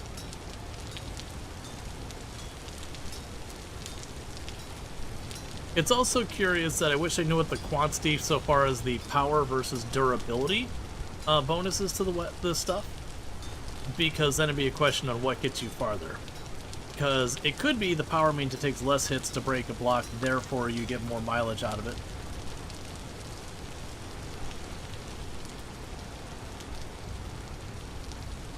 Okay, Iron Head covered in clay. Pickaxe Head covered in clay.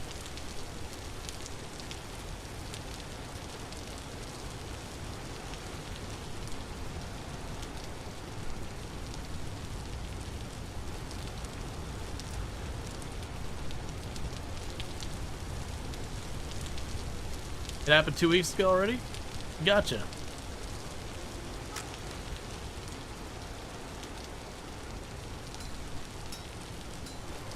Alright, so these are covered in clay. So 815 to 1050.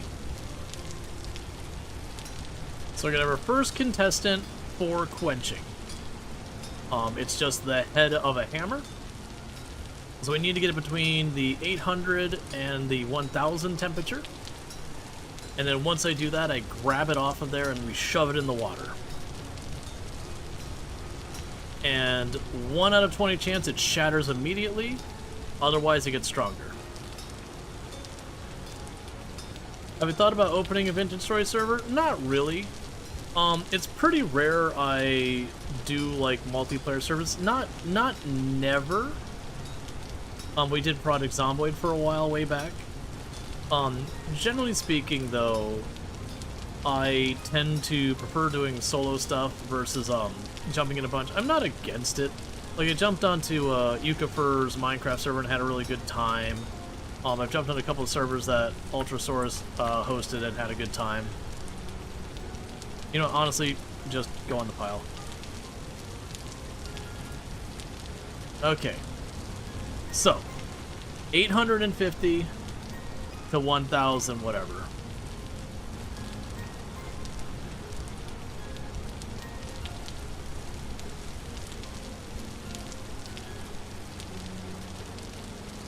Little more.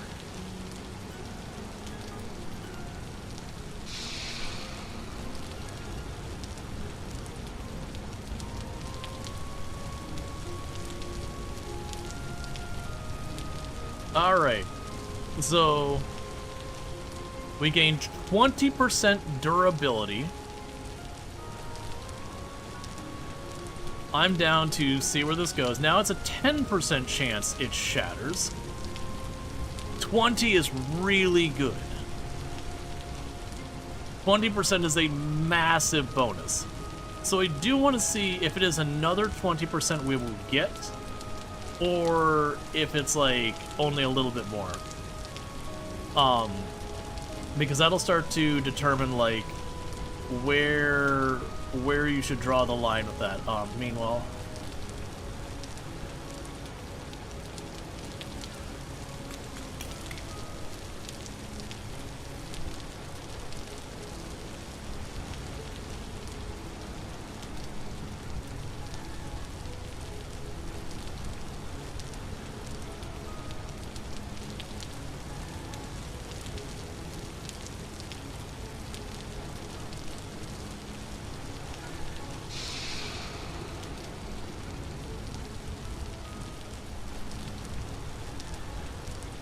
okay. Oh, I didn't cover it. So that gave me an 8.3%. Alright, and this is as far. We're gambling more than I should. I meant to cover it with clay because I want to see what the bonus there is.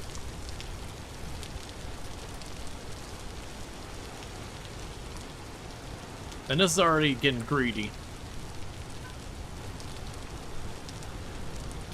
So it's a 15% chance.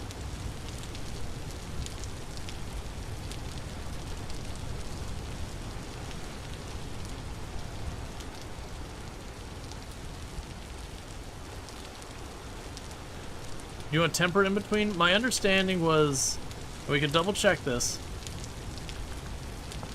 that when you temper it, Reduce the shatter chance of quenching to add the item. Similar to quenching, the tempering process involves bringing the workpiece to a specific temperature range and then cooling it. It differs from quenching in that the temperature is lower, the rate of cooling must be much slower. And thank you for the follow. Welcome to the stream. Allowing it to simply cool in the air while it's held will be sufficient. Successfully tempering will reduce the shatter chance slightly. If your tempering improved the durability of the blade, the durability will remain unchanged. However, the quenching improved... Oh, okay.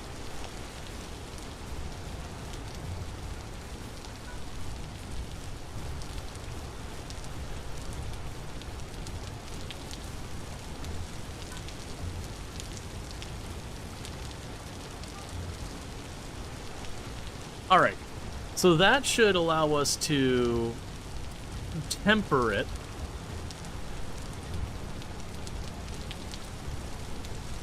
Now, if we could just cool, like, at a normal rate, I assume we can just, like, put it up on the windowsill and let it cool there.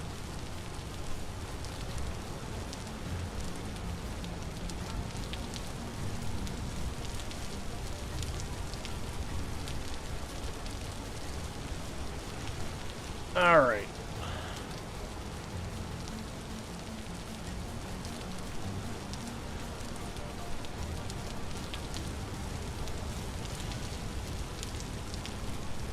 Yeah, so basically we're trading charcoal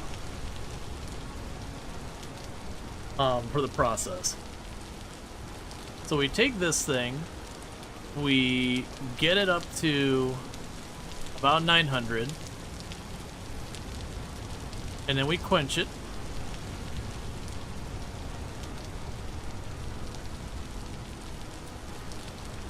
I actually kind of like this mechanic quite a bit.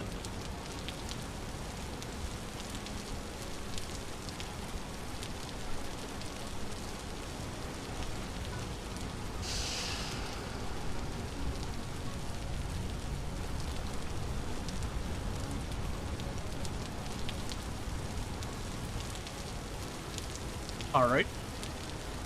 So 10% chance to shatter.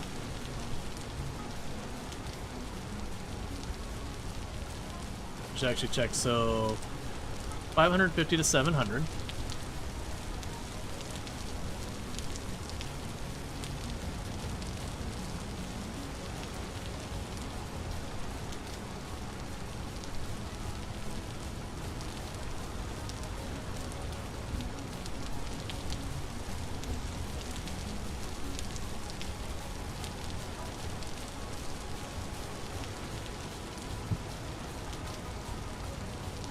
Okay, and we're letting those cool down as they will.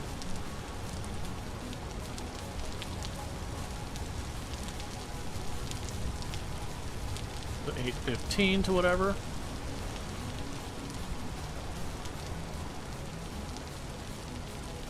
Yeah, I'm sure someone will sit down and do the math and be like, here is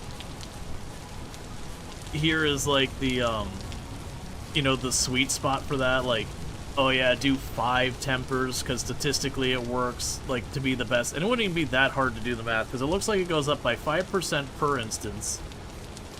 And you can certainly do the numbers to see, like, at what point the threshold of the risk of it shattering... Yeah, no, that's the thing. It wouldn't even be that hard to math, so it doesn't surprise me. The only other consideration is we are just sitting here burning charcoal, which does have a time cost to it, plus the time of actually doing this.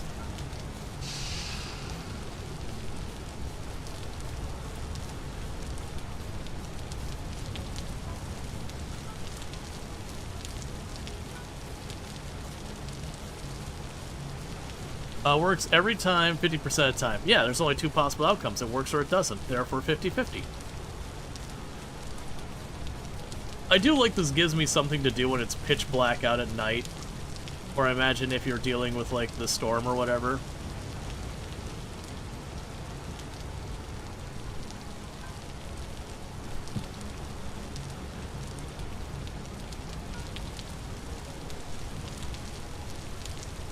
It's a great winter activity thing, so the foraging and quenching tools next year.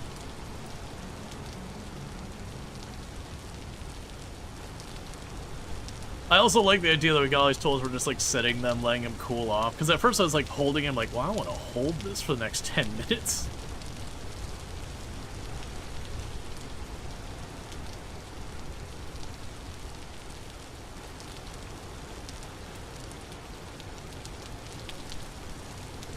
But yeah, no, I think this makes blacksmithing far more active. Because you can also just choose to not do the quenching or any of that and just go about it, like, however. By having, like, a more active, you could do multiple phases to make your tools most of the time better. And again, with the statistics where it's 5% chance you lose the tool,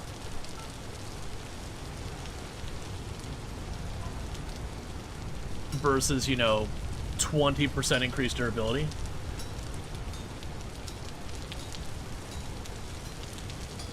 No, Laguma, it says you need to cool it slowly when you're tempering. Of which it says just holding it there. This thing. Are there winter crops? I don't believe so. You can build a greenhouse will let you grow far more into the winter. And maybe in the tropical area, you might be able to get away with, like, growing stuff in the winter in, like, the hottest climates. But then you have the inverse problem that during the summer, it gets hot enough that some crops will struggle because it's too hot.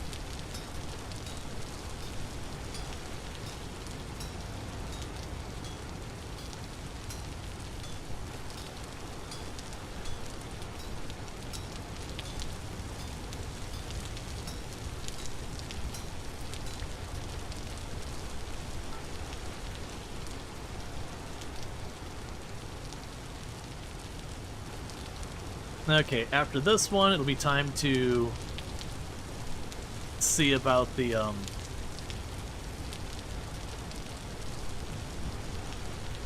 what a second round of the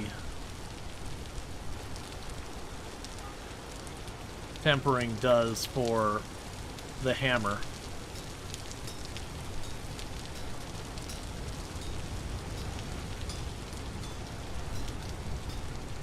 No crops can go below 0, but some crops can get started growing in the late autumn. Finish early spring because they'll survive the winter if your area isn't too cold. Yeah.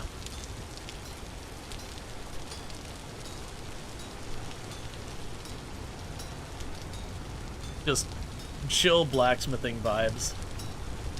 I also appreciate that it doesn't boil off the water for requiring it to refill. Butter, cheese, grits, bacon, bits, and sausage. Did you share with the class?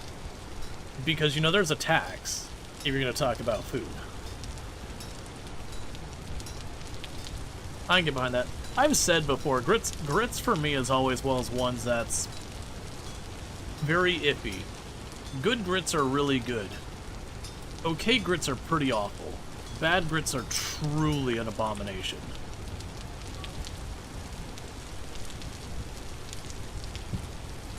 Okay, so we have successfully tempered it. I can temper it again. Oh, how much did that improve it?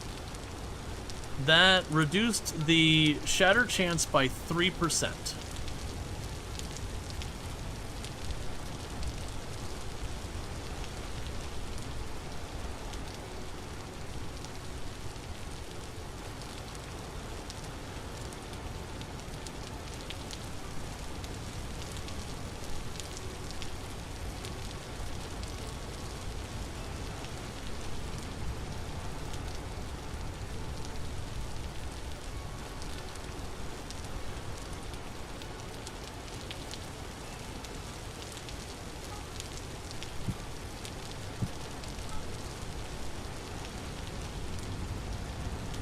Actually, wait, you don't need to know around. Let's see. Okay, so you have an 8% shatter. Are you covered in clay? You are not. Let's cover you in clay. You're now covered in clay. So 815 to this. So we want to get that up to around 900. We'll quench it, and we'll see if we do it a second time, do I get an extra 20% on top of that? Is it additive, is it multiplicative, or do we get a different number entirely? I'm assuming it's additive. And for those who don't know what we're talking about, additive means it goes 20, 40, 60. Multiplicative would mean it goes like 20, 44, whatever. Or it does blow up. Or it blows up. That is ultimately another possible outcome. Yeah, so if I don't cover it, I get power. If I do cover it, I get durability, and I do have to do it each time. So it is a consideration that I could run to a point.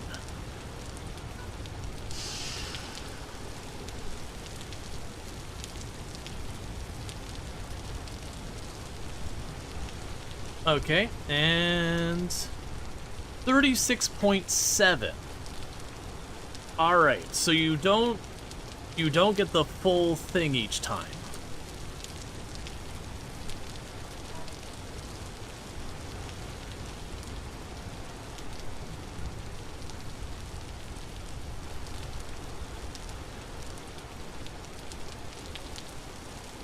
You can mix and match. I've got one of these, I've got 2 rounds of durability, and I've got one that's got a round of durability and a round of power. Yeah, the power will drop off if you temper it.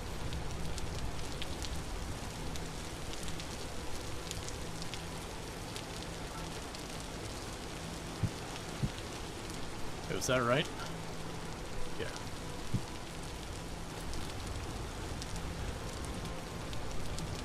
Well, that was tempering. That wasn't quenching.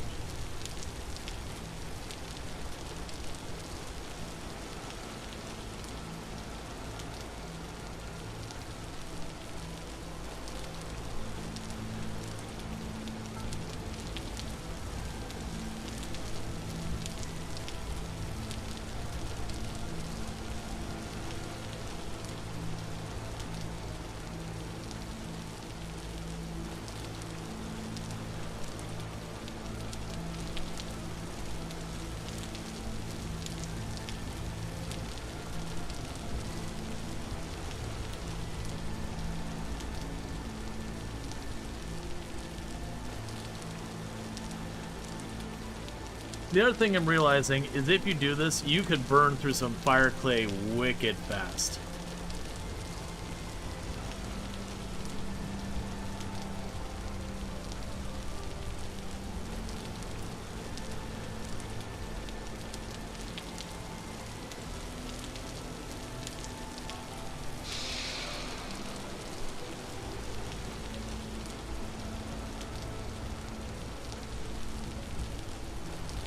Okay, so let's see. So you now would give me 36.7. Let's go ahead, and that one we're going to go ahead and just do it. So I now got a hardened knife.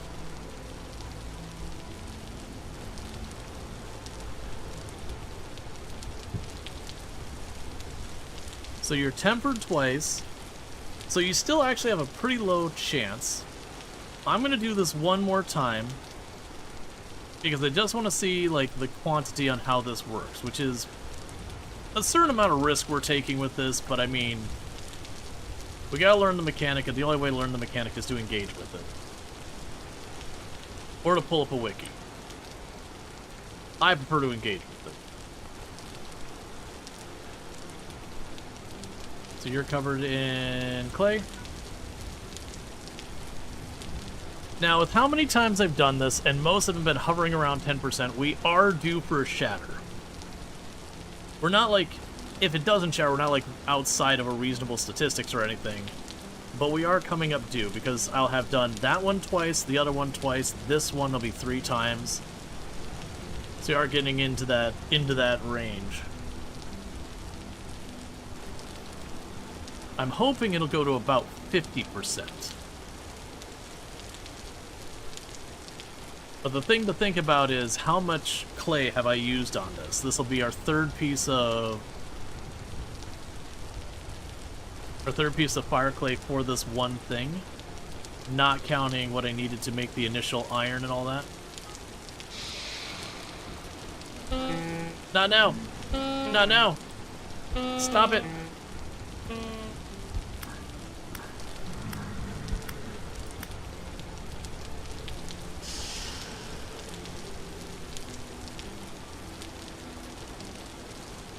Okay, not worth it on the third one. Not worth it on the third one.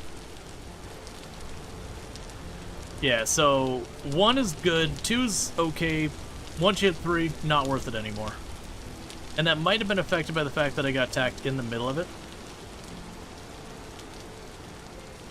Mining speed? Damage increase. Oh, it kept that. So nice.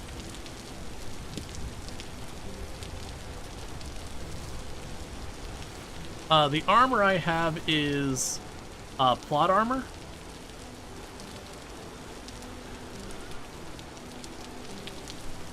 It's the best stuff there is. I'm not actually currently using any kind of armor right now.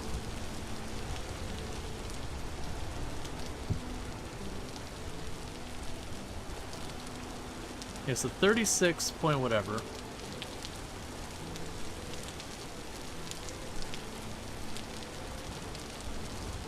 Right. Yeah. Okay, so we're gonna lose like... Okay, I do think it seems like it's only gonna be worth it for a couple of them, not many. Can you only attack the stick for the handle, or can you make like a better process? You just use the stick. The process is on the head of it. Yeah, so that means this thing's gonna last about 1 1/3 times as long as a normal one. So for burning an extra single unit, well sorry, 2 units of fire clay, and then risking a small chance, I'm getting almost not quite another half a pickaxe. So that's definitely worth doing. But it is a significant time investment, and you are going to be burning through a lot more charcoal. Actually, put you up there. Also, seriously, how long has it been dark and raining out here?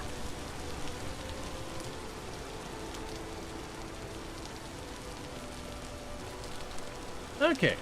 Oh,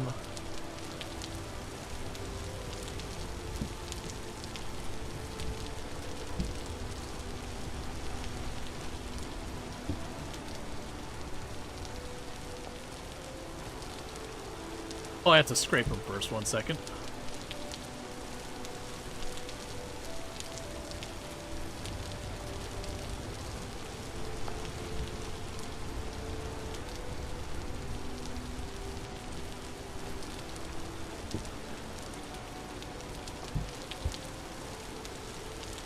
Yeah, those iron tools are basically steel now. Yeah, which it works with steel as well. So that'll be a big thing. Oh, we can't eat that yet. Alright, so I'm gonna need to grab more pie downstairs. Thank you for the follow. Welcome to the stream. Yeah, so I'm glad we did those experiments. It does seem like the sweet spot's probably two goes, would be my guess. And the reason I'd say that is it does seem like the third one, I'm probably gonna only get like 10% more. And we'll start creeping at the point where, the risk of it shattering starts getting higher and higher.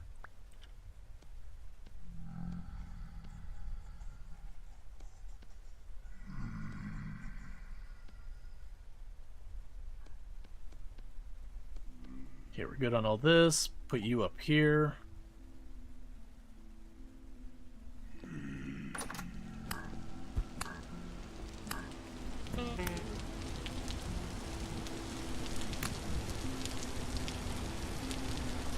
I need to fill that area in and down there. That's where they're spawning.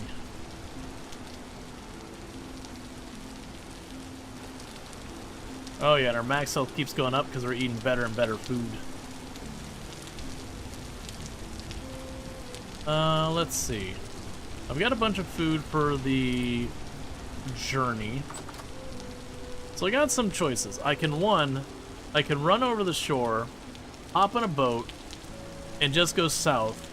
See if we can't find anything that way.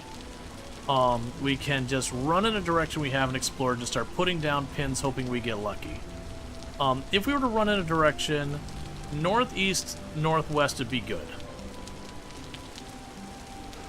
Let's not worry about the boat. We've got plenty of stuff here. So let's get out of here. And we're gonna go northeast.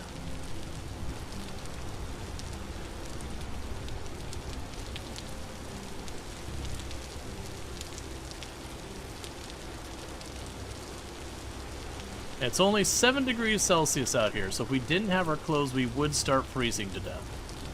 I honestly expect once winter gets into, like, full proper swing, it's probably going to be tricky where I won't be able to spend lots of time outside. Because even with the clothes, it'll be too cold.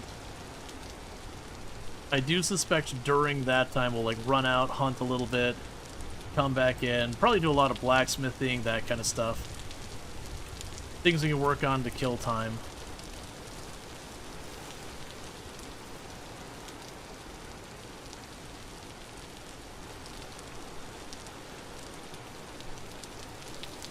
I genuinely like the quenching tempering mechanic a lot.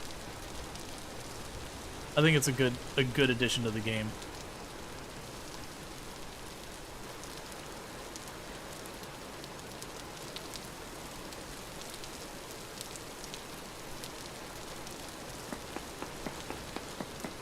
So 1, 2, 3, and just a little bit of copper, so nothing super exciting.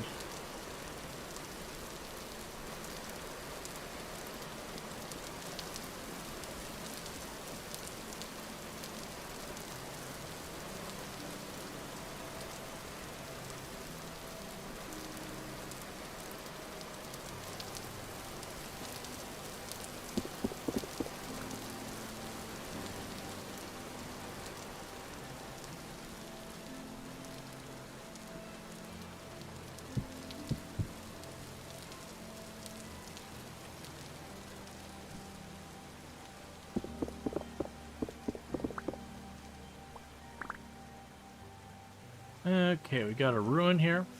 Let's go ahead and mark the ruin while we're here.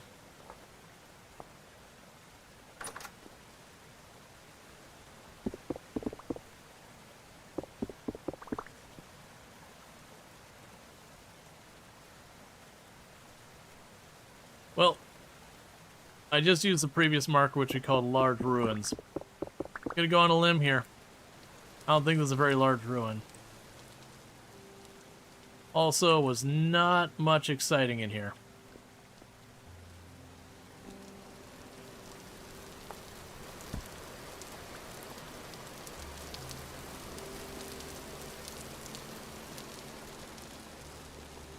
That's fine.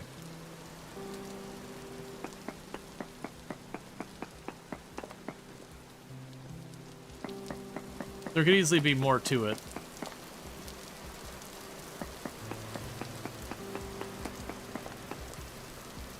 High amounts of copper. Let's rename that.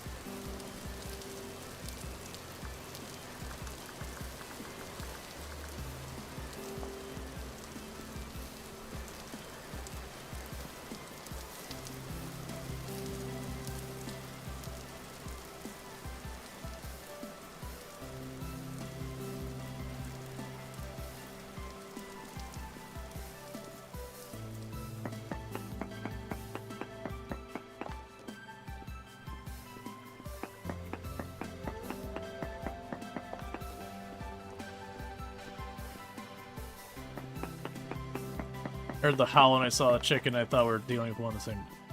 Ultra high amounts of native copper.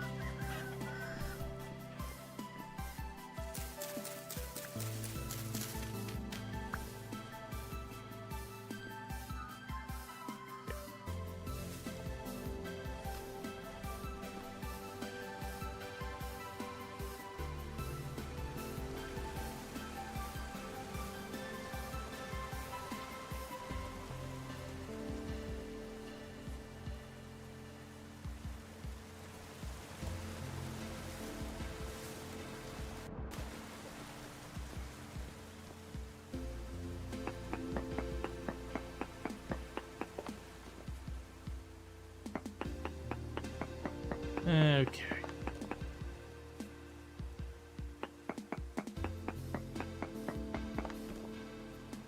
Still just native copper.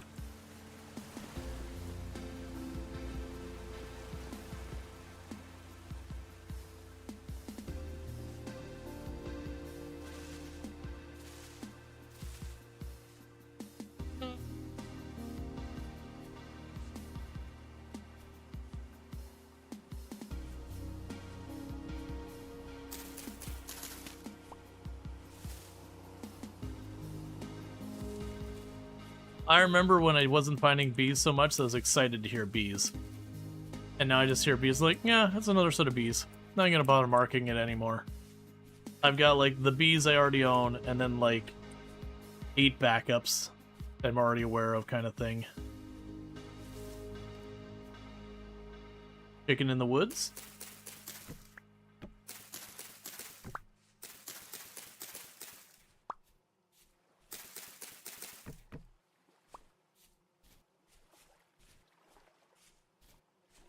You need to get beehives? Yeah, they do take a little bit of looking for, but they're not like they used to be. It used to be just wretched looking for them. Oh, I didn't bring a shovel with me. The nice carper farming area though. Sure, for iron tools now. Yeah. Well, no, that's actually, I think they boosted the rate you find copper, because I've been finding a lot of copper this run, and I didn't do anything to like boost the numbers or anything like that.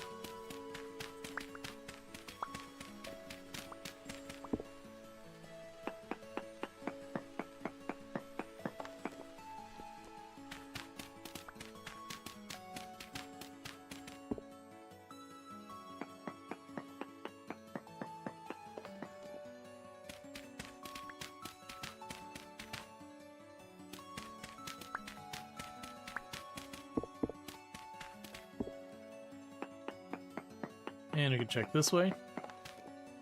Can bees despawn? No. So what happens with bees is they will just stay there for as long as whatever. It's just really easy to accidentally break the beehive, trying to like fish out where they are in there. But as long as you, the player, don't do something to destroy the beehive, like you don't knock down the tree or, you know, punch the branch or whatever it's on, they'll just stay there. Like, even if they have, like, no flowers, I believe they'll just go to poor health. They won't, like, die. But I believe at poor health, I think they just simply won't swarm, so you can't get your own beehive without giving them some flowers.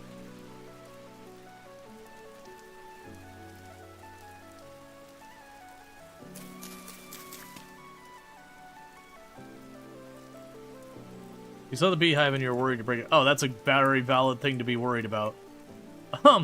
I have trying to like figure out where a beehive was in a tree more than once broken the beehive. And it is very upsetting with how rare they used to be.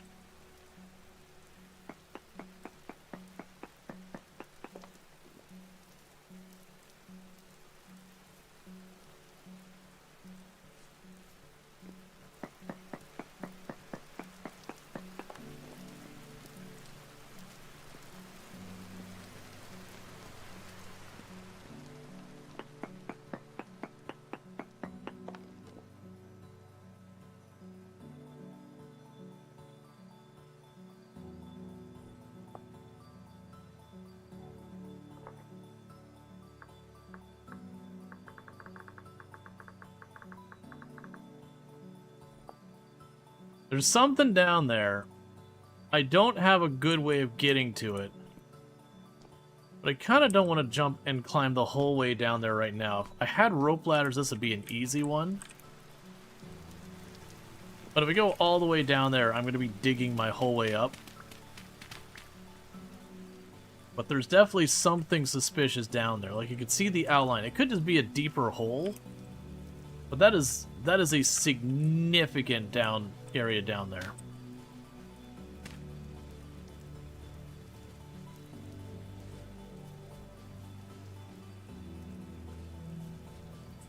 Alright, I need to keep you on the bar because we keep digging in the ground. I need to be able to see.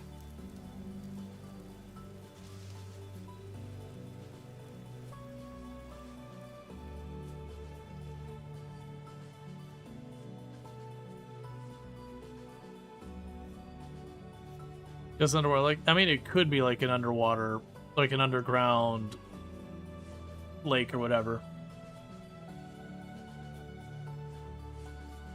Because another thing we can, still autumn? Yeah, we are in October.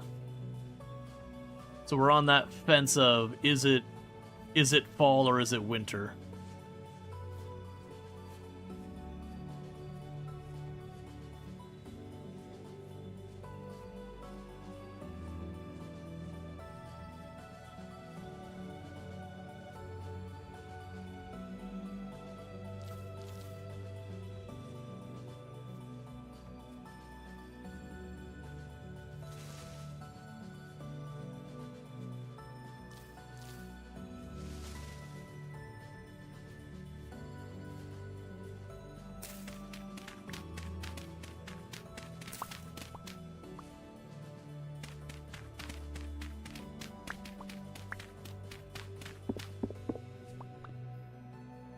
How many days per month? I have the default, which I don't remember what that is. Because my brain is like 9, 15. I don't remember which one it is. It's whatever the default is.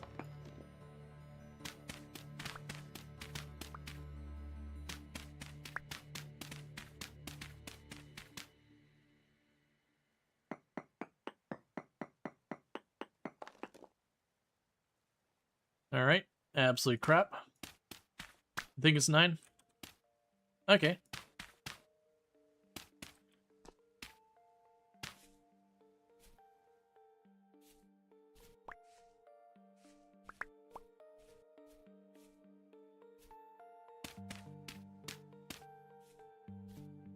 Cool.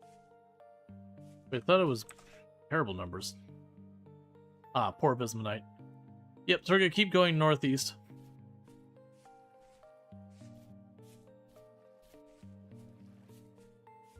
Because we are just trying to locate possible areas for good ore and our good stuff.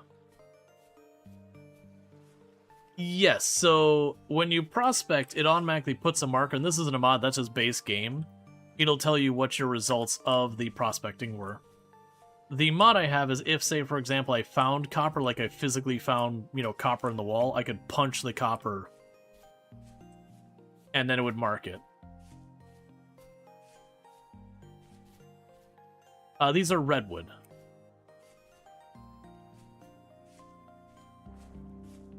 Oh, hey. I like ruins. But first of all, get down another prospecting one. Yeah, so generally this is the way I kind of help myself find ore over the long time. Instead of like kind of like zeroing in, being like, oh, let me find whatever ore. I just kind of make it a point that every screen or so on the minimap, I just take a second to pop underground, do a prospecting thing, move on to the next spot.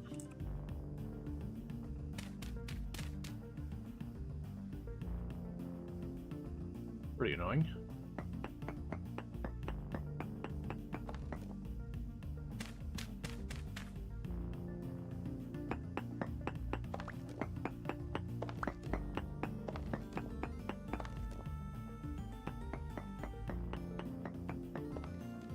The drop rates of seeds are really low. Yes, they are.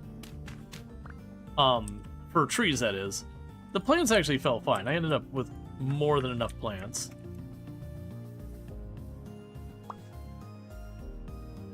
I wasn't even paying attention to what that was. What do we get here? Nothing we care about.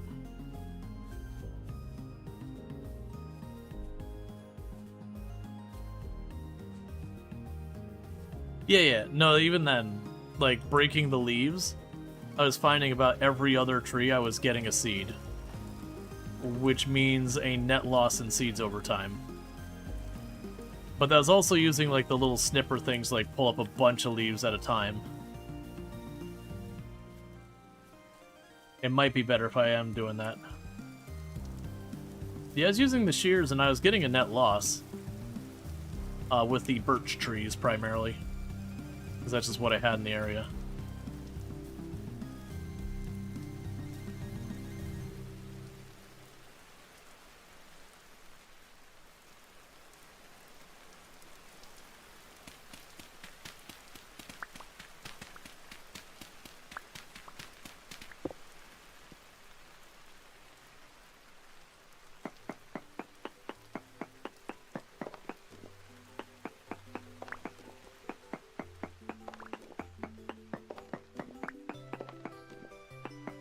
It's usually only faster, not worse. You tend to get a net plus either way. You heard some trees might be worse. Yeah, it could also be that I'm just unlucky. Because we haven't been watching too much, but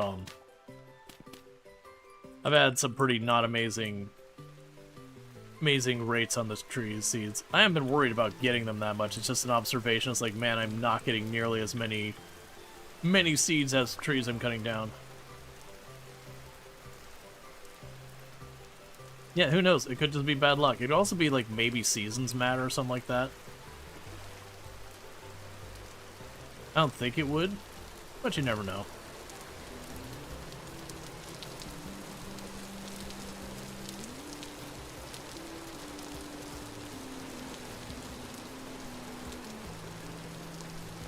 You know what hasn't happened to us in this run? I haven't been pelted with hail and got hurt from it.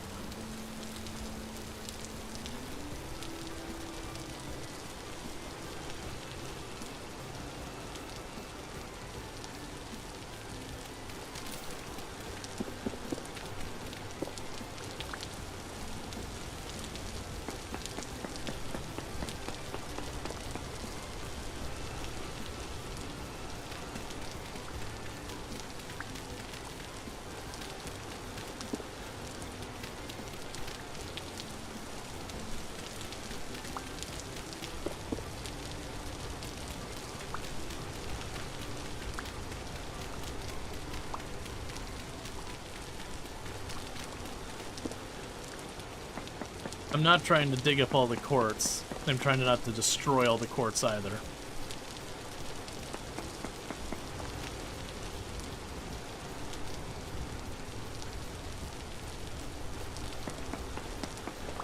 Well, I'll dig up gold.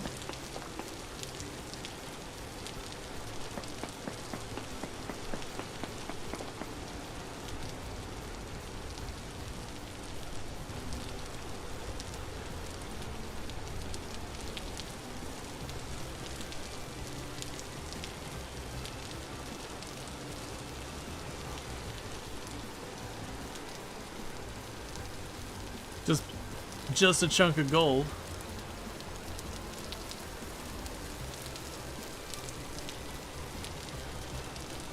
There's probably more gold down in there. But I'm not looking to rip up. You think you saw more? It's very likely. We can check real fast. Like, there's probably a decent amount in there. If I actually dig around, I'll probably find more. And when I'm actually after gold, that's probably exactly where I'm gonna go. You are not wrong, there is gold right there.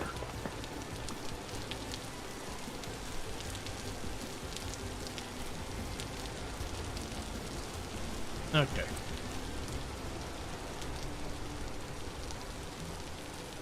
And you know we got gold where prospecting said nothing about gold? Yeah, so that is actually a fair point. If we pull up our map, we go to the pin, it doesn't mention gold at all. If I remember correctly, quartz can have gold and silver in it, then it doesn't necessarily show up. To be fair, a lot of those things where it gives you like, hey, there's this % about whatever material and this % about that material, it isn't exhaustive. You can find a lot of materials not listed. Like, you'll see where it says nothing about native copper and then find copper there because of like surface nodes, stuff like that. But generally speaking, the amounts you'll find are usually pretty minuscule / not worth your time.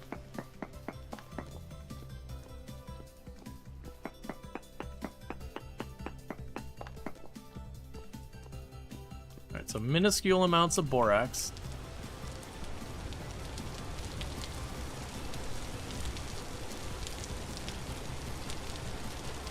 Anything exciting on the map? Not really, we got a desert over there.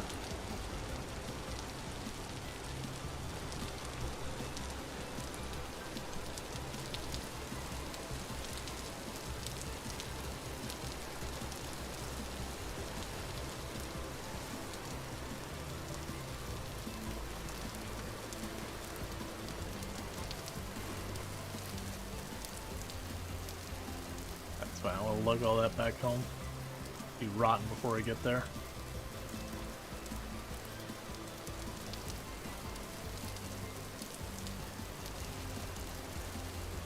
Huh?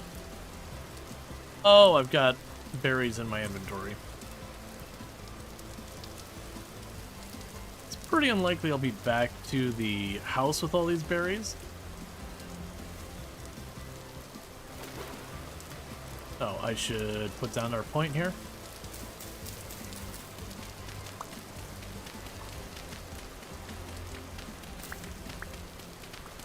Okay.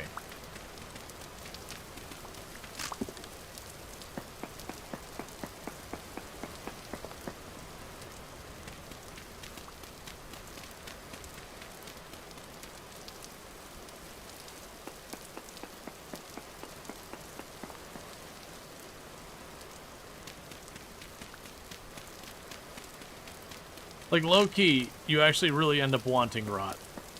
As much as a joke it is, you really do end up wanting a lot of rot, so... Getting a bunch of rot is like, oh yeah, it's rot time. Time to get some compost going on.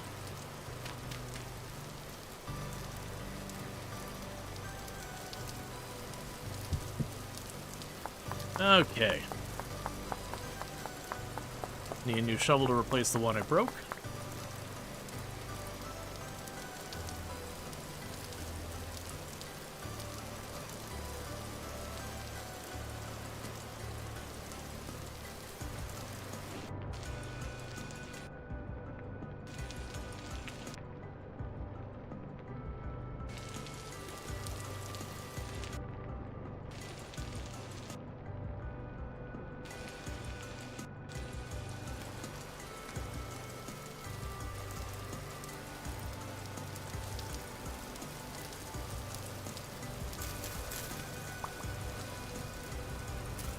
Hey, drummer, how's it going?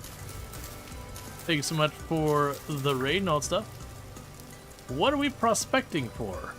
We're not prospecting for something specific, really, but we are hoping to find either galena or borax. But generally, it's not often that I go, like, I am looking for material X.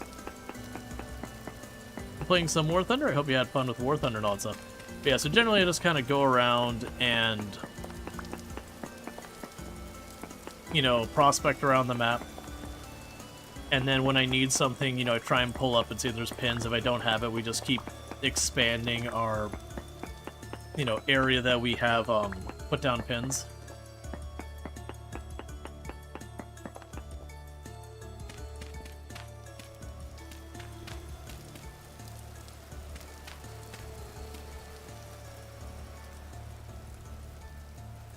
Because I want to say, if we check in these, maybe you're being dumb in translation, Barrett.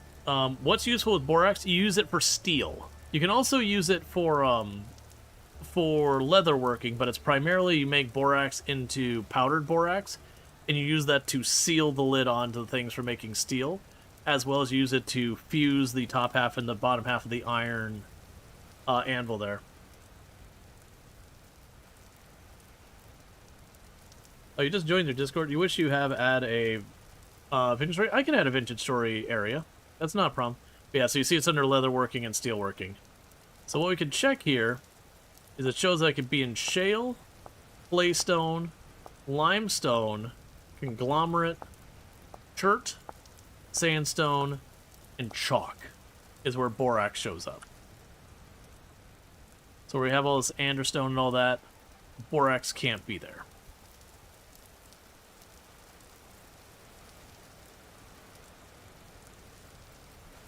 Yeah, no, I have no idea about, like, real-life steel production. It wouldn't surprise me. A lot of the stuff they do in this game is based off of real-life stuff.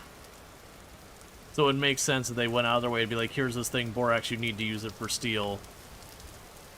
It's probably because they looked it up and went, oh, you use borax for steel. Okay, that's the thing you need to do extra. Oh, also olivine. Olivine would be another one that if we found that, I would not be upset.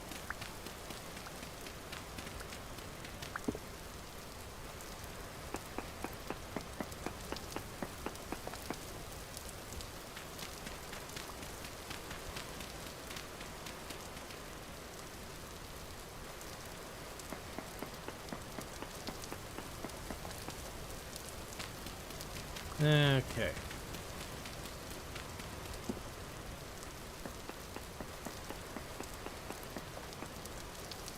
And trace amounts of magnetite.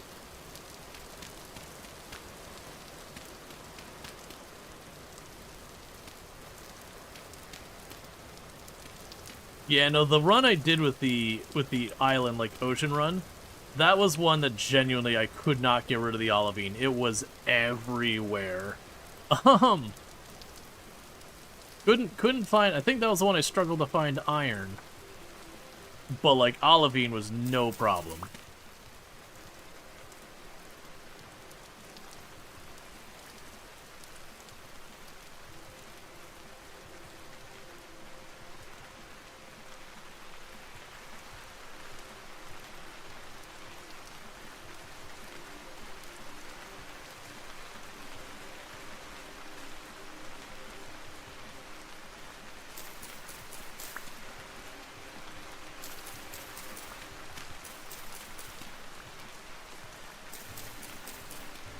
Okay.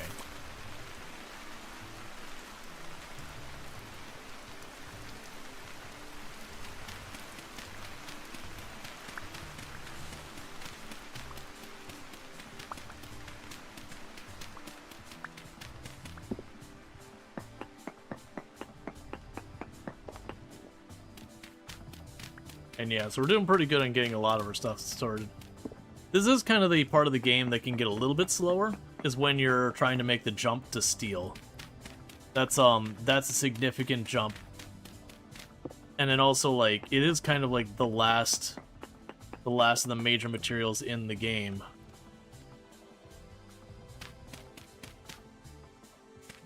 And also, I don't actually need the lead, but I would like to make windows on my place, and that's what it takes.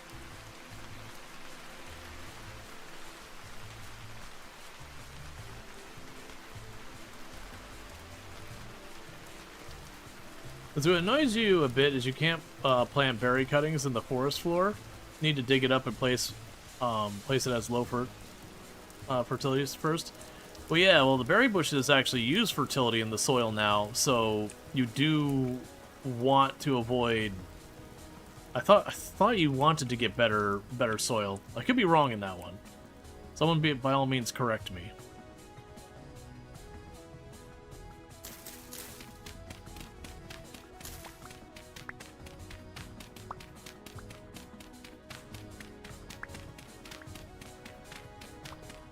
Yeah, that's what I thought, is they made it so that the berry bushes do care about the fertility of the soil now. So you kind of do want to go out of your way to find better soil.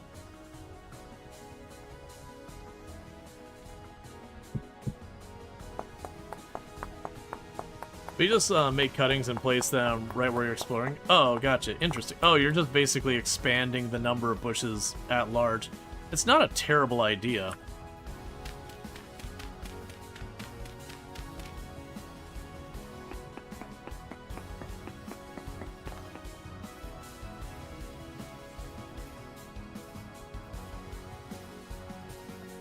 Excuse me? Impact rock? Is that a...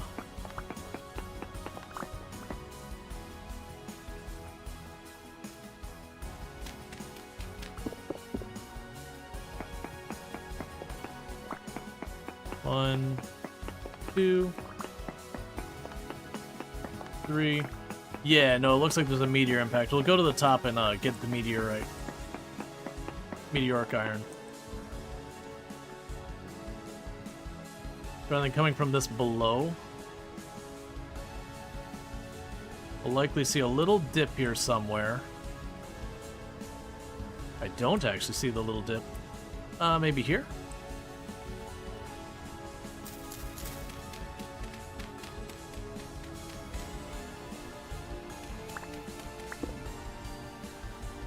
Alright, well, we'll just go underneath.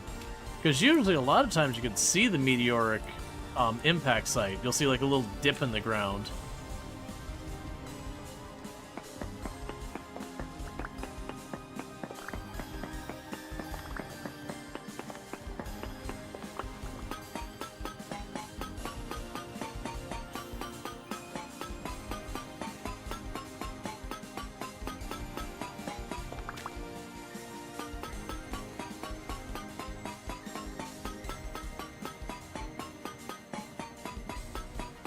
Even with an iron pickaxe, this stuff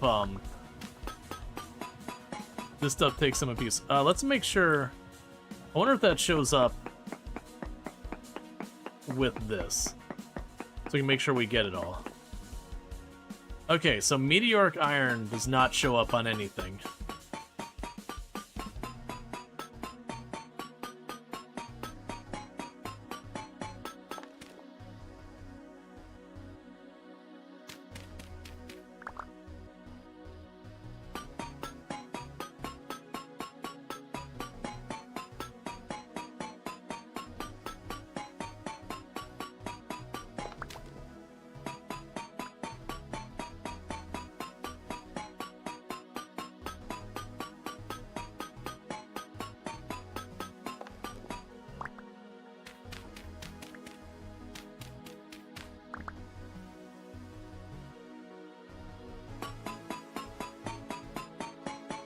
Alright, I mean, honestly, this might be the first time I've actually used meteoric iron. Because the 1 or 2 times I didn't find hardly any.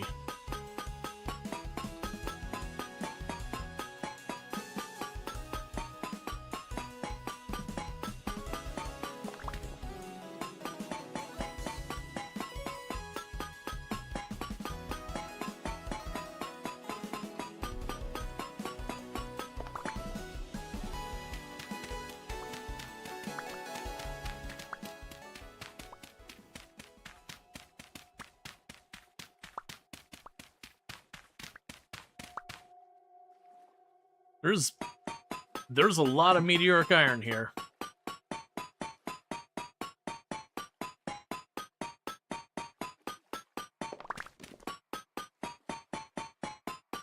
Yeah, no, like, most of the ones I found have been, like, between, like, 1 and 3 pieces, so I've not actually used meteoric iron before. So this is kind of cool.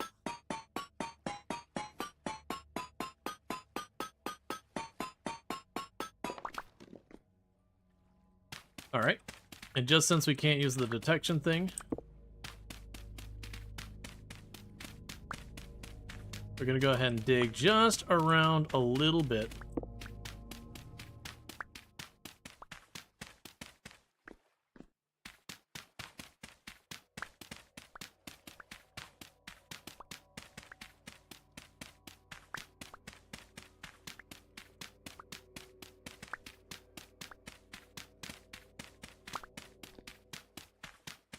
Because it's all up here.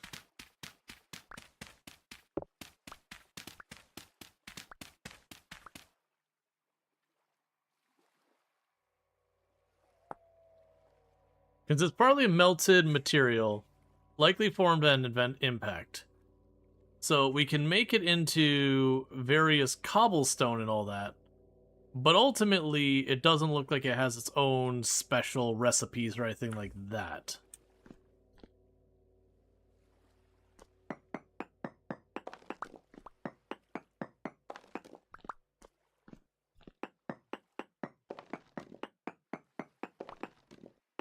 Yeah, so I think we got what we're getting out of this spot.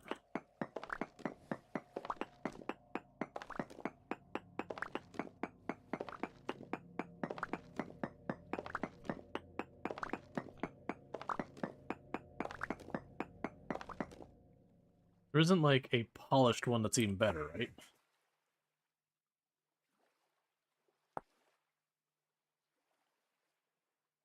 It can have diamond in it. And you can polish it. But like, it's not that big a deal.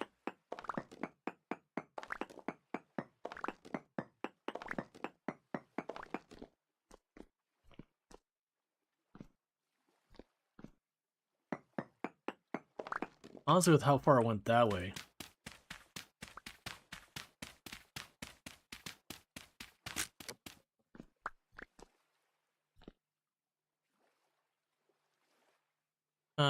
Let's grab... So the meteoric iron, that lets me make meteoric iron ingots. And the meteoric iron ingots let me make a bunch of this stuff. Which most of it just seems like our normal stuff, but like stronger.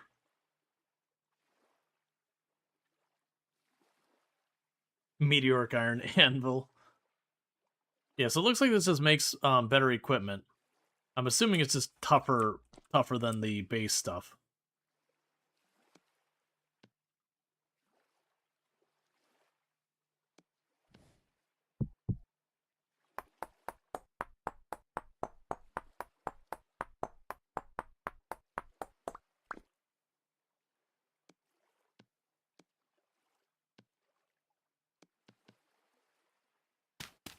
I was going to say is with as wide as this area impact-wise looks.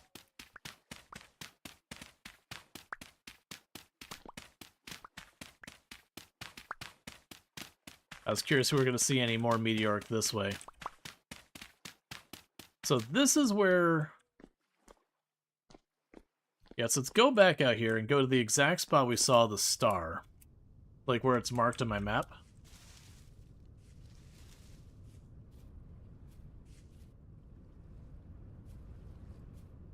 And that's the spot it hit.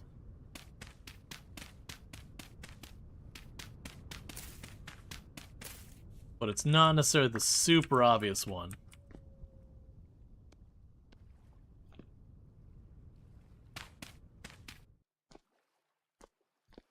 I'm gonna leave that torn open. But I'm gonna delete that. I'm gonna add, well, that's got its own symbol. Impact dirt. I'll mark that. Just that way, I'm pretty sure we got all the meteoric iron out of there.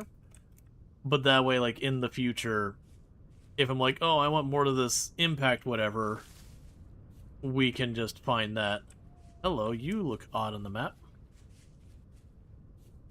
I'm guessing these are ruins.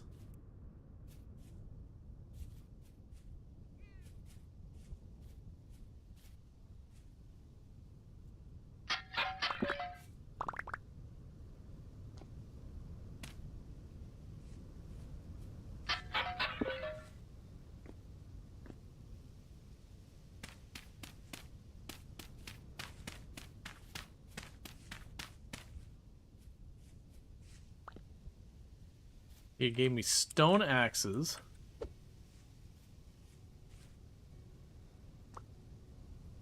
And a stone shovel. I'll actually keep the shovel.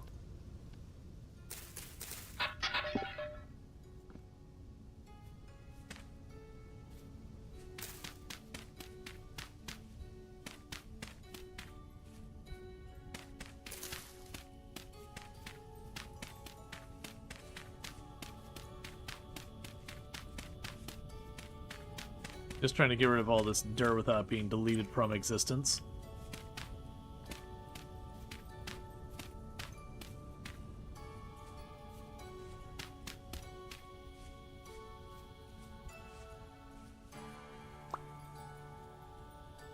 Another stone shovel.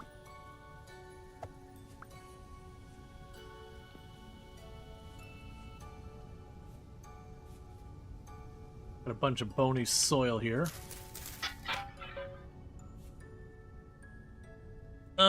Okay. Eat this to get rid of it.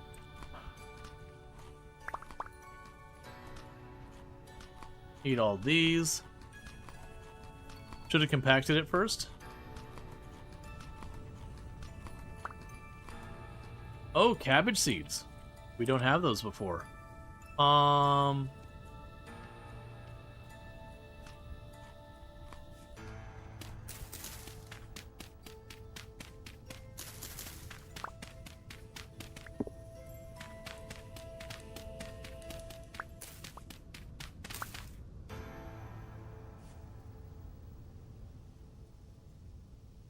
Okay. Oh, I don't care about the webs. Cool. Yeah, I know we went ahead and,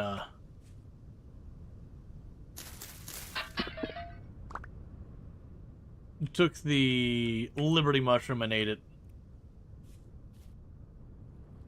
Just because I had only one of it, I wanted to clean up some inventory, and that works. The good news with the stone shovels is we're going through our stone shovels. They'll just save me crafting 2 of them.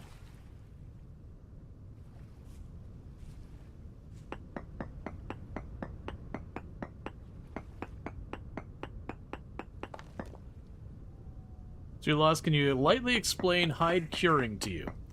Gotcha. So, you can make lime water and put it in a barrel, and then put your hides in there, and there'll be like a whole... That's not what I need to be doing.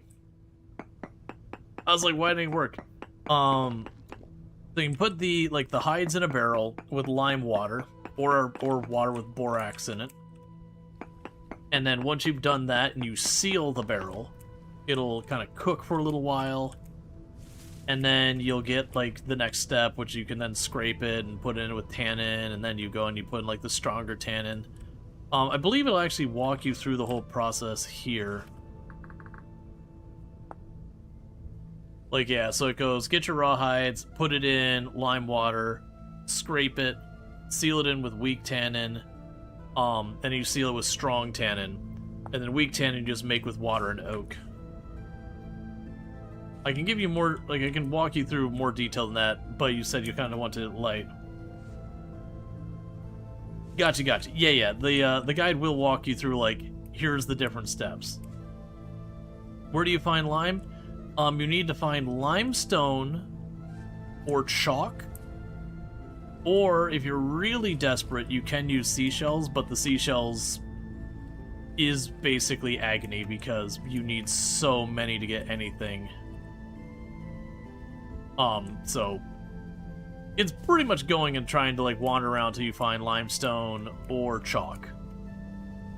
It's one of the things that you'll occasionally, like if you read the subreddit or forums or anything like that, it is one of those things that will drive people up the wall of just, they'll get unlucky and not have either nearby.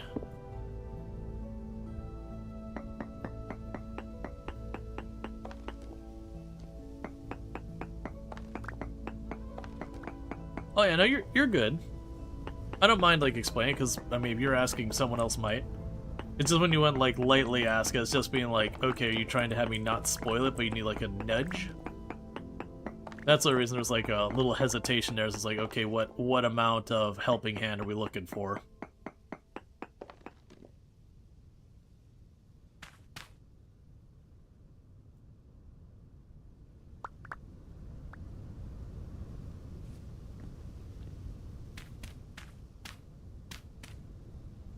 You prospected for borax because you couldn't find limestone. Found borax in the shale layer. Dug up borax. Found limestone below it. That is the fastest way to find things, is to not need them anymore. The moment you don't need something, you'll find it everywhere.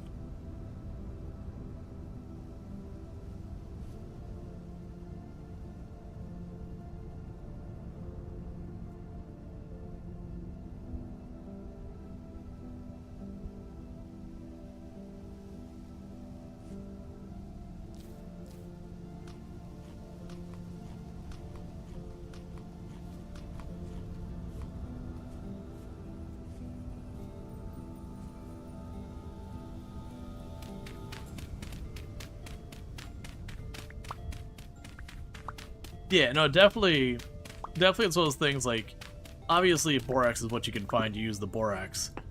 But generally speaking, I tend to try to avoid using borax for leatherworking. Because once you find limestone, usually it's like, there is so much lime, so you don't even have to think about it ever again.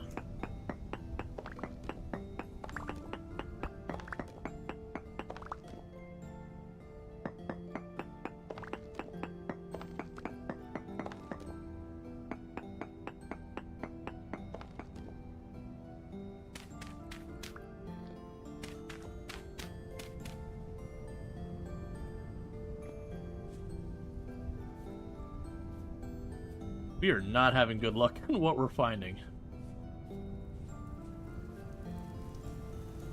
You're very much not likely to have anything you need to do anything with. But if you use the fat on it, you can go an alternate route with leather and still have some useful stuff. Yeah, you can use the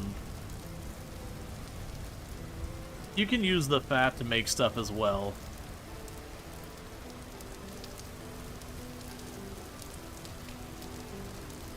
Just marking that we had peat there. Yeah, I want to say there's like some of the stuff you make with the bear pelts and all that. That you go the using the fat route.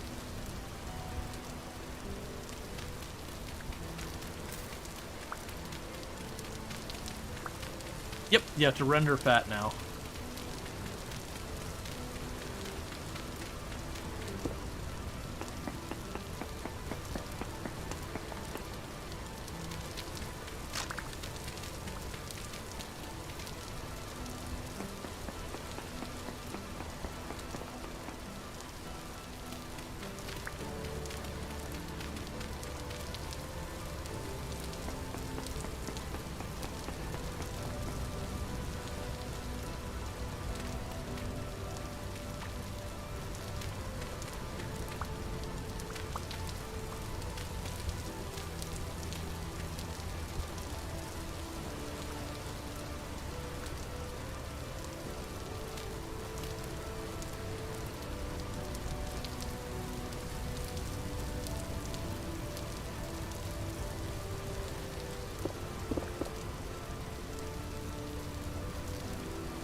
What was that?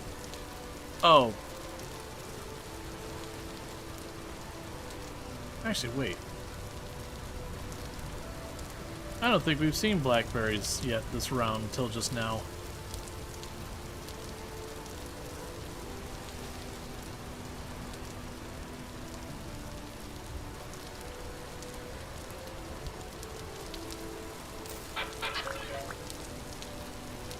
Okay, get a little bit of copper out of that one.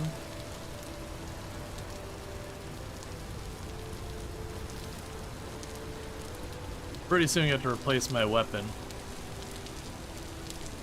We've got spears as well, so not like we're gonna like be unarmed or whatever. But we found this before I was even able to do anything with copper. Still better than my plot armor? I don't know. My plot armor's been holding up real well.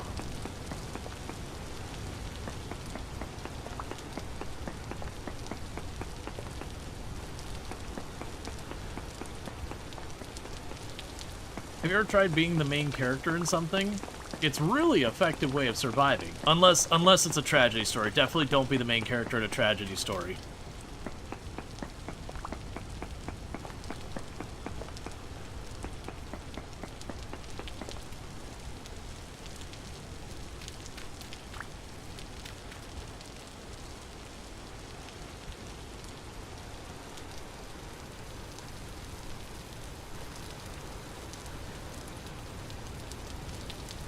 Interesting biomes nearby.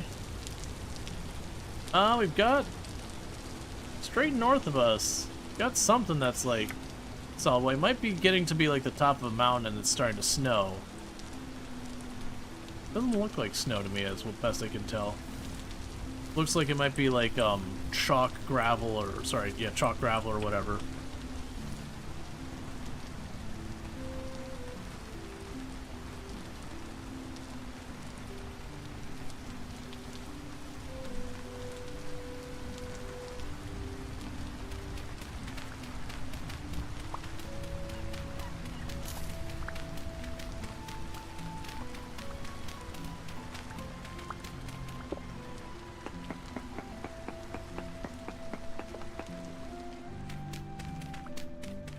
Okay.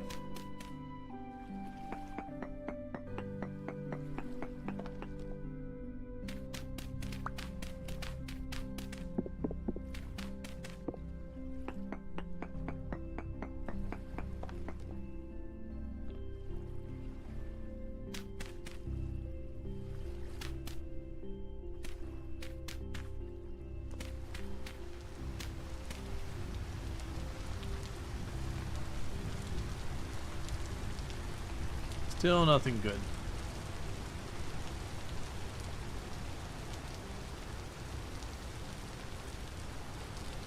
Another surface copper. Granted, this one's so far away. We'd have to be pretty desperate in our copper situation to walk this far just to try and score some copper.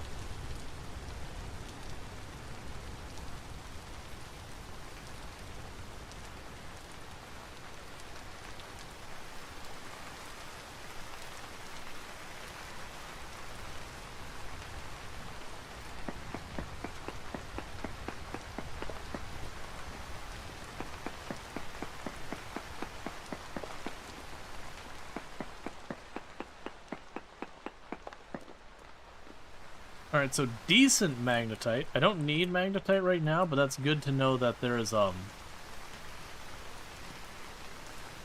a place to score some more later.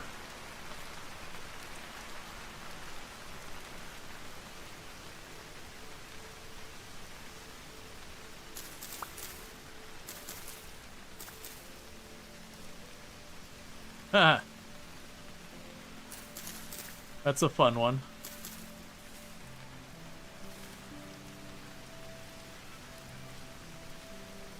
Just a tree hiding this, like, gaping chasm down below.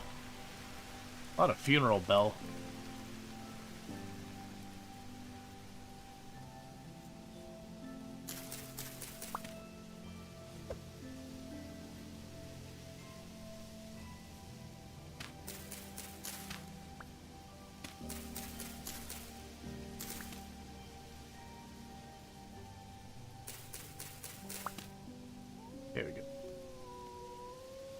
Got mushrooms we can eat. I can go ahead and...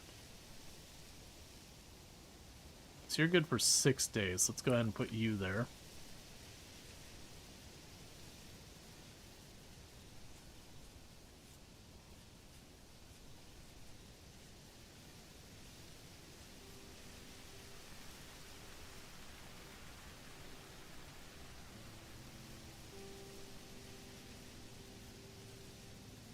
So we should be pushing kind of our luck in what we can handle so far as cold. Good old death cap.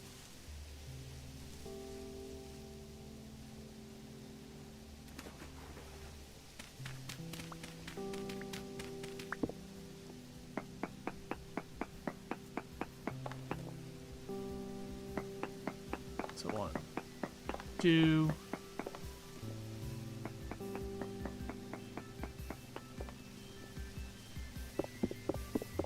That's not the right tool.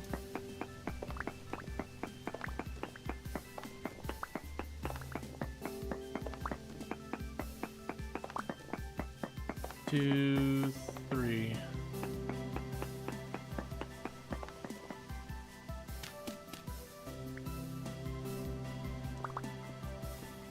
High magnetite.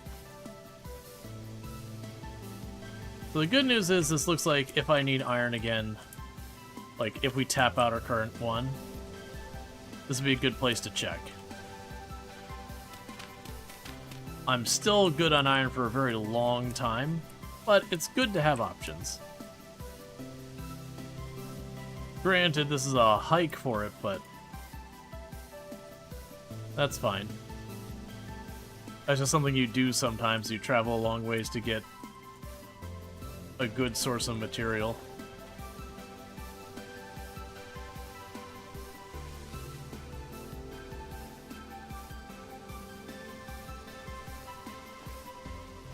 What? That's gotta be chalk up there, right? As bright white as that is?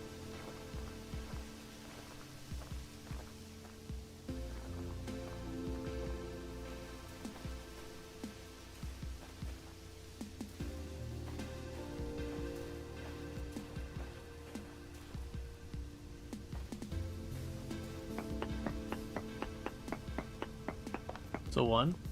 I don't think so. It doesn't look like snow to me. It could be snow, but usually snow is like more of a pure white. It's got a lot more texture to it. So we still got high magnetite here.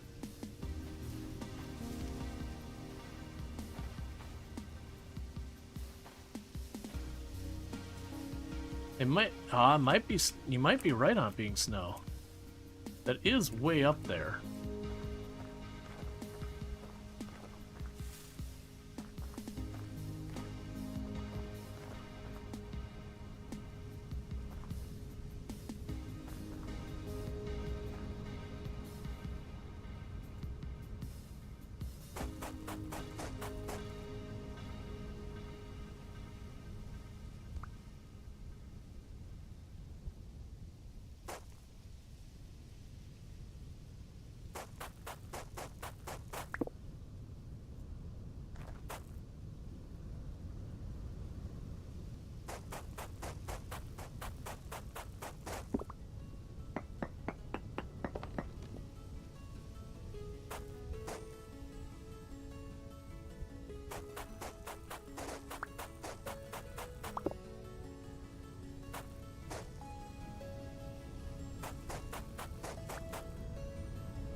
Might just honestly be the andesite gravel. Because they're definitely all up in the silver part. I think it's generally just the andesite gravel.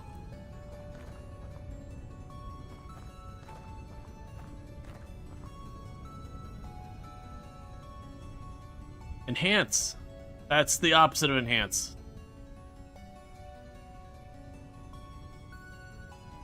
There's something over there. This point, multiple levels. All right, let's There's something over here.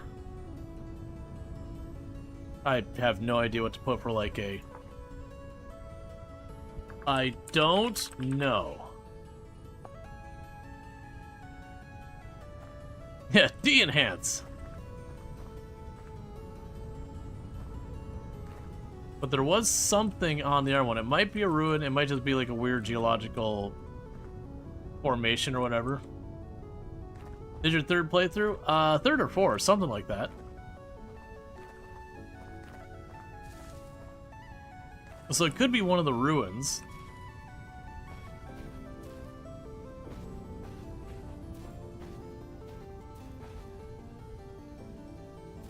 You're starting to shiver there a minute.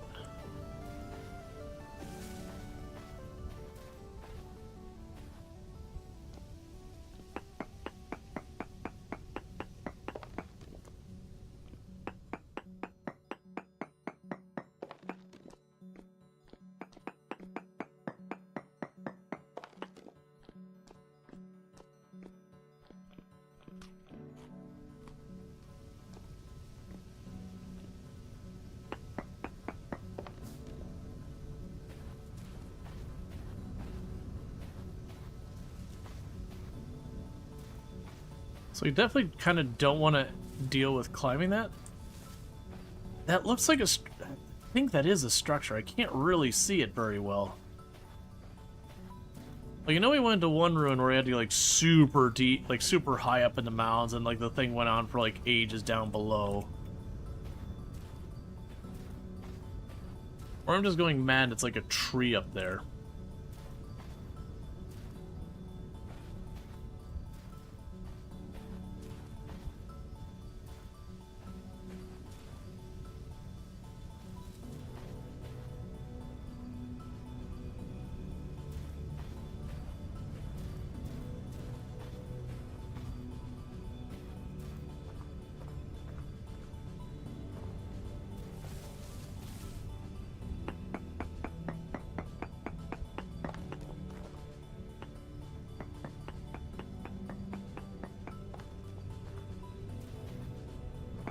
Yeah, no, the one we went to is a story location. I'm curious if we're going to see that this is one.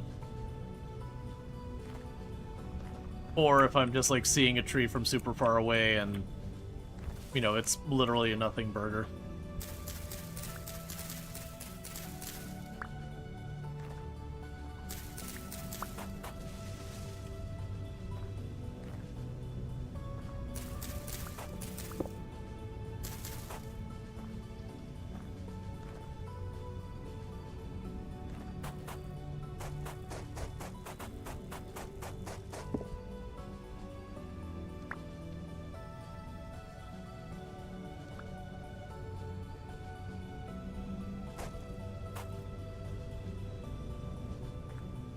It was a mostly already consumed piece of pie.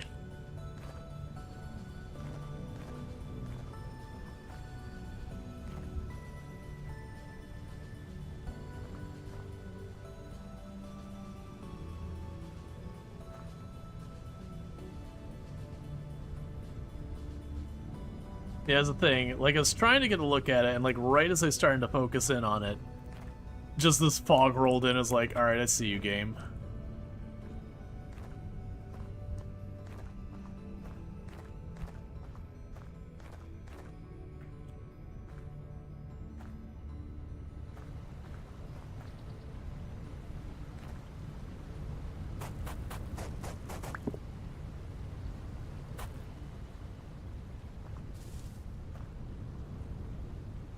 Well, I don't see anything anymore.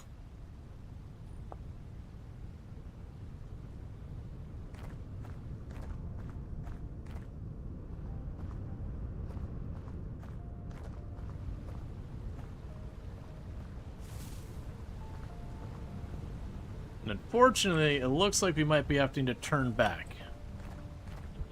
It's getting too cold. And while we're going up in the mountains does make it worse, we weren't exactly thawing out when we were down below either.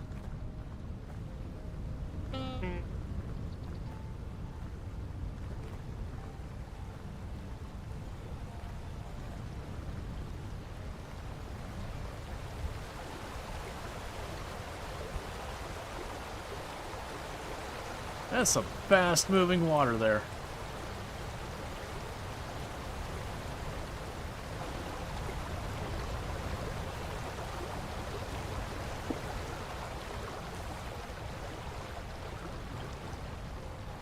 Leave me alone, goat. I don't want to fight you. I can kill you, but I'm just gonna bringing a pile of rot when I get back home.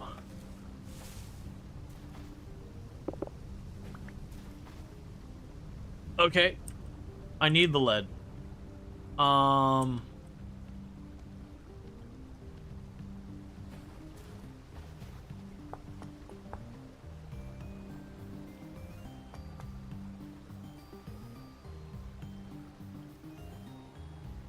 come back for you.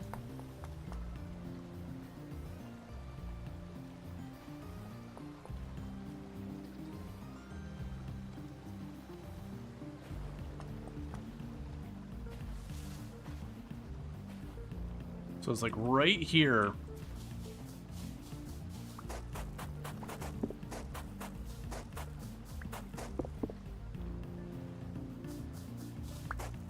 That we hit lead.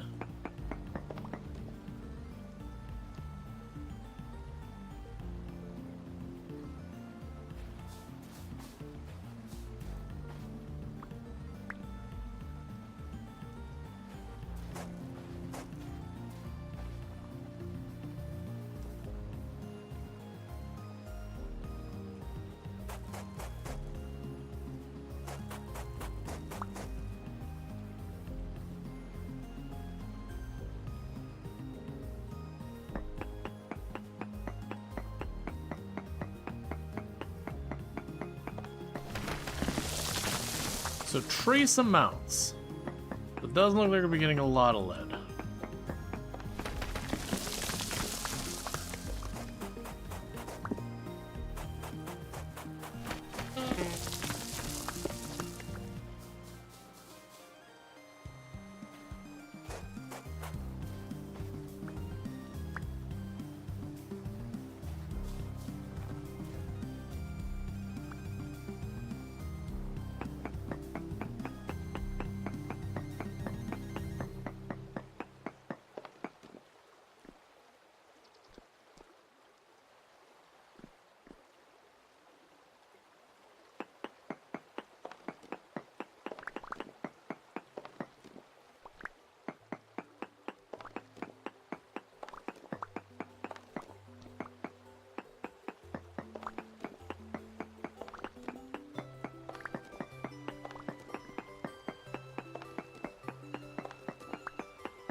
Okay, so I'm trying to do is get this space big enough that I can prospect a little.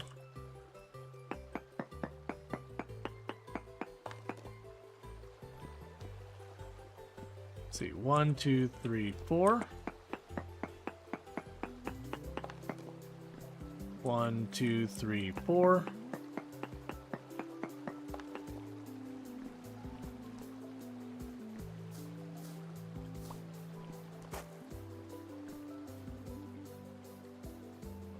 So it says minuscule amounts.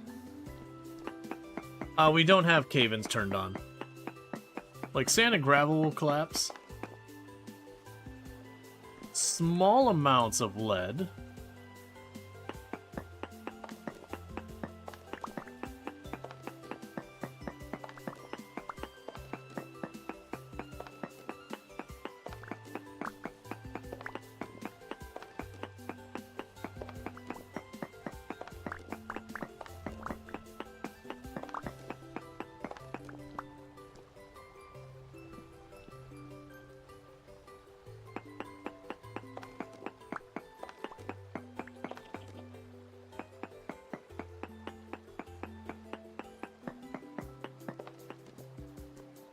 Small amounts of lead.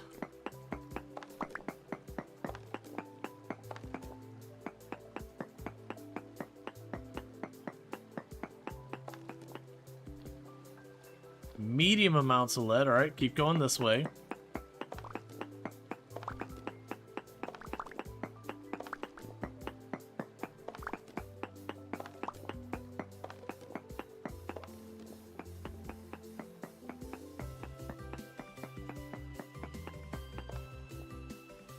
Medium amounts of lead. All right, keep going this way.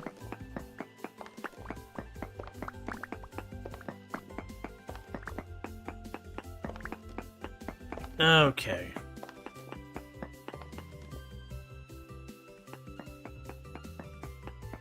And this will probably come up small or trace. Trace amounts. Alright, so somewhere around here. 2, 3, 4. There's the lead.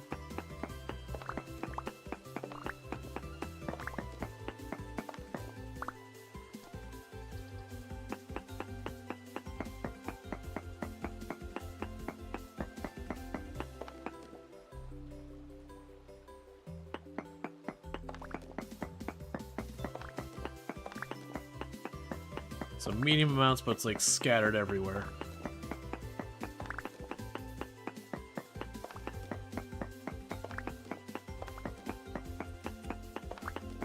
Okay, so lead was one of the things we were looking for. And we were literally just turning back because like, alright, we gotta go.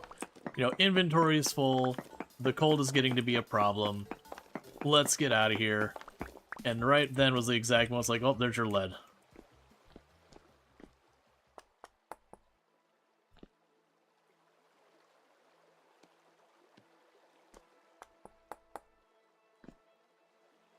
Okay, that's fine.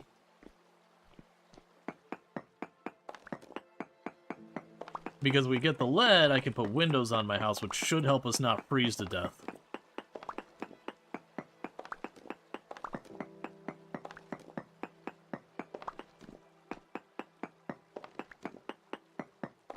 Which is funny, because there's not many uses for lead in this game, but that is one of the very few ones.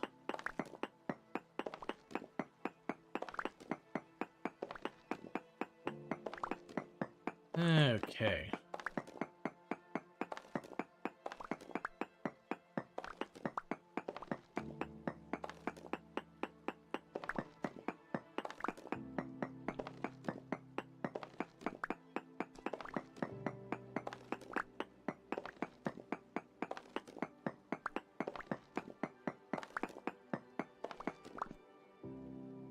Okay, so let's hit this side. See what it says. Trace amounts of lead. Hit this side.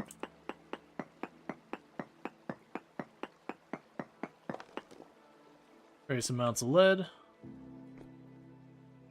And I don't see in the ceiling.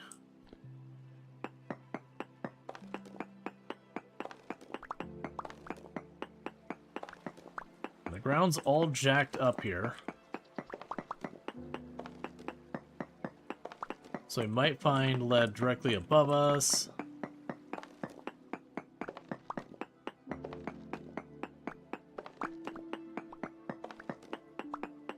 Some kind of end game. There we go.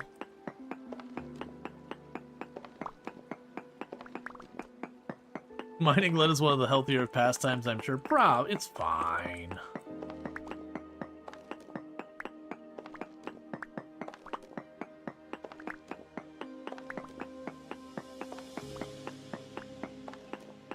Look, if lead was unhealthy, we wouldn't use it in our dishware and silverware.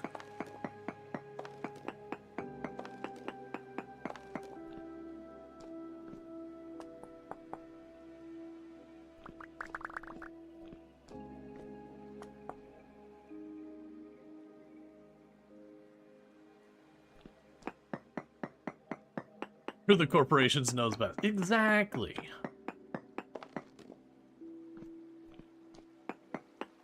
So we got trace amounts over there. Trace amounts over here.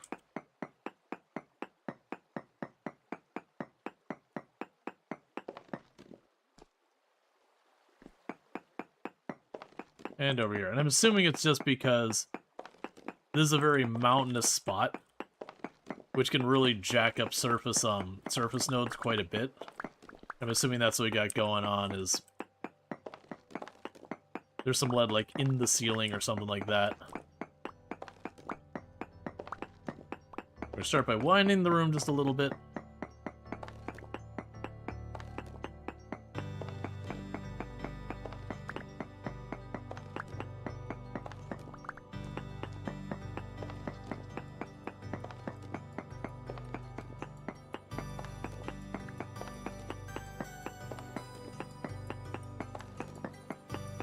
There you go.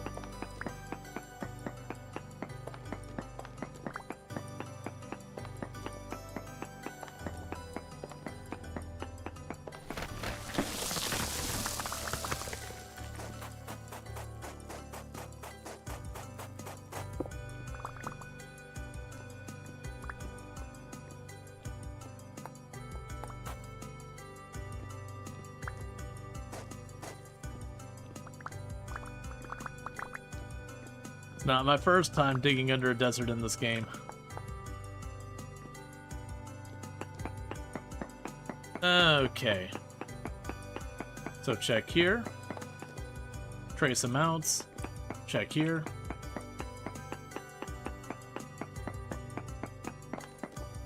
None. Check here.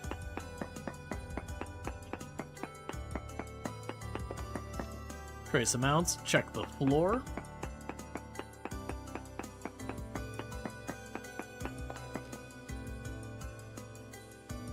Alright.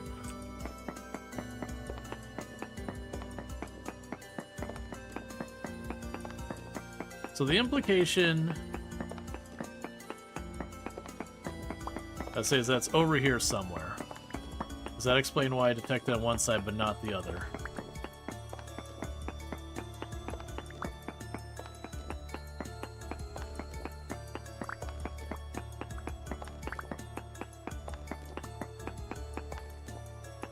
Okay, and let's hit this spot. We're probably getting down to like the last piece of lead here or two. Trace amounts there. Go check over here again. Trace amounts there still.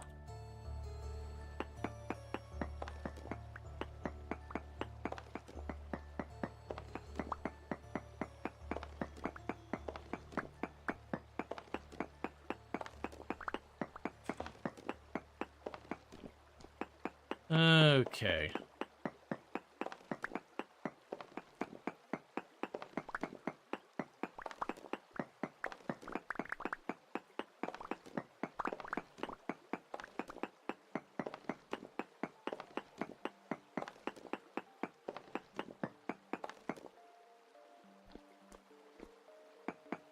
Alright, see if it says trace amounts over here. It does. Might be below us.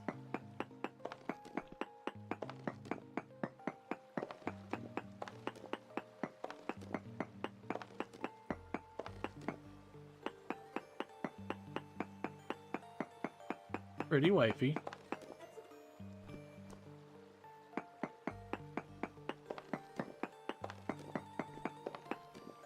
And we already got no signs of lead over there.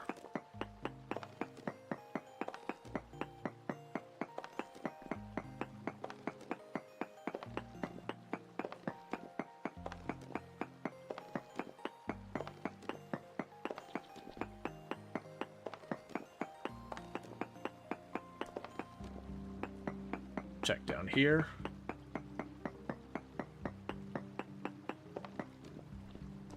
Still trace amounts. It's got to be above, right? But there's no space between like that and the roof coming down more. Oh, there it is.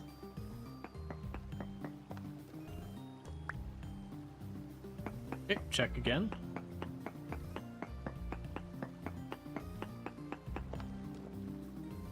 Trace amounts.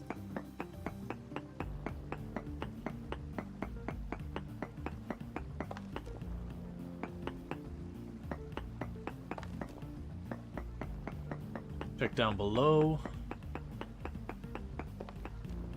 Still trace amounts.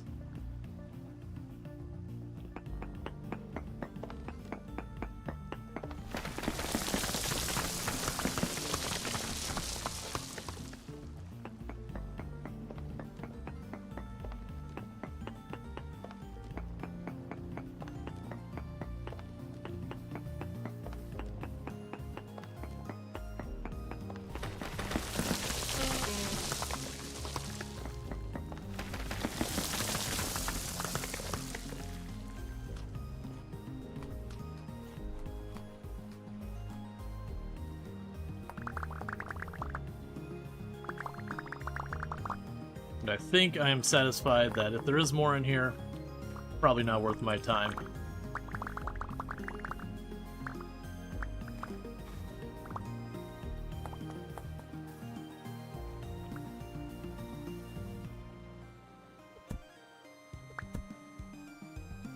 Oh, it accidentally unstacked my stuff. Ah, it's fine. I think I'm gonna go with it. We've been seeing trace amounts this whole time. I've got some. It might be enough, it might not be enough.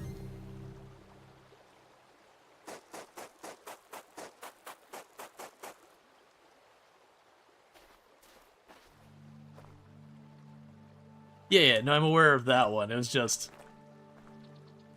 I hadn't realized I had filled up that bit of inventory. And honestly, with this one... delete those two, because I'm pretty sure we tapped that thing out, mostly.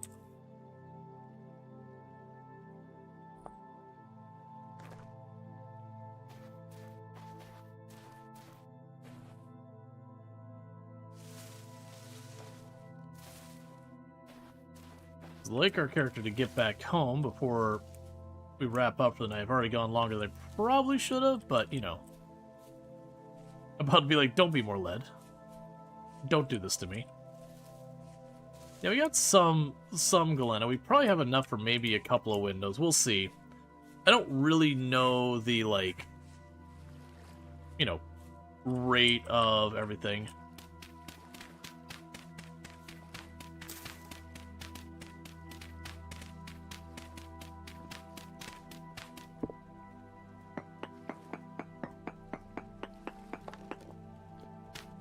Okay. Do you have temporal storms enabled? Yes, I have the storms enabled, the rifts I do not.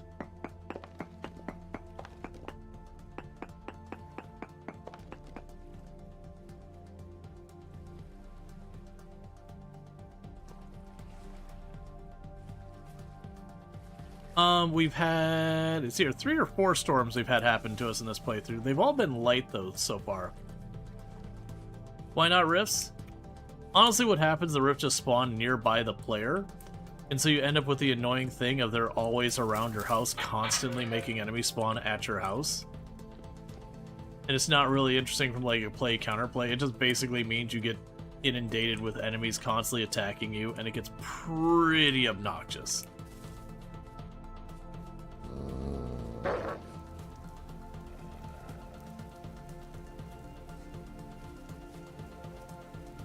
Angry puppy.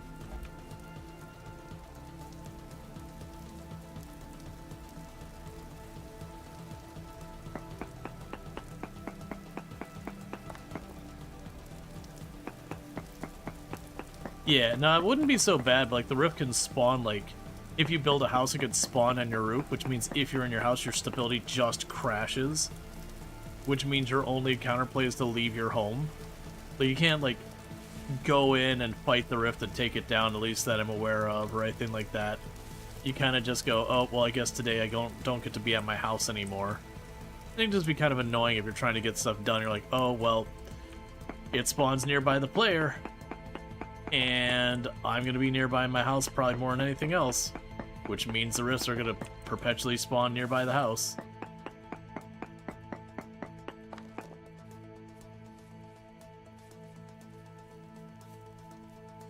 Yes, I find it to be a pretty uninteresting mechanic.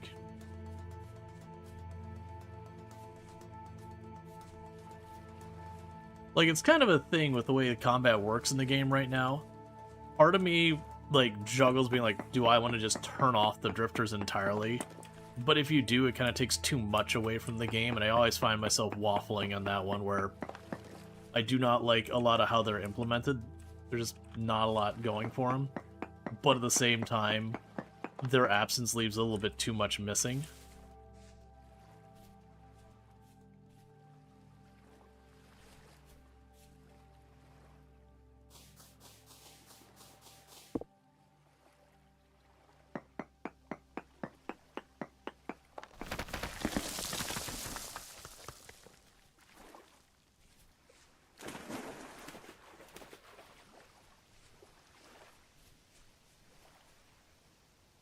Just like running home and then doing the occasional prospecting right now.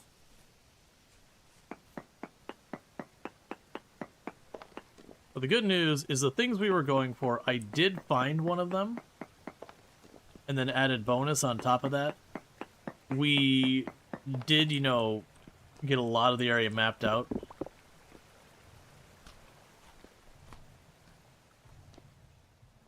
Alright, Lextra, you take it easy. Where's you tuning in and hanging out and helping out and all that good stuff?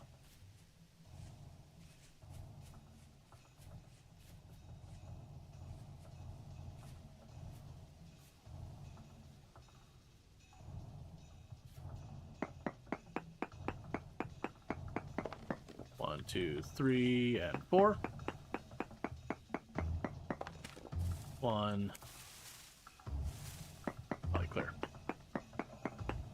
Yeah, that was one of the things that, like, really impressed me when, Italix was doing, I think was working on a permadeath run, if I remember correctly. I was like, man, there's a lot of stuff in this game that will absolutely BS you with, like, the spawn points and everything. That it was definitely one of those ones of, like, alright, you know, I'm curious how this works out, because this is definitely one of those games I look at from my permadeath standpoint. I'm like, I don't know. Not for me. I love some permadeath games. But this feels like the kind of game you'd just get yourself rage-induced because you're following every precaution you can, and then the enemy goes, I spawn in your house. You die.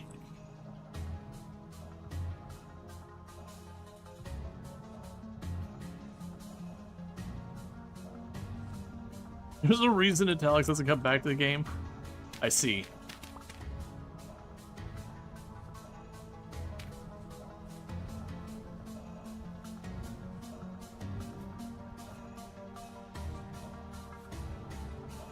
Yeah, I'm really hoping, like... So, to me, the big problems with the way combat and all that works in the game boils down to spawning is one.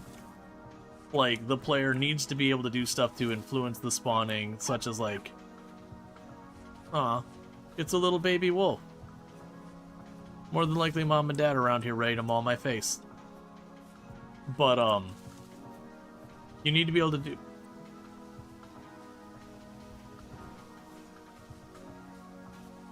That was a bear.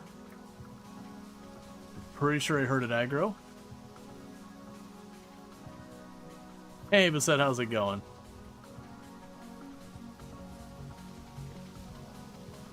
We good? We clear? We fine?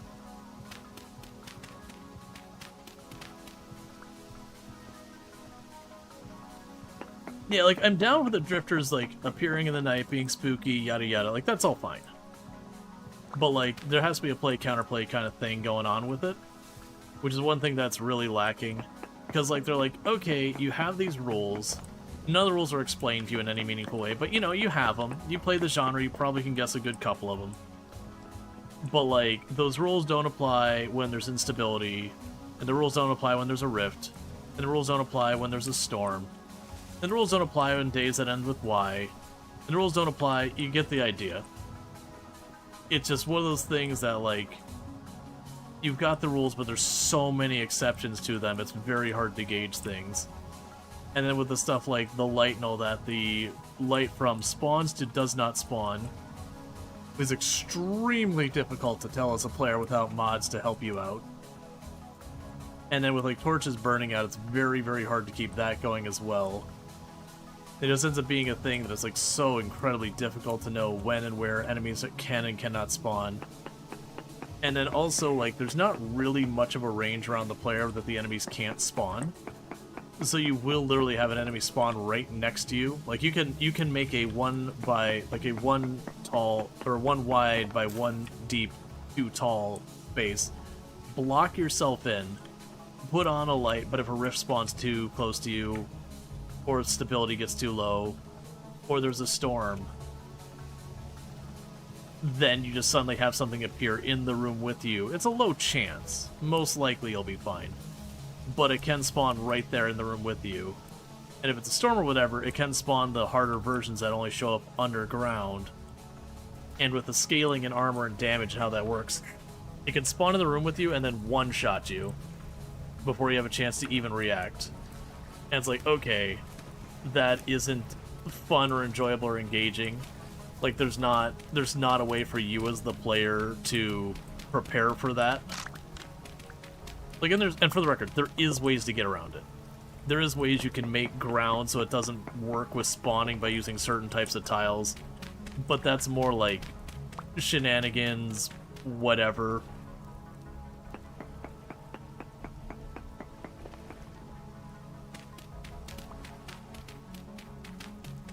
Yeah, or you find the best place for your base, and it's, you know, unstable, so you're just like, well, not even an option anymore. Another place with magnetite high. Well, on the bright side, when it comes to considerations of iron and steel, once we do finally find, like, borax and all that, I have at least 4 locations, well, actually, I think 5 locations now, where we've got really good places for grabbing iron. And we also, for those who missed, we also found meteoric iron, and a really good amount of it, too. Yeah, no, all that's, I mean, if they don't address it in the combat update, they've completely failed at their homework.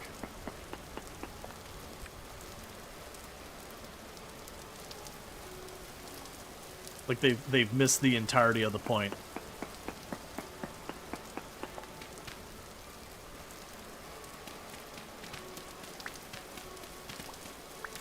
That's what I was saying, Strider. One of the problems the game has is with how many things go on.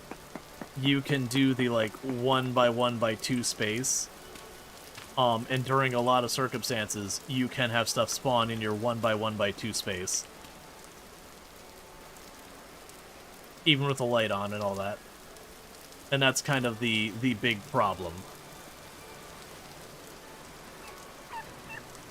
Like, generally I feel like the biggest solution is within, say, like 5, 10, 15 tiles, whatever, a certain number of tiles, regardless of what's going on, drifters can't spawn. Which does mean you can make yourself a little box, and you have your safe little box, so you don't have to worry about spawns in. But the alternative to that is you have spawns right on top of you, where the player gets 0 chance to react, and there's, like, no real safety to it.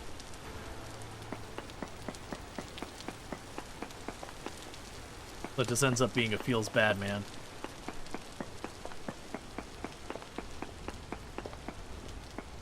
But otherwise, I'd love for the combat to have more to it.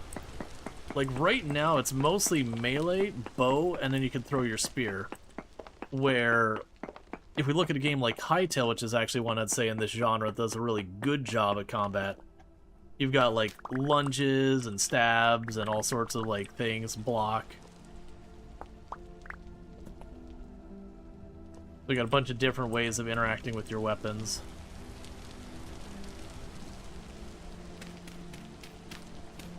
It doesn't need to be quite as like aggressive like the lunges were. It's kind of funny with the Hytale with the 2 dagger lunge that you can, like, launch yourself into space using that. I am just traumatizing baby wolves everywhere. And I've not seen the adults.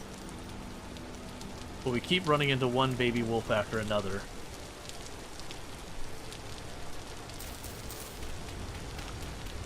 Also, not looking to see the adults.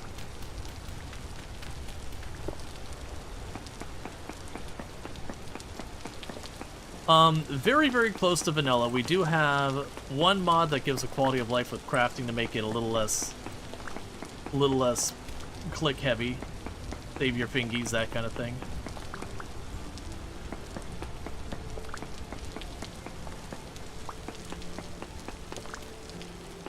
It's kind of annoying. I chose the wrong spot to do this. There's the second pin.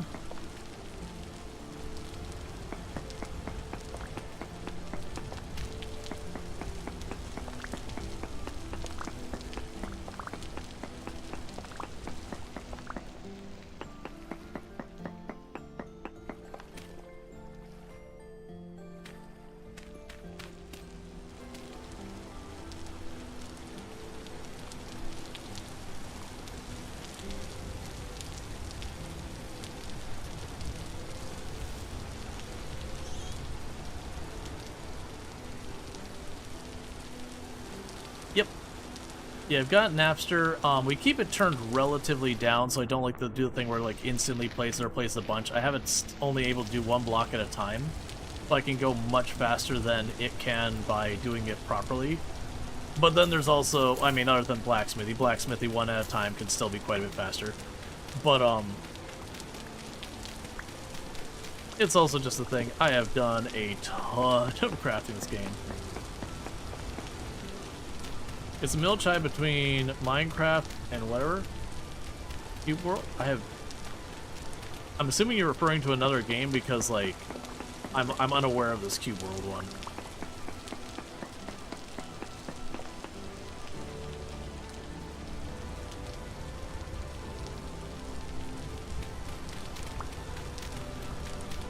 Admittedly, while I enjoyed Hytale and all that, I wouldn't say that, Hytale or Minecraft are particularly games that hold my attention that long anymore. They did back in the day. But, like, you know, I played it a whole bunch of times. And in a lot of ways, games like Vintage Story have ruined me for those games because the progression just feels too fast now. Like, I enjoyed Hytale, but it took me, what, like, 1.5 streams to get all of the available content done. Which, early access, I get that. But I'm just used to Vintage Story where, like, you know, progress takes effort. Progress takes time.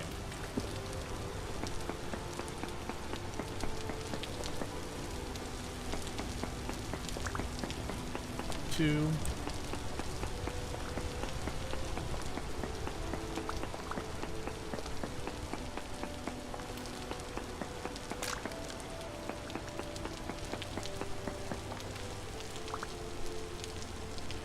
Right.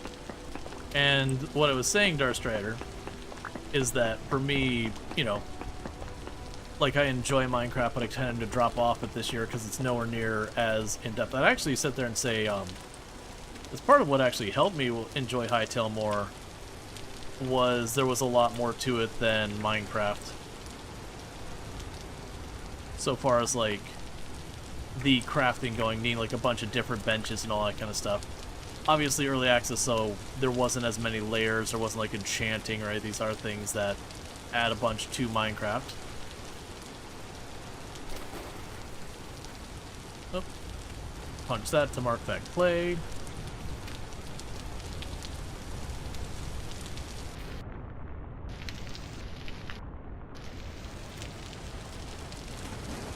But, you know, I don't play a ton of these kind of games. Like, Vintage Story is probably the only one I've come back to on any level. And a big part of that has nothing to do with the, watch that to mark repeat. Has nothing to do with the, like, voxel-based whatever. Voxels are fine, I got no beef with the voxels. It's not a draw to me either. But, like, the depth of the crafting and all that, while also not being overly tedious. Like, don't do the thing where it's like, you failed to eat some protein recently. You've got protein poisoning. You haven't eaten a vegetable in a while. You've got not simple. Switch to the one I'm thinking of. Oh crap! What was the one that's you get from not having enough vitamins?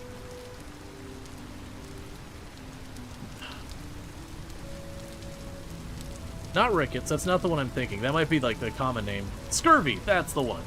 Ah, you haven't eaten a vegetable in a while. You've got the scurvy.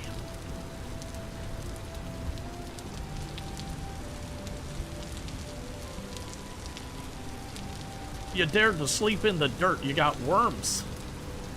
Get a fishbone, jam it in your eye now. Then activate some coal and then rub it in your ear because the game decided that's how you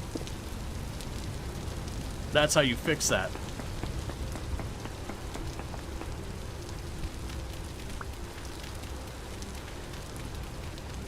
Well, like, it does a really good job of having a lot of depth, a lot to engage with mechanics, but doesn't creep into that spot that so many, you know, quote-unquote realistic survival games get, of just going, hey man, get up and do your chores. Otherwise your character gets some ailment in like 2 seconds. Did you brush your teeth this morning? No? You now instantly have gingivitis. You now need to spend the next in-game month going through like this process of slowly fixing your gingivitis.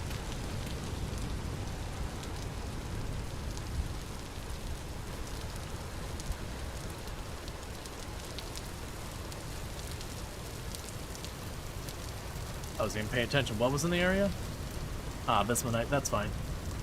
We've found a ton of the materials for making all the different bronzes. We found bismuthite, we found zinc, we found tin, we've got lots of copper. We've also got tons of iron. Now the stuff for making steel, like with the borax and all that's something we aren't finding any of. Alright, we gotta be close to home because the home pin is moving far more rapidly as I'm zipping along.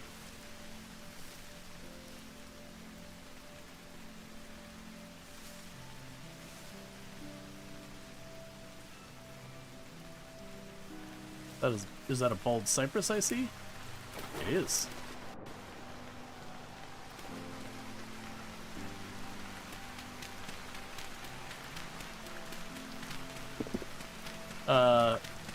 Scurvy is vitamin C, rickets is vitamin D. Gotcha. I actually don't know much about rickets. Oh, we shivering. That's honestly the big reason we're heading back more than anything. Is I noticed our temperature was still crashing in the evening, even when I wasn't at the higher elevations. Like, with us having it crash when we're up on that mountain, it's like, okay, cool, I'm on the top of a mountain. Yeah, we're gonna freeze our tootsies.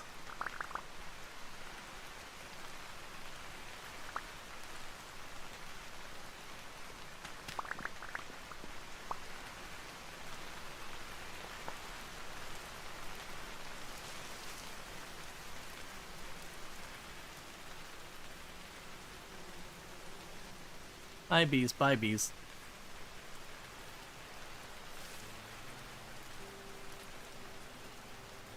Yeah, we'll be wrapping up soon.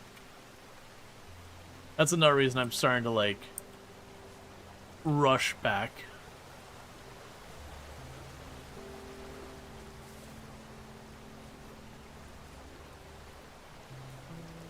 Because I've been going on too long. And I know if I wrap up, I'm in the middle of nowhere.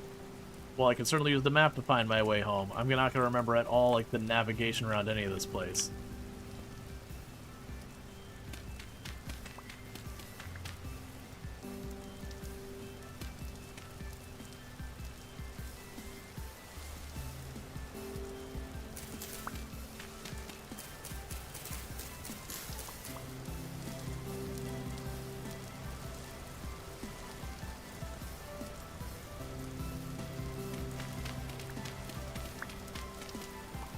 Oh, we're not climbing that spot.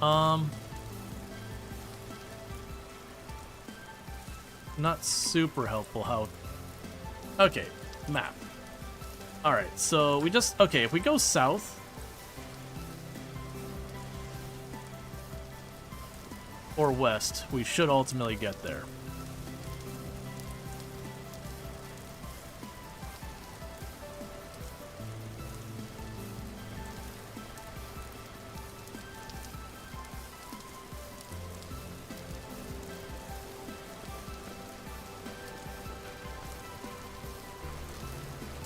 maybe we don't climb up here and fall to our death needlessly. I'm looking at the ledge getting more and more sketched across and being like, you know what?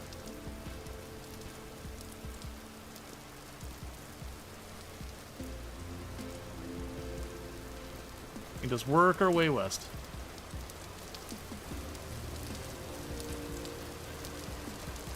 That's gonna do his north vertical 500 foot drop. Yep, it happens.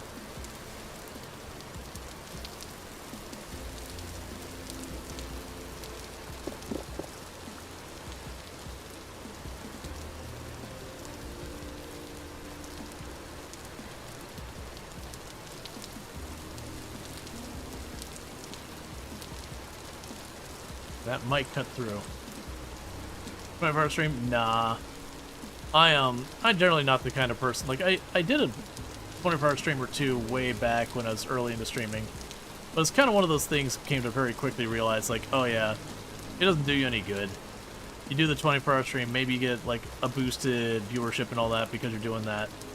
And then for, like, the next 3 streams, you're completely hosed because you jacked up your whole sleep schedule. Mine way through, I have debated it multiple times. If it was a path I figured I could reliably get back to, I probably would without question, because I'd be like, alright, I'm just making a tunnel for future me. But we're actually quite a bit away from the house still.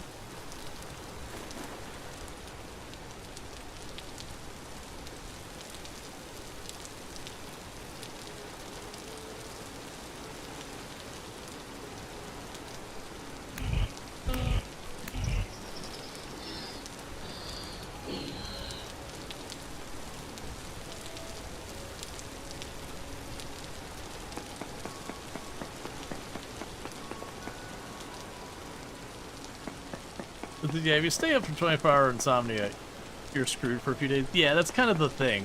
Is the way I look, it's like, okay, you do one extra extra long stream, you may have like a lot more people show up, you know, stuff like that.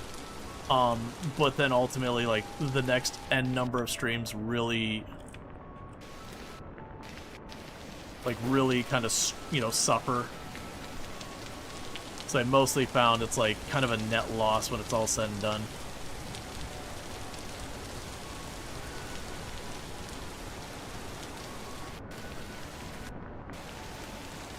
Yeah, I don't think we can actually, like, swim up waterfalls in this the same way you can other games.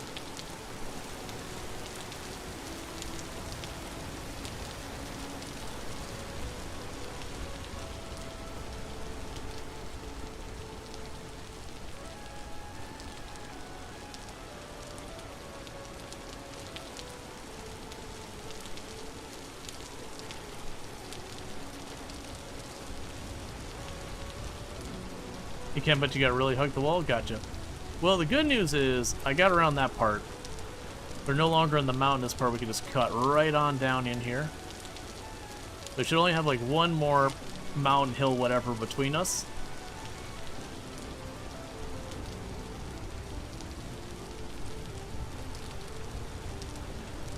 Which will be good, because we are freezing our tootsies off.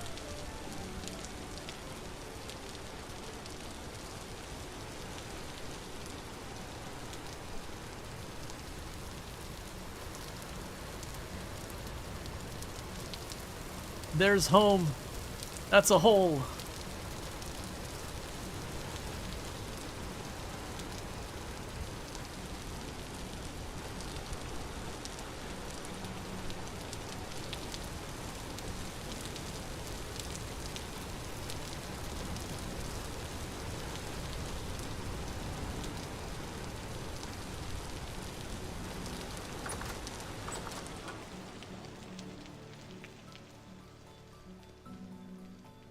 Okay. Let's try and drop what we can together.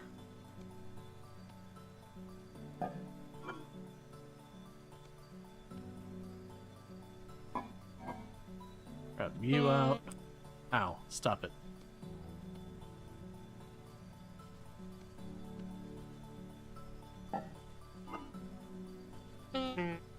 Ow, stop it.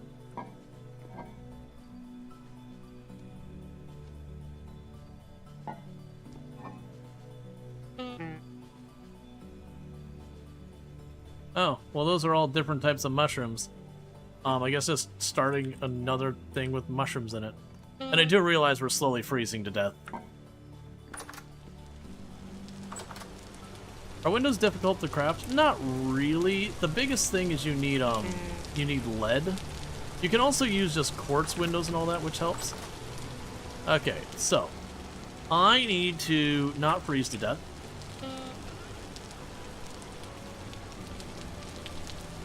My inventory is full. That's not what I want to see. I'm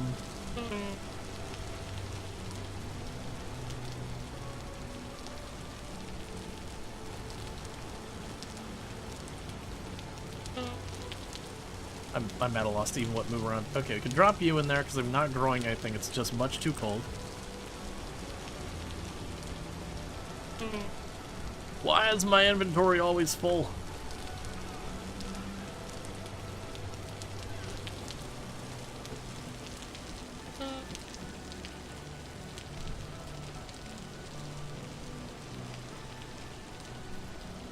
Okay.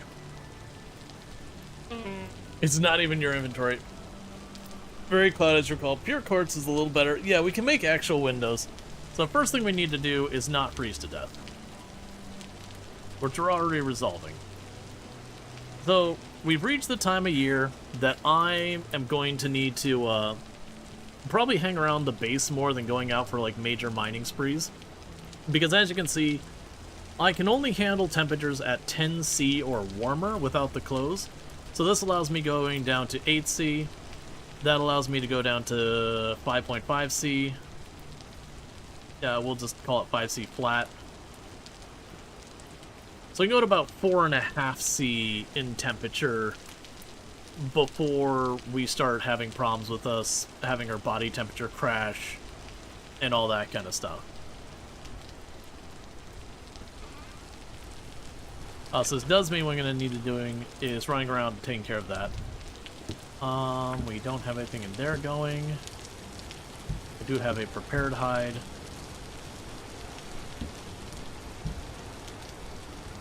And those are going right now. Alright.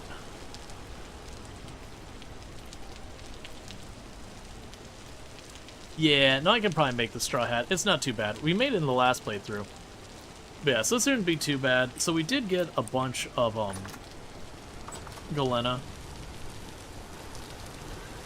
I've got tons we can do so far as blacksmithing and lots of supplies, so we should be good there. So we can do here.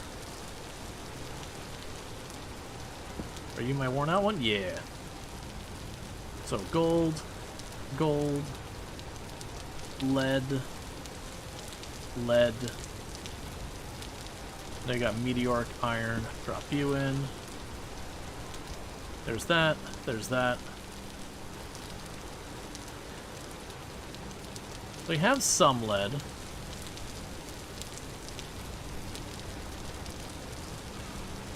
Got a bunch of conglomerate.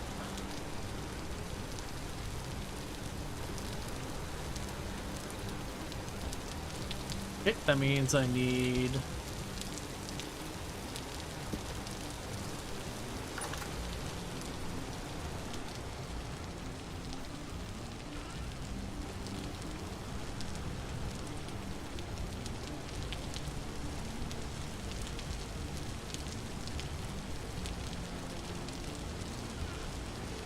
you for more block.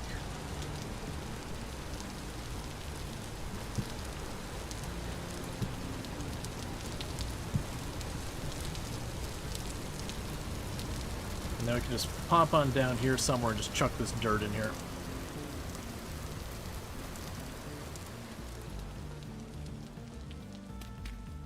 Because that place needs to be filled in real bad. We have enemies spawned down here now. Meanwhile, we can pop in here.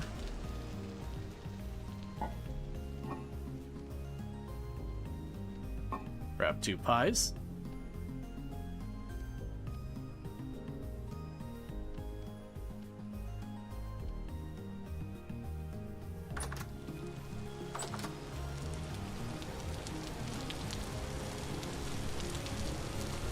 Okay.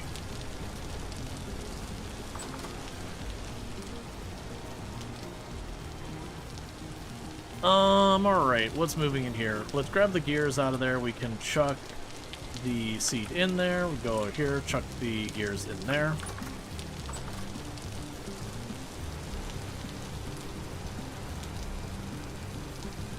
Alright, so we put this all away. Now, before I make the unwise decision and start dealing with anything with the lead, we're going to go ahead and wrap up here. I've already gone about an hour and some change longer than I should have, but it was a very productive day. We've got iron going, we got our leather backpacks, we've got our bellows going, we found meteoric iron, we've got lead for making our windows. We do have a couple places that have pretty terrible chances of borax, but not like good chances. So we've actually got a lot of surveying going on here. We got 2 trails going up this way, we got trail going all the way down that way. But when it comes to the things we want, borax, we found a lot of places with terrible chances. Nothing good. You know you're having fun when you're going over? Oh yeah. Halite, which is salt, we found a couple places that are okay, but not good. And then the last one we were looking for was chromite. And chromite, we actually found a good spot for chromite. This area is actually looking pretty promising for chromite. That won't be till way later. But yeah, so the things we need... Oh, we didn't find olivine yet. That was the other one we were looking for. So we've got bauxite. We've got terrible chances for borax. We got a good spot for chromite. But yeah, so we still need to find a good place for borax. That'll be the one holding us up. The good news is I only need a little borax. Just a little borax will be all we need, because once I do that, I can have steel. And once we have steel, then we've got the hardest material in the game, and then we can do shenanigans. Oh, we also did a lot of the tempering and quenching, and that seems very, very strong. Reinstalled Vintage Story, blame Rual. Absolutely. Yeah, no, and I appreciate everyone hanging out, and I appreciate, like, the Rays of the Telex and everyone else popping in here. It's always good to see familiar faces, and it's good to have you as well, Treacle. We get a shout out for Treacle as well, who's another fantastic content creator, plays a lot of similar stuff to what we play here, as well as games like Hotel Architect and RimWorld and all that kind of good stuff. So with that said, though, if you're watching over on the YouTube side, the stream will be coming down, so, you know, don't have a host right over there, but don't forget to like and subscribe. But if you're over here on Twitch and you have enjoyed tonight's content, you're not already following the channel, don't forget to drop that follow, that way you can find your way back here in the future. But I'm going to go ahead and put up my ending stream screen.